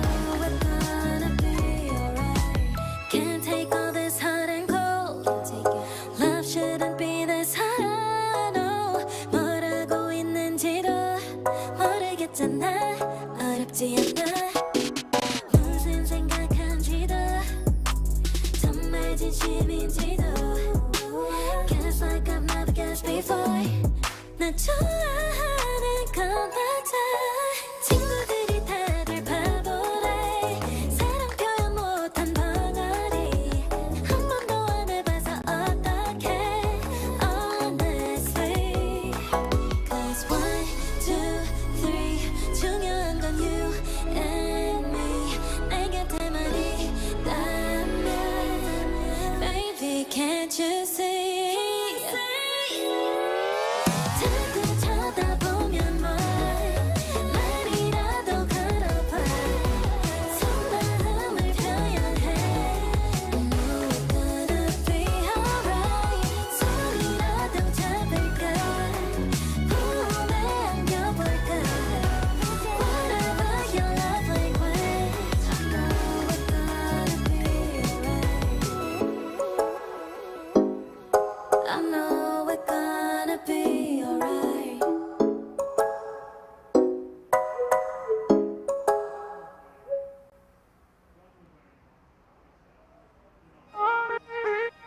When your heart is racing at the speed of light And you feel like you got nowhere else to go No, I'll hold you till the sun comes in the morning light Yeah, I'll keep you safe, I'll never let you go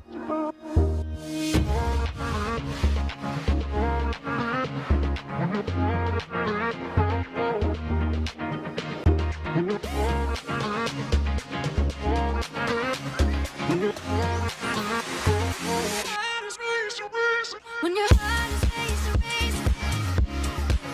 at the speed of light When your heart is racing at the speed of light Yeah, I'll keep you safe Yeah, I'll keep you safe, I'll never let you go When your heart is racing at the speed of light And you feel like you got nowhere else to go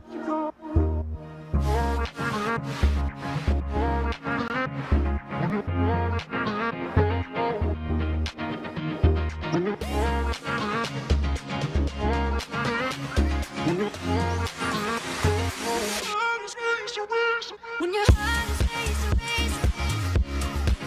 at the speed of light When your heart is racing at the speed of light When your heart is racing at the speed of light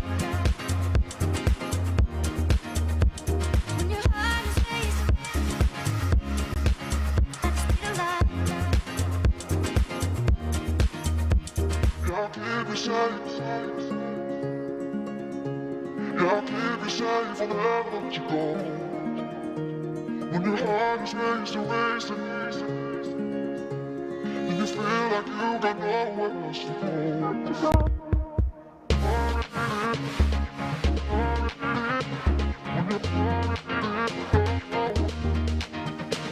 When your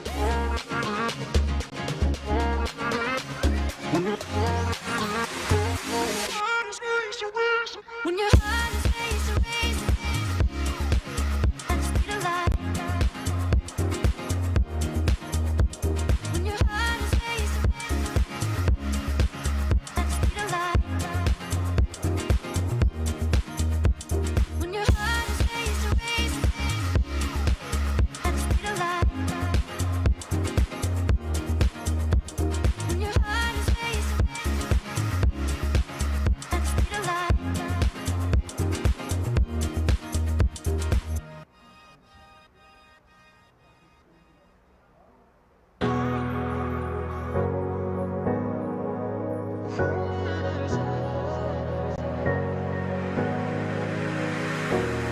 running your way, but you push me away. Your lifeline, losing your mind.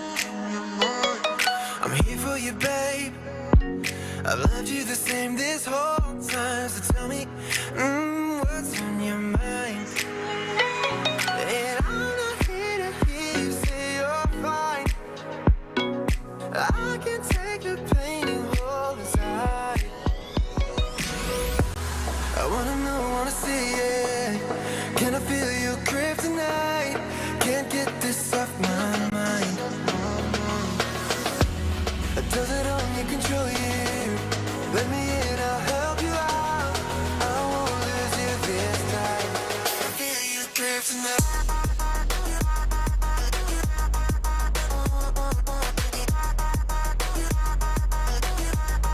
Can I feel it? Can I feel you?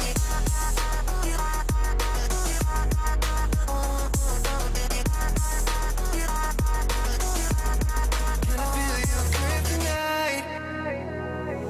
You think you're too far, but I'm where you are, you know. I said I won't leave your side.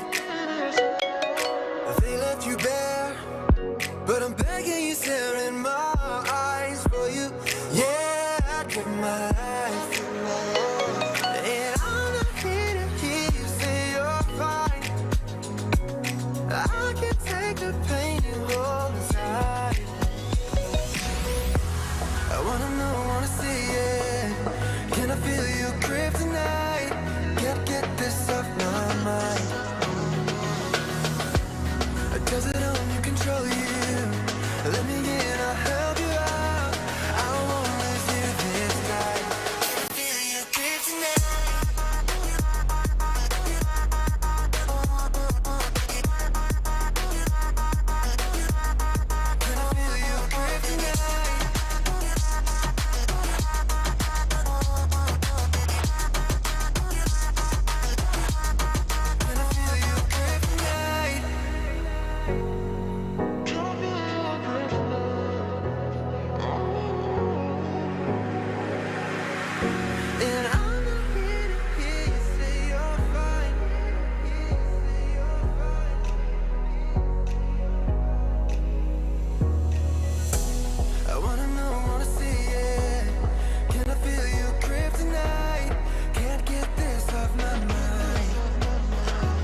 home just like that. Girl, you got no contest. What you want, you get express, no stress.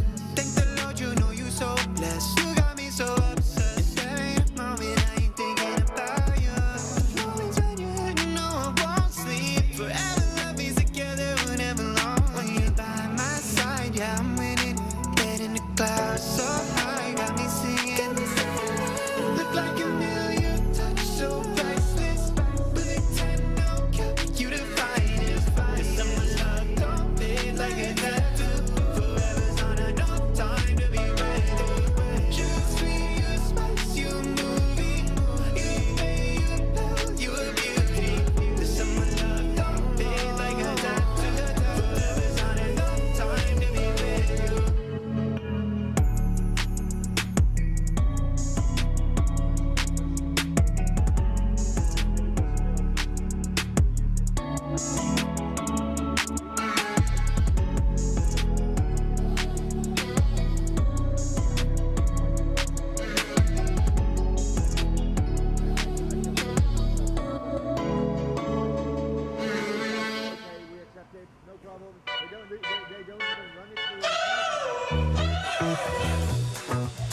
We're driving cars on a Mars tonight. We're blasting off to the stars tonight. We wanna go, go. We wanna go, go.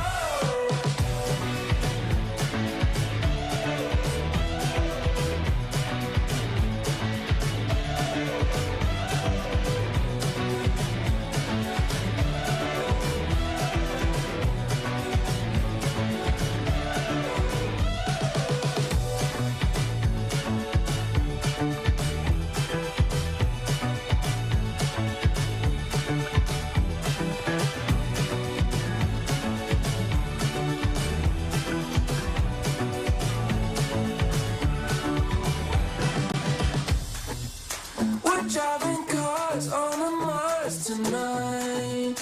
We're blasting off to the stars tonight. We wanna go, go. We wanna go, go.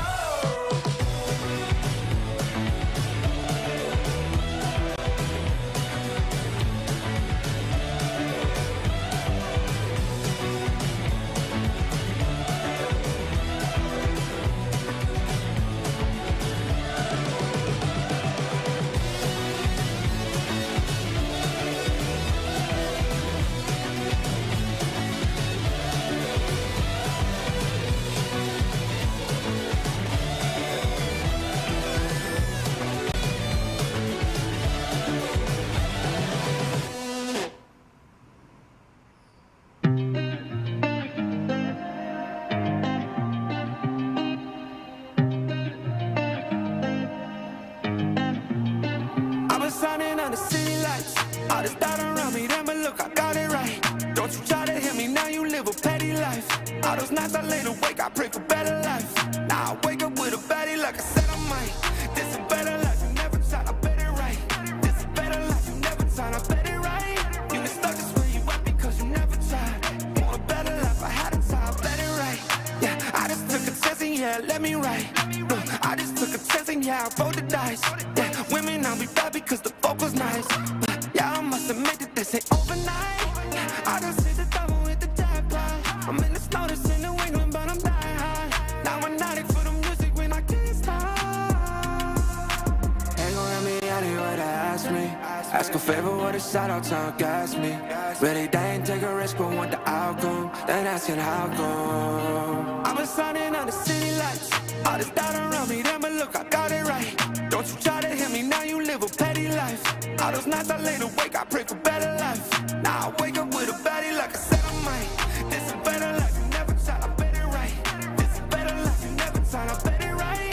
You been stuck just where you at because you never tried. Want a better life, I had to. I'm all in this. I call the shots, I never call it quits. Trust my intuition, bet it's right and bitch, it often is. Seen too many others come and go, they had the wrong intent. Do it out of love and never for it, then I watch it get bigger than expected. No second guess it, I let it set it. It's God's plan, we out here only accepting blessings. I'm stuck with it, this mindset is terminal. In and out different terminals, leveling up is personal. And I already made it, y'all can miss me. I smack my girl's ass, tell her pinch me. It's hard to believe I made something from nothing. No hindsight discussions, I've been writing, I love it.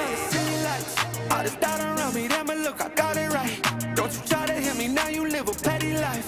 All those nights I laid awake, I pray for better life. Now I wake up with a baddie like I said I might. This is better life, you never tried, I bet it right. This is better life, you never tried, I bet it right. You been stuck is where you at because you never tried. You want a better life, I had to try, I bet it right.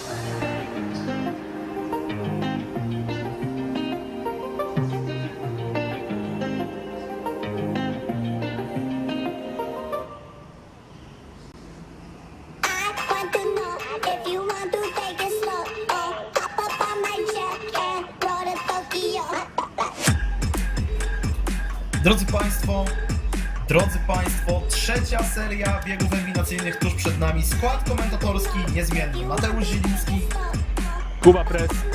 a przed nami bieg numer 23 dzisiejszego dnia, początek tej trzeciej serii. Oczywiście znowu 3 wyścigi kategorii junior na start. W pierwszym skład taki: Kuba Dwernicki, Igor Tworek, Aleksander Drzewiecki, Filip Szczech, Mateusz Pluta, Jakub Koniczuk, Simon Wangeluwe, Teo Di Vincenzo, Jaden Pulburde, Szymon Węgrzyn, Mateusz Madajewski, Wiktor Kwiatkowski, Dominik Kołacz, Mati Bernadowski i Tomek Bernadowski. Będziemy mieć bratobójczy bój: Wojciech Krakowski, Kasper Kałużny, Aurelien Milon, Filip Fiedor i Karol Niemcz. Bardzo dobra stawka tego biegu. Bardzo mocno, tym się absolutnie trzeba zgodzić. W końcu Teo De Vincenzo, Tomek Bernadowski i Karol Niemczyk, a więc zawodnicy, których wskazywaliśmy jako faworytów przed startem tej rywalizacji do finalnego zwycięstwa. Zresztą Tomek Bernadowski i Teo De Vincenzo w tym momencie zebrane 39 punktów Tomek, 38 punktów Teo. Jeżeli chodzi o Karola Niemczyka, 32 punkty, ale pamiętajmy, że w skład tego wchodzi to 6. bądź 5. miejsce, ale chyba 6. miejsce w wyścigu numer 2, kiedy Karol Niemczyk był dopiero na 10. miejscu w swojej grupie kwalifikacyjnej i tak sam fakt, że wyciągnął 6. miejsce z tego, to jest naprawdę godne podziwu. My zaczynamy już w tym momencie okrążenie kwalifikacyjne i czekamy w takim razie, aż zawodnicy zaprezentują nam się z jak najlepszej strony. Pierwszy będzie Wiktor Kwiatkowski, z tego co widzę, 31,967 to jest czasy w pierwszym sektorze Wiktora Kwiatkowskiego, a więc czekamy na kolejne i od razu Karol Niemczyk, cóż za pierwszy sektor, 31,644. Kolejnego wypadku przy pracy w przypadku Karola prawdopodobnie nie będzie, ale od razu o ponad 1/10. Ten rezultat Karola Niemczyka poprawia Tomek Bernadowski. Szykuje się zatem bardzo mocne otwarcie tej trzeciej serii wyścigowej, ale tego się absolutnie spodziewaliśmy. Poniżej 54 sekund na dzień dobry schodzi nam już Karol Niemczyk, prawie 60, ba ponad 60 przewagi nad Aleksandrem Drzewieckim i Tomek Bernadowski totalnie zepsuty drugi sektor i finalnie przegrywa z Karolem Niemczykiem. Teo De Vincenzo identyczny czas jak Tomek Bernadowski, ale Igor Tworek jeszcze wskakuje nam na pierwsze miejsce, prawie 1/10 przewagi nad Karolem Niemczykiem. Rewelacyjne okrążenie Igora Tworka i jeszcze Simon Wangeluwe wskakuje nam na 3. miejsce. Aurelien Milon na miejscu 7, na miejscu 8 Wojciech Krakowski, ale oni już zrzuceni, bo na miejscu 1 melduje się, drodzy Państwo, Kuba Dwernicki, który stanie na pole position do tego wyścigu. Jeszcze na miejsce 3 skoczył Mateusz Pluta, więc Tomek Bernadowski na miejscu dopiero 6 między Simonem Wangeluwe a Teo Di Vincenzo, którzy go w kanapkę wzięli. Drugi Igor Tworek, pomimo tego bardzo dobrego pierwszego i drugiego sektora, to jeszcze lepiej w drugim sektorze od niego pojechał Kuba Dwernicki, który, tutaj chapeau bas, czapki z głów, po prostu idealny drugi sektor. Tylko Karol Niemczyk mniej więcej na jego poziomie w tym drugim sektorze pojechał nieco ponad 1/10, dzieliła pierwszą czwórkę tych kwalifikacji, tego biegu, no i naprawdę zapowiada się ekscytująco ten bieg. Idąc dalej, za Teo Di Vincenzo, o którym już wcześniej wspominałem, na miejscu 8 Mateusz Madajewski, na miejscu 9 jest Szymon Węgrzyn, a na miejscu 10 Aurelien Milon, którego wcześniej wskazywaliśmy na miejsce 6 w ogóle, więc no szybko się pozmieniało. Na miejscu 11 Wojciech Krakowski, na miejscu 12 Filip Szczech, na miejscu 13 Jaden Pulverde, na miejscu 14 Aleksander Drzewiecki, na miejscu 15 jest jest oczywiście Wiktor Kwiatkowski i już resztę. No drodzy Państwo, mam nadzieję, że zdążyliście przeczytać. Ja nie zdążyłem niestety wraz z tym ekranem, aczkolwiek za chwilę i tak wszystko jeszcze będzie znowuż widoczne na naszych ekranach. Tutaj bijemy się w pierś z Kubą, że tak nie wydążamy z tym. Ale na 16 miejscu, jeśli dobrze widzę, to był Filip Fiedor, tylko się upewnię, tak jest. Filip Fiedor na pozycji numer 17, Mateusz Bernadowski, miejsce numer 18 to jest Jakub, ale to jest Jakub Koniczuk, dalej Kacper, no szukamy, żeby nie pomylić nikogo.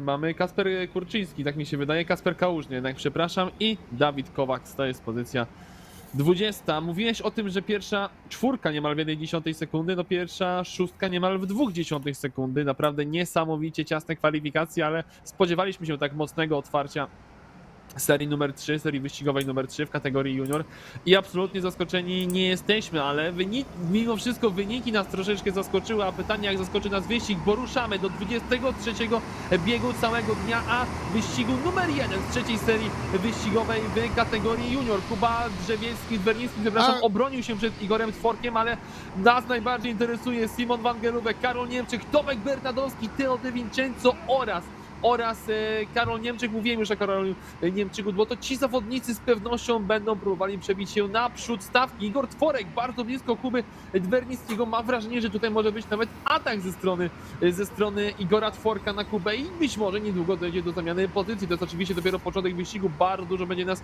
czekało podczas tej rywalizacji, ale tutaj dzisiaj w tym wyścigu naprawdę nie zdziwię się, jeżeli większość kierowców zdecyduje się na szybki pit stop, szczególnie w okolicy pozycji od 4 do 10, bo tam jest naprawdę sporo zawodników, którzy są zniesmaczeni, którzy są rozgoryczeni swoim wynikiem i chcą jak najszybciej powrócić na sam przód stawki.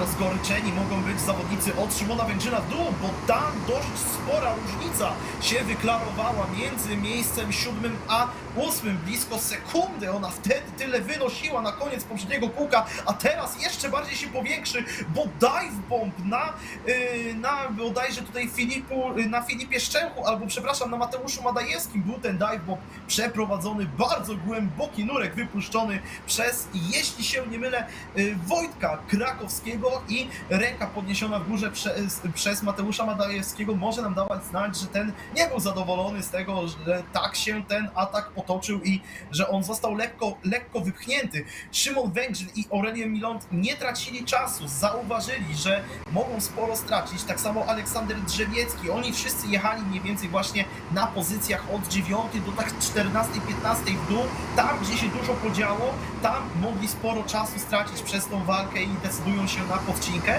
i tak samo na podcinanie rywali decyduje się Simon Wangelówek, w tym momencie zjeżdżający do alei serwisowej, razem z nim Wojciech Krakowski również.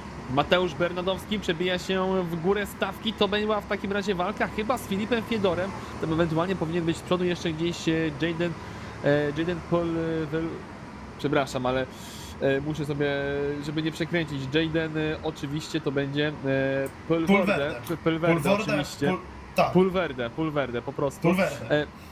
Jest w tym momencie on przed Mateuszem Bernadowskim, ale Bernadowski, jak mówiłem, powinien być chyba przed Filipem Fiedorem, chyba że to była obrona Mateusza Bernadowskiego przed Wiktorem Kwiatkowskim. My wracamy za to na przód stawki. Czy tutaj będą jakieś pit stopy ze strony czołowej 7 kierowców? Oni bardzo małym odstępie od siebie jadą, ale nie, póki co wszyscy zostają na swoich pozycjach. Tomek Bernadowski z nowym rekordem okrążenia 53,4 sekundy, prawie 0,2 szybciej od Kuby Dwernickiego. Tutaj naprawdę szykuje się niesamowita walka o te najwyższe pozycje, tylko pytanie, czy to będzie bardziej walka strategiczna, czy to będzie bardziej walka pomiędzy zawodnikami na torze. O tym się przekonamy na dystansie kilku następnych okrążeń, ale intensywność przynajmniej na razie w tempie wyścigowym jest naprawdę niesamowita. Jest dopiero 4 z 12 okrążeń dopiero, ale tak naprawdę zaraz będziemy w połowie wyścigu i tutaj zawodnicy nie mają czasu na kalkulację. Tutaj trzeba podejmować szybkie, no ale mimo wszystko chłodne decyzje. Kuba Dwernicki cały czas na miejscu pierwszym przed nosem Igora Tworka. Sęk w tym, że ten Igor teraz na ekranie widoczny bardzo mocno naciska na swojego rywala. 0,3 tylko różnicy między panami i pytanie, kiedy Igor Tworek się zbliży na ten dystans ataku. Zamienili się pozycjami także Karol Niemczyk i Mateusz Pluta gdzieś na poprzednim okrążeniu i w tym momencie to Karol jest na miejscu trzecim tego wyścigu. Pytanie, jak to się w rzeczywistości klaruje, gdybyśmy tak doliczyli oczywiście jeszcze tych zawodników, którzy wcześniej zjechali do alei serwisowej. Przypominamy, obecnie najwyżej plasującym się zawodnikiem, który już odbył swój pit stop, jest Simon van Gelooven, on w tym momencie na miejscu 13. Pierwsza 12 zawodników jeszcze musi zawitać w pit stopach.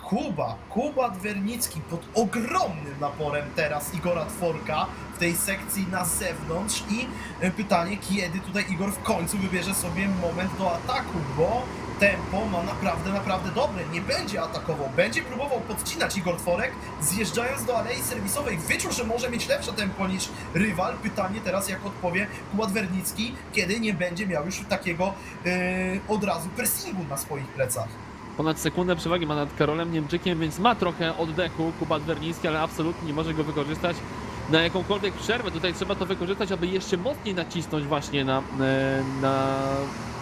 gaz po prostu i jeszcze bardziej przyspieszyć swoje tempo. Jest rekord osobisty Kuby Dwernickiego w sektorze numer 1, a więc widać, że ta przestrzeń podziałała na niego motywująco albo odprężająco, ale na tyle odprężająco, że go to nie zrelaksowało, a jeszcze bardziej zmotywowało do szybszej jazdy. Za moment będzie końcówka okrążenia. No jeżeli takie tempo Dwernicki utrzyma oczywiście do końca wyścigu, no to Igor Tworek nie będzie w stanie rzecz jasna w żaden sposób rywalizować tutaj z Kubą Dwernickim, ale ten drugi sektor już dosyć wolny w wykonaniu Kuby. Karol Niemczyk z rekordem osobistym w drugim sektorze i mamy rekord tego wyścigu na razie w wykonaniu Karola Niemczyka 53,398 co do pozostałych kierowców. Tomek Bernadowski prawie 0,2 wolniej od Karola Niemczyka. Mateusz Pluta niemal 1,5 wolniej od Karola. A więc no tutaj jeżeli chodzi o występy i wyniki tego wyścigu, nie przewiduję absolutnie, żeby Tomek Bernadowski skończył tę rywalizację w czołowej czwórce. Jeżeli chodzi o czołowej trójce, przepraszam, bo w czołowej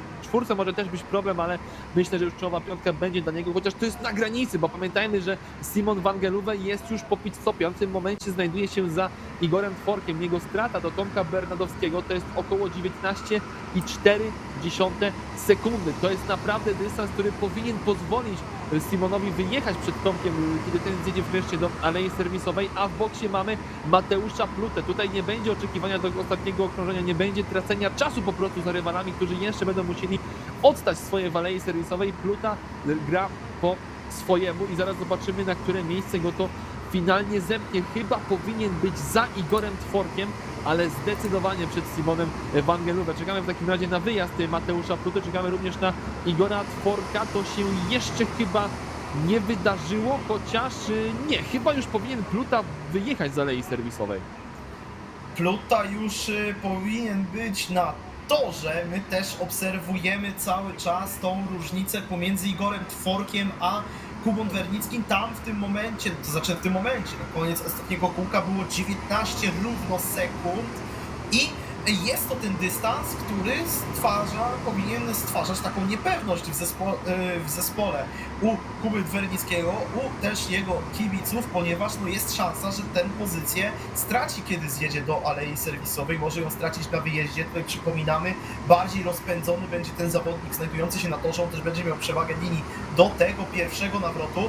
Mateusz Madajewski w alei serwisowej i on wyjedzie nam na pozycji 13-14 około z boksu i obserwujemy teraz jakąś tutaj walkę, Jakubie.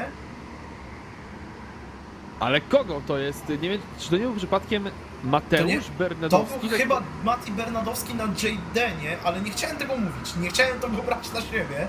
No właśnie tak po kasku, nie wiem jak tobie, ale mi w ogóle kask Mateusza Bernadowskiego przypomina troszeczkę, przynajmniej kolorystycznie, barwy na kasku Fernando Alonso. Oczywiście w tym momencie trwają kwalifikacje do Grand Prix Holandii. Fernando chyba do Q3 się przebił, no ale my wracamy do tego, co się dzieje na torze, bo Karol Niemczyk, Teo De Vincenzo, Filip Fiedor i Wiktor Kwiatkowski są w jednym czasie w alei serwisowej Kuba Dwernicki i Tomek Bernadowski będą zjeżdżali w jednym momencie. Różnica między Bernadowskim a Dwernickim to są 3 sekundy. Nie ma w tym momencie możliwości, aby wyjechał przed Igorem Tworkiem Tomek Bernadowski, ale jeżeli chodzi o Karola Niemczyka, nie jestem tego tak pewien. Tutaj jest jeszcze szansa no nie, przepraszam, przed Karolem Niemczykiem nie ma szans, ale być może przed Simonem Van Gelube wyjedzie nam Tomek Bernadowski. W każdym razie czekamy już na te pit-stopy w wykonaniu Dwernickiego oraz Bernadowskiego, bo to będą najważniejsze pit-stopy tego wyścigu. Igor Tworek był szybszy, Kuba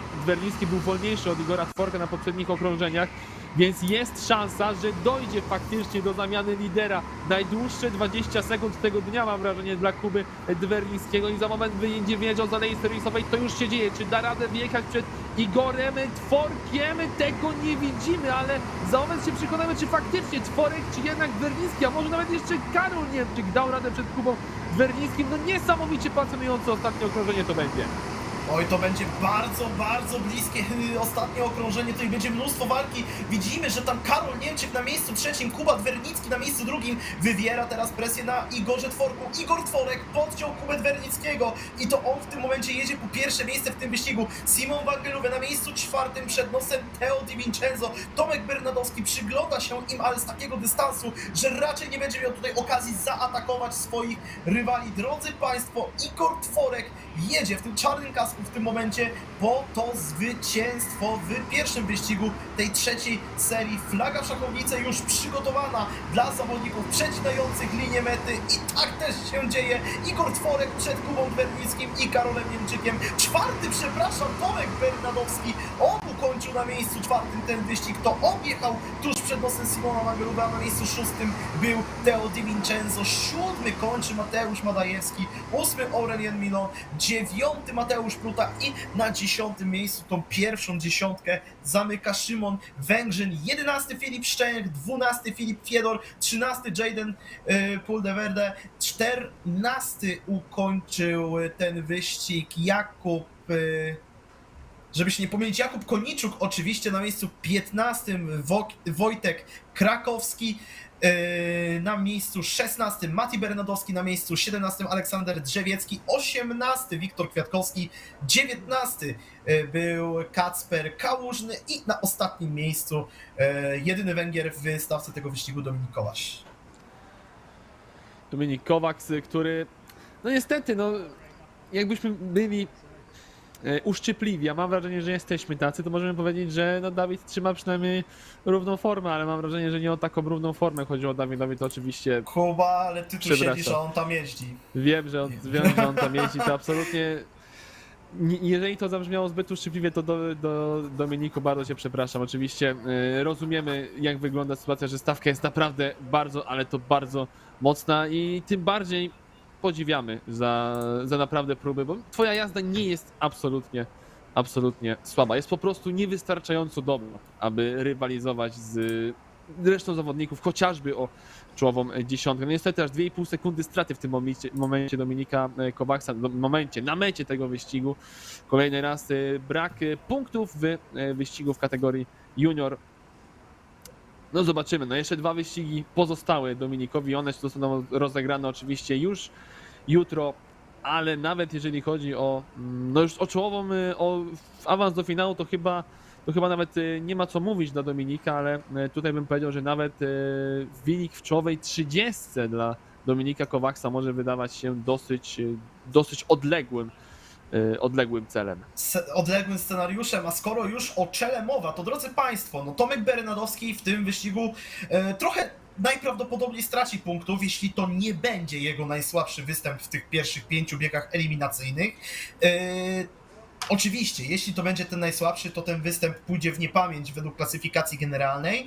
Szansę jednak ma Ziemowit Werra, aby teraz od Tomka odskoczyć, ponieważ, drodzy Państwo, Ziemowit Werra w tym drugim wyścigu pojedzie. Widać Ziemo w tym charakterystycznym takim to nie jest niebieski, to znaczy jest taki błękitny, zielonkawy kostium, przepraszam, kombinezon oczywiście, ten kask też w tej kolorystyce z biało-czerwonymi paskami na środku. Widać tutaj Ziemo, on w tym momencie jest liderem klasyfikacji junior, to znaczy w tym momencie był liderem po drugiej serii biegów eliminacyjnych, mając 41 punktów. Ziemowit póki co dzisiaj niepokonany w klasyfikacji junior, 21 punktów za bieg pierwszy, bo pole position. W drugim biegu nie udało się zdobyć pole position, tam te pole position, jeśli dobrze pamiętam, to Teo Di Vincenzo, albo możesz mi poprawić, ktoś inny mu to pole position no sprzed nosa praktycznie zabrał, ale udało mu się dowieść wygraną. Skoro już o stawce, drodzy Państwo, poza Ziemowitem Verrą, Anastazja Rybakiewicz, Loan Wanton, Oskar Kuzio, Timo Antonaki, Olaf Caliński, Eryk Marona, Jana Tranczet, Aleksander Borowski, Przemek Kuliś,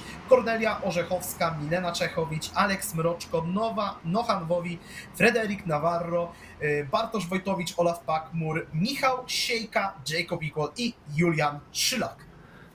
Kaspian Dzierżyk, dokładnie rzecz biorąc, zdobył pole position do wyścigu z Ziemowitą Verą w drugiej serii. Faktycznie. I wyścigowej. Kaspian później podniósł tą rękę w geście celebracji, bo zajął drugie miejsce i zdobył, to było 19 punktów. Faktycznie.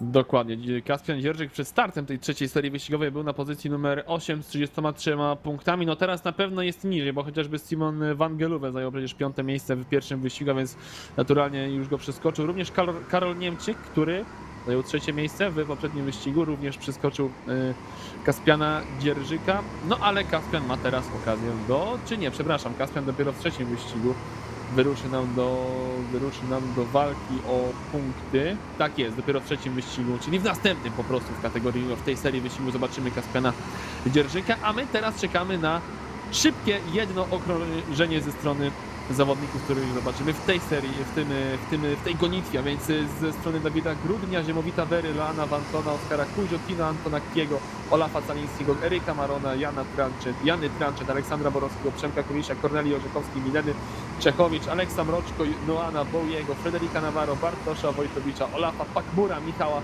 Siejki, Jacoba Ikola oraz Juliana Szylaka. Wiem, Mateuszu, że już o tym wspomniałeś, ale myślę, że można było to jak najbardziej.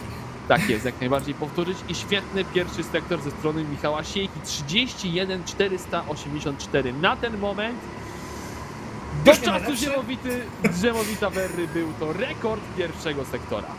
Rekord pierwszego sektora już szybko zaczął dzierżyć Ziemowit Verra i póki co ciężko jest znaleźć mu jakąkolwiek rywalizację, bo tylko właśnie Michał Siejka blisko czasu Ziemowita Verry w pierwszym sektorze. Milena Czechowicz wskakuje na miejsce 4, Ziemowit Verra na miejscu pierwszym oczywiście, 53,7, Siejka 53,8. Niespodzianka, Jacob Equal na miejscu 3 się uplasował. Na miejsce 4 wskakuje nam Loan Wanton, to jest chyba jego najlepsza póki co pozycja kwalifikacyjna dzisiejszego dnia. Oj, a co my tutaj mamy, drodzy Państwo? Aleks Mroczko na miejscu 2, jeszcze z lepszym tym drugim sektorem od Ziemowita Wery, od Michała Siejki. Oj, przepraszam, Przemek Kuliś, ja tutaj krzyczeć nie będę. Przemek Kuliś, ja tutaj krzyczeć nie będę. To jest niczym przewrotka Cristiano Ronaldo z Juventusem. 53,504. Najszybszy w pierwszym, najszybszy w drugim sektorze. Ziemowit Verra będzie musiał na dystansie całego biegu walczyć o 3. z rzędu zwycięstwo. Przemek Kuliś jest tutaj, jest głodny i chce odbić się za zeszły rok. On chce powalczyć o podium klasyfikacji. On chce powalczyć być może o mistrzostwo klasyfikacji junior, które wcale nie jest aż tak dla niego odległym celem. Świetny czas Przemka Kulisia, który wystartuje pierwszy, 2. Ziemowit Verra, 3. Aleks Mroczko, 4. Michał Siejko, 5. Frederik Navarro, 6. Jacob Equal, niespodzianka, 7. Loan Wanton, na miejscu 8. Aleksander Borowski, na miejscu 9. Julian Szylak, no i pierwszą dziesiątkę zamyka Milena Czechowicz. Ona póki co na tych pozycjach, na których startowała, to też kończyła, więc ciekawe, jak jej tym razem pójdzie. Na miejscu 11. drugą dziesiątkę otwiera nam Tino Antonaki. Dalej mamy Janę Tranczet, Eryka Marone, tak jest, Eryka Marone, Kornelię Orzechowską, pozycję numer 14, Noan Bowie, to jest pozycja numer 15, Olaf Caliński, pozycja numer 16, następnie na pozycji numer 17 mamy Bartosza Wojtowicza, na pozycji numer 18 mamy kolejnego Olafa, tym razem Pakmura, na pozycji numer 19 mamy Dawida Grudnia i pozycja numer 20 to jest kolejny Oskar, kolejny byłby Olaf. Mamy Oskara Kuzio po prostu na pozycji numer 20. Wszystko to najlepsze Przemek Kuliś zachował na sam koniec tych kwalifikacji. Można wręcz powiedzieć, że takim buzzer beaterem wywalczył to pole position, ale taki buzzer beater to powiedziałbym, że w stylu Buzzer Roberta beater? Roberta Chorego chyba. Nie, królem buzzer beaterów w moim sercu od zawsze, na zawsze był, jest i będzie Kobe Bryant, ale to przez moje upodobania po prostu. Tak, a co do kasku ziemowita Wery, skoro jesteśmy w amerykańskich klimatach, to mi się kojarzy najbardziej z kolorami koszulek San Jose Sharks z National Hockey League, a więc po prostu z NHL. Ale to jest taki trochę morski kolor, musisz przyznać, ten niebieski. Co my tutaj wspominamy? Tenis, hokej, Formuła 1, futbol amerykański chyba też się przejawił, koszykówka, piłka nożna. Wszystko dookoła. No, wszechstronni tutaj ludzie orkiestra, człowiek orkiestra jeden i drugi po prostu w budce komentatorskiej. No jestem w stanie się zgodzić, ale jestem w stanie się zgodzić, muszę przyznać rację. Jako początkujący fan NHL, jakby nie patrzeć, ponieważ drodzy Państwo, tutaj też oczywiście póki jeszcze zawodnicy stoją, ciekawostka, po prostu Kuba mnie trochę wkręca w to NHL. Tak, a Mateusz miał zresztą dobrą okazję ostatnio do tego, żeby zakręcić się w tym świecie, ponieważ jako, że jego wujek mieszka w Edmonton, na wciarze ostatnie 2 finały... Kolega taty, nie wujek. Kolega taty, przepraszam. 2 finały, byli uczestnikami ostatnich 2 finałów NHL. Niestety dla oczywiście Edmontonu, dla całej Kanady te 2 finały były przegrane i to z tym samym rywalem, z Floridą Panthers. Niektórzy tutaj szukali połączeń, że skoro paręnaście lat temu Sidney Crosby również przegrał swój pierwszy finał przeciwko Detroit Red Wings, a potem już rok później dokonał rewanżu razem z Pittsburgh Penguins właśnie na Detroit Red Wings, to taki sam los spotka Conora McDavida. Tak się jednak nie stało, a pytanie, czy stanie się w tym biegu eliminacyjnym to, że Przemek Kuliś obroni pierwsze miejsce na starcie i wygra wyścig. Po kwalifikacjach 0,2 różnicy. Gdzie on to znalazł nad Ziemowitym Werą, ale do przejechania jest 12 okrążeń, które w tym momencie się rozpoczynają. Przemek Kuliś za moment wyjedzie nam z pierwszego zakrętu. Jest oczywiście przed Ziemowitym Werną i to jest całkiem dobry start w wykonaniu Przemka Kulicza. Tutaj nie ma absolutnie zagrożenia ze strony Ziemowita Werny. Trzeci Alex Mrożko, przepraszam, też tutaj nie będzie żadnej szansy na atak na Ziemowita Werny, a więc start dosyć spokojnie. Oj, nie tak bardzo spokojnie, jeśli chodzi o końcówkę tej pierwszej dziesiątki, o jej drugą połowę, bo tam zamiana na pozycjach, mi się wydaje. Jacob Equal i Loan Vanton byli zamieszani w pojedynek i tak mi się wydaje, że Loan Vanton przeskoczył swojego rywala i to on w tym momencie jest na miejscu 6. Jedyny właśnie Jacob Equal lekko przysnął nam na tym starcie. Tutaj na tej kamerze widać, że są lekkie kropelki deszczu w Szczecinie, aczkolwiek nie przeszkadzają one najwidoczniej organizatorom w odbyciu tych zawodów obecnie. Miejmy nadzieję, że bieg nie zostanie przerwany, miejmy nadzieję, że całe zawody nie zostaną przerwane, że nie będziemy mieć tutaj niepotrzebnych, zbędnych przerw. Mamy natomiast, jeśli chodzi o jakiekolwiek przerwy, no to przerwy w jeździe dla 2 zawodników, ponieważ Julian Szylak oraz Kornelia Orzechowska zjeżdżają do alei serwisowej odbyć swoje pit stopy. Rewelacyjne jest tempo Przemka Kulisia. Oczywiście mamy 2 zawodników w pit-stopie, jak wspomniałeś, ale naprawdę jestem pod wrażeniem tempa Przemka Kulisia, chociaż w tym drugim sektorze to z niesamowitej strony pokazał się Alex Mrożko, który o ponad 0,2 sekundy był szybszy od Przemka oraz od Ziemowita, no ale Przemek Kuliś już pół sekundy przewagi nad Ziemowitem Werą. Nie ma tutaj absolutnie możliwości dla jego rywala, żeby zaatakować. Mam wrażenie, że Alex po prostu dużo agresywniej pojechał sekcję poza hotelem, a więc agresywnie pojechał sekcję, która jest już lekko zruszona deszczem, to tam zyskał najwięcej czasu i znowu Alex Mrożko pokazuje najwięcej agresji w tych przejściowych warunkach, bo jeszcze w pełni deszczowymi chyba nie możemy ich nazwać. Jak na razie trzecie z 12 okrążeń. Ten deszcz też nie jest jakiś bardzo mocny i myślę, że dlatego póki co nie ma jeszcze żadnej informacji, tylko po prostu nie ma żadnej informacji o przerwaniu tego wyścigu i po prostu myślę, że organizatorzy też chcą ukończyć 3. serię wyścigową chociaż dla jednej kategorii. Jak na razie 3 okrążenia za nami. Po pierwszym sektorze tego okrążenia, jak to będzie wyglądało, lepszy był Przemek Kuliś i on odjeżdża już na prawie 0,4 sekundy od Ziemowita Werry.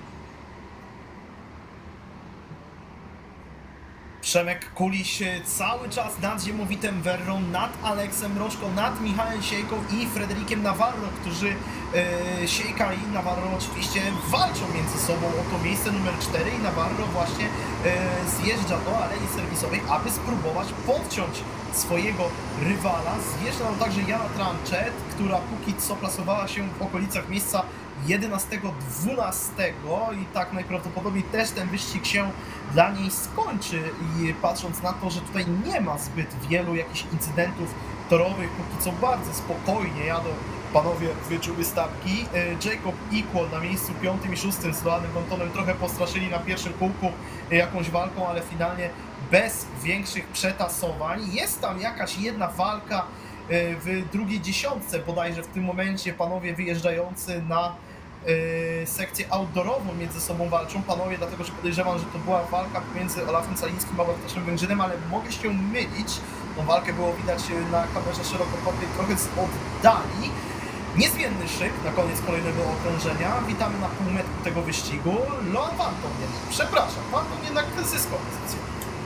Zyskał pozycję względem Jacoba Equala, tylko że nawet jeżeli Loan Vanton w tym momencie masował na 4. miejsce, to nie, no to ta jego pozycja wyścigowa i tak w tym momencie jest bardzo dobra, bo on spadłby prawdopodobnie tylko i wyłącznie za Frederica Navarro, przepraszam, bo Noan Bauer w tym momencie już spadł nam dużo dalej w klasyfikacji tego wyścigu, chyba nawet za Kornelią Orzechowską wyjedzie nam za alei serwisową, albo tuż przed Kornelą będzie Noan Bowie, a z przodu no ten deszcz, mam wrażenie, że nawet zaczyna słabnąć, a na pewno nie przybiera na sile. To jest bardzo dobry sygnał, że on nie staje się mocniejszy, tylko cały czas pada co najwyżej z taką samą siłą, bo dzięki temu te zawody mogą być kontynuowane. Przemek Kuliś, mam wrażenie, że w drugim sektorze stracił sporo dystansu względem Ziemowita Wery i tak też się stało. Ponad 1/10 sekundy Ziemowit Wera odrobił w tym momencie do Przemka Kulisia, ale to i tak jest absolutnie za mało, aby myśleć o jakimkolwiek manewrze wyprzedzania. Mam też wrażenie, że jeżeli Wera zaryzykowałby strategię z wcześniejszym pitstopem,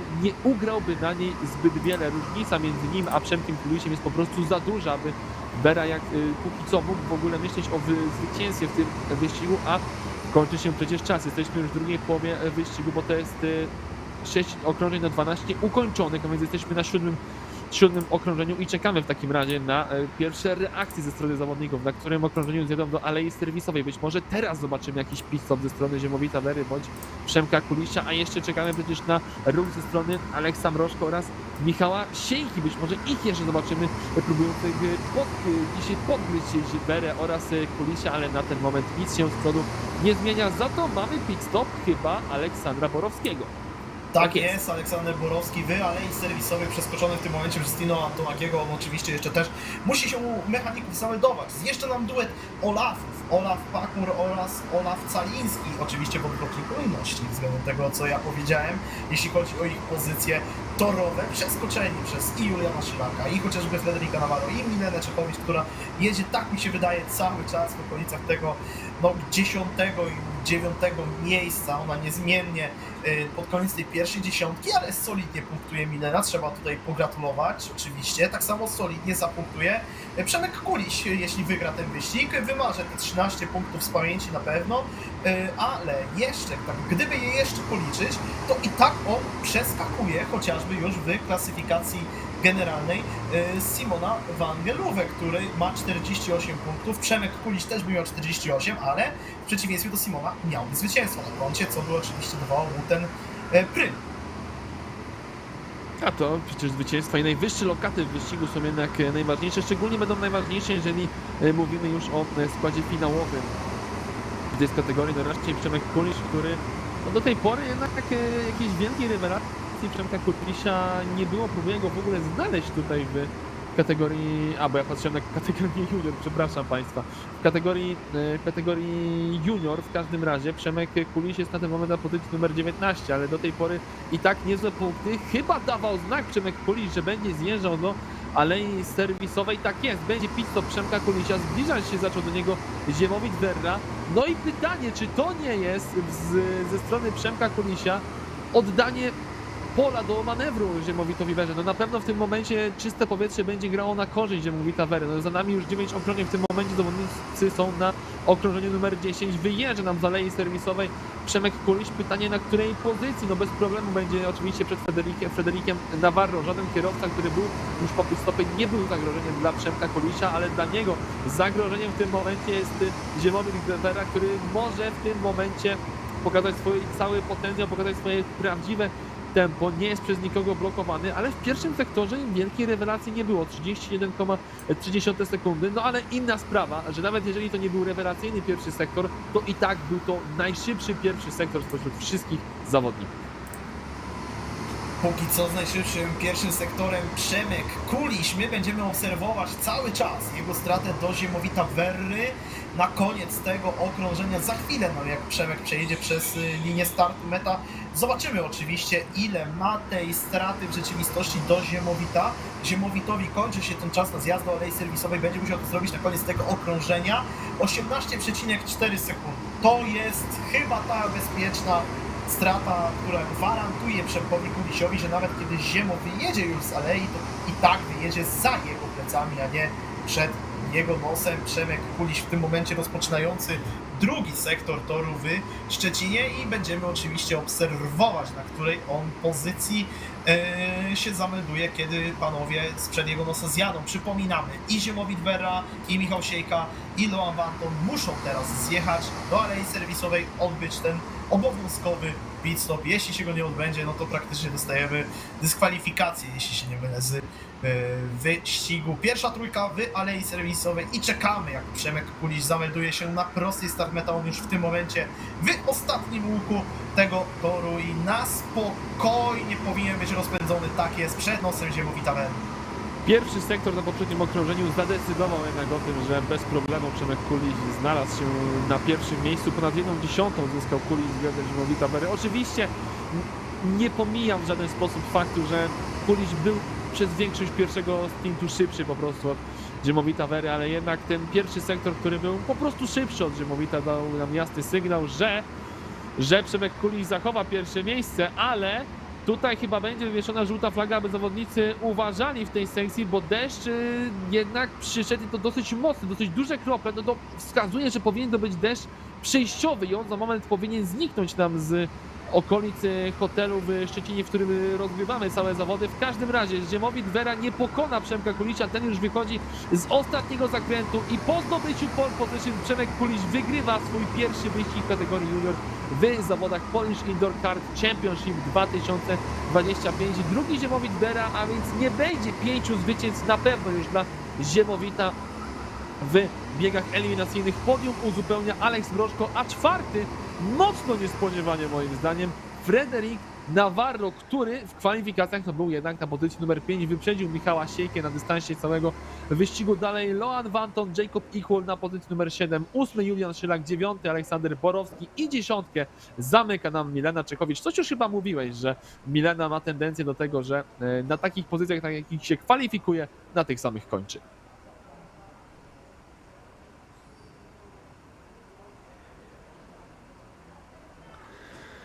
11 miejsce to Jana Traczet, 12 Eryk Marona, 13 Tino Antonaki, 14 Kornelia Orzechowska, Bowie pozycja numer 15, Olaf Caliński pozycja numer 16, 17 Dawid Grudzień, 18 Olaf Pakmur, 19 Bartosz Wojtowicz i na 20 miejscu Oskar Kujro. Tak się prezentuje klasyfikacja biegu numer 2, jeżeli chodzi o kategorię junior w trzeciej serii wyścigowej, a nam w kategorii junior nie tylko w tej serii wyścigowej, ale i w trakcie całego dzisiejszego dnia pozostał już tylko jeden wyścig, który będzie miał miejsce za momencik, a zobaczymy w nim Anię Wiśniewską, Fabiana Łyczka, Lukasa Besota, Liwaja Bloksa, Kubę Wojtusia, Kaspiana Dzierżyka, Juliana Zająca, Aleka Gossa, Jolano Szepkensa, Weronikę Różańską, Iwo Dudka, Maksymiliana Klonowskiego, Marcela Piaściaka, Nika Vandenbergę, Szymona Hańkało, Jaskulskiego, Iwo Gurdaka, Tomasza Maziara, Mieszko Sędzińskiego oraz Ugo Werleja. I jak na razie z jednej strony widzieliśmy do tej pory na kamerach od naszych operatorów, że po lewej stronie, w tej sekcji outdoorowej toru pada deszcz i to pada dosyć mocny deszcz, ale z drugiej strony widzieliśmy też świecące słońce, kiedy mieliśmy przez chwilę ujęcie na kibiców, no ale teraz widzimy, że chyba no, ten deszcz coraz śmielej pojawia się nad całym obiektem. Jak ja jeszcze raz wspomnę, że to jest dosyć mocny deszcz, dosyć duże krople, co powinno sugerować, że to nie będą opady, które będą z nami przez długi czas, no ale jednak będą one stanowiły duże wyzwanie dla kierowców tej sekcji poza halą. Nawet jeżeli ta sekcja trwa około 10 sekund, może nawet krócej, może nawet szybciej zawodnicy przejeżdżają tę sekcję, nie zmienia to faktu, że będzie stanowiło to dla nich wyzwanie. Nawet teraz widać, że za kibicami, no chyba, że to jest po prostu tak światło pada na kibiców, że jakby faktycznie tam za kibicami z tej strony było słońce. Na razie czekamy jeszcze na wyjazd zawodników do wyścigu numer 3. Wszystko jest dokładnie sprawdzane, no chyba, że ta przerwa może wynikać jednak z tych opadów, ale przy jednym z go-kartów zatrzymał się jeden z porządkowych na torze i chyba ze względu na pogodę jednak póki co start tego wyścigu zostaje przesunięty, a na pewno zostaje opóźniony ten start. No deszcz jest bardzo mocny. Oczywiście były obawy tego, że pojawią się opady deszczu w trakcie tej rywalizacji, no ale w tym momencie no nie ma co ryzykować. W tym momencie będziemy zmuszeni poczekać prawdopodobnie na co najmniej osłabnięcie opadów, ale prawdopodobnie trzeba będzie poczekać na to, aż te opady w całości się usuną z nad hotelu.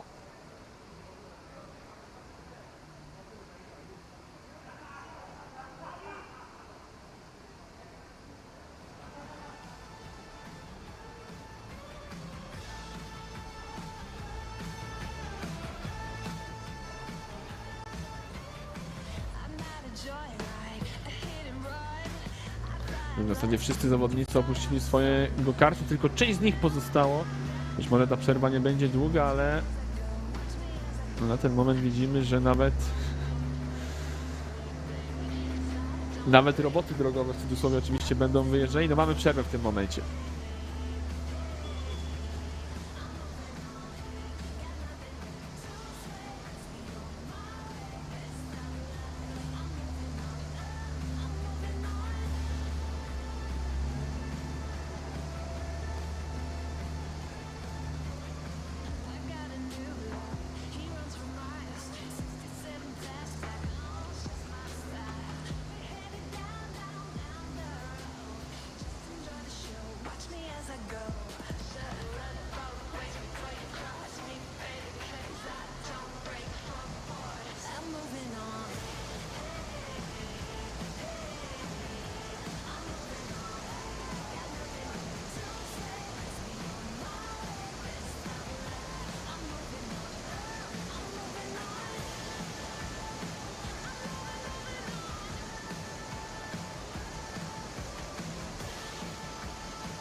낮았으니까 Then you got me sinking low 사랑이란 단어로 썸도 아닌 썸을 타며 행복한 줄로 친구들이 다들 바보래 사람 표현 못한 벙어리 한 번도 안 해봐서 어떡해 honestly Cause 1, 2, 3 중요한 건 you and me 내 곁에만이 있다면 Baby can't you see 자꾸 쳐다보면 뭘 말이라도 걸어봐 속마음을 표현해 I know it's gonna be alright 손이라도 잡을까 몸에 안겨볼까 Whatever your love like way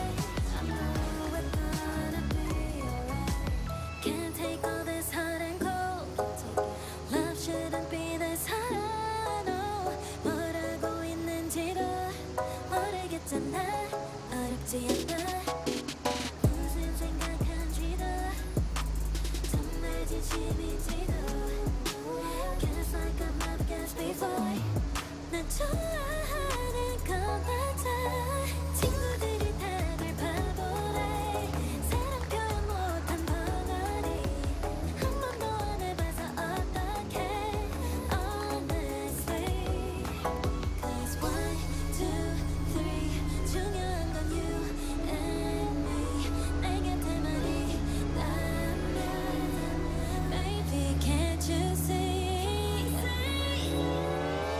자꾸 쳐다보면 뭘 말이라도 걸어봐 속마음을 표현해 I know it's gonna be alright 손이라도 잡을까 몸에 안겨볼까 Whatever your love like way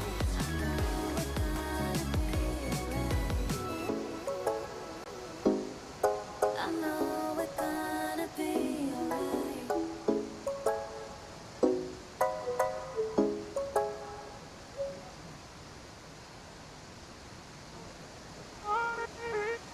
When your heart is racing at the speed of light And you feel like you got nowhere else to go No, I hold you till the sun comes in the morning light Yeah, I'll keep you safe, I'll never let you go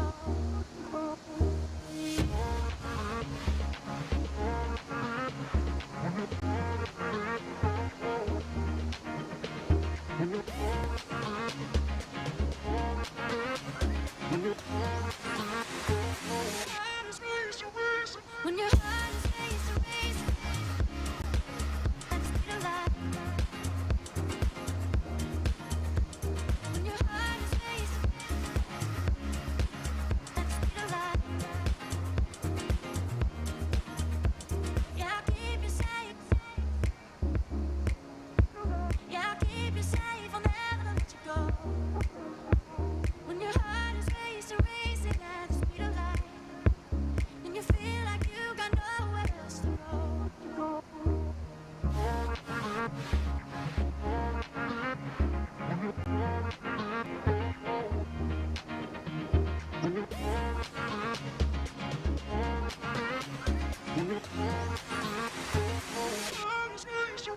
When your heart is racing at the speed of light When your heart is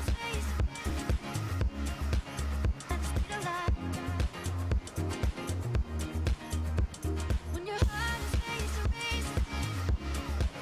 at the speed of light When your heart is racing at the speed of light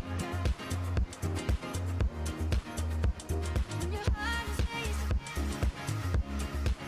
at the speed of light I'll keep you safe.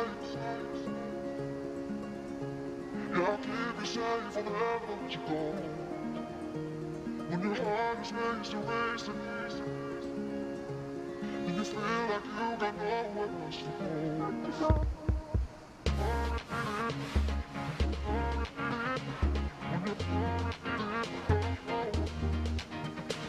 When your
I've loved you the same this whole time. So tell me, what's in your mind?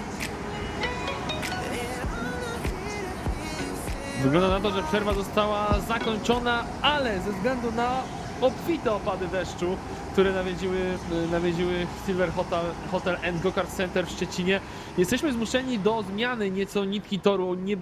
Zawodnicy nie będą wyjeżdżać już w tym momencie poza halę, będzie cały dystans przejeżdżany właśnie pod halą. Mimo tego, że już zaczyna wychodzić słońce, to jednak te opady deszczu jeszcze są widoczne i tyle deszczu niestety spadło nam dookoła toru w Silver Hotel and Go-Kart Center, że na ten moment jesteśmy zmuszeni pozostać tylko pod halą. Przypominamy jeszcze raz, to jest ostatni bieg serii w kategorii junior w trzeciej serii wyścigowej i po prostu ostatni bieg w dniu dzisiejszym. Raz jeszcze przypomnę skład tego biegu. Zobaczymy w nim Anię Wiśniewską, Fabiana Łyczka, Lukasa Besota, Liwaja Bloksa, Kubę Wojtusia, Kaspiana Dzierżyka, Juliana Kurczyńskiego, Juliana Zająca, Alka Gossa, Jolano Szepkensa, Weronikę Różańską, Iwo Dudka, Maksymiliana Klonowskiego, Marcela Piaściaka, Nika Vandenbergę, Szymona Hańkało Jaskulskiego, Iwo Gurdaka, Tomka Maziara, Mieszko Sędzińskiego oraz Hugo Werleja.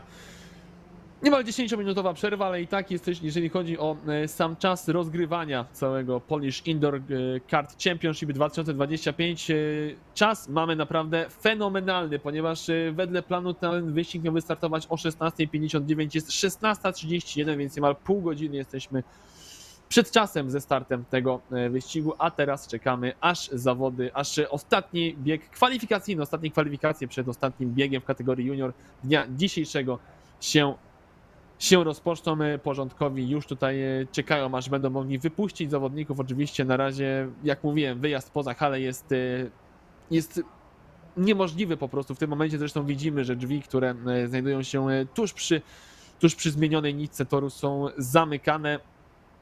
Czy ten deszcz jeszcze pada? Ostatnio jak widzieliśmy, to ten deszcz słabł. Chyba już przestało padać, no ale nie zmienia to faktu, że nim wyschnie nawierzchnia poza halą Silver Hotel and Go-Kart Center, minie naprawdę sporo czasu. Prawdopodobnie dzisiaj już do żadnej zmiany nitki toru nie dojdzie, byle tylko jutro deszcz nas nie zaskoczył ani z rana, ani tym bardziej pod koniec rywalizacji, no bo jutro mniej więcej o tej godzinie będą rozgrywane finały bądź półfinały w kategoriach junior, open oraz mini, ale teraźniejszość to jest bieg numer 3 w serii numer 3 w kategorii junior. Ostatni wyścig, jeszcze raz to wspomnę, ostatni wyścig w kategorii junior dnia dzisiejszego i czekamy, aż zawodnicy zaczną wykręcać na swoje pierwsze rezultaty. Jeden z pierwszych zawodników, który minie nam linię mety, będzie Kaspian Dzierżyk, a więc zawodnik, który do tej pory w dwóch wyścigach zgromadził 33 oczka. Najważniejszy był ten jego występ w drugim wyścigu, kiedy zdobył pole position i przegrał minimalnie wyścig z Ziemowitem Werą. Zresztą Dzierżyk to był jedyny zawodnik w poprzedniej serii wyścigowej w kategorii junior, który nie przekuł pole position na pierwsze miejsce w wyścigu, ale na razie fenomenalnie rozpoczyna swoje okrążenie Kaspian Dzierżyk. Każdy pozostały kierowca powyżej 32 sekund aż do Marcela Piaściaka oraz Weroniki Różańskiej, no i oczywiście do Kaspiana Dzierżyka 31,6, drugi sektor 34,102, więc rewelacyjne okrążenie Kaspiana Dzierżyka 45,734. Oczywiście ten czas drugiego sektora będzie zdecydowanie szybszy niż kiedy zawodnicy musieli wyjeżdżać na sekcję poza halą, ale nie zmienia to faktu, że przewaga, jaką miał Kaspian Dzierżyk na początku tych kwalifikacji, była oszałamiająca. Finalnie ten dystans będzie mniejszy, bo Iwo Gurdak, Liwaj Bloks i przede wszystkim Jolano Szepkens zaprezentowali się z kapitalnej strony. Tylko 3000 sekundy Jolano Szepkens stracił do Kaspiana Dzierżyka. Fenomenalne kwalifikacje w wykonaniu tych dwóch zawodników, no i przede wszystkim fenomenalny pierwszy sektor w wykonaniu Jolano Szepkensa, ale mimo wszystko to nie wystarczyło, aby zdobyć pole position. Kaspian Dzierżyk po raz drugi z rzędu w swoim wyścigu wystartuje z pierwszej pozycji. 8 sekund około, tyle przyspieszyła nitka, od kiedy pozbyliśmy się tej części outdoorowej, pozbyliśmy się oczywiście z przymusu, natomiast bez tej części outdoorowej, tutaj Kuba, trzeba spojrzeć, będzie sekcja, w której zawodnicy będą się bardzo mocno napędzać po tym nawrocie, który w górnym lewym rogu ekranu w tym momencie się znajduje i kto wie, może tam Jolano Szepkens dostrzeże swojej okazji, aby się za Kaspiana Dzierżyka, który dzisiaj w fenomenalnej formie zasługuje na pochwałę, może tam będzie próbował go wyprzedzać, patrząc na to, jak niewielka jest różnica w tempie między panami na tej nowej nitce, no to kto wie, kto wie. No, trzecie miejsce Iwo Gurdaka też oczywiście może poskutkować tym, że ten jeszcze spróbuje swoich sił i może tutaj podcinać swoich rywali. Ale kojarzę, że Jolano kapitalnie spisał się w kwalifikacjach również do wyścigu numer 1 bądź wyścigu numer 2. Wydaje mi się, że Jolano nawet na pewno w wyścigu numer 1 przecież Szepkens startował z pole position, tylko wtedy chyba nie był w stanie pokazać swojego tempa kwalifikacyjnego również w tempie wyścigowym. I co ważne, o czym jeszcze nie mówiłem, to jest też zmiana długości wyścigu, z tego względu, że te wyścigi będą po prostu krótsze, to zostały one wydłużone z 12 do 14 okrążeń, ale oczywiście jedno się nie zmienia, obligatoryjny jeden pit stop trwający 20 sekund dla każdego z kierowców. Już wszyscy zajmują swoje pozycje na starcie, a my w takim razie czekamy, aż ten ostatni wyścig kategorii junior wreszcie wystartuje. Oczywiście ostatni wyścig kategorii junior w tej trzeciej sesji. I w dniu dzisiejszym. W tej trzeciej sesji eliminacyjnej, no i właśnie w dniu dzisiejszym, chyba że jakieś zmiany w planach tutaj zostaną zapodane, ale wątpię, aczkolwiek wątpię. My i tak jesteśmy 20 parę minut przed czasem mimo tego deszczu, więc bardzo ładnie nam idą te zawody póki co. Tak jak bardzo ładny start w tym momencie Kaspiana Dzierżyka i on odskakuje Jolano na dość pokaźny dystans już na samym wyjściu na prostą start meta. Widzimy, że Jolano Szepkens też oczywiście dobrze sobie buduje tą przewagę nad Iwo Gurdakiem i za bardzo ta czołówka tutaj, no nie ma jak kogokolwiek podcinać, nie ma jak kogokolwiek na kimkolwiek wywierać presji. Wydaje mi się, że tutaj powinniśmy jechać bez zmian jeszcze przez przynajmniej to pierwsze okrążenie. Też mi się tak wydaje, że tutaj żadnych zmian nie będzie. No teraz mamy tę sekcję, gdzie zawodnicy mogą się napędzić, ale przy granicy toru mamy troszeczkę mokrego asfaltu, mamy troszeczkę mokrej nawierzchni, więc tam można wychłodzić opony, ale można też i stracić swoje tempo, stracić rytm po prostu. No i mam wrażenie, że Jolano Szepkens będzie próbował wykorzystać ten błąd Kaspiana Dzierżyka. Tak też się dzieje.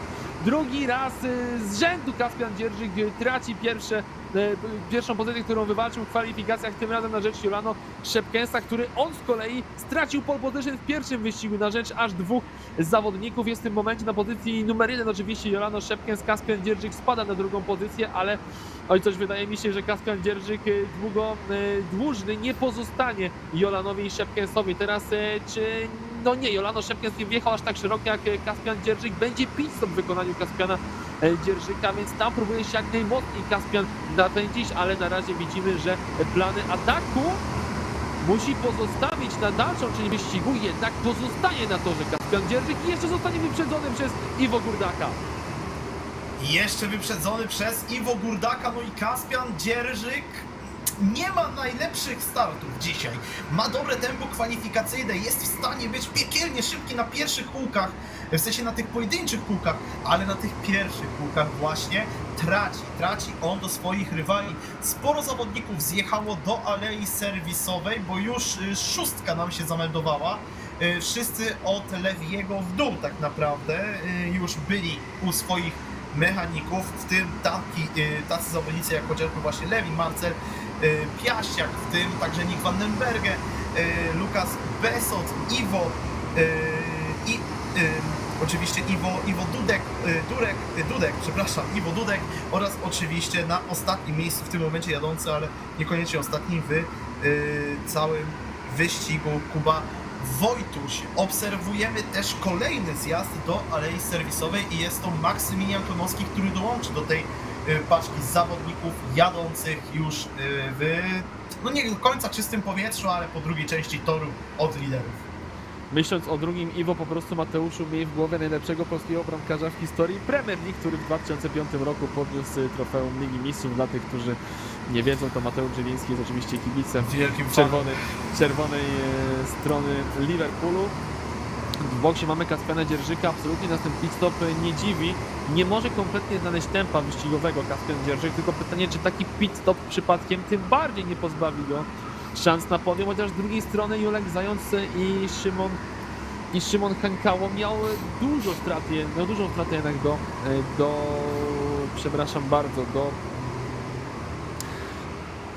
do Kaspiana Dzierżyka, oczywiście, przepraszam. I Kaspian Dzierżyk, co jest też ważne, chyba wyjeżdża za Levi'em Blocksem, a jeżeli nie, to tam było bardzo blisko między dwoma zawodnikami, który z nich pierwszy ukończy pierwszy sektor. Za moment się na live timingu przekonamy, czy będzie to Kaspian, czy będzie to jednak Levi Blocks. No, czekamy cały czas, aż ci dwaj zawodnicy ukończą sektor numer 1. W każdym razie z przodu stawki jednak Dzierżyk. Kaspian jest, jednak Dzierżyk jest przed Levi'em Blocksem, ale ta różnica jest naprawdę minimalna, a w boksie mamy Mieszko Stęglińskiego. Nie wiem, czy ten zjazd do pit stopu jest dobry pod tym względem, że Kaspian, który nie ma najlepszego tempa na początkach wyścigów, chciałby je złapać od kogoś, kto jest od niego szybszy, a taki szybszym zawodnikiem był Jolano i takim szybszym zawodnikiem póki co na starcie tego wyścigu obiektywnie był też Iwo, więc raczej on powinien chcieć absorbować ich tempo, powinien się trzymać za ich plecami i jechać po prostu w ich cieniu, próbować łapać tą pewność siebie i być może później dopiero podcinać swoich rywali. Tak, to jest wczesna podcinka. Kaspian Dzierżyk bardzo dużo ryzykuje, tak jak wtedy w tamtym finale ryzykował Jerzy Dudek i chciałem Cię tylko poprawić, Jakubie, że to nie jest czerwona strona Liverpoolu, tylko jedyna prawidłowa strona Liverpoolu. Wiedziałem, że do tego też również dojdziemy, ale no spokojnie. Jesteśmy więksi niż Everton. Jak najbardziej to rozumiem. No jeżeli chodzi o moje upodobania kibicowskie, to mogę powiedzieć, że ja też kibicuję jedynej poprawnej stronie w Katalonii, ale dobrze. O, w Hiszpanii to już w ogóle, ale w Katalonii tym bardziej. Dobrze, wracamy oczywiście do rywalizacji. Jolano Szepkens na prowadzeniu. Szczerze obawiałem się trochę o tempo Jolana Szepkensa, zwłaszcza tempo wyścigowe, że to on będzie miał problemy, aby utrzymać się w czołowej trójce, nie Kaspian Dzierżyk. Na Kaspian Dzierżyk przecież o 0,2, nie przepraszam, to nie ten bieg, ale do ponad 1,1 nie, 3000, co ja mówię, ale mi się mieszają fakty. Jolano Szepkens minimalnie przegrał te kwalifikacje z Kaspianem Dzierżykiem, fenomenalnym drugim sektorem. Kaspian Dzierżyk no wygrał po prostu, no wyciągnął to pole position. No ale w tym wyścigu takiego tempa dobrego Kaspian Dzierżyk nie ma. Mało tego, Kaspian Dzierżyk spada już za Levi'a Blocksa. Oj, Levi Blocks przeskoczył Kaspiana i to na początku mniej więcej tego okrążenia. No nie najlepsze tempo Kaspiana, zdecydowanie. To ten koszmar jego cały czas trwa. Ten statek tonie. Pytanie, jak nisko jest ta gleba gdzieś tam pod tą wodą, gdzie się Kaspian znajdzie. Oczywiście jeszcze być może tempo Iwo Gundaka spadnie, aczkolwiek patrząc na okrążenia kręcone przez Levi'a i przez Kaspiana, wątpię, aby Iwo Gurdak spadł jeszcze za ich plecy. Iwo Gurdak powinien już na spokojnie dowieść to drugie miejsce. No ma on 19 ponad sekund przewagi nad tą dwójką wspominaną cały czas, więc na spokojnie, z dużym spokojem wirtualnie jest on na drugim miejscu. Pytanie, jak na tym wszystkim skorzysta Julek Zając, który przecież cały czas może nie cieniu, może nie jedzie tuż za Iwo Gurdakiem, ale jest cały czas na to, że tuż za jego plecami gdzieś tam sekundę straty ma, absorbuje trochę jego tempa, jedzie stabilnym tempem i Julek Zając teraz zjeżdżając do alei serwisowej, kto wie, w końcu może wyjedzie i nawet może przed Kaspianem Dzierżykiem. No zobaczymy. Był w tym dystansie, że być może jeśli Kaspian jeszcze miał jakieś przygody na tym okrążeniu, to straci tą pozycję, ale wydaje mi się, że trochę przesadzał z tym swoim mówieniem, ponieważ Julek wyjeżdża jednak za plecami tych dwóch zawodników, a tutaj przesunięta bardzo mocno banda za pierwszym zakrętem. No nie było zbytnio możliwości, aby Julek wyjechał przed Kaspianem i Levi'em. Tutaj bardzo optymistycznie podchodzili do tej różnicy między tymi zawodnikami. Powiem więcej, mała zakładając, że tamci walczą, Okej, była szansa. fair enough, ale myślę, że mimo wszystko tutaj Iwo Górdak będzie miał duże problemy, aby wyjechać przed Levi'em Blocksem i Kaspianem Dzierżykiem, bo to jest tylko 18,1 sekundy przewagi nad Levi'em i Kaspian Dzierżyk 18,4 sekundy traci do Iwo Górdaka. Kolejne okrążenie i znowu znacznie szybsze ze strony Kaspiana oraz Levi'a. Levi odrobił, no obaj odrobili ponad 0,2 sekundy do Iwo Górdaka. Jeżeli jeszcze dłużej zamierza czekać z pit-stopem Iwo Górdak, to tutaj obawiam się, że o drugiej pozycji, no już na ten moment moim zdaniem przynajmniej Iwo może zapomnieć, ale niedługo będzie mógł zapomnieć również o trzeciej. Jakaś informacja, a nie, przepraszam, to jest oczywiście informacja o tym, że zawodnicy rozpoczynają ostatnie okrążenie, na którym mogą wyjechać do alei serwisowej. Mamy boks Iwo Górdaka, mamy boks również Szymona Hańkało. Na torze zostaje jedynie Fabian Łyczek i Jolano Szepkens. Ci dwaj zawodnicy jeszcze nie zjechali nam do alei serwisowej. No i teraz czekamy, w którym miejscu wyjedzie Iwo Górdak, bo tempo Levi'a Blocksa i Kaspiana Dzierżyka wskazuje, że oni powinni znaleźć się przed Iwo Górdakiem, kiedy ten wyjedzie z alei serwisowej. Na naszych ekranach w tym momencie Jolano Szepkens, który raczej niezagrożenie jedzie po zwycięstwo w tym wyścigu, ale nas najbardziej ciekawi, co się stało na ten moment na pozycjach 3, na pozycjach 4, 5 oraz 6. Oj, będziemy się przyglądać, bo to są bardzo ważne momenty tak naprawdę już w klasyfikacji całego turu, że tak to ujmę, całych zawodów. Jeśli tutaj Iwo Górdak straci punkty względem Julka, względem Kaspiana, względem Levi'a, te punkty oczywiście będziemy jeszcze liczyć pod koniec teraz tej sekcji, to znaczy pod koniec naszej ogólnie sekcji komentarza, ponieważ po sekcji mini wydaje mi się, że z Kubą zrobimy takie małe podsumowanie tego, co się dzieje w klasyfikacjach generalnych. Jolano Szepkens, no niezagrożony kompletnie na pierwszym miejscu, opuszcza aleję serwisową. Levi na miejscu drugim, Kaspian Dzierżyk na miejscu trzecim i na miejscu czwartym Iwo Górdak. Natomiast patrząc na to, jak bardzo blisko Levi'a jest Kaspian, no wydaje mi się, że tutaj jeszcze jeden mały błąd, a kto wie, być może i dojdzie do zamiany pozycji. Kaspian odzyska chociaż to miejsce drugie w tym wyścigu. Będzie na pewno cisnął po to drugie miejsce Kaspian Dzierżyk. Nie wierzę, aby odpuścił sobie w tym momencie atak na Levi'a Blocksa, szczególnie, że ta różnica to jest nieco ponad tylko 0,2 sekundy. To jest absolutnie dystans pozwalający na atak, a za moment wyścig ukończy nam Jolano Szepkens. Już w tym momencie jest wymachiwany Szepkens na drugim miejscu, a kto będzie na pierwszym miejscu?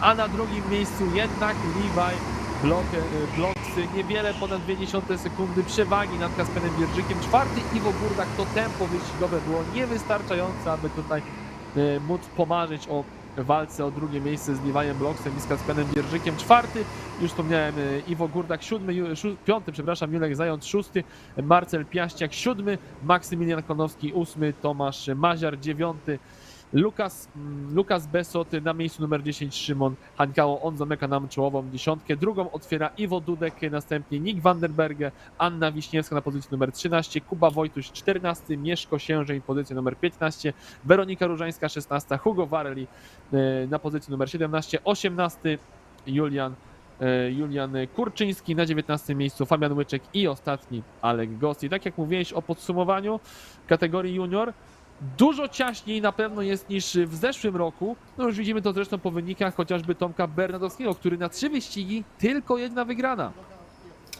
O tym jeszcze porozmawiamy. O tym jeszcze na pewno porozmawiamy. Wydaje mi się, że po sekcji mini możemy o tym porozmawiać na koniec dnia sekcji junior i mini, bo to będzie ten ostatni wyścig dzisiejszego dnia, to będzie ostatni wyścig dla obu tych sekcji. Oddajmy głos naszemu komentatorowi ze Szkocji. Oddajmy głos Jamesowi. Zapraszamy na kategorię Open, drodzy Państwo.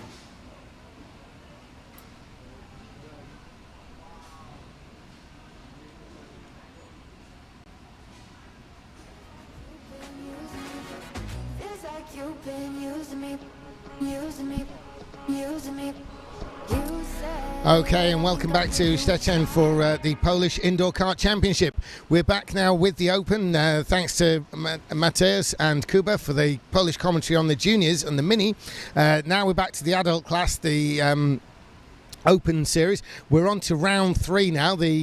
All the drivers have driven their heat race in round 1 this morning, round 2 around lunchtime, and now it's time for round 3. We're going to have round 4 in the evening as well, so there's still a lot of racing yet to come. Now, on this round 3. We've got the opening race to come. An interesting thing occurred over the time that the juniors were racing, and that was we had a giant thunderstorm cross over Szczecin, and it's dropped an awful lot of water on the city as a whole, including the racetrack here. Now, needless to say, it's an indoor kart championship, so the juniors ran their final race to the indoor format only, indoor only.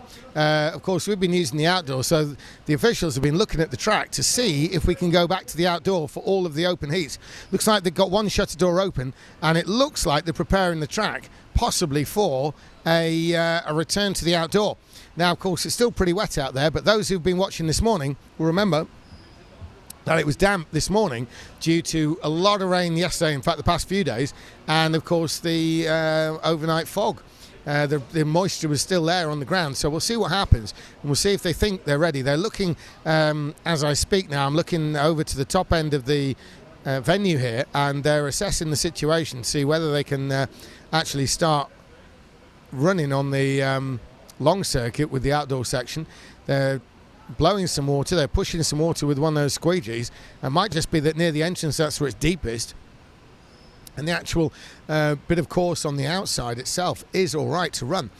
Obviously there will be an element of dampness, but that won't probably be much worse than what they started with. It looks like they're pushing the barrier back though, so maybe we'll be sticking with the indoor only and saving the outdoor for perhaps later.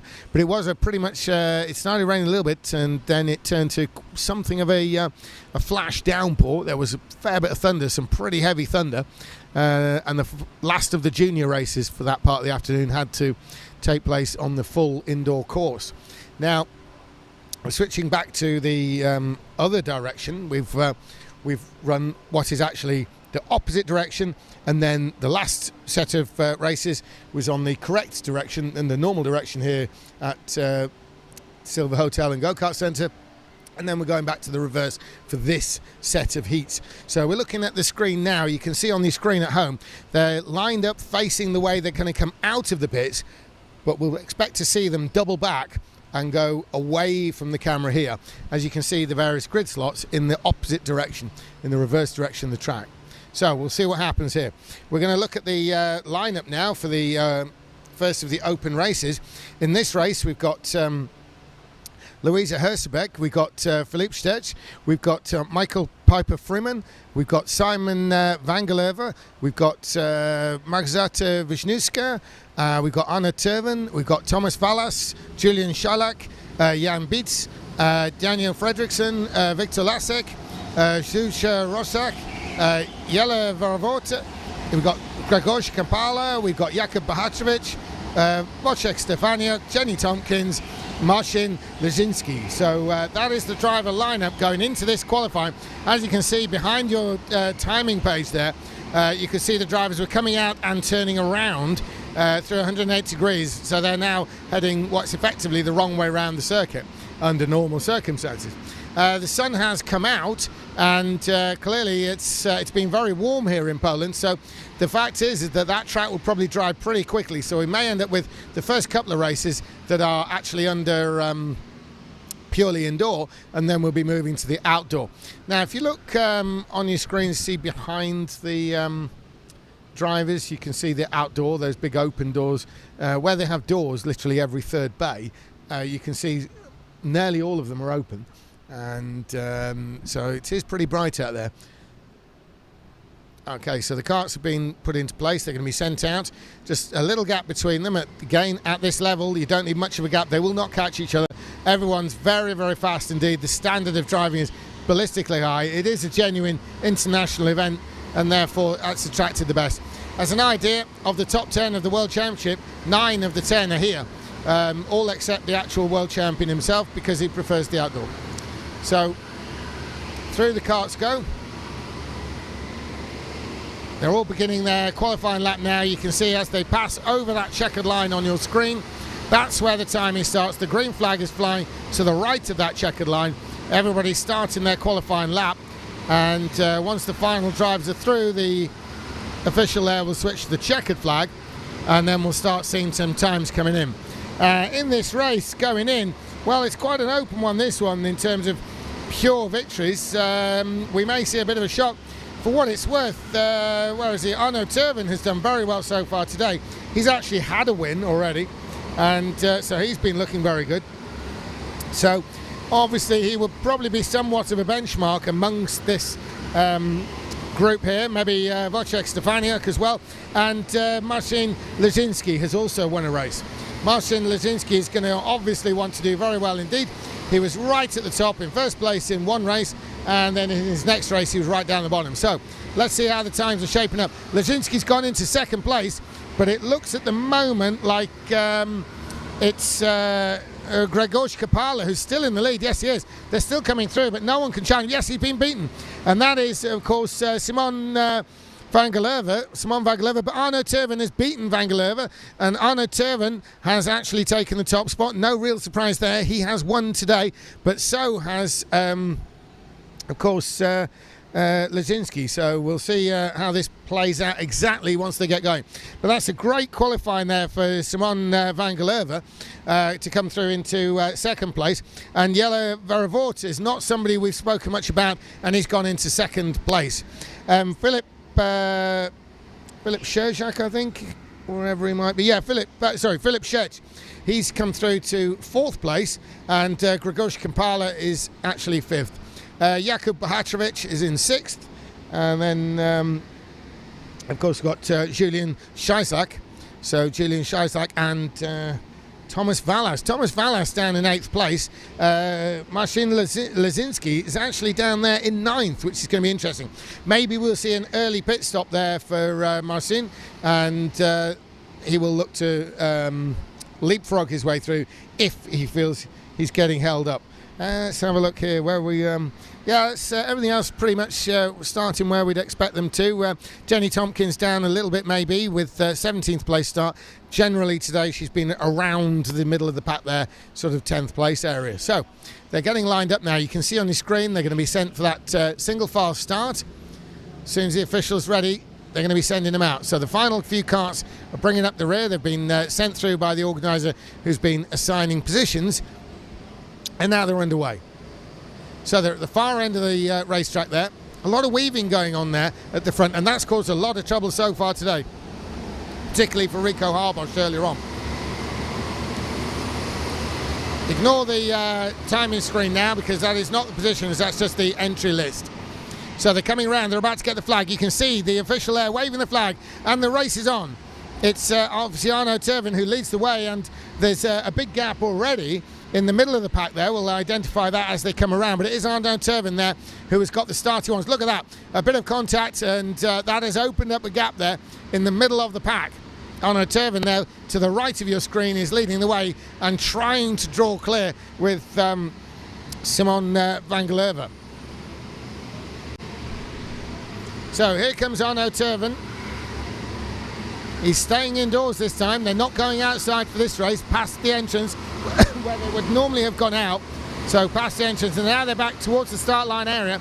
This is the end of the lap now. Only one more corner for Turvin. There he is. He's crossing the line, just going out of view there, crossing the line. There it is. And that's Turvin with a fairly healthy lead from Van Gerleuve and Vervoort. So Vervoort there in third place. Into the pits already, we've got the 7 and the 10, and that is in fact Marcin Lesinski.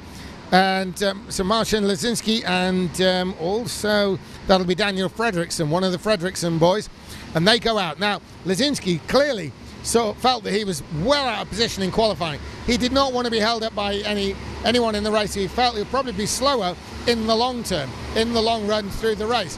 So he didn't want to lose that time, and hopefully from his point of view he'll be able to leapfrog those drivers who were immediately in front of him as they cycle through the pit stops. So their best defence against Lesinski is to pit now, but pitting now removes an option. And we've got a whole bunch of carts stacking in the pits, so maybe that's exactly why they're in. And that's to give some idea. Jenny Tompkins up to 11th from a 17th place starting position. So that does show literally the amount of carts being in. Look at all that lined up there. So the 17's in there, Thomas Vallas. And it looks like maybe we've got the, would that be the 2? The number 2, of course, is Lasek, Victor Lasek. And they've all come back out. Now, that was a big number of carts, so we've seen maybe about 7 or 8 karts into the pits total now, and there are 18 in this race, so that's not far off being half the field. So we'll see what that means for the front runners. The front runners, of course, remain as Arno Terven last time through was the leader, and is followed by Simon van Gelerve, and then of course it is Jelle Vervoort in 3rd place, Jakob Hatvits 4th, and Grzegorz Kapala in 5th place. So Lesinski's actually lost a place now to Thomas Vallas. Thomas Vallas obviously came out of the pits, maybe alongside, maybe Lesinski tripped the timing beam in a different time to Vallas, because Vallas was in the pits, so it may well be that reality is just cut back in. But if Lesinski can stay with Vallas, Vallas is a driver potentially going to be moving forward, certainly past the bulk of this midfield that you can see on your timing screen there. Right then, so the pit lane's pretty empty right now. Terven has completed 5 laps of the 14, so Terven is leading the way. He's not got any reason to come in. He's got a relatively healthy lead in terms of indoor karting by something like, when I look out the window, it's got to be a good 6, 7, 8 kart lengths now, and that's plenty of time. He's got not under any pressure from anyone. Nobody who was going to challenge him, nobody pitted out at 2nd or 3rd place that may leapfrog him. So Arno Terven will almost certainly run it as close to the last lap as he can. This is just a case of click in and cruise the way to the win on this one for Terven. Terven's looking for points. He won a race earlier on, his first heat race, and but then he finished out of the top 3. Oh no, he was 2nd. He's got a 1st and a 2nd, sorry. So Arno Terven's got a 1st and a 2nd. That's going to put him way up in the actual point score when it comes for banking a position in the final and later on. So we've just had the 4 and the 2, and that would be Michael Piper Freeman in the 4, and the number 2 is Victor Lasek. So Victor Lasek has come in, and they're resuming down now in the position there, and further back is Jan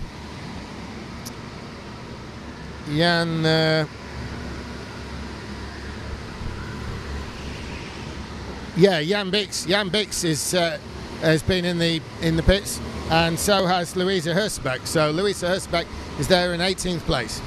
So Arno Terven, not expecting him in. In fact, I think we've had Jenny Tompkins in the pits now. So that's it. Yeah, we see Jenny Tompkins drop down a couple of positions as the pit lane pit visitors cycle out. So Jenny Tompkins, you can see there, resuming the course. She's in 16th place now, and that has elevated the Thomas Vallas group forward, which does include Marcin Lesinski. Now, Lesinski won earlier on, had an absolute mare finish right at the back of the previous race. This was always going to be a race that he needed to score points. After such a flying start, he would have certainly wanted to keep that momentum going. Lost it totally in the other race. This is 12th place, is not a place he's going to be looking to finish. He wants a much higher position than that. We've got another one in the coming down towards the pits. We'll get our picture up very soon, as we'll identify that kart. I've got a feeling it let's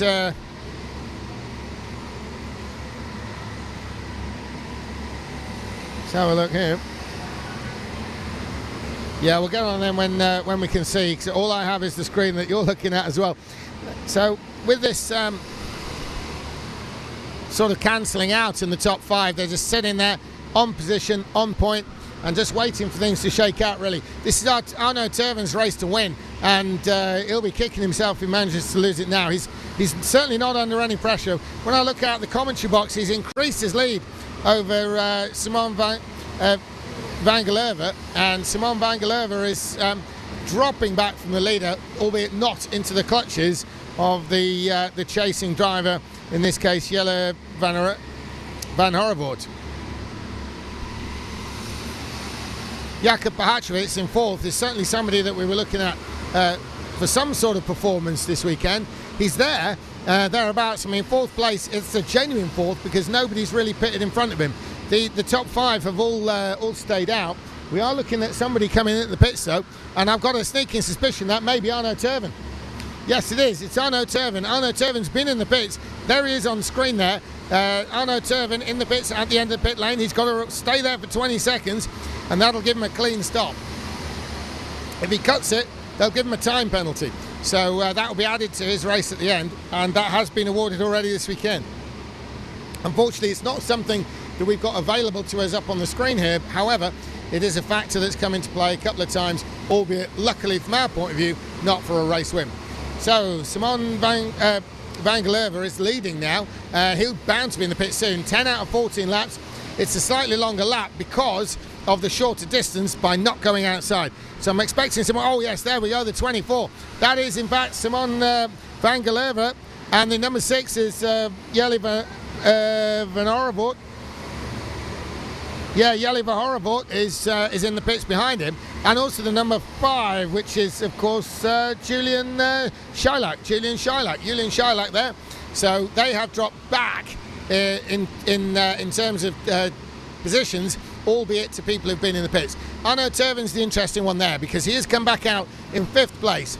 Everybody in front of the Yates pit. Jakub Bahatrovic continues to lead now, having taken over with Grzegorz Kapala, and Juju Rosak is into 3rd place now. In the pits, we've got some pit visitors down pit road. We should get that on the screen just in the bottom corner any second now. They've 1 lap left to pit, so the 21 was Jakub Bahatrovic. There he is on your screen. And the 15 is Juju Rosak. She's coming in behind Jakub Bahatrovic. So those two are in there. So Bahatrovic gets going. Here comes Juju Rosak. And she's going to have to wait there for 20 seconds and then get going. And out she goes.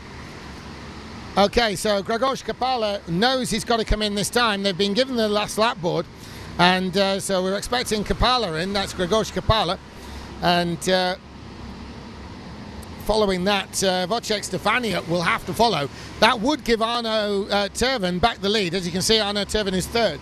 And I'm expecting them in literally this lap because they've been given the last lap board. In fact, there you see the officials holding the checker. So the number 3 there, that is Kapala, the race leader, Grzegorz Kapala. And here comes Wojciech Stefaniuk there behind him. Stacking up a little bit in the pit lane, but they got away with it. The official is getting ready with the flag. It's only a lap or so to go. It's a slightly more laps in this race because they're not going outside. So it's the same distance, just more laps, 14 versus 12. But the official's definitely down there, 13 laps to go with the flag in his hand. I can tell you that right now. Arno Terven now is back in the lead with Simon van Gelderve, and then Jelle van Horevoort. Jelle van Horevoort is in 3rd with Jakub Bahatrovic in 4th, and Philip Steck is into 5th place. Kapala 6th. This is pretty much the positions that we were thinking to start, and the race has been won by Terven. That's Terven's 2nd win in this tournament, and he's backing that up with the 2nd place. That's a huge point score for him. Thomas Vallas has gone up to 7th place with Marcin Lesinski up into 8th. So they have benefited from those early stops as they come back into the pits now. It's a very short run back into the pits here because they literally cross the line and do a U-turn in turn one that brings them back down the pit lane. So very short in-lap there as that was a real game, set, match for Arno Terven there. That's a great result for him. He's probably top in the list on points. He's certainly the only one who's won twice now. So that's going to be an interesting points tally when we get to the end of the day here. We've got 2 rounds to go today. One now across effectively the sort of tea time, and then one later in the evening, which is going to end 10:30, nearly 11 o'clock at night. So a lot of talking for me, that's for sure. So Arno Terven we have down as the winner now, and so Terven securing his win, and van Gelderve is into 2nd place.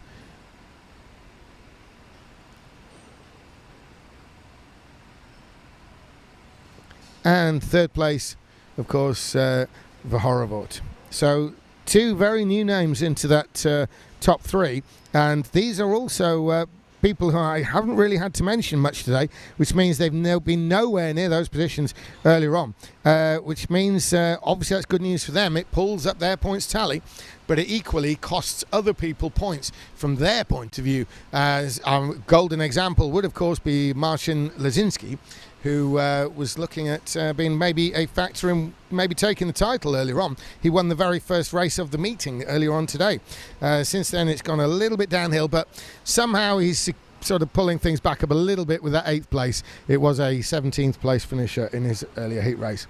So they're getting ready now for the second of this batch, this round of heat races, and we're looking at the entry list here being Kuba Wojtusz, Mateusz Majewski, Mateusz Matisse, who we saw win earlier, Nikolai Derup, Thibaut Gabor, Monika Szotkowska, Teo de Vincenzo, Nicholas van den Plas, Andras Gal, Kuba Dwanitsky,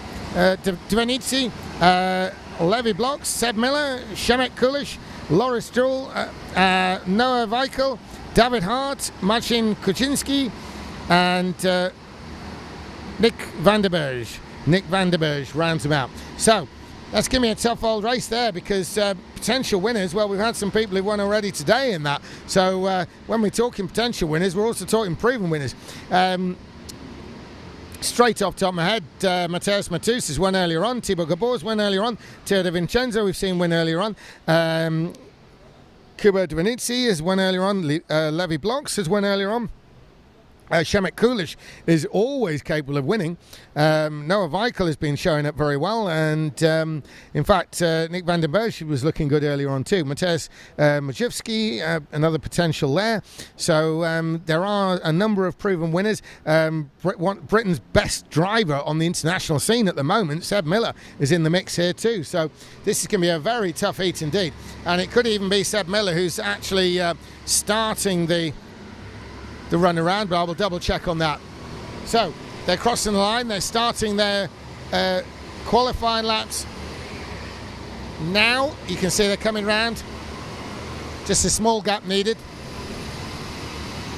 completing that warm-up lap, entering the qualifying lap, and then they'll be brought round near the end of the lap to actually be gridded up and started.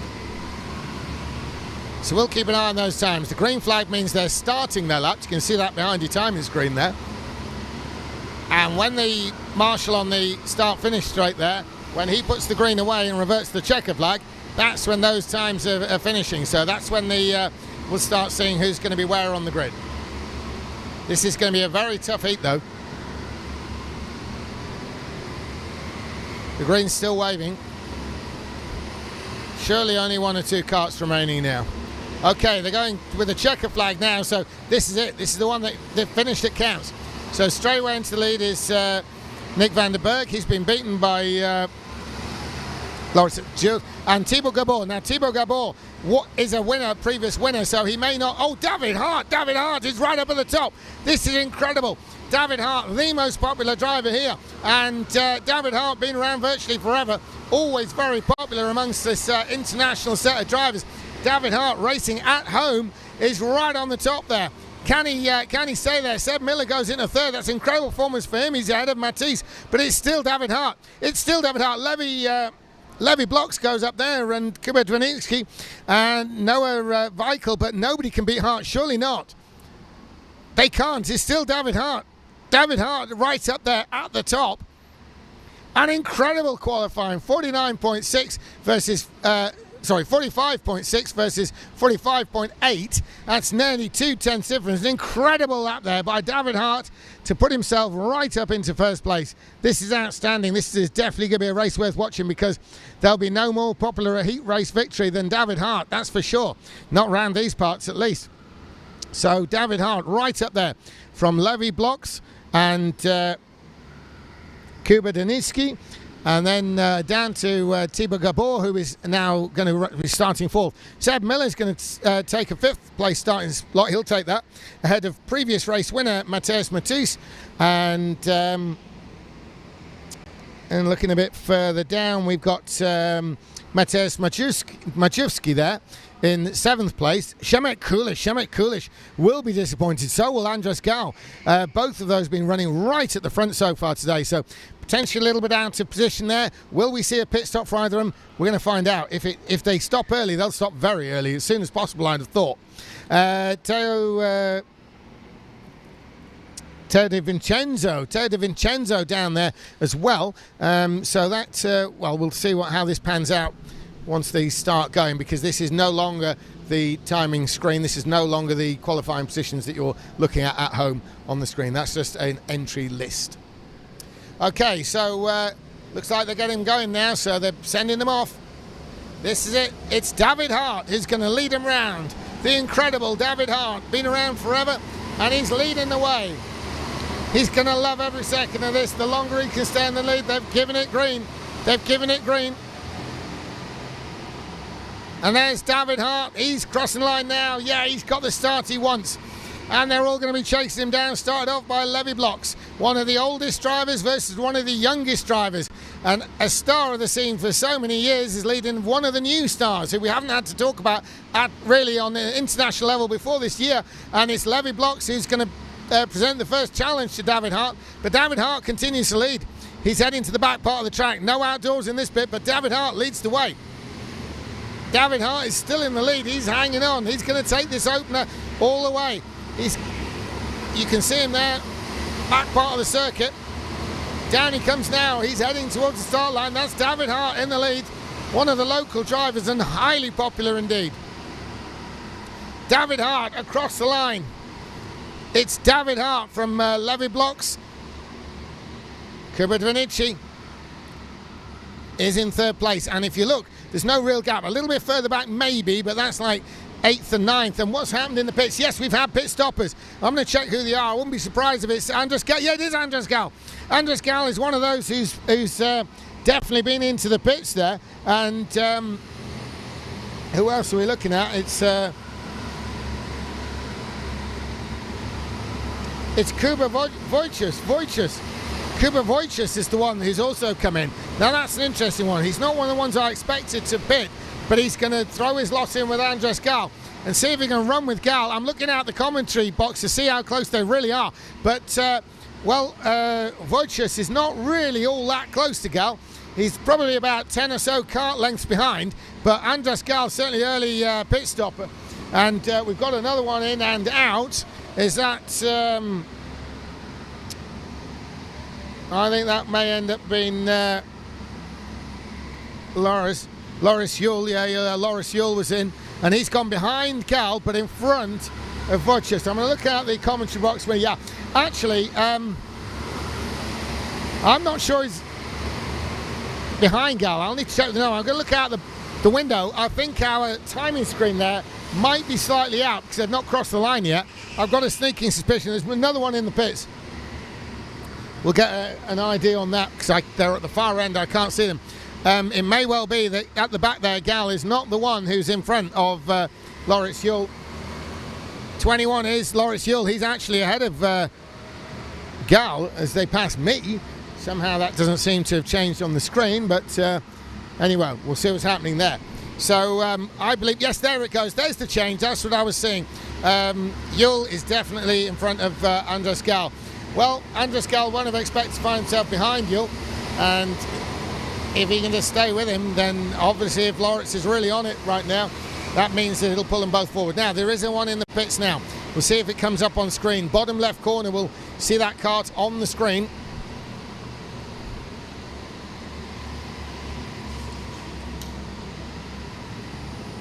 Nikolai De Rope is currently listed as last. Marcin Kaczynski is in the pits, or has been in the pits. That's the Przemek Kulish is in number 10 there. That's him pulling away, and then he's followed by Kaczynski. So Kulish and Kulish and Kaczynski have come out of the pits now. This is going to be very interesting because Kulish was right up at the front there. He's returned in 13th place according to the timing screen. That may change back. Is he in front or behind Gal? That's going to be the real question when that timer resets, when they cross the line again. And I'm going to try and have a look out the window, out of the side here of the commentary position, but keep an eye on the screen there. That lower order is very important right now. The 13th place, Przemek Kulish, gives us what we need to know about the front of the field.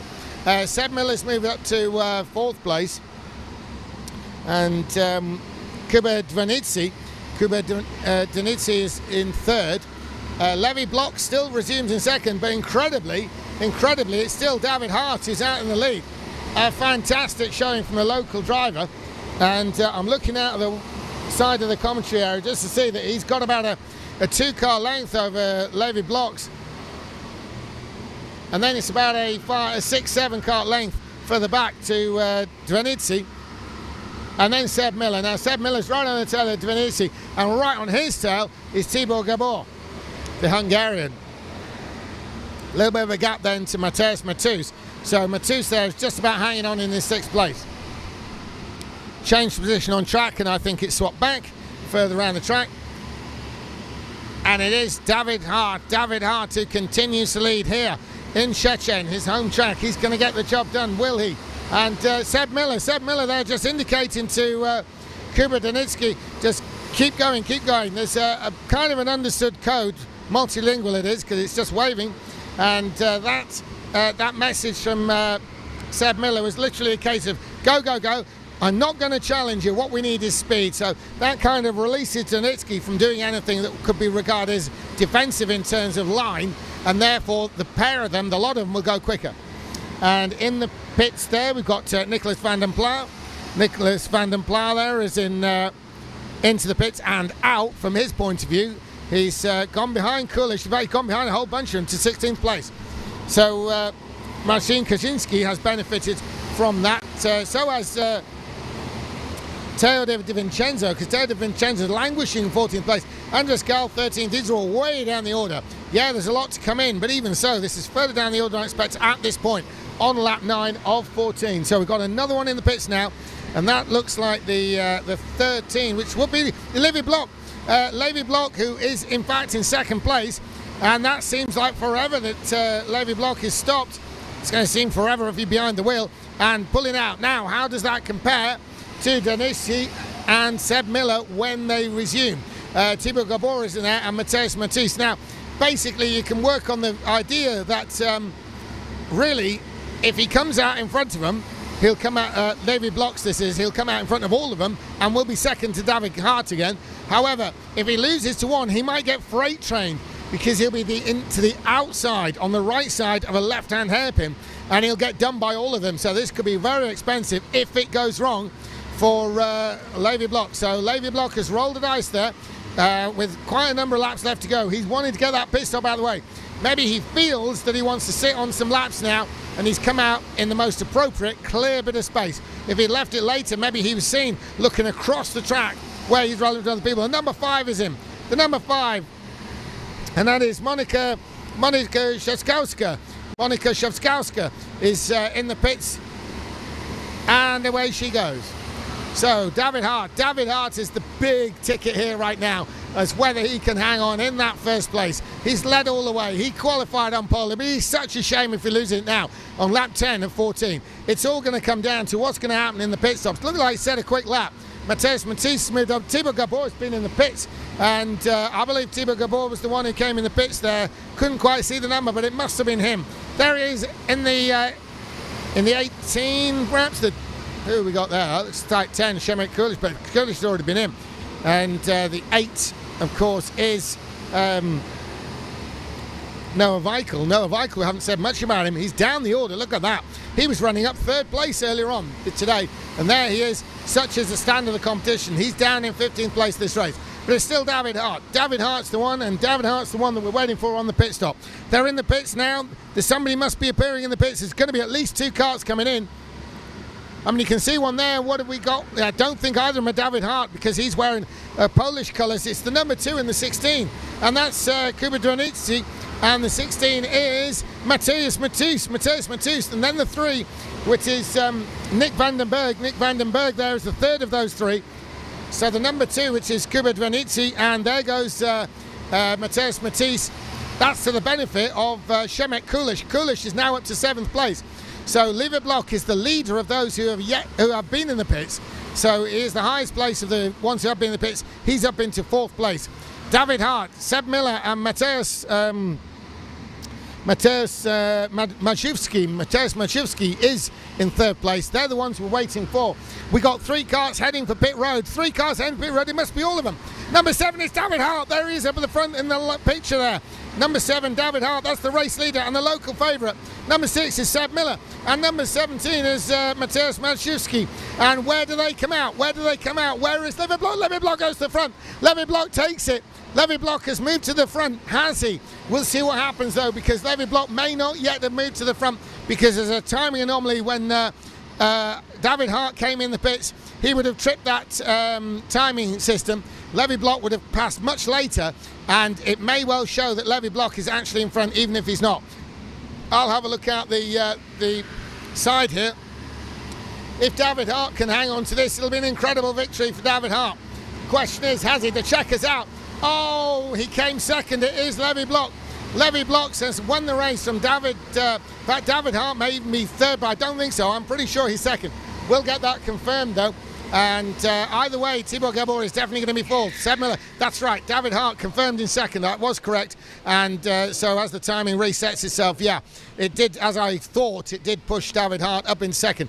What an incredible performance, though, by the wily veteran, David Hart. And Levi Block took it at the end just by dint of some fast laps after a pit stop. Timed it to perfection, gave himself the clear space, got the job done to the detriment of David Hart. He did the hard work, but it's still an incredible result for the veteran, David Hart, and fantastic second place. And Kuba Janitsky into third place. Seb Miller fourth, Thibaut Gabor into fifth, Mateusz Matu sixth, Szymek Kulish into seventh, Mateusz Malczewski is into 8th, and Lawrence Joule is into 9th, and Nick Vandenberg rounds out the top 10. Andres Gall has ended up falling back to 11th place. Taylor Vincenzo, race winner earlier on, can only manage 12th. Marcin Kuczynski is going to be disappointing for him, 13th place.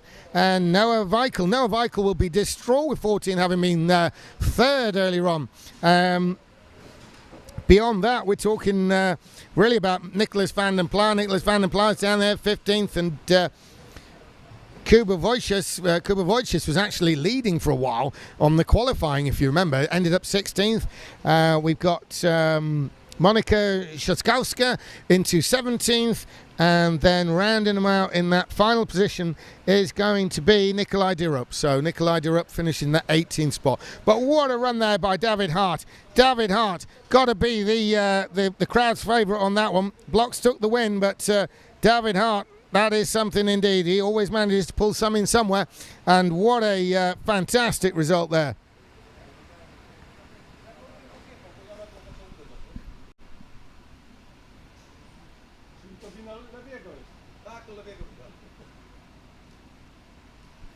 So what an amazing result. Levi Blocks, he got that at the end.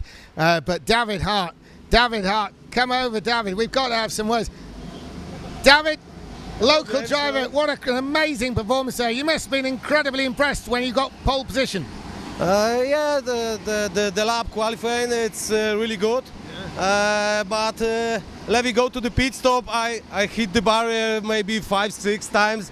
And I say, why now? Levi not drive behind me. I hit the barrier. It's crazy. When you're in the lead and there's so much stress that you do start hitting the barrier, you want the guy with the checker flag to wave it now. We don't care if it's the finish, just wave the flag. But then when Levi, you saw that he was in front, you want him to keep the flag back for a few laps longer, yeah? Yeah, exactly. Well, what a fantastic race, David. A real pleasure. Well done indeed. Nice. Okay, so we've got the next racer. That was the voice of David Hart there. He came second place. He led so long. One of the veterans of the not only of rental karting, but also here in Szczecin in the Polish Indoor Kart Championship.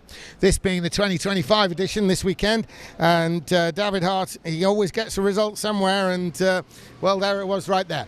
So the next set of racers, they're out in the third heat race of this third round.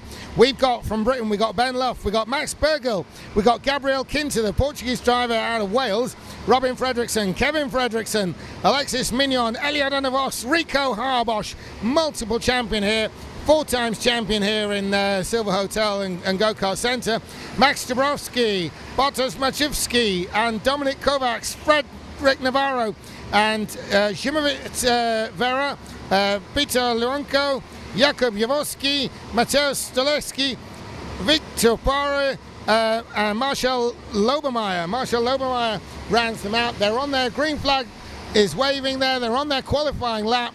They're almost all started, so we will see what those times are going. We're waiting for the checker flag. Checker flag is being brought to bear.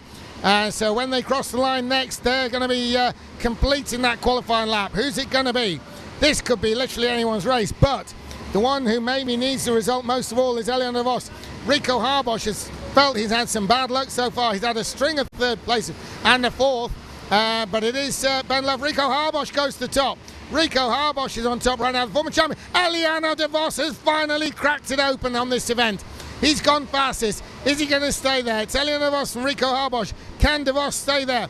Shimavit Vera, Victor Poirot, they can't do it. Fredriksson, he can't do it either. Nor can Kinter. He's in 6th place though, so it's great showing there by Gabriel Kinter. What about, no, still can't beat Elian de Vos.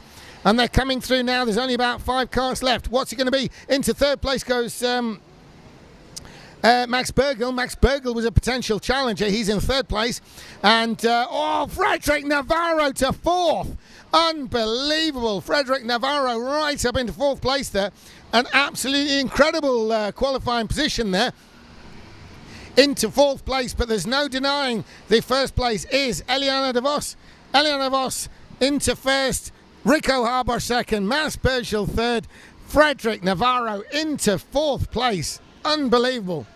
There he is lining up just behind Max Bergel. He can see the in front, one step in front of that is Rico Harbosch, 4 times champion around here, and Elian de Vos, who's also been a champion here as well, albeit in the junior one in 2019. So Frederick Navarro finds himself in some very, very serious company here as he's going to take that 4th place starting spot. Victor Poirot behind him, who's going to mean business, and behind that is Max Dabrowski, and another tough one. Ben Luff is up in 7th place. Shemivit Vera somehow finds himself in 8th. We'd expect him to be right at the front.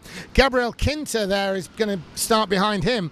Again, that's just the entry list you're seeing on your screen at home. That's no longer the actual qualifying position, but there's no doubt in it. It's Elian de Vos trying to get himself back into this competition now. He's had some tough results earlier so far today in the other heat races. If anyone can bring it back though, it's Elian de Vos. As they're getting ready now, you can see on your screen that they're bringing the final carts through, and then they're setting him going now. So Elian de Vos leads the way round. He's going to want to make the best start of his life. He has got Rico Harbosch behind him, and just 2 years ago Rico Harbosch won this championship. So they're coming through that final sector there. There's just one little loop before they head towards the start line. Now the officials got the green flag already. It's going to go green. It does. And Elian de Vos takes that lead. He's heading to the first turn. We got Harbosch, we got Bergel, we got incredible Fred Navarro. Fred Navarro there in 4th place, holding off Victor Poirot and Max Dabrowski. So as they carry on round, they're moving to the far side of the track. We're not using the outdoor section. It is deemed to still be too wet from that thunderstorm that struck the town just barely an hour ago. And Elian de Vos is increasing his lead. This incredible performance. Elian de Vos means to stamp his authority on this race. It's going to be de Vos. He's had low point scores so far. He needs to get himself back into the competition with this race alone. If he blows it now, that's it for the competition. He may not even make the semi-finals. It's all about scoring points, and he hasn't scored as well as he would have normally expected or have liked. But it looks like Max Bergel in the pits. Max Bergel's going to be the first pit stopper. He's tumbling down the order. There is a bunch of them. The 9, the 3 as well. And that is Ben Luff and Robin Fredriksson. So Max Bergel then is 19 at the front there. There's Ben Luff, the number 9. And there behind is Robin Fredriksson. They're the ones who've come into the pits. And that means we've still got de Vos at the front, Harbour 2nd. And Navarro incredibly in 3rd. He's not run this high in an international competition of this caliber, and he's going to be just building and building and building on what he's doing.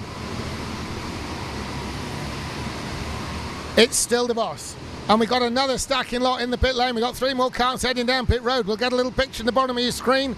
We'll see who they are. Every one of them is going to be important. This is going to really alter. It looks like Victor Poirot is one of them. The 24, is that Poirot? Yes, it is Poirot. And then let's have a think further down. Alexis Mignon's in as well, along with the 8, which would be Marcel Lobermeyer. Marcel Lobermeyer's come in. So quite a few people have been down pit road. I believe of the pit stoppers, the lead one is Max Burgel there in 13th place. So Max Burgel in 13th place is the lead of the pit stoppers. Bearing in mind, what did he come out of? Was it 5th place? No, 3rd place. He came out of 3rd place, gave that position up to Frederic Navarro.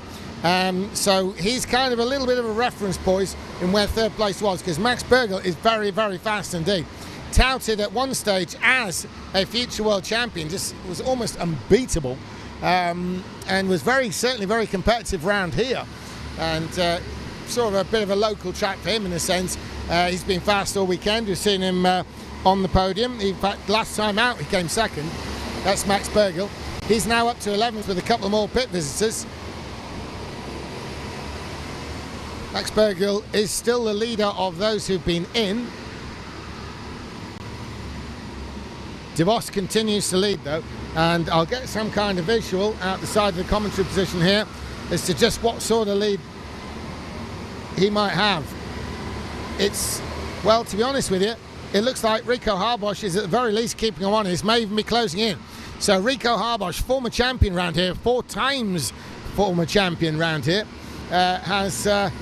is actually closing in on the leader, Eliana De Vos. So De Vos continues to lead. There's Harbosch. Navarro's dropped back slightly. He's in the hands of Max Dabrowski now. Max Dabrowski is starting to put some pressure onto the back of Frederic Navarro. Behind them, you've still got Zimovit Vera and Gabriel Kinter.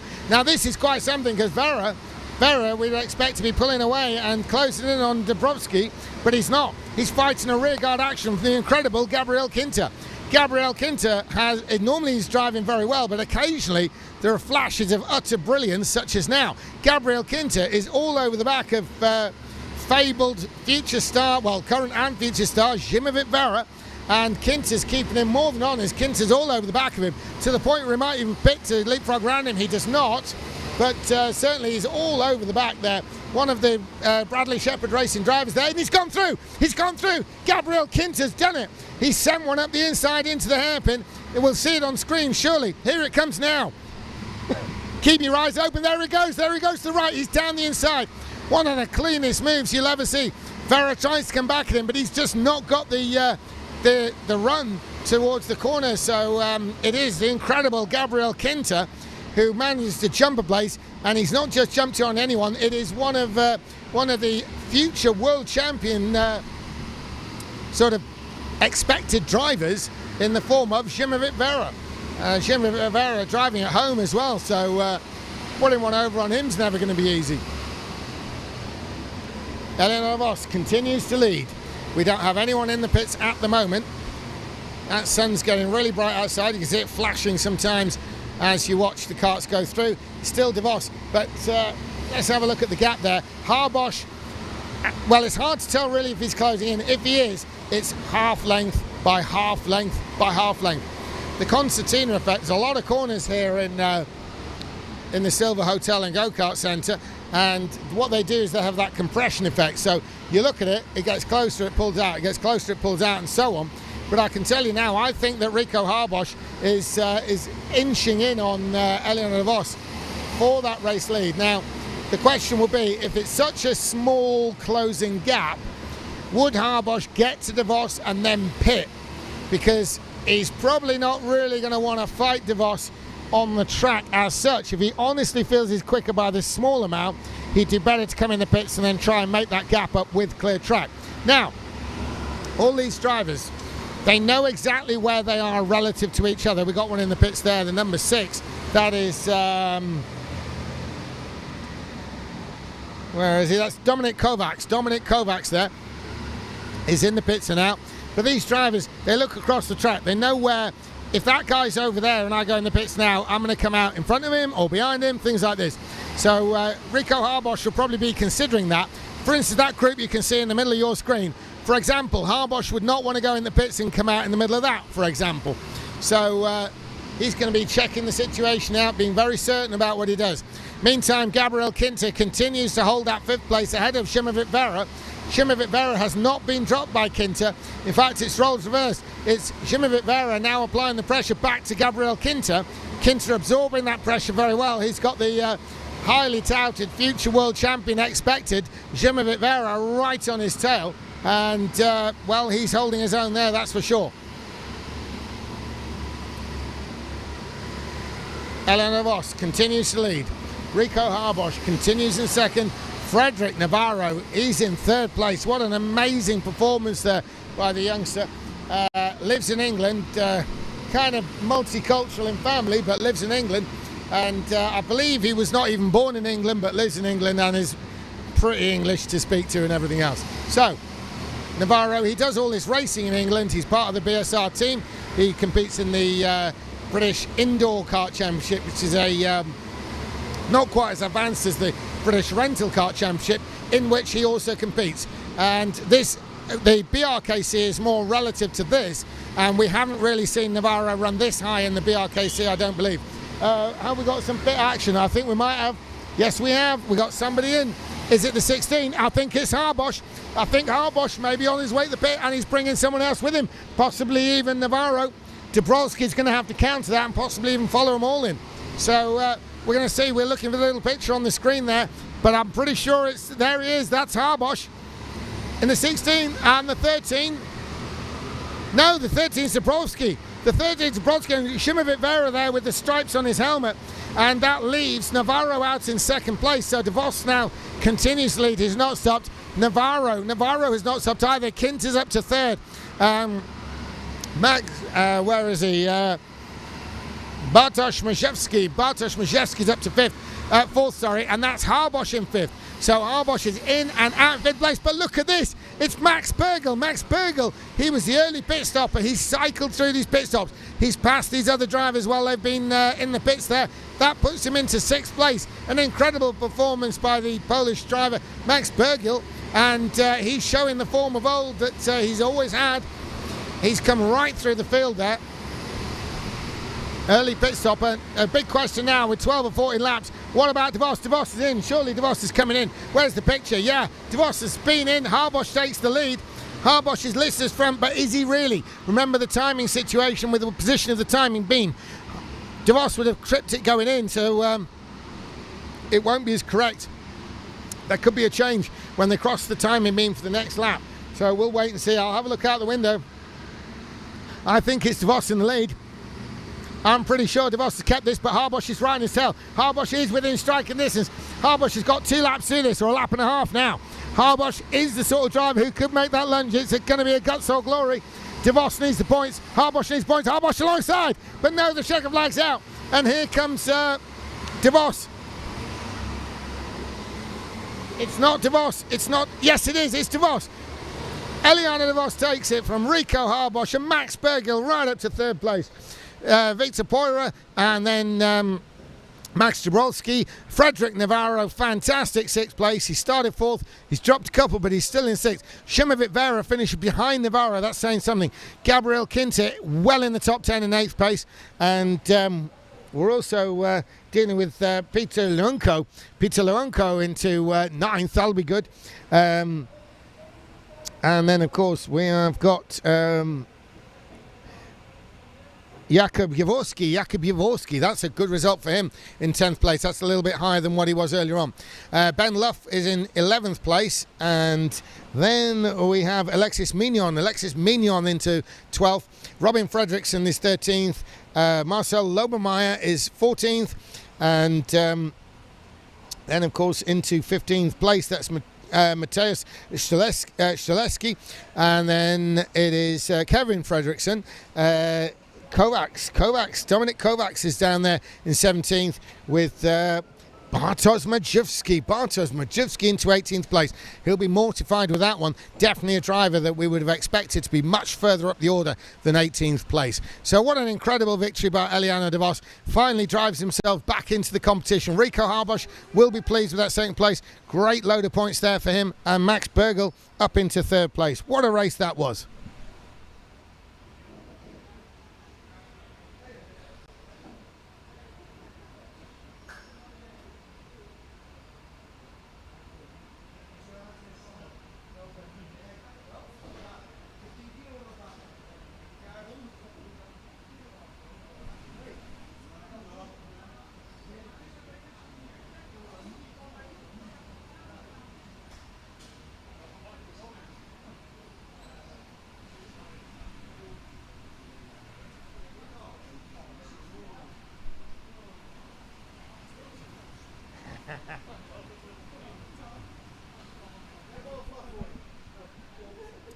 So the podium there from that last race.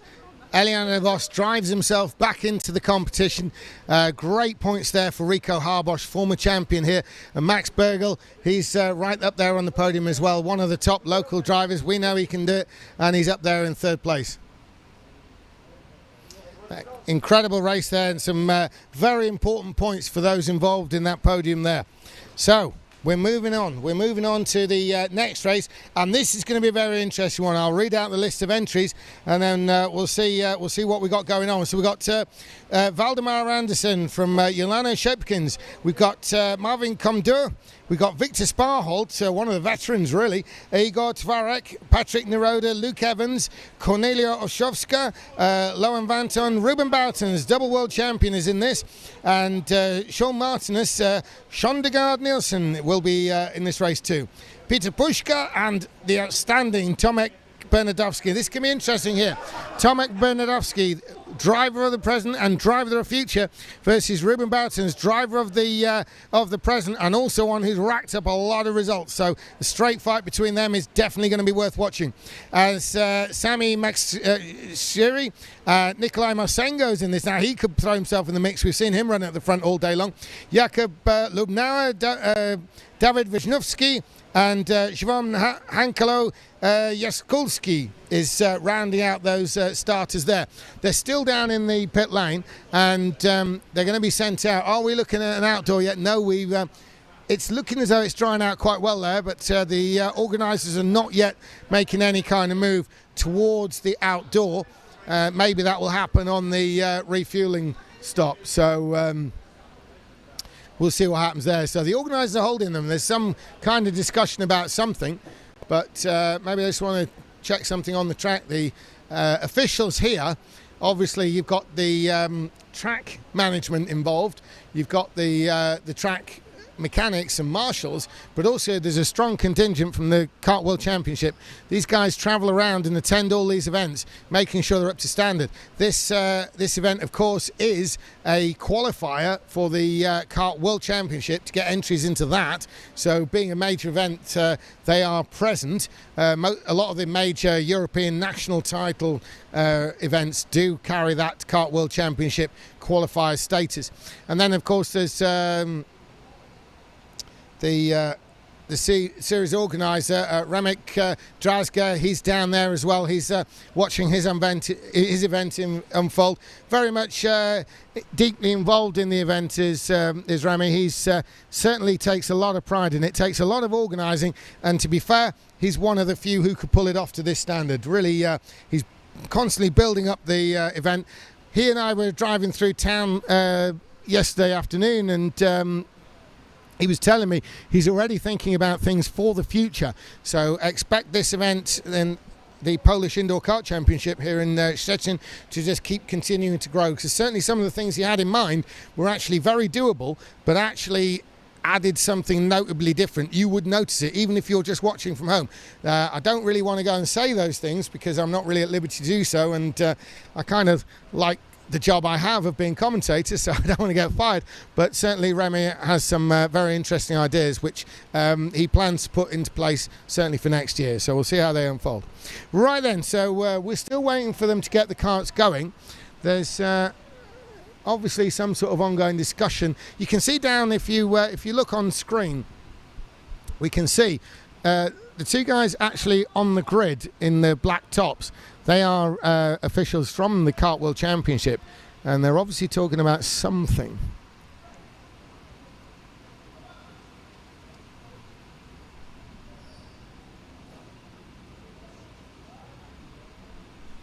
So we are halfway through this third round now. All the drivers have to drive one heat race of the 6 in each round. We're on round 3. There are 5 rounds total. We'll have another round for the Open. That's the adult category, which this is. And we'll be back to a couple of junior races around about sort of, you know, evening meal time, and then the rest of the evening will be the adult opening races, 6 of which will form round 4. So I think that's what the hold-up was. There was a question mark over weights for one of the drivers down there. I'll see if I can actually identify them. It's not a helmet I'll recognise, but certainly have a look when they come out.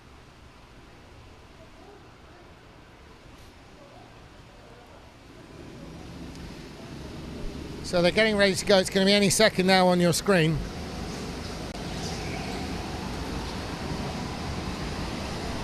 So we've got Tomek Bernadowski. He's behind the green one there, and then Ruben Boutens is further back. So it's going to be the both the driving in the present, and one of them, Bernadowski, is one of the drivers of the future versus one, the established best of all time. So we will see quite how that particular battle turns out.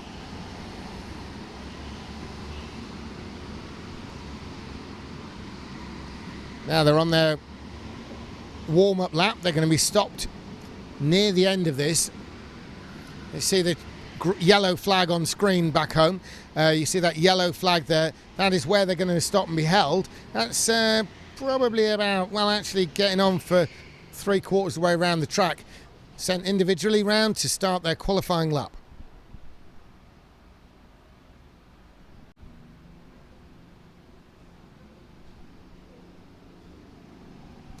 So they're about to get that underway now, once everyone's in position. And that's it. So away they go. One at a time, a little bit of a gap between them.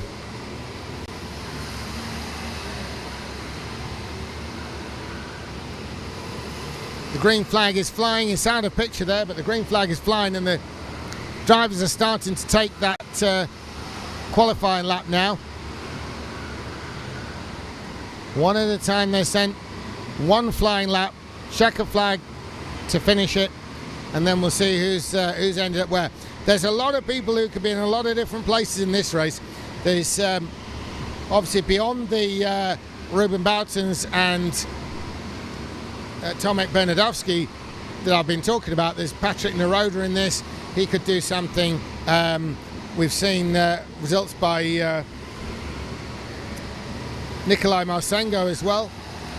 So there's a lot could happen in this. We'll see what happens. The flag is about to come in now. They're under the checker flag now, so the lap times you're going to start to see are going to be ones that count. They're going to come thick and fast, this, I think. Luke Evans is up there, but he's getting pushed down all the time. Sean Martinez and Victor Sparholt. Victor Sparholt, now there, right on the top there. That's going to take a little bit of whatever he's just set. And he's still staying right up there. Quite a few of the Danish drivers are up in this. There's Nikolai Marsengo into second place. He was going to be a challenger. What about Ruben Boutens? What about Tomek Bernadowski? Bernadowski to the top step. Bernadowski to the top. And Twarek there into second place. That pushes Sparholt down another one, and Marsengo by definition. And where is Ruben Boutens? Ruben Boutens is coming there somewhere. Really, is that him in ninth? Oh my goodness me, that's not where he would have expected to be. So it's been another slightly down the order qualifying for Ruben Boutens. Can he pull that one up to the top? Meantime, it's the young pretender there. It's Tomek Bernadowski. Tomek Bernadowski is doing so well lately. He's winning championships. He's still a young guy, young enough to drive in the junior category as well as the open senior category, which we're watching him in now. So Bernadowski is sort of double stacking here in terms of what he's driving in, double duty, because he's also driving in the junior race. So He's winning in the juniors and he's trying to win in the seniors as well. He was a top 10 driver in the World Championship this year. So Tomek Bernadowski not only is a driver of the present, but very much one of the future as well. So Bernadowski will start from the front, from Igor Tvarek, from Victor Sparholt, from Nikolai Marsengo, and from David Wisniewski. And then, of course, you're looking at Yolano Shepkins. So Yolano Shepkins, and then Sami Makshiri, and then Lohan Vanton is following that. But way down the order, about 9th place, is Ruben Bartens. Again, ignore the lineup you see there. That is purely the entry list, as opposed to the actual starting positions. So the organisers are getting them ready. You can see they're sending them round in their starting positions, and as soon as the back carts come near, they will start pulling away. So there they go. It's going to be Tomek Bernadowski to lead them around. Bernadowski doing a lot of weaving. There's going to be probably something mentioned about all this weaving that's gone on, because it makes it very difficult for the carts behind to follow, and so it ends up being either a messy start with lots of collisions or lots of gaps. And of course Bernadowski's got away to an absolutely flying start. The green flag is there, we can see that, but look at the start Bernadowski gets, because everyone's backed up behind him, and so they couldn't get the start they wanted. And yeah, we'll see what happens if there's any. Bernadowski's just doing what everybody else is doing there, really. It's really down to the organisers to be maybe a little firmer on what can and can't be done in their view. Anyway, Bernadowski continues to lead. Igor Tvarek is in 2nd place. Victor Sparholt continues in 3rd. And they're being flagged. The red flag's been brought out, almost certainly for that start. We'll go and see if they have a little word about the weaving.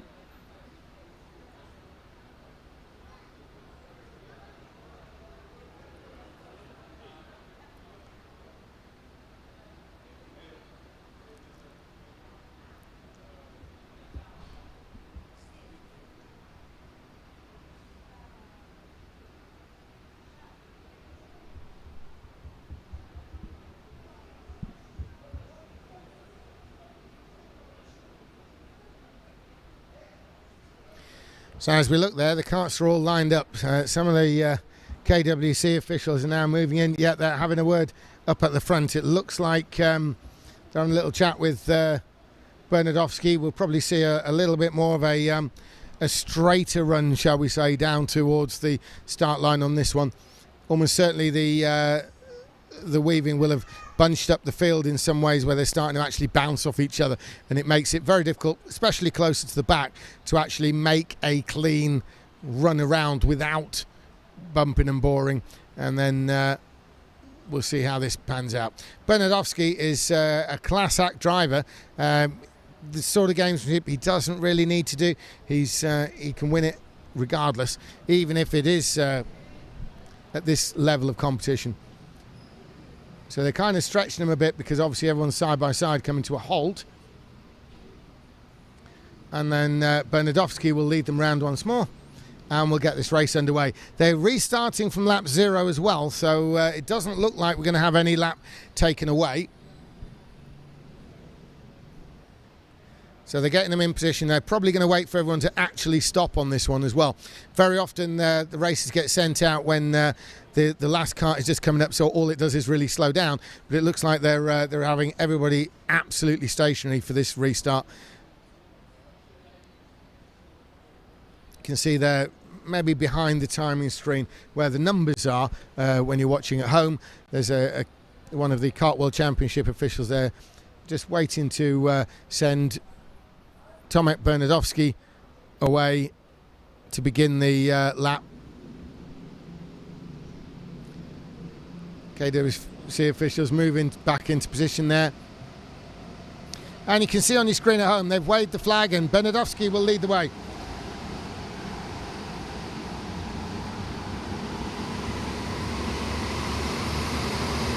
So here comes Bernadowski. He's in the blue at the front there.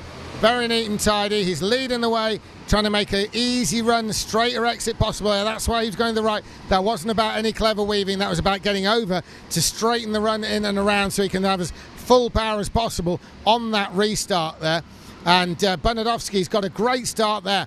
It's absolute class act driver. He doesn't have to worry about anything else. He just needs to get the start good, and he will be away. So Bernadowski continues to lead from Tvarek. Now Tvarek's keeping him honest, but look behind, you see Victor Sparholt with Nikolai Marsengo behind, and there's quite a strong contingent from Denmark in this race. Victor Sparholt, Marsengo I believe as well, but certainly Sean Martinez and where is he? Yeah, there he is. Valdemar Andersen too is another one of the Danish drivers. They're actually quite up the order, strong in the midfield of course. Ruben Boutens, who we need to keep an eye on, because he seems to be qualifying a little bit down the order today. Gone are the days, it seems, when Ruben Boutens was, if he was in the qualifying session, he was going to be first. It was almost like who was going to be second, but not these days. It's Tomek Bernadowski who's taken it to them in this race.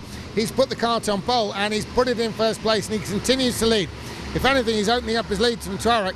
Bernadowski's got a good 2-3 car lengths ahead now. Bernadowski's got the speed, so what he'll probably do from here is stay out long. He's going to pit nice and late. Instead of, when we've been running outdoors, we've been running 12 laps, and we've seen a lot of people pit on lap 11. There's one in the pits already, 2 in fact. There's another one coming down, that's it. And we'll see. Is one of them, well, it's Victor Sparholt and Sean Martinez. Victor Sparholt there, up ahead of the blue-helmeted Sean Martinez. And these two are both part of the PGK team from Holland, PGK Elite. And, you know, that's a select team. You don't ask them, they ask you. And if they don't want to ask you anymore, they stop phoning. So it's a tough old team to be part of. They have made early pit stops, and it looks like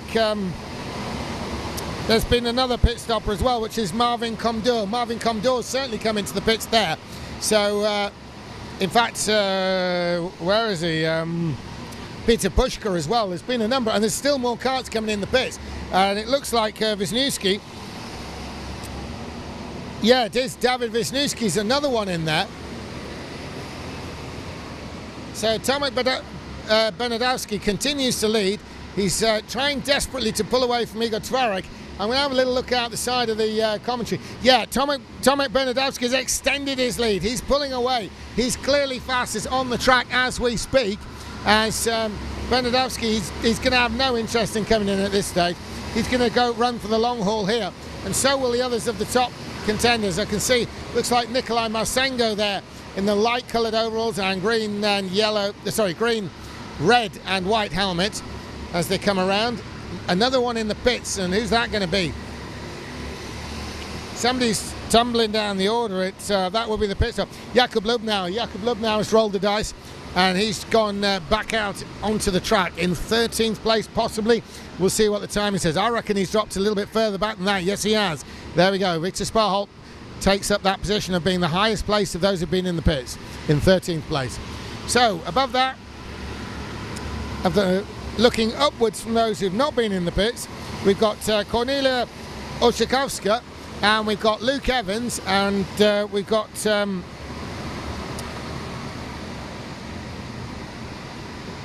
we've also got Szymon Hankalo-Ciesluski, and then Patrick Naroda is in 9th. And yeah, Sami Makshuri has gone into the pits. Yes, he is. There he is on your screen. Sami Makshuri is down there, and he's in the pits. It seems like forever, doesn't it? 20 seconds is all he's got to be stationary for, and he's back out onto the track. So, still Victor Sparholt, those who've not pitted, and still Tomek Bernadowski, Sparholt of those who have pitted, Tomek Bernadowski of those who have not pitted. The top 3 continue, in fact the top 4 and 5. Ruben Boutens is now, by dint of the pit stops, is up into 5th place. And the veteran, one of the greatest of all time, so many national titles to his name, including of course this one. And just a quick check tells me that he has won this event 4 times. Ruben Boutens, 4 times winner of the Polish Indoor Kart Championship. Seems to be having a little bit more of a tough championship this time around than those, and he's going to be looking to get points. He's going to be thinking beyond the semi-final at this stage. The semi-final is the right to continue scoring, and he's really got his mind on making a final position. He needs to get that sooner rather than later. another points haul, but we saw that from Elliot DeVos, and DeVos came through and won. So what has Ruben Bouton's got for us here? Ordinarily, we'd be saying if anyone has an ace up their sleeve, a miracle in their pocket, snatching it from somewhere, it's going to be Ruben Bouton's, but to be fair, it's a bit of a tough one to see where that's going to come from today in this race.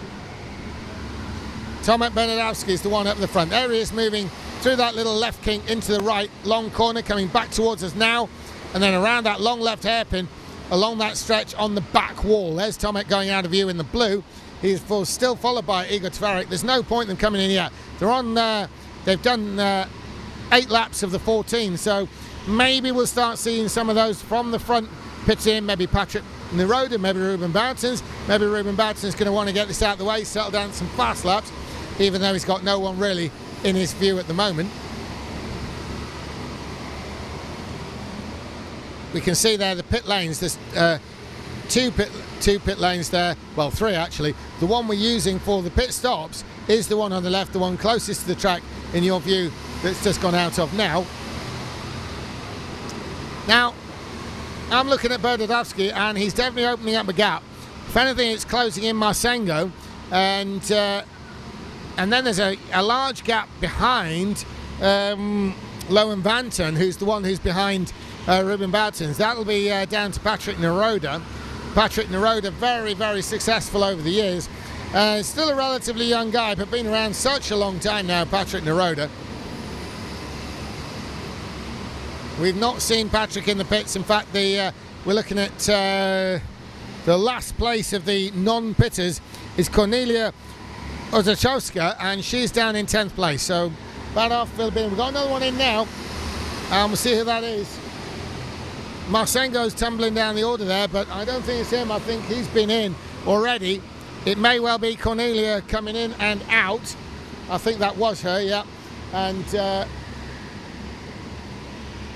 we'll keep an eye on what's happening up the front, because right up into the front in terms of 3rd place, Yolano Shupkins has gone to 3rd on the timing screen. We're going to see a lot of pit stops now. It's lap 10 of 14, so they're going to come thick and fast. There's still a number of people yet to come in, including, of course, race leader Tomek Bernadowski, which is going to be arguably the most important pit stop of the race, or the most telling one. There is a bit of a battle further back in the Luke Evans area, and so we'll keep an eye on that as well. Lap 11 of 14, surely we're going to see some pit stops any lap now, if not the very next lap, because they've not got a heck of a lot of time and they don't want to get stuck in there. Bernadowski certainly will be aware of where everybody is relative to making a pit stop. He doesn't want to let a big lead like this turn into mush, because he's got to wait behind people. And we've got Karts coming in now. Going to try and identify that one. It's the right colour for Bernadowski. It's blue with a red to the back of the helmet. It could well be Bernadowski. Let's see when the picture comes up. There you see to the right of your screen at the end of the pit lane. I've got a sneaky suspicion that is Bernadowski. It's the number 6, it is. It's the race leader, Tomek Bernadowski. There he is in the pits there. He's been followed in by the 8, which is Ruben Bouton's. Ruben Bouton's right at the back of the leader there. In the pits, Patrick Neroda comes in behind. He's waving his arms about something like, oh my goodness, I've got 3 cars in front of me. Away goes Tomek Bernadowski, and away goes Ruben Bouton's, and there is Patrick Neroda, and he's getting going too. So there were the 3 front runners there, and what's that position going to be? Bernadowski's come out ahead of Marsengo and then Sparholt, but we've got Igor Tvarek, who surely must be in this lap. Surely Tvarek's going to come in now. He, of course, in number 4, we'll get that picture up on the bottom corner. I think that's Tvarek there. We'll see on the screen. We want that little picture. We want that pit lane. There it is. Yeah, there he is. Igor Tvarek right up at the front there in the number 4. And the 16 is Shipkins. And the 17 is Vanton. And the number 3 is Luke Evans. And the 23, of course, is Shimon Hankelo-Shaluski.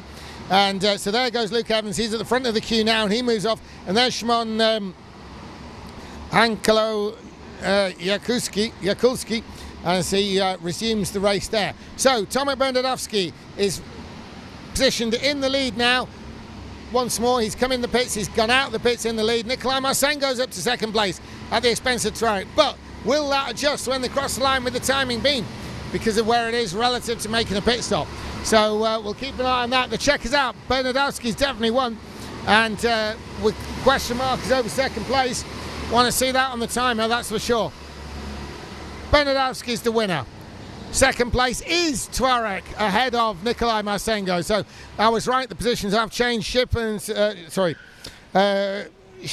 is into the fourth place there. Ruben Boutens is fifth, which is quite a few steps up from about the ninth or wherever he started. So Ruben Boutens has made up a lot of places there. Victor Sparholt through to sixth, and David Wisniewski is up into seventh place from Sami-Max Shuri. Valdemar Anderson has come into 9th, Lohan Vanton 10th, Sean Martinson is 11th, Patrick Neroda 12th. He'll be a little disappointed with that. Luke Evans there will be about where he expected to be. And of the other drivers there, you're looking at Marvin Komdor there, and he's in 14th place. Shimon Hankelo Jaskulski was one of the very last pit stoppers, and there he is 14th. In the 15th place. And of the other finishers, well, we've got Jakub Lubnauer there in 16th, and Peter Pushka will be a bit disappointed with that 17th. And there is Cornelia Oshowska in the 18th position. So a win there for Tomek Bernadowski, and great win for him. And from Tuareg. Now, Tuareg managed to start with that second. He spent so much time in that second place, and of course, it looked like Marsengo may have leapfrogged him, but that's just the anomalies of the late pit stop. And so Nikolai Marsengo into third place. Obviously, Shepkins will be delighted that he was able to finish ahead of former double world champion Ruben Boutens and 3 times winner of this event, and then Victor Sparholt in 6th. So change over now, and it's going to be the 5th race of 6 in this round 3. So we'll have a little look ahead. Those guys getting in there. It's one of the Bradley Shepherd race drivers. That looks like it could have been Chris Ball. So Chris Ball's going to be in this race. We'll have a look. Quite a strong contingent from the UK there with the BSR team drivers. In this race, we've got reigning champ. We've got Max Opdenkamp. We've got Olaf Backmore. We've got Matthias Pluter, who we saw win earlier on today. So the very first round of qualifying heats, Pluter won a race. Michał Rinjonek and Jacob Equals back out in this one. What a run we saw from him before, especially around Shemek Vera. Alex Moshko, Dylan DeWolf, Francek Moravak, Szymon Veszgrin, Christian Kapaki, Milena Czeszkowicz, Chris Ball, Konrad Bilak, Maciek Kemper, Miloš Moravak, Philip Novak, Thomas Magier and Joe Peters in this race. Now there you go, there's some serious hitters in this one. Potentials for wins. Well, Max Opdenkamp won the whole championship last year, so can you look beyond him? Well, if you're going to look beyond him, well, there's Matthias Pluto won earlier on. Jacob Eakes has been looking good. Roshko we know is great. Dylan DeWolf's the winner as well. Simon Veszgrin, he can win races here. Kabashi can run at the front. Chris Ball's been getting better all the time. Bilak's good. Camper there maybe. Novak, Philip Novak, been watching him over the years. Can Joe Peters do something? And Mazar as well. We'll see what happens in the qualifying. So they've gone out to stop halfway around the course. They'll be sent at their prescribed short intervals. The green flag will be out to start the qualifying laps, and then we'll be waiting for the checker flag to get that result in. This is potentially wide open. It wouldn't take much to lose an awful lot of time and an awful lot of positions as they get down to the serious end of the competition. These are all in their 3rd heat race, so it really is time to put those numbers up on the board in terms of points. They need to score points in their 5 rounds of heat for a place in the semi-final, and there's going to be 3 semi-finals, and then they continue scoring points in the semi-final based on what they've already scored. So it's important to score every time you're out on track, ready to make the grand final itself, which we'll be talking about more tomorrow, because it's going to be tomorrow evening for the grand final itself of the Polish Indoor Kart Championship. So they're on their way now, being sent out by the organisers there. The KWC officials are waving them forward, prescribed amount of time, one after another. The standard, as I keep saying, is here. They will never catch each other in that time. Everybody's just too fast. They'll just cancel each other out. So it's going to be a nice even result there. You can see the karts to the more right of your screen. They're ones who are on their qualifier now. They've taken the green flag. They're almost halfway around the track, thinking about that checker, thinking about hitting the marks, thinking about being perfect. No mistakes, maximum speed. That's what it takes to win around here if you fancy your chances. Not even a place in the final, but just so much in the semi-final itself.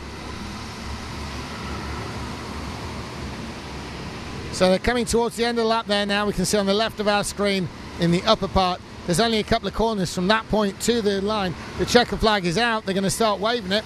And setting a time is Max Opdemkamp. He's been beaten though by the looks of it. Although maybe that was the warm-up lap. We'll have to double check. And currently for us is Moraviak.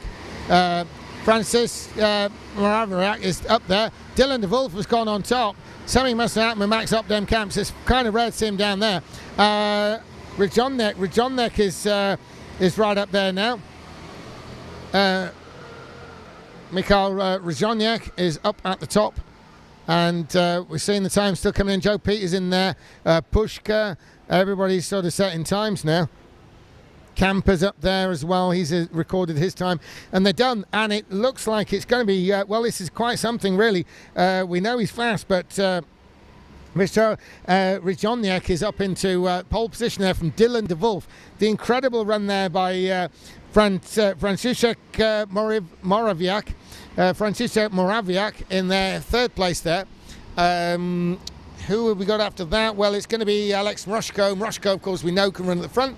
Philip Novak, we know can run at the front. But Max Opdemkamp, we know can win the whole championship because he did it last year. And he has only qualified into 6th place. So this can be quite something, really. And we'll actually watch this with interest. I mean, I was saying Ruben Boutson's qualified a bit low in the last race. But this is a bit of a bigger deal, really, in terms of what's going on. Max Opdemkamp down there.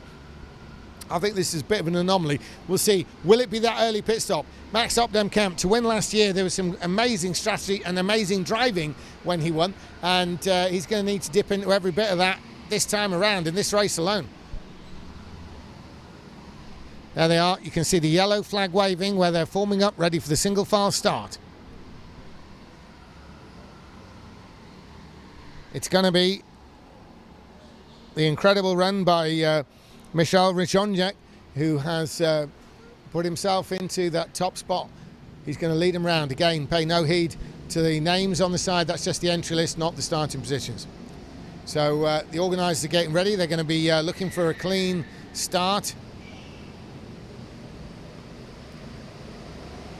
So here comes Rijonek. He's getting a little tap from behind as if to say, hurry up, mate. Rijonek goes. The green flag is going to fly this time around. So here they go. There's the little tap. That's the little tap from behind. Rijonek's got the message and he's on the gas. There's the green flag and away they go. So the green flag sets them on their way. It's race number 30, which is the 5th race in the 3rd round of the open category, the adult category. Rijonek is already having to be careful about what's happening behind. It is Dylan de Wolf. Now Dylan de Wolf can get pretty fierce when you see down the inside. He's made an aggressive move already, and Dylan de Wolf looks like, oh, and a spin. Almost. It's 3 wide down the backstretch. How's this going to pan out? What on earth is going to end up there? They've all kind of gathered it together. They're still side by side, still 3 wide. There's an open space there to sort themselves out. What'll happen as there's a lot of bump. Oh, there's a big collision off the wall there. Somebody stopped. There's a big pile up at the back. A big pile up at the back left corner. They're trying to get everyone ready and going again. They're going to keep it. No, they've red flagged it. They've red flagged it because the big pile up around the back end of the track there, the top left corner there, they've red flagged it as it was all getting a bit tasty as Dylan de Wolf had made his move, and it did look as though Rijonek was on a bit of a duff end of all of that, and it all checked up behind, and someone's been hurt. It looks like Rijonek holding his leg, it would appear, or maybe even worse.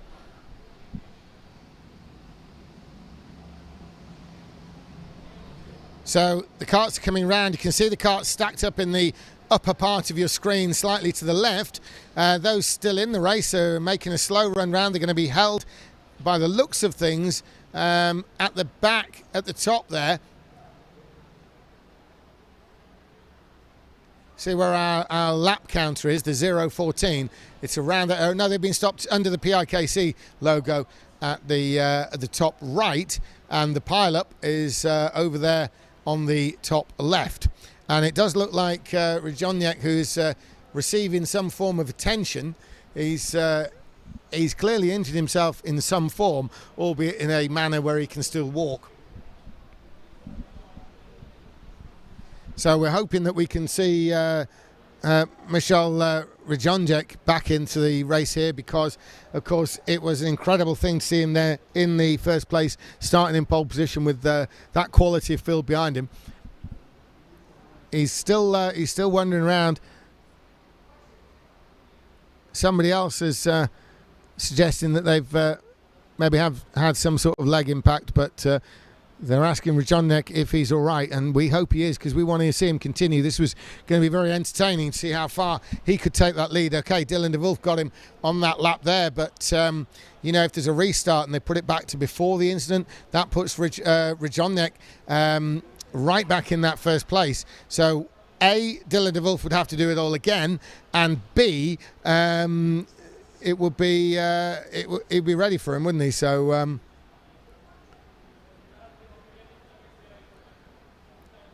right.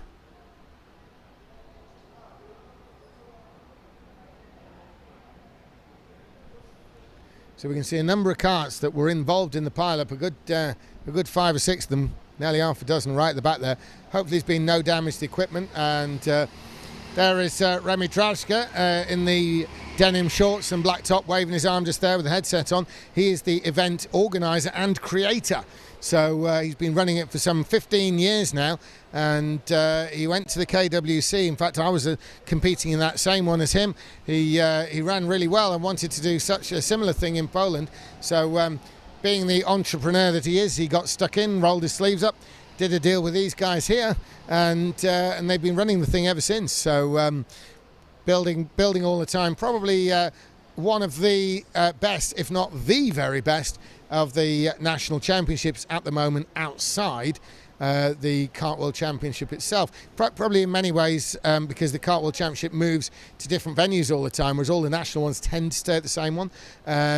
It's probably an even better run situation than the KWC itself, the Kart World Championship, because of not having to travel around. You know, you can build things at one particular venue, build that rapport, build that continuity.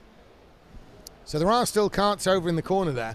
Not sure, that looks like the bodywork, the outside bodywork that's been relocated, so it might have been punted off in the middle of that impact, being popped off. Yeah, there's a few people there. There's Michal Ryjoniak is the one sort of kneeling on the floor.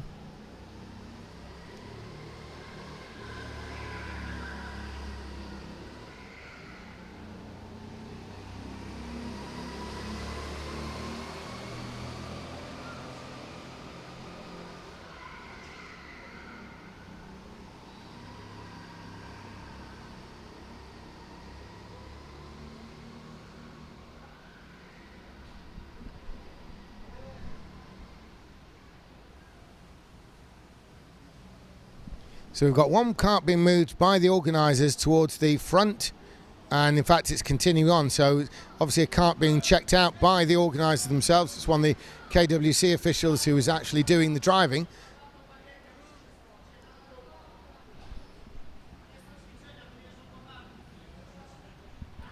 And well, we've got karts that survived the main incident over in the top right hand part of the venue here.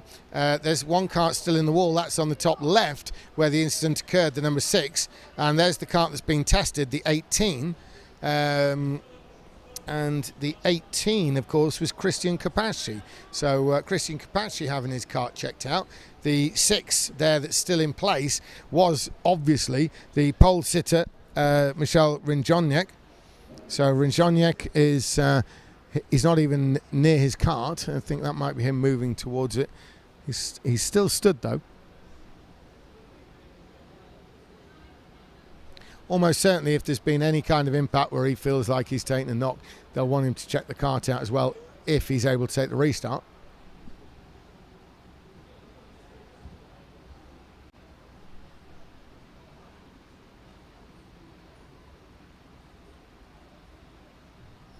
Yeah, of course, once Rajoniak had lost the lead around the earlier part of the track, in fact where the karts are stacked up now, obviously he was trying to come back.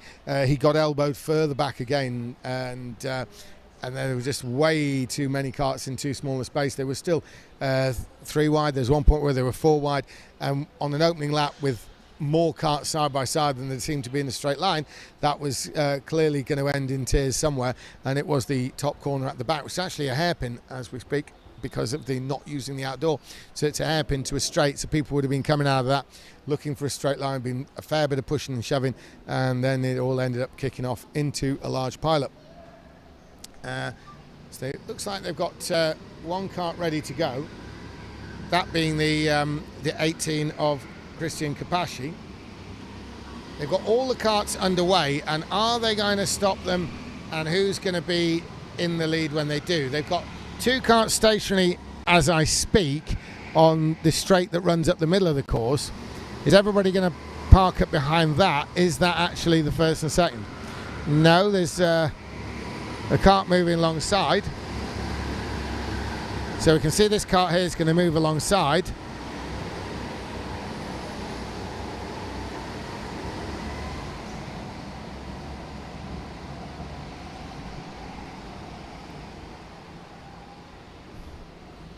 So I'm wondering if Dylan de Wolf will consider that, well, you know what, I've made my move and the incident happened long after I made my move, so I don't really want a count back on laps and then we restart afresh.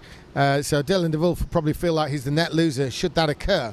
Obviously, Michel Rajoniak is going to feel that he's, you know, what started with de Wolf on the one part of the track ended only when he was in the wall having getting a little beaten up.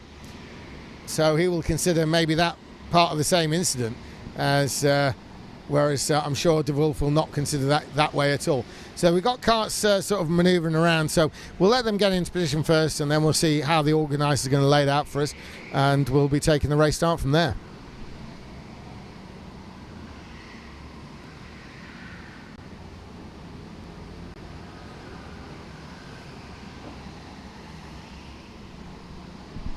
I'm trying to look out the commentary here to see if I can make out whether we've actually got Michel Rajoniak in first place right up at the front, in which case the race is going to start fresh. We are also on our lap counter in the middle of the screen there at the top in the middle. You can see it says 0:14. Well, that's the number of laps, so anytime it says 0, of course that would suggest a completely fresh start.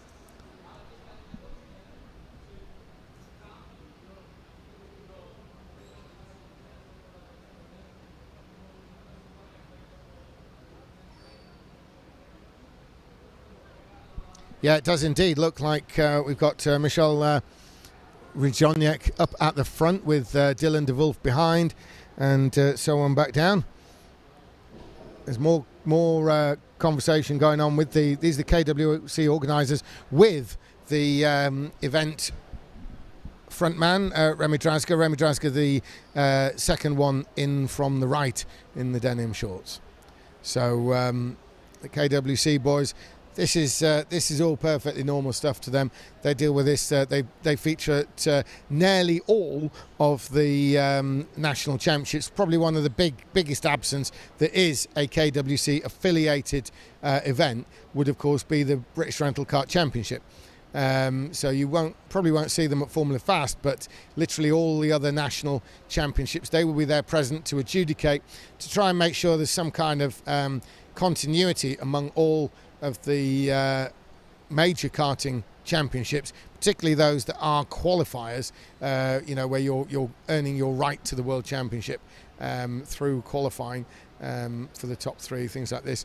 So that's what their reason for being here is.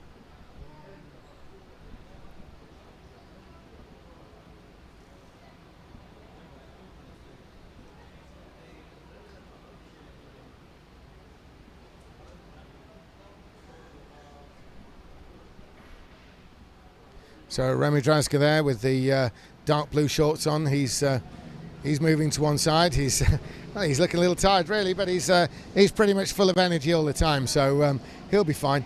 He's seeing his event getting back underway again, and it is Michal Rajoniak who is going to lead the way. There's no question about that. Dylan de Wolf behind. Now, will Dylan de Wolf get quite so aggressive early on as they come through these final turns? Rajoniak's going to want to keep it neat and tidy here. So there he is. He's just going to make as good a start as he feels he can. He's going to be concerned a little bit by Dylan de Wolf based on what's just happened. The green flag is flying, and away goes the heat race. So Rajoniak leads the way. He's got what could almost be described as a comfortable lead, certainly not a striking distance in the literal sense of the word by de Wolf, because it was here that de Wolf made his move, and he can't make it this time. So Rajoniak continues along in the lead with Dylan de Wolf really on him now, and Moraviak is the one in third place. It's František Moraviak in third place there, being followed by Alex Mroško. Now Mroško, we know, is a very, very strong driver, so he'll be looking to make a move early, or even a pit stop perhaps. We've got a load of karts in the pits already, and I believe we're going to have 3 in. There's one, and there's 2. One nearly came in, decided otherwise, and the third one's gone in behind. So we'll see how this cycles out. Is it going to be front runners? Well, one of them I can tell you right now is no, it's not the one I was thinking of. The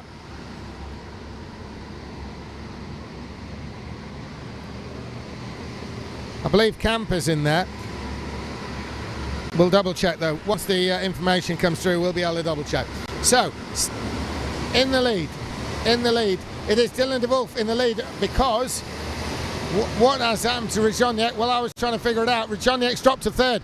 So Dylan de Wolf has gone through into the lead, and we'll get this reorganised here, because in the pits, the 13 is in fact the one we're looking at is Mroško. Mroško there is the one you're looking at on screen. But certainly I think, well, it's showing up on the screen a little bit strangely, but I think we're looking at Rajoniak. He must have been in the pits. It looked to me like he was actually in third place, but perhaps I'm looking at Novak. Very similar outfits, those two. So yes, it's in fact Novak who's in third, and is in the same coloured top, same team, same coloured top. So Rajoniak took the early pit stop there. Maybe he was feeling some heat, needed to get a bit of breathing space to himself, regroup after that early incident, and so Rajoniak now, his mission, and in fact he is leading the pit stoppers. Those who've been in the pits, he's at the head of, I think, yes he is, I can see him out this side here, and it is actually Michal Rajoniak who is leading those who've been in the pits. He's got a clear running space ahead of him. He's got a clear runner space behind him. So now all he can do is settle down and do the kind of lap times that put him on pole position. That is the way he's going to leapfrog everybody, including Dylan de Wolf, who you're looking at screen there with the red helmet. Now Dylan de Wolf, a bit of a nemesis on this race for Rajoniak, because he was the one who he initially tangled with, that led ultimately to half a lap later being in the wall and stopping the race. So Dylan de Wolf is going to need to put the laps in. He's going to feel the pressure to perform, and the pressure is there. Even though there's no one in front of him, he knows Rajoniak's fast. He probably is fully aware that Rajoniak's been in the pits. We've got a couple in. Let's have a look. That's the 9, which of course is sorry, where is he?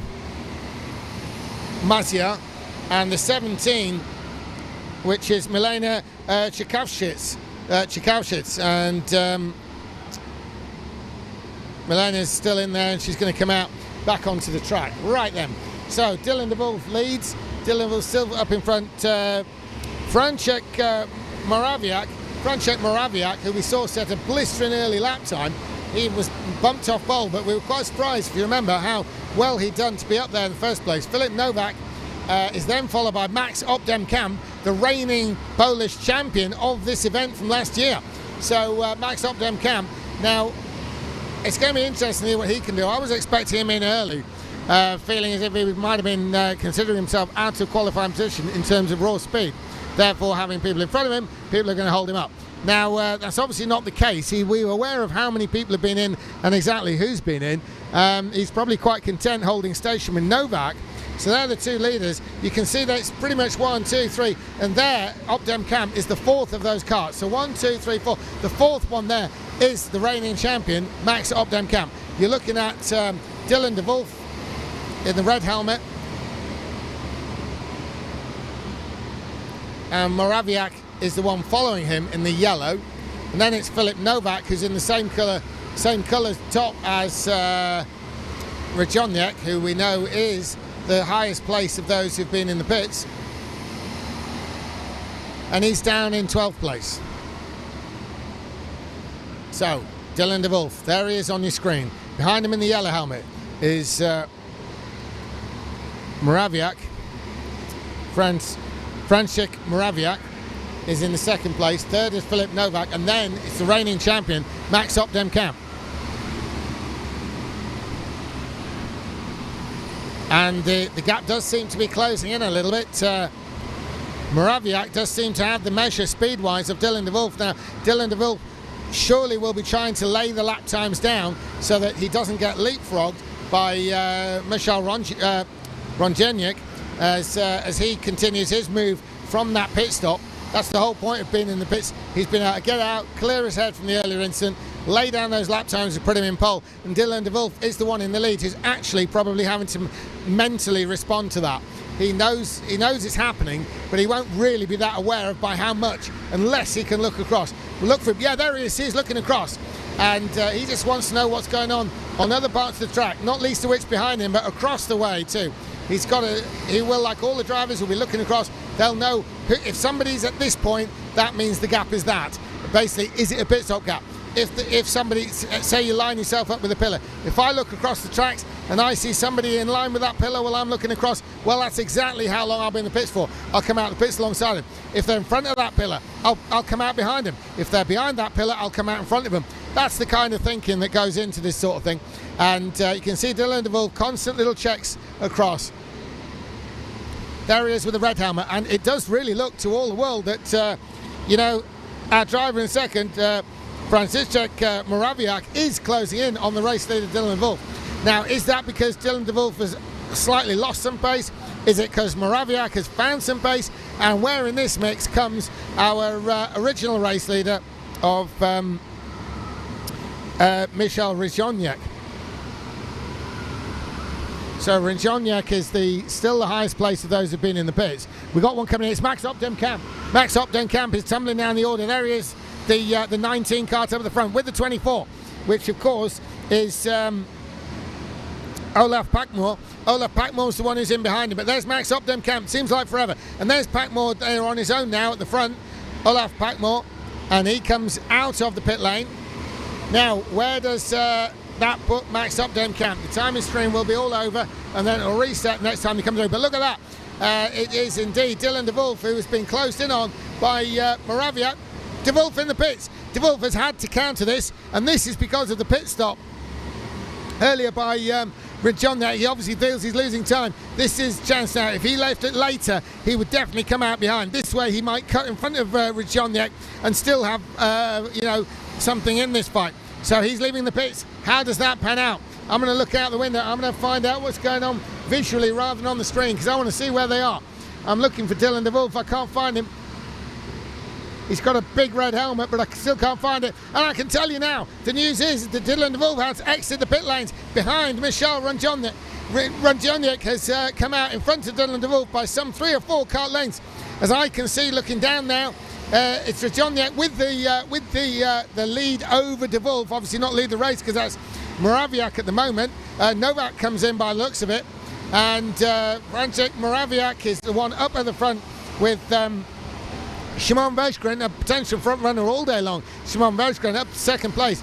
Christian Kobashi is into third place, and then of course that fourth. And now we're looking down the pit lane. We've got some pit stoppers. We can't see clearly who that is, but I think that may well be one of those aforementioned.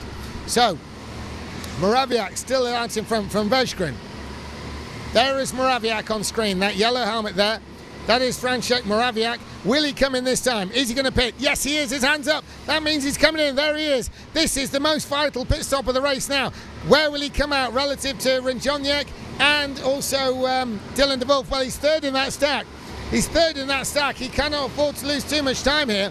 Those in front also have to be there for 20 seconds, so the time is still counting for Morawiak. Looks like he's lost the lead already. Yes, he has. In fact, he's lost third place. And so Morawiak's in fourth. He'll still be pretty pleased with that, but certainly it looks like Alex Mroshko's gone up into third place. The net gainer here is Mroshko. Mroshko, the net gain there, as he moves up into third place with Rinjoniak continuing to lead from Dylan de Wolf. There's Rinjoniak on screen now. There he is with the Polish team top on there, the white helmet. There's Dylan de Wolf in the red helmet. Dylan de Wolf has literally got a corner to do it, but Rinjoniak has taken the flag. As you see them, it's slightly delayed, but I can tell you now, Rinjoniak has done it. There's not a lot of time there for Dylan de Wolf, but Rinjoniak takes the flag, takes the win, and there's Dylan de Wolf in second place. Mroshko has come into third. Has there been a change? I think there has. There has. It is in fact into third place there. The fist pump there was definitely Morawiak.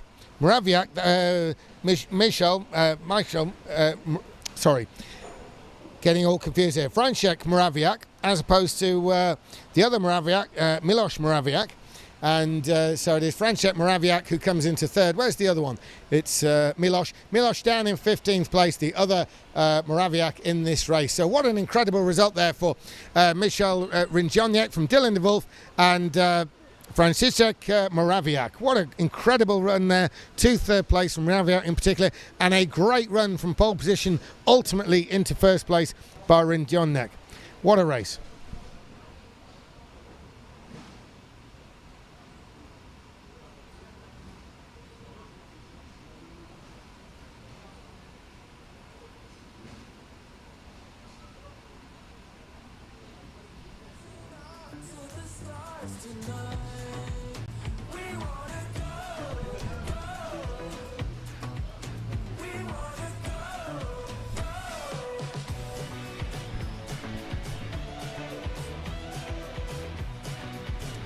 Okay, so we're going to have one more race in this third round, and then we'll be going back over to the Polish commentators for the mini race, one of the junior events going on.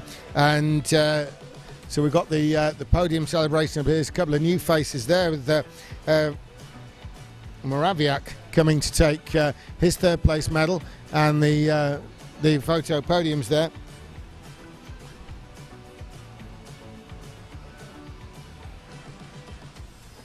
So they're getting ready for the sixth of 6 races in the third round.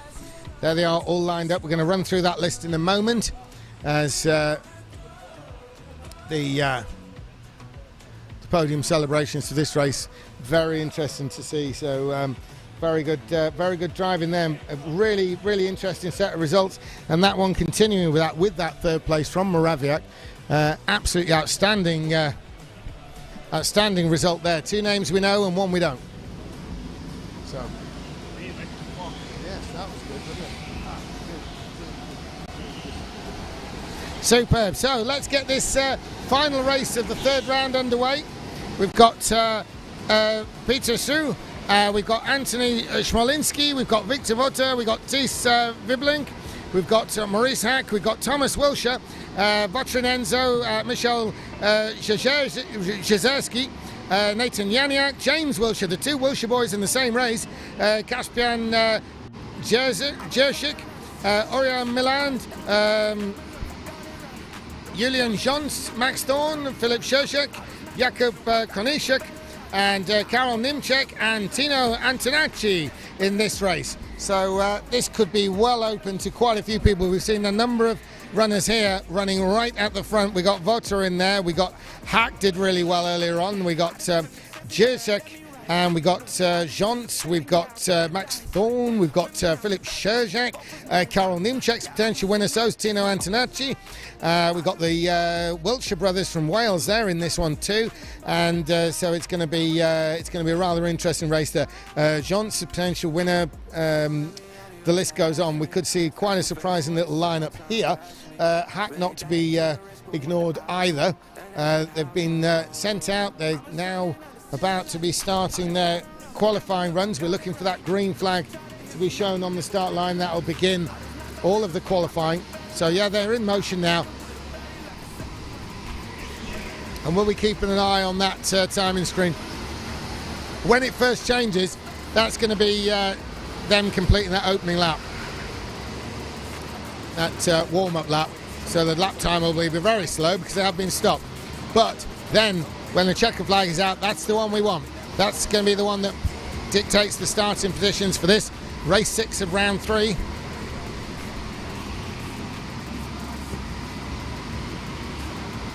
So the green flag is out. All the karts you can see coming past you at the bottom of your screen there in the first corner of the qualifying lap. And they move around these 2 hairpins where we've seen quite a bit of action so far today. This is the Polish Indoor Kart Championship here in Szczecin at the Silver Hotel and Go-Kart Centre on the outskirts of Szczecin itself. Very close to the German border here. As they continue round to start the qualifying laps. The checker flag is out. The checker flag is in fact out, and so we're seeing those times coming in. Domenici is currently fastest. Caspian Jurczyk is currently fastest from Filip Szczerjak. Antonacci there. Oh, and Antoni Smolinski and Victor Vota. Victor Vota up to the top spot now. Still there, Hack into second place. As yeah,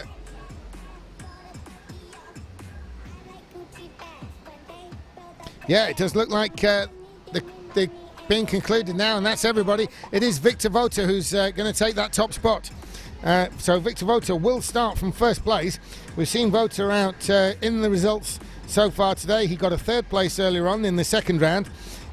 He didn't get a top 3 in the first round, but I remember he was running right up there, so he will be in a 4th or a 5th. So he's been a front runner today, and now he's going to start from the very front itself, as we've also got up into second place Karol Niemczek. Karol Niemczek into second place, and Nathan Janiak into 3rd, with Morris Hack pushed ultimately down to 4th, as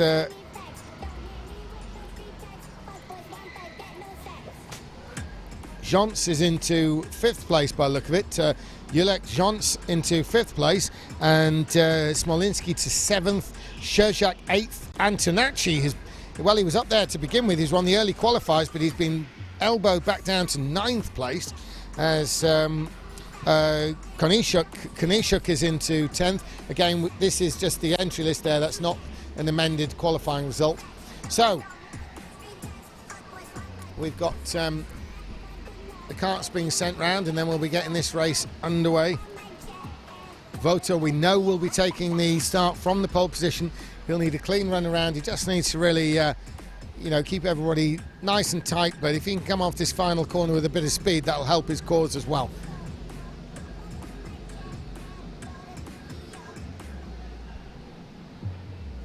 So the final karts are coming into position at the back. The first karts move away at the front. The big long crocodile lineup is heading towards the final few corners, and it's Victor Vota who's leading the way. Victor Vota, he's going already, and he's on it, and he's followed by the number 3, which is Niemczek.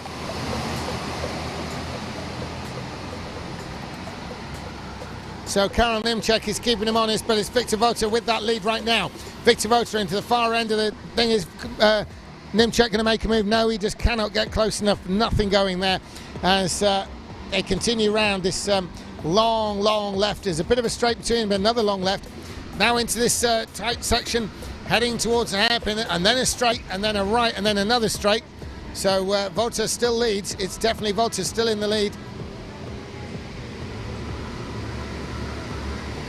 Now, are we going to get any early pit stops? It'll be somebody who thinks they've qualified out of position, if that's the case. Yeah, we got one. We got one down pit road. I've seen him just go down pit road there. We got another one. There's 2 karts in the pit lane. We'll identify them as soon as possible. We're looking for that picture at the bottom there. We'll get an eye on the numbers and we'll see who it is. And by definition, we'll know where they're from in the lineup. So Victor Vota leads. This wasn't him, and it wasn't Niemczek either. Tumbling down the order is Jons and Peter, where is he? Peter Schul. Peter Schul. There's Jans up at the front and Peter Schul, the one behind. And so they've rolled the dice. Jans was a little bit further up the order. Schul was a little bit further down the order, but they both come in on the same lap. So it's going to be very interesting to follow their movement forward, particularly Jans, because he will affect the front runners there. But Schul, he may end up affecting them more towards the tail. There's a big group at the back, and Schul's going to be a part of that once all these pit stops cycle through. He may well have rolled the dice an absolute blinder and throw himself right up into the midfield there. Sure this is. And there's another one in. It's number 9. It's Janiak. Nathan Janiak has come into the pits. So Nathan Janiak. And he's been followed in by the 10, which of course is Sherjak. Philip Sherjak was a lot closer at the front there. So Sherjak has pitted out the front. Sherjak's obviously feeling that things are getting a little bit tasty up there. And he wants to come out of what could end up being a time-costing problem. Time-costing problems, particularly when you're battling with other cars, you're trying to defend stuff, trying to attack on stuff. A time-consuming problem is occurring 8:21, and 21 actually bails out as I speak. So the 21, which of course is Jakub Konishuk, he was part of that bump and bore, and he could see that was going to cost himself time. He was straight out into the pit lane. That's exactly what the pit stop can be used for. It gets you out of potential time loss. And as Jakub, there he is, you can see him in that position at the end of pits. He's waiting for that time. He was sandwiched in amongst the group. He had a car on his bumper at the front. He had a car literally on his bumper at the back. And so he thought, better part of Valor is bailing into the pits there. Now he's free to do the laps he believes he can do without any backwards and forwards, bumping and pushing that's going to cost time. Still Victor Vota up at the front. Then it's Karol Nimczek, and then a gap. And then it's Morris Hack. Anthony Smolinski. Anthony Smolinski is in 4th place. And then we got Kaspian Zerzik. Kaspian Zerzik in the 5th place there. Tino Antonacci in 6th. And James Wilshire's up into 7th. Max Thorne is 8th. And so that's a great result there from Wilshire and Thorne. And they are being followed, it looks like, by Vibelink, Thies Vibelink. And then following Thies Vibelink is Orion Milland, which is the top 10, with Thomas Wilshire, James Wilshire's brother, in 11th place there, trying to get into the action himself. In the pits, we've got more karts into the pits. We're going to see them on the little screen in the corner there, the bottom left corner, so wait for that to come up, and then we'll be identifying some numbers and see who, what, and from where. There's a kart coming in, you saw just dropping out the run there to the bottom right. It looks like it's Vibelink, Thies Vibelink, and Kaspian Zerzik. Janiak moves up as a result of that, and so does Jans. So Jans again, in fact so many have gone again, because Vibelink's dropped almost about, in fact he has dropped to the bottom. Thies Vibelink has now dropped all the way to the bottom. He was running quite way up actually, but we'll see how that works out when everybody cycles through. That's what we got to look at. We've got into the top 10 now. We've got Vachin Enzo there into top 10. Thomas Wilshire, Orion Milland, Max Thorne, James Wilshire's in 6th. Tino Antonacci is up to 5th. Anthony Smolinski is up into 4th, with Morris Hack 3rd, Karol Nimczek 2nd, and the flying Victor Vota still in the lead. So 7 laps out of 14 means they're halfway through the race, obviously, and we've literally got one half of the order in and one half not.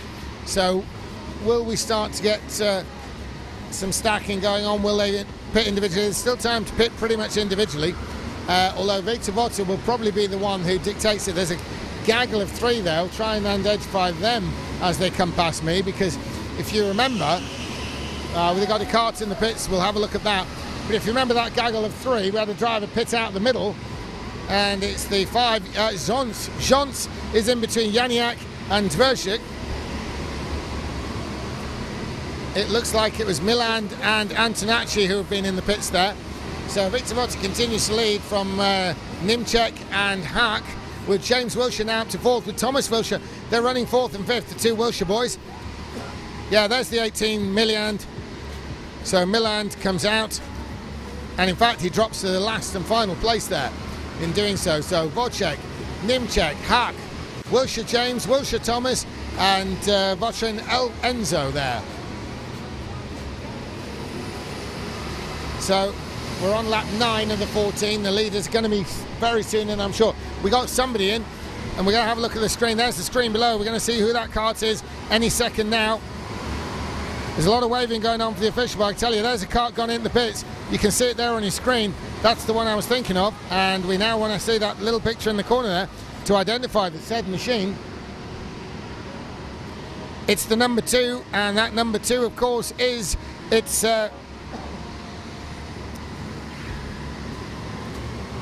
Michal Jersky. Michal Jerzewski. So he is in and now out of the pits, and he has actually resumed last. So it seems that people coming in now tend to come out last. But what about Victor Vota? He's got to be announced sometime soon. There he is in the lead on the screen there in front of you. And there's Nimchek, looks like following him. Morris Hack. So we're waiting for the pit stop of Victor Vota. 10 out of 14 laps are in. Next time they cross the line, they'll trip it to 11. So we're going to see Vota in some point very soon, I'm sure. And then we got the Wilshire boys and Votrin Enzo. They've yet to pit, and Janiak and possibly even Smolinsk, although we may be into the zone there of pitters. But it's going to get a little bit tasty, that's for sure, because I think those are the 3 running together. So we'll see what happens with those. Vota still leads, and Vota is still out. Someone's in the pits. Going to be looking for that screen. Somebody's come down pit road, and you're going to see him any second. Let's see that small picture there. We want to identify the kart. Just a little bit too far away from the vantage position here in the commentary to actually see the machine lined up there. So round they go. Still continuing on, but Vota doesn't look like it was him. It was one of the Wilshire boys. It was James Wilshire who came in the pits. That was the one. And we're still looking for Victor Vota. And this is Vota now. I've seen Vota raise his hand. Vota's going to be in the pits on this lap. Keep your eye on that bottom screen. It's going to be the race leader. You watch. As Vota raised his hand. And in behind him, I think, is Nimchek. So there's Vota. Vota in the pits. There he is, the number 6, Victor Vota. And behind him, will it be Nimchek in the 7? No, it's Morris Hack. It's Morris Hack. So Morris Hack has come in. That leaves Karol Nimchek out on his own. So Karol Nimchek is out on his own. There he goes. And the 15 coming in now, of course, is Thomas Wilshire. Thomas Wilshire's behind there in the 15. He was part of that massive battle, 3-way fight. As we're on lap 12 or 14, that check is not going to be too long before we see that one. And is it going to be Victor Vota? What about Nimchek? Nimchek's got to pit this lap, surely. Yes, he is. Nimchek is going to be heading for the pits, I can guarantee you. We'll keep an eye on that lower screen there, and we'll spot him coming in. Look for the number 3, Karol Nimchek, coming down pit road, although we've still got Enzo and possibly Janiak to come in. So number 3 there is Karol Nimchek. Karol Nimchek has that's pitting out of the lead. And where will he be relative to Victor Vota? Victor Vota will hopefully, from his point of view, leapfrog Nimchek. But Nimchek, if he can make a good few laps and come out well, that will make all the difference. And Votrin Enzo, that's him there, who's now in the pits, in your picture, bottom left. As the race continues on, the check is about to come out. As we're looking for Victor Vota. I'm going to look out the side so I can see where he is. We're seeing just a general picture there of all the karts coming through, but I'm looking for Victor Vota here. It's going to be very close. It's very close indeed. 1, 2, 3. It's going to be across the line, surely. It's Victor Vota. Victor Vota wins it from Janiak and Nimchek, I believe. But watch for that to reset. I'm sure it was Victor Vota who crossed the line in the lead. We'll just see if that lap ticker there does reset. I'm sure Victor Vota won. Yes, he did. From Nathan Janiak, Karol Nimchek, as they come into the pits now. What an incredible win there for Victor Vota. Well, that's been on the cards all day, and he's pulled it off in the final race of the 6 races that make up round 3. So Victor Vota finally gets the race win that he wanted from Natan Janiak. And what a great way to round out round 3. There's been some gains of people who needed to gain points, and there's been some people who've lost points as well, who are now potentially fighting to stay in the championship of the Open. And now it's over to the Polish crew, Mateusz and Kuba, who will talk you through in Polish on the junior categories now. What a result there, though, and join us for more Open racing later on.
I let my guard down.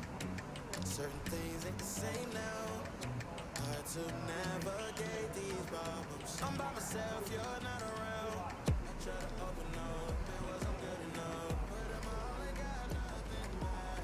Now I'm stuck in the rain, dealing with all this pain. Why you gotta do me like that? Don't say you love me, take away, leave me. Kiki ugly, trust and believe me. Say to myself, looks so deceiving.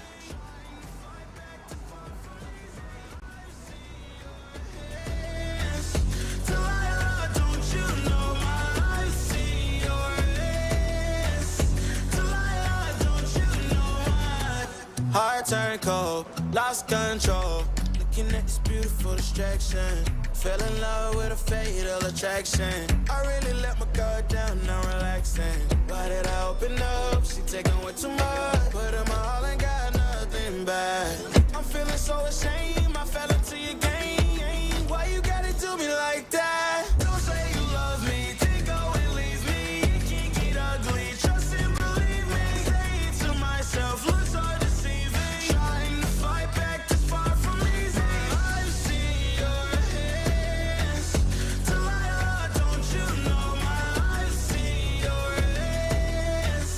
Delilah, don't you know my gave you all of me, had me so deceived. You chose to leave my life, so I'm on my own in a cycle. I can't believe. Don't say you love me, take away, leave me. It can get ugly, trust and believe me. Say it to myself, look so deceiving. Trying to fight back, just far from easy. I've seen your hands. Delilah, don't you know my I've seen your hands. Delilah, don't you know my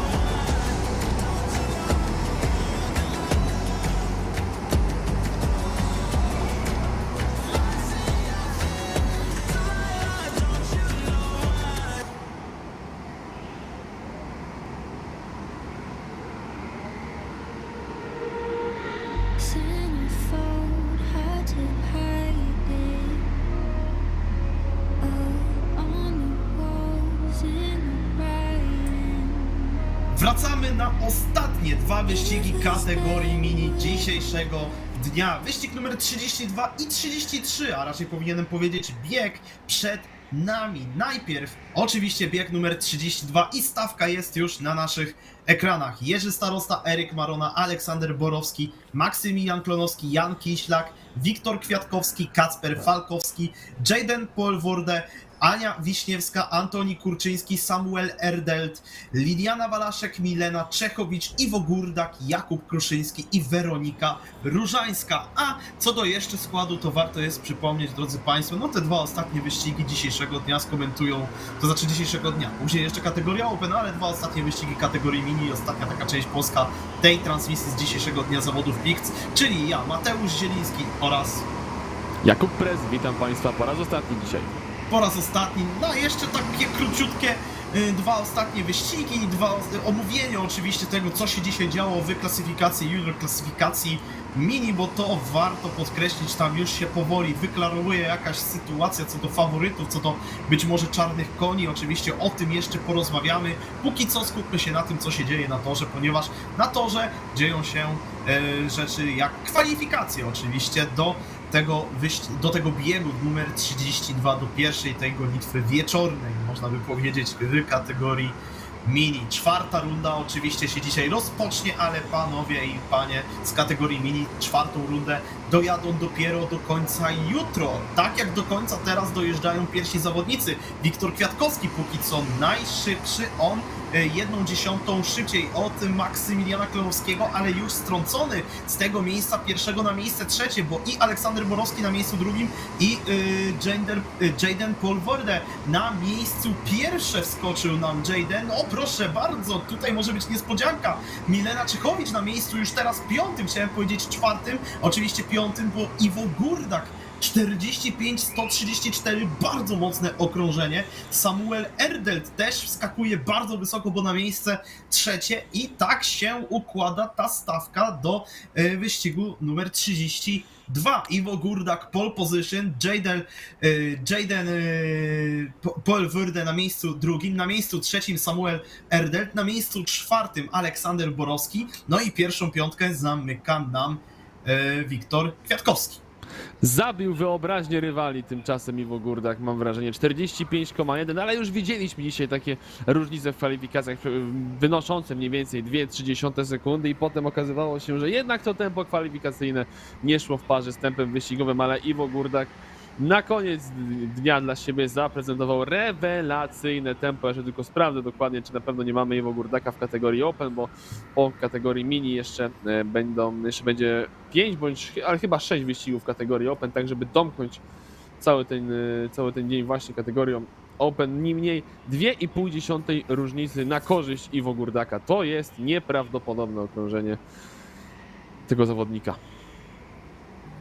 I teraz oczywiście czekamy, jak ten start się potoczy. Oczywiście do startu jeszcze musimy się ustawić, musimy poczekać, jak sędziowie przeprowadzą cały grid do tego drugiego sektora, do tej końcówki okrążenia, aby tam Iwo Górdak mógł rozpocząć to ściganie w gonitwie numer 32 dzisiejszego dnia, w trzeciej serii, pierwszej gonitwie kategorii mini, pierwszej z dwóch, w każdej serii tylko 2 wyścigi kategorii mini, 3 wyścigi kategorii junior, no i 6 wyścigów kategorii Open. Przed nami jeszcze 6 wyścigów poza kategorią mini dzisiejszego dnia i to będą wszystkie wyścigi kategorii Open w czwartej serii. Z rana wrócimy z zawodami, z tą polską częścią transmisji. Planowo, według planu to będzie godzina 7:45. Wtedy wyruszymy z kategorią junior, wtedy też jutro rozpocznie się ściganie. Jutro tych wyścigów będzie znacznie mniej, ponieważ od 40 do 55, no i oczywiście półfinały i wielkie finały wszystkich klas, ale my przyjrzymy się temu oczywiście kiedy indziej, ponieważ teraz Iwo Górdak rusza nam do gonitwy numer 32 i bardzo dobry start ma Samuel Erdelt, który już tutaj na Jadenie próbuje wywoływać ogromną presję. Walka też o miejsce 6. Tam Milena Czechowicz i Max Klonowski. Oni się zamieszali w ten pojedynek. Wydaje mi się, że Max Klonowski jednak zyskał pozycję względem Mileny. Tak mi się przynajmniej w tym momencie wydaje, patrząc na układ zawodników na to, że jest jednak pomarańczowa flaga, będzie trzeba zwrócić pozycję. Będzie trzeba zwrócić pozycję, konkretnie o kogo chodzi? Mam nawet czerwoną flagę chyba, czy to nie? To chyba jest po raz kolejny pomarańczowa flaga, ale No tak, bo okrążenia lecą, więc na pewno nie była czerwona flaga. Faktycznie to musiała być. To musiała być pomarańczowa w takim razie. Co do Jadena Pulverde, ja się troszeczkę obawiałem, że to może być problem, jaki widzieliśmy w pierwszym wyścigu Jadena, raczej który widzimy w każdym wyścigu. Dobre kwalifikacje, za każdym razem jest w top 3 Jaden Pulverde, ale te starty, mam wrażenie, one nie wychodzą najlepiej temu zawodnikowi, który w tym momencie jest na drugiej pozycji w klasyfikacji generalnej kategorii mini. Do tej pory 1-3 miejsce, ale z pole position i jedno zwycięstwo również z pole position, więc można powiedzieć, że po raz pierwszy w zasadzie przegrał te kwalifikacje, ale nie jest powiedziane, że po raz kolejny przegra w wyścigu, aczkolwiek biorąc pod uwagę, jakie tempo miał Górdak w kwalifikacjach, ale o tym później, bo mamy walkę chyba o pozycję numer 12, tak mi się wydaje, że w tym momencie nawet pozycji numer 13 Jerzy Starosta walczył z Antonim Kurczyńskim. Wcześniej chyba tam jeszcze był Jan Kurczyński, przepraszamy, nie, to nie będzie Jan Kurczyński, to będzie, przepraszamy, Jan Kiślak oczywiście. Za moment się dowiemy, czy tam faktycznie doszło do jakiejś zamiany pozycji, bo kierowcy skończą nam drugie okrążenie, ale chyba finalnie żadnej zamiany pozycji nie było, a Iwo Górdak spokojnie już buduje sobie przewagę. Drugie okrążenie i 0,4 przewagi nad Jadenem Pulverde. No, myślę, że to już będzie jasny przekaz od Iwo Górdaka, że w tym wyścigu nie będzie miał sobie równych. No nie tylko w tym wyścigu, ogólnie Iwo Górdak bardzo dobrze rozpoczął te zawody, bardzo dobrze rozpoczął kategorię mini w PIKC 2025 i jest jednym z głównych faworytów do podium, a może i nawet do wywalczenia tego tytułu mistrzowskiego w całej kategorii. Oczywiście ta wygrana, jaką może teraz odnieść, bardzo by mu się przydała. Widzimy, jak on odstawia co chwila o 2/3 co okrążenie swoich rywali. Jaden Pulverde oczywiście ma problemy z utrzymaniem tempa za Iwo Górdakiem. Pod dużą presją znajduje się od Samuela Erdenta. No i pytanie, kiedy Samuel wybierze sobie moment do ataku, ponieważ w tych nawrotach na początku okrążenia, tam zdecydowanie Samuel jest od swojego rywala szybszy i to widać gołym okiem. Musi obierać jego rywal defensywne linie. Pytanie, czy to jest ten moment, w którym ujrzymy ten atak. Nie zdziwię się, jeżeli Erdent jako pierwszy zjedzie dalej. No i właśnie, już zaatakował, akurat zaatakował. Myślałem, Kuba, że to poprowadzisz, a tutaj proszę bardzo. Wiesz co jest zabawne, że mówi się nie mrugać w pewnym momencie. Akurat chciałem sobie przetrzeć oczy i w tym momencie, kiedy to zrobiłem, to dokładnie się wydarzyło. Mogą mi Państwo nie wiedzieć, ale dosłownie chciałem sobie przetrzeć oczy, po prostu nie ze zdumienia, tylko nie też ze zmęczenia, po prostu musiałem sobie przetrzeć oczy, ponieważ czułem, że troszeczkę mi wyschły. I tymczasem Samuel Erdelt w idealnym momencie, kiedy to robiłem, awansował na drugie miejsce, więc nie będzie przyspieszonego pit-stopu Samuela Erdelta, tylko teraz pozostaje pytanie, czy w ogóle Jaden Pulverde spróbuje jakiegoś ataku powrotnego, spróbuje jakiejś kontry na Samuelu Erdelcie. A może będzie jakiś przyspieszony pit-stop któregoś z tych kierowców. Nie, na razie nie zjeżdżają, a my zaraz skończymy pierwszą połowę wyścigu, bo w tym momencie jesteśmy po 6 okrążeniach. Kierowcy rozpoczęli okrążenie numer 7, no i Erdelt zaczyna od Pulverde uciekać. Pierwsza szóstka mocno odjechała od Ani Wiśniewskiej, bo 4 sekundy ma nad nią przewagi Milena Czechowicz, która znowu bardzo pewnie punktuje i pytanie, czy dla niej nie znajdzie się może, jakby jutro jeszcze udało się też dobrze punktować, miejsce w wielkim finale tej klasy mini. Byłaby chyba jedyną reprezentantką kobiecej reprezentacji, jeśli chodzi o ten wielki finał, jak tak patrzę, chociaż oczywiście nie skreślamy też chociażby Weroniki Różańskiej czy samej Ani Wiśniewskiej z jazdy w tym wielkim finale. Milena ma po prostu póki co największe na to szanse, najpewniej punktuje i jeździ bardzo, bardzo stabilnie. Widać, że złapała dobre tempo w tym momencie za Wiktorem Kwiatkowskim, który pewnie też się trzyma swojego rywala, jakim jest Aleksander Borowski. Jeśli chodzi o tych, którzy już zawitali w alei serwisowej, to takim pierwszym zawodnikiem, który jest lokomotywą tego pociągu takowych zawodników, jest oczywiście Max Klonowski. On ma w tym momencie, drodzy Państwo, 2 sekundy około przewagi nad Erykiem Maroną i nad Weroniką Różańską ma około 4 sekund, więc też tutaj o pociągu trochę ciężko mówić, jakby ten pociąg był tak na łańcuch założony, można by powiedzieć. Trochę jest przerwy między wagonami w niektórych miejscach. No jeżeli chodzi o klasyfikację generalną kategorii mini, którą poruszyłeś, no to tutaj faktycznie Milena Czechowicz jest na 13 miejscu ex aequo obecnie z Dawidem Grudniem. Dosłownie 2 takie same rezultaty w przypadku obu tych zawodników. Dawid Grudzień 10 i 14 punktów, a więc było to W takim razie 9. i 6. miejsce i dokładnie taki sam rezultat od Mileny Czechowicz. Natomiast co do Weroniki Różańskiej, to jest pozycja numer 20, więc ona o ten awans musi jeszcze walczyć. W tym momencie jest na pozycji numer 13. Okej, jest już po pit stopie, co prawda, Weronika Różańska, ale biorąc pod uwagę realną ilość kierowców, których może przeskoczyć, to maksymalnie to chyba będzie 10-11 miejsce na mecie dla Weroniki Różańskiej, więc tym wynikiem nie pomoże sobie za bardzo, jeżeli chodzi o jakiś awans albo jakieś pewniejsze miejsce w klasyfikacji generalnej. Zjeżdża w międzyczasie Samuel Erdelt, zawodnik, który do tej pory tracił około 2,5 sekundy do Iwo Gurdaka, ale miał też ponad sekundę przewagi nad Jaydenem Polverde, więc jego drugie miejsce w tym wyścigu wydaje się być dosyć bezpieczne, szczególnie, że nasi zawodnicy są już na 10. okrążeniu i czas pit stopów po prostu nadchodzi dla każdego z nich, zarówno dla Iwo Gurdaka, jak i Jaydena Polverde, jak i również Aleksandra Borowskiego. Ich też niedługo zobaczymy w alei serwisowej, a jedynym realnym kandydatem, który może jeszcze zagrozić drugiemu miejscu nie Iwo Gurdakowi, tylko Samuela Erdelta, jest Jayden Polverde, więc zawodnik, który startował z drugiego miejsca do tego wyścigu. Być może nawet teraz Jaydena zobaczymy w alei serwisowej.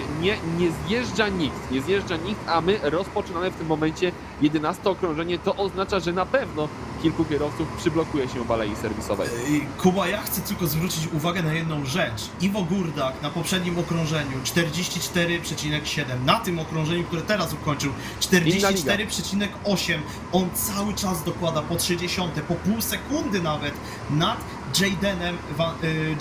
Jaydenem Polverde. Nie wiem dlaczego chcę powiedzieć Van Polverde, nie wiem dlaczego, naprawdę, przepraszam tutaj Jaydena z miejsca, Jaydena Polverde, on cały czas mu odjeżdża i to jest naprawdę, no inna liga, tak jak to ująłeś, to jest po prostu inna liga. Iwo Gurdak pewnie kroczy po zwycięstwo w tym biegu eliminacyjnym, znowu to zrobił, znowu najszybsze okrążenie tego biegu i znowu włożył 40 Jaydenowi, no niesamowite tempo ma Iwo Gurdak w tym momencie. Do alei serwisowej zjechał Wiktor Kwiatkowski. Co się jeszcze w międzyczasie wydarzyło, to też warte odnotowania. Zmiana pozycji między Lilianą a Anią. Oczywiście mówimy o Lilianie Walaszek oraz o Ani Wiśniewskiej. Co do nazwiska Jaydena Polverde, to... Też chciałeś powiedzieć Van, słyszałem to. Tak, ale dlatego, że chciałem to poruszyć o tyle, że jest przecież kolarz Erik van der Poel i mi się przynajmniej naturalnie skojarzyło to nazwisko właśnie z nazwiskiem chyba mistrza olimpijskiego, popraw mnie jeśli się mylę, ale Erik van der Poel jest mistrzem olimpijskim. Van der Poel i to nie jest Erik, tylko jest Matthew.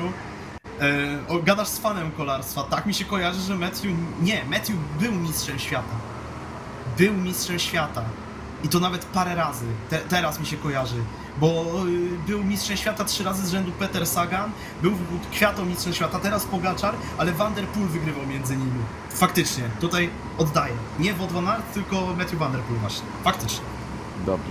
I jeszcze był kierowca wyścigowy Erik van der Poel, którego bodaj zastąpił w swoim pierwszym wyścigu w karierze Damon Hill. Taka kolejna humoreska, taka kolejna ciekawostka, anegdotka, ale dobrze, wracamy do końcówki wyścigu, bowiem rozpoczęło się ostatnie okrążenie na pit stop i zjeżdża Iwo Gurdak.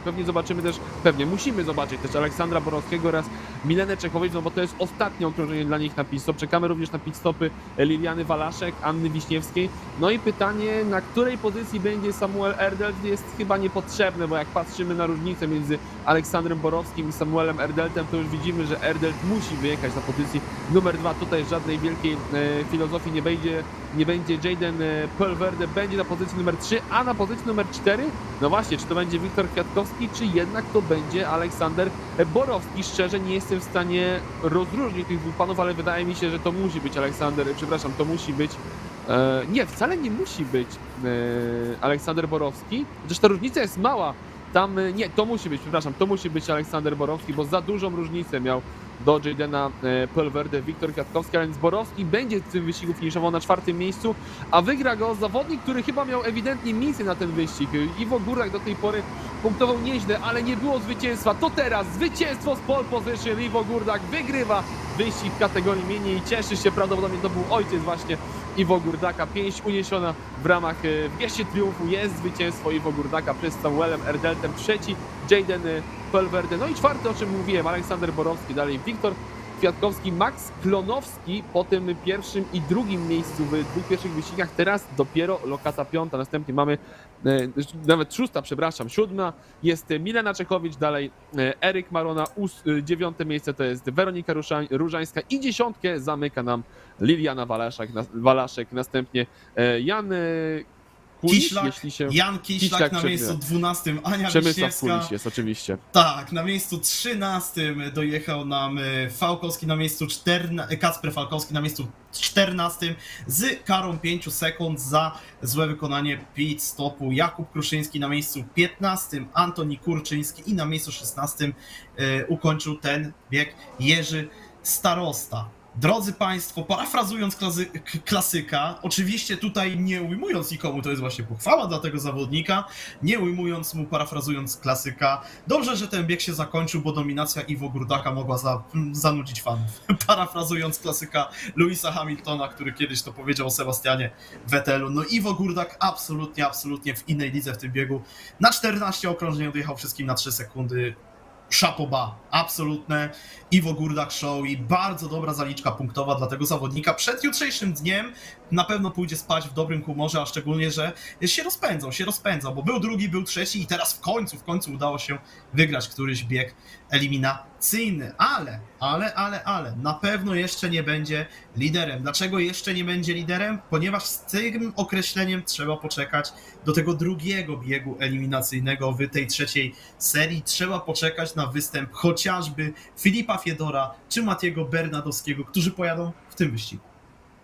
A oprócz nich w wyścigu numer 2 w kategorii mini w trzeciej serii wyścigowej zobaczymy Dawida Grudnia, Filipa Fiedora, o czym już wspomniałeś, jak chciałem powiedzieć, oprócz nich. A więc tak, Dawid Grudzień, Julian Kurczyński, Kajetan Szczęch, Malte Dirup, Cezary Solnica, Michał Siejka, Oskar Kuzio, Antoni Rabajczyk, Igor Walczuk, Aleksander Drzewiski, Bartosz Wojtowicz, Kasper Kałużny, Fabian Łyczek i Gitano Ricobej.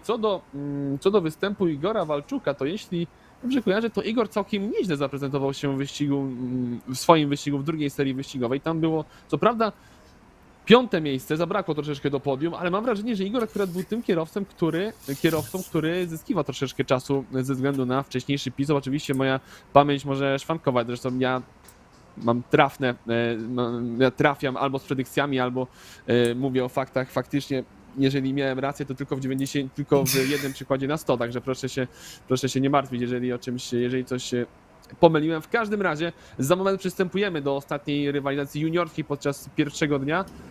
No i jeżeli tutaj możemy mówić o kimś, kto ma sporo do udowodnienia po swoim nieudanym występie w którymś z pierwszych 2 wyścigów, to myślę, że będzie to Fabian Łyczek, bo w pierwszym wyścigu zdobyte tylko 8 punktów, był poza czołową dziesiątką, ale w drugim wyścigu było to miejsce numer 8 i jeżeli utrzymałby tę punktację, więc stałem mniej więcej 12-14 punktów, to jeszcze Fabian Łyczek, myślę, spokojnie miałby możliwość, aby wcisnąć się do grona zawodników, którzy będą jutro walczyli w półfinałach i w finałach w kategorii mini. No, to znaczy półfinałach i finałach w kategorii mini. Jeśli chodzi o tą kategorię, to nie mamy półfinałów oczywiście. Tutaj lekkie faux pas też. Kuba, przepraszam cię, że cię wypunktuję. Ja mówiłem, że ja mam rację tylko w jednym na 100 przykładów, także już ostrzegłem naszych widzów. Dobrze. Jeśli chodzi o kategorię mini, to mamy tylko i wyłącznie te 5 biegów eliminacyjnych, no i później ten wielki finał dla najlepszej 16, jeśli dobrze pamiętam 16, tu ty mnie możesz poprawić akurat.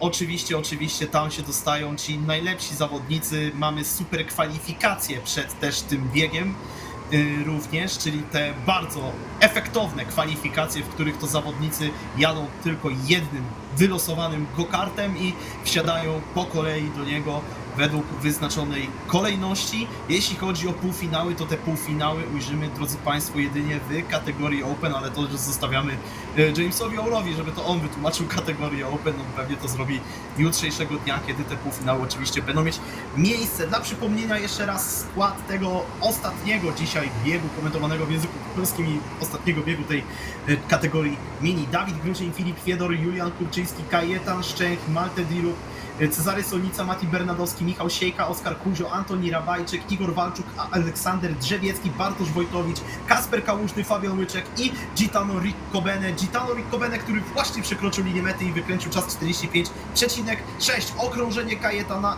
nieudane, okrążenie Antoniego również nieudane, ale udaje się okrążenie zlepić Bartoszowi Wojtewiczowi, który w tym momencie skakuje na miejsce pierwsze i zrzuca swojego rywala z zagranicy na drugie miejsce. Fabian Łyczek, proszę bardzo, drugi czas, 45,427, jednak on już strącony nawet spoza tego pierwszego rzędu, do rzędu numer 2 chciałoby się powiedzieć, bo Aleksander Drzewiecki w tym momencie wykręca nam najlepszy czas tej sesji, tuż za jego plecami wystartuje nie Bartosz Wojtowicz, a Mati Bernadowski, który wskoczył na miejsce drugie z czasem 45,289. Aleksander Drzewiecki z pole position, Bernadowski drugi, trzeci Wojtowicz, czwarty Siejka i na miejscu piątym Fabian Łyczek.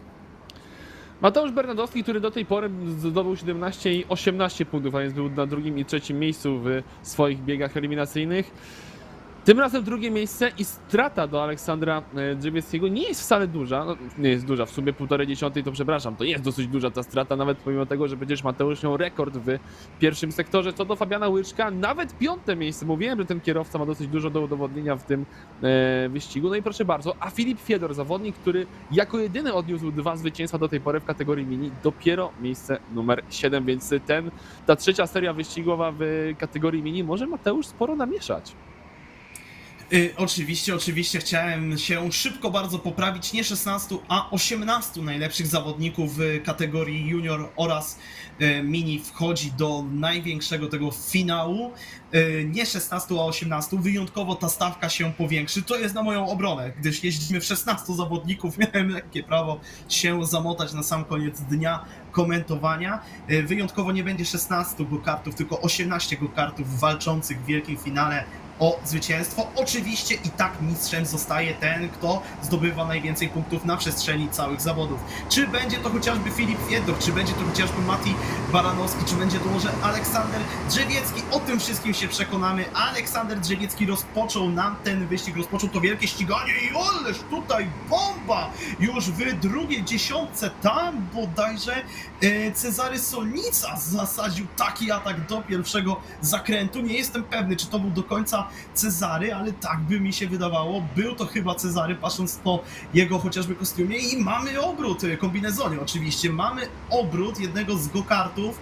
Ciężko je zauważyć, który to jest dokładnie numer. Nie wiem, czy ty jesteś w stanie, Jakubie, dojrzeć, kto nam się tam obrócił w tym czerwonym kombinezonie. Po live timingu będziemy dowiedzieć Bartosz Wojtowicz, kierowca, który zakwalifikował się na trzecim miejscu, ale szpek tego zawodnika, no tak by na to wskazywało, że tak, spada tak. Bartosz Wojtowicz, przepotężnie teraz w klasyfikacji generalnej. Julian Kurczyński zjeżdża do alei serwisowej, a Mateusz Bernadowski póki co ładnie trzyma się Aleksandra Drzewieckiego, ale ogromna strata Bartosza Wojtowicza. Do tej pory w pierwszych wyścigach nie szło mu źle, ale takie trzecie miejsce to mógł być wyścig, który niemal gwarantował mu miejsce w czołowej 18, bo jak na razie był na pozycji numer 15 po 1,9 i 1,7 miejscu, przepraszam, do tej pory w wyścigach, no a teraz może pomarzyć co najwyżej o dobrej zdobyczy punktowej. No niestety, no tak to wygląda, że zajmie w tym wyścigu ostatnie bądź przedostatnie miejsce.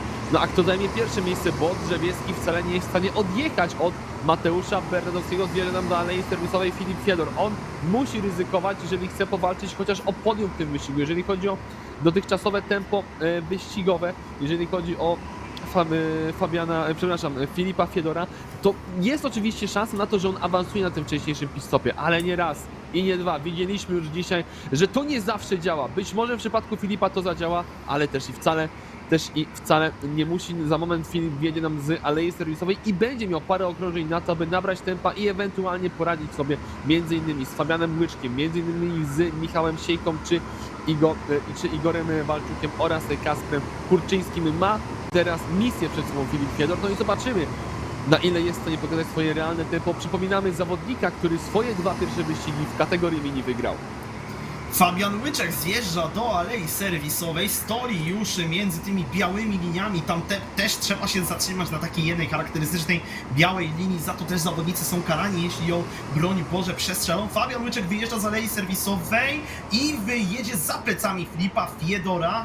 Filip tuż przed jego nosem, w tym takim charakterystycznym, takim czarno-żółtawym kombinezonie stroju, akurat jeździ, to bardzo łatwo można go wypatrzeć. Jeśli chodzi o wypatrywanie, to Mati Bernadowski wypatruje błędów u Aleksandra Drzewieckiego. Te błędy się co jakiś czas, drodzy Państwo, też pojawiają, co warto odnotować. Były momenty, gdzie Olek musiał uważać, uderzał lekko o bandy, zahaczał o nie na wyjściach z zakrętów, a no wiadomo, że ciężko jest potem odbudować prędkość, a ta prędkość jest kluczowa w walce o pozycję. Igor Walczuk i Gitano Ricobenes jechali do alei serwisowej. Oni już na pewno wyjadą za Bartkiem Wojtowiczem, na pewno za Filipem Fiedorem, na pewno za Fabianem Łyczkiem też powinni wyjechać.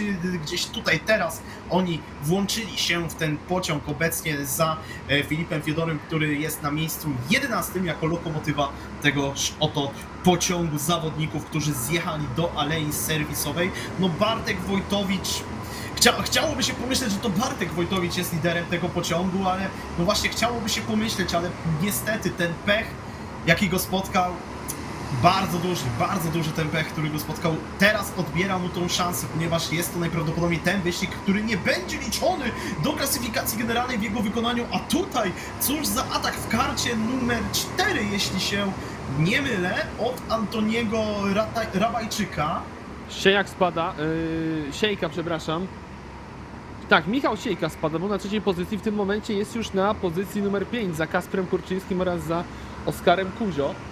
Spora strata Michała Siejki, jego tempo wydawało się całkiem nieźle, szczególnie, że chociażby względem Oskara Kuzio zyskał 60 sekundy, no ale w tym momencie mamy go już dopiero na pozycji numer 5. Czy to był jednak błąd? Nie no, błąd w live timingu to na pewno nie był, a może? Bo nagle widać było, że Siejka przekroczył linię mety przed Kasprem Kurczyńskim i Oskarem Kuzio. No w każdym razie niżej niż 5 na razie Michał Siejka nie jest, ale jechał po podium, a na ten moment widzimy, że jest na pozycji numer 5. Jeżeli chodzi za to o kierowców po pit stopy, na to musimy zwrócić uwagę, Mateusz, bo Filip Fiedor w czystym powietrzu ma tempo niezłe, ale tempo nie pozwalające myśleć póki co nawet o walce o podium. Na razie Kasper Kurczyński wydaje się być pewnym kandydatem obok Mateusza Bernadowskiego i Aleksandra Drzewickiego jako kierowca, który pojawi się na podium, bo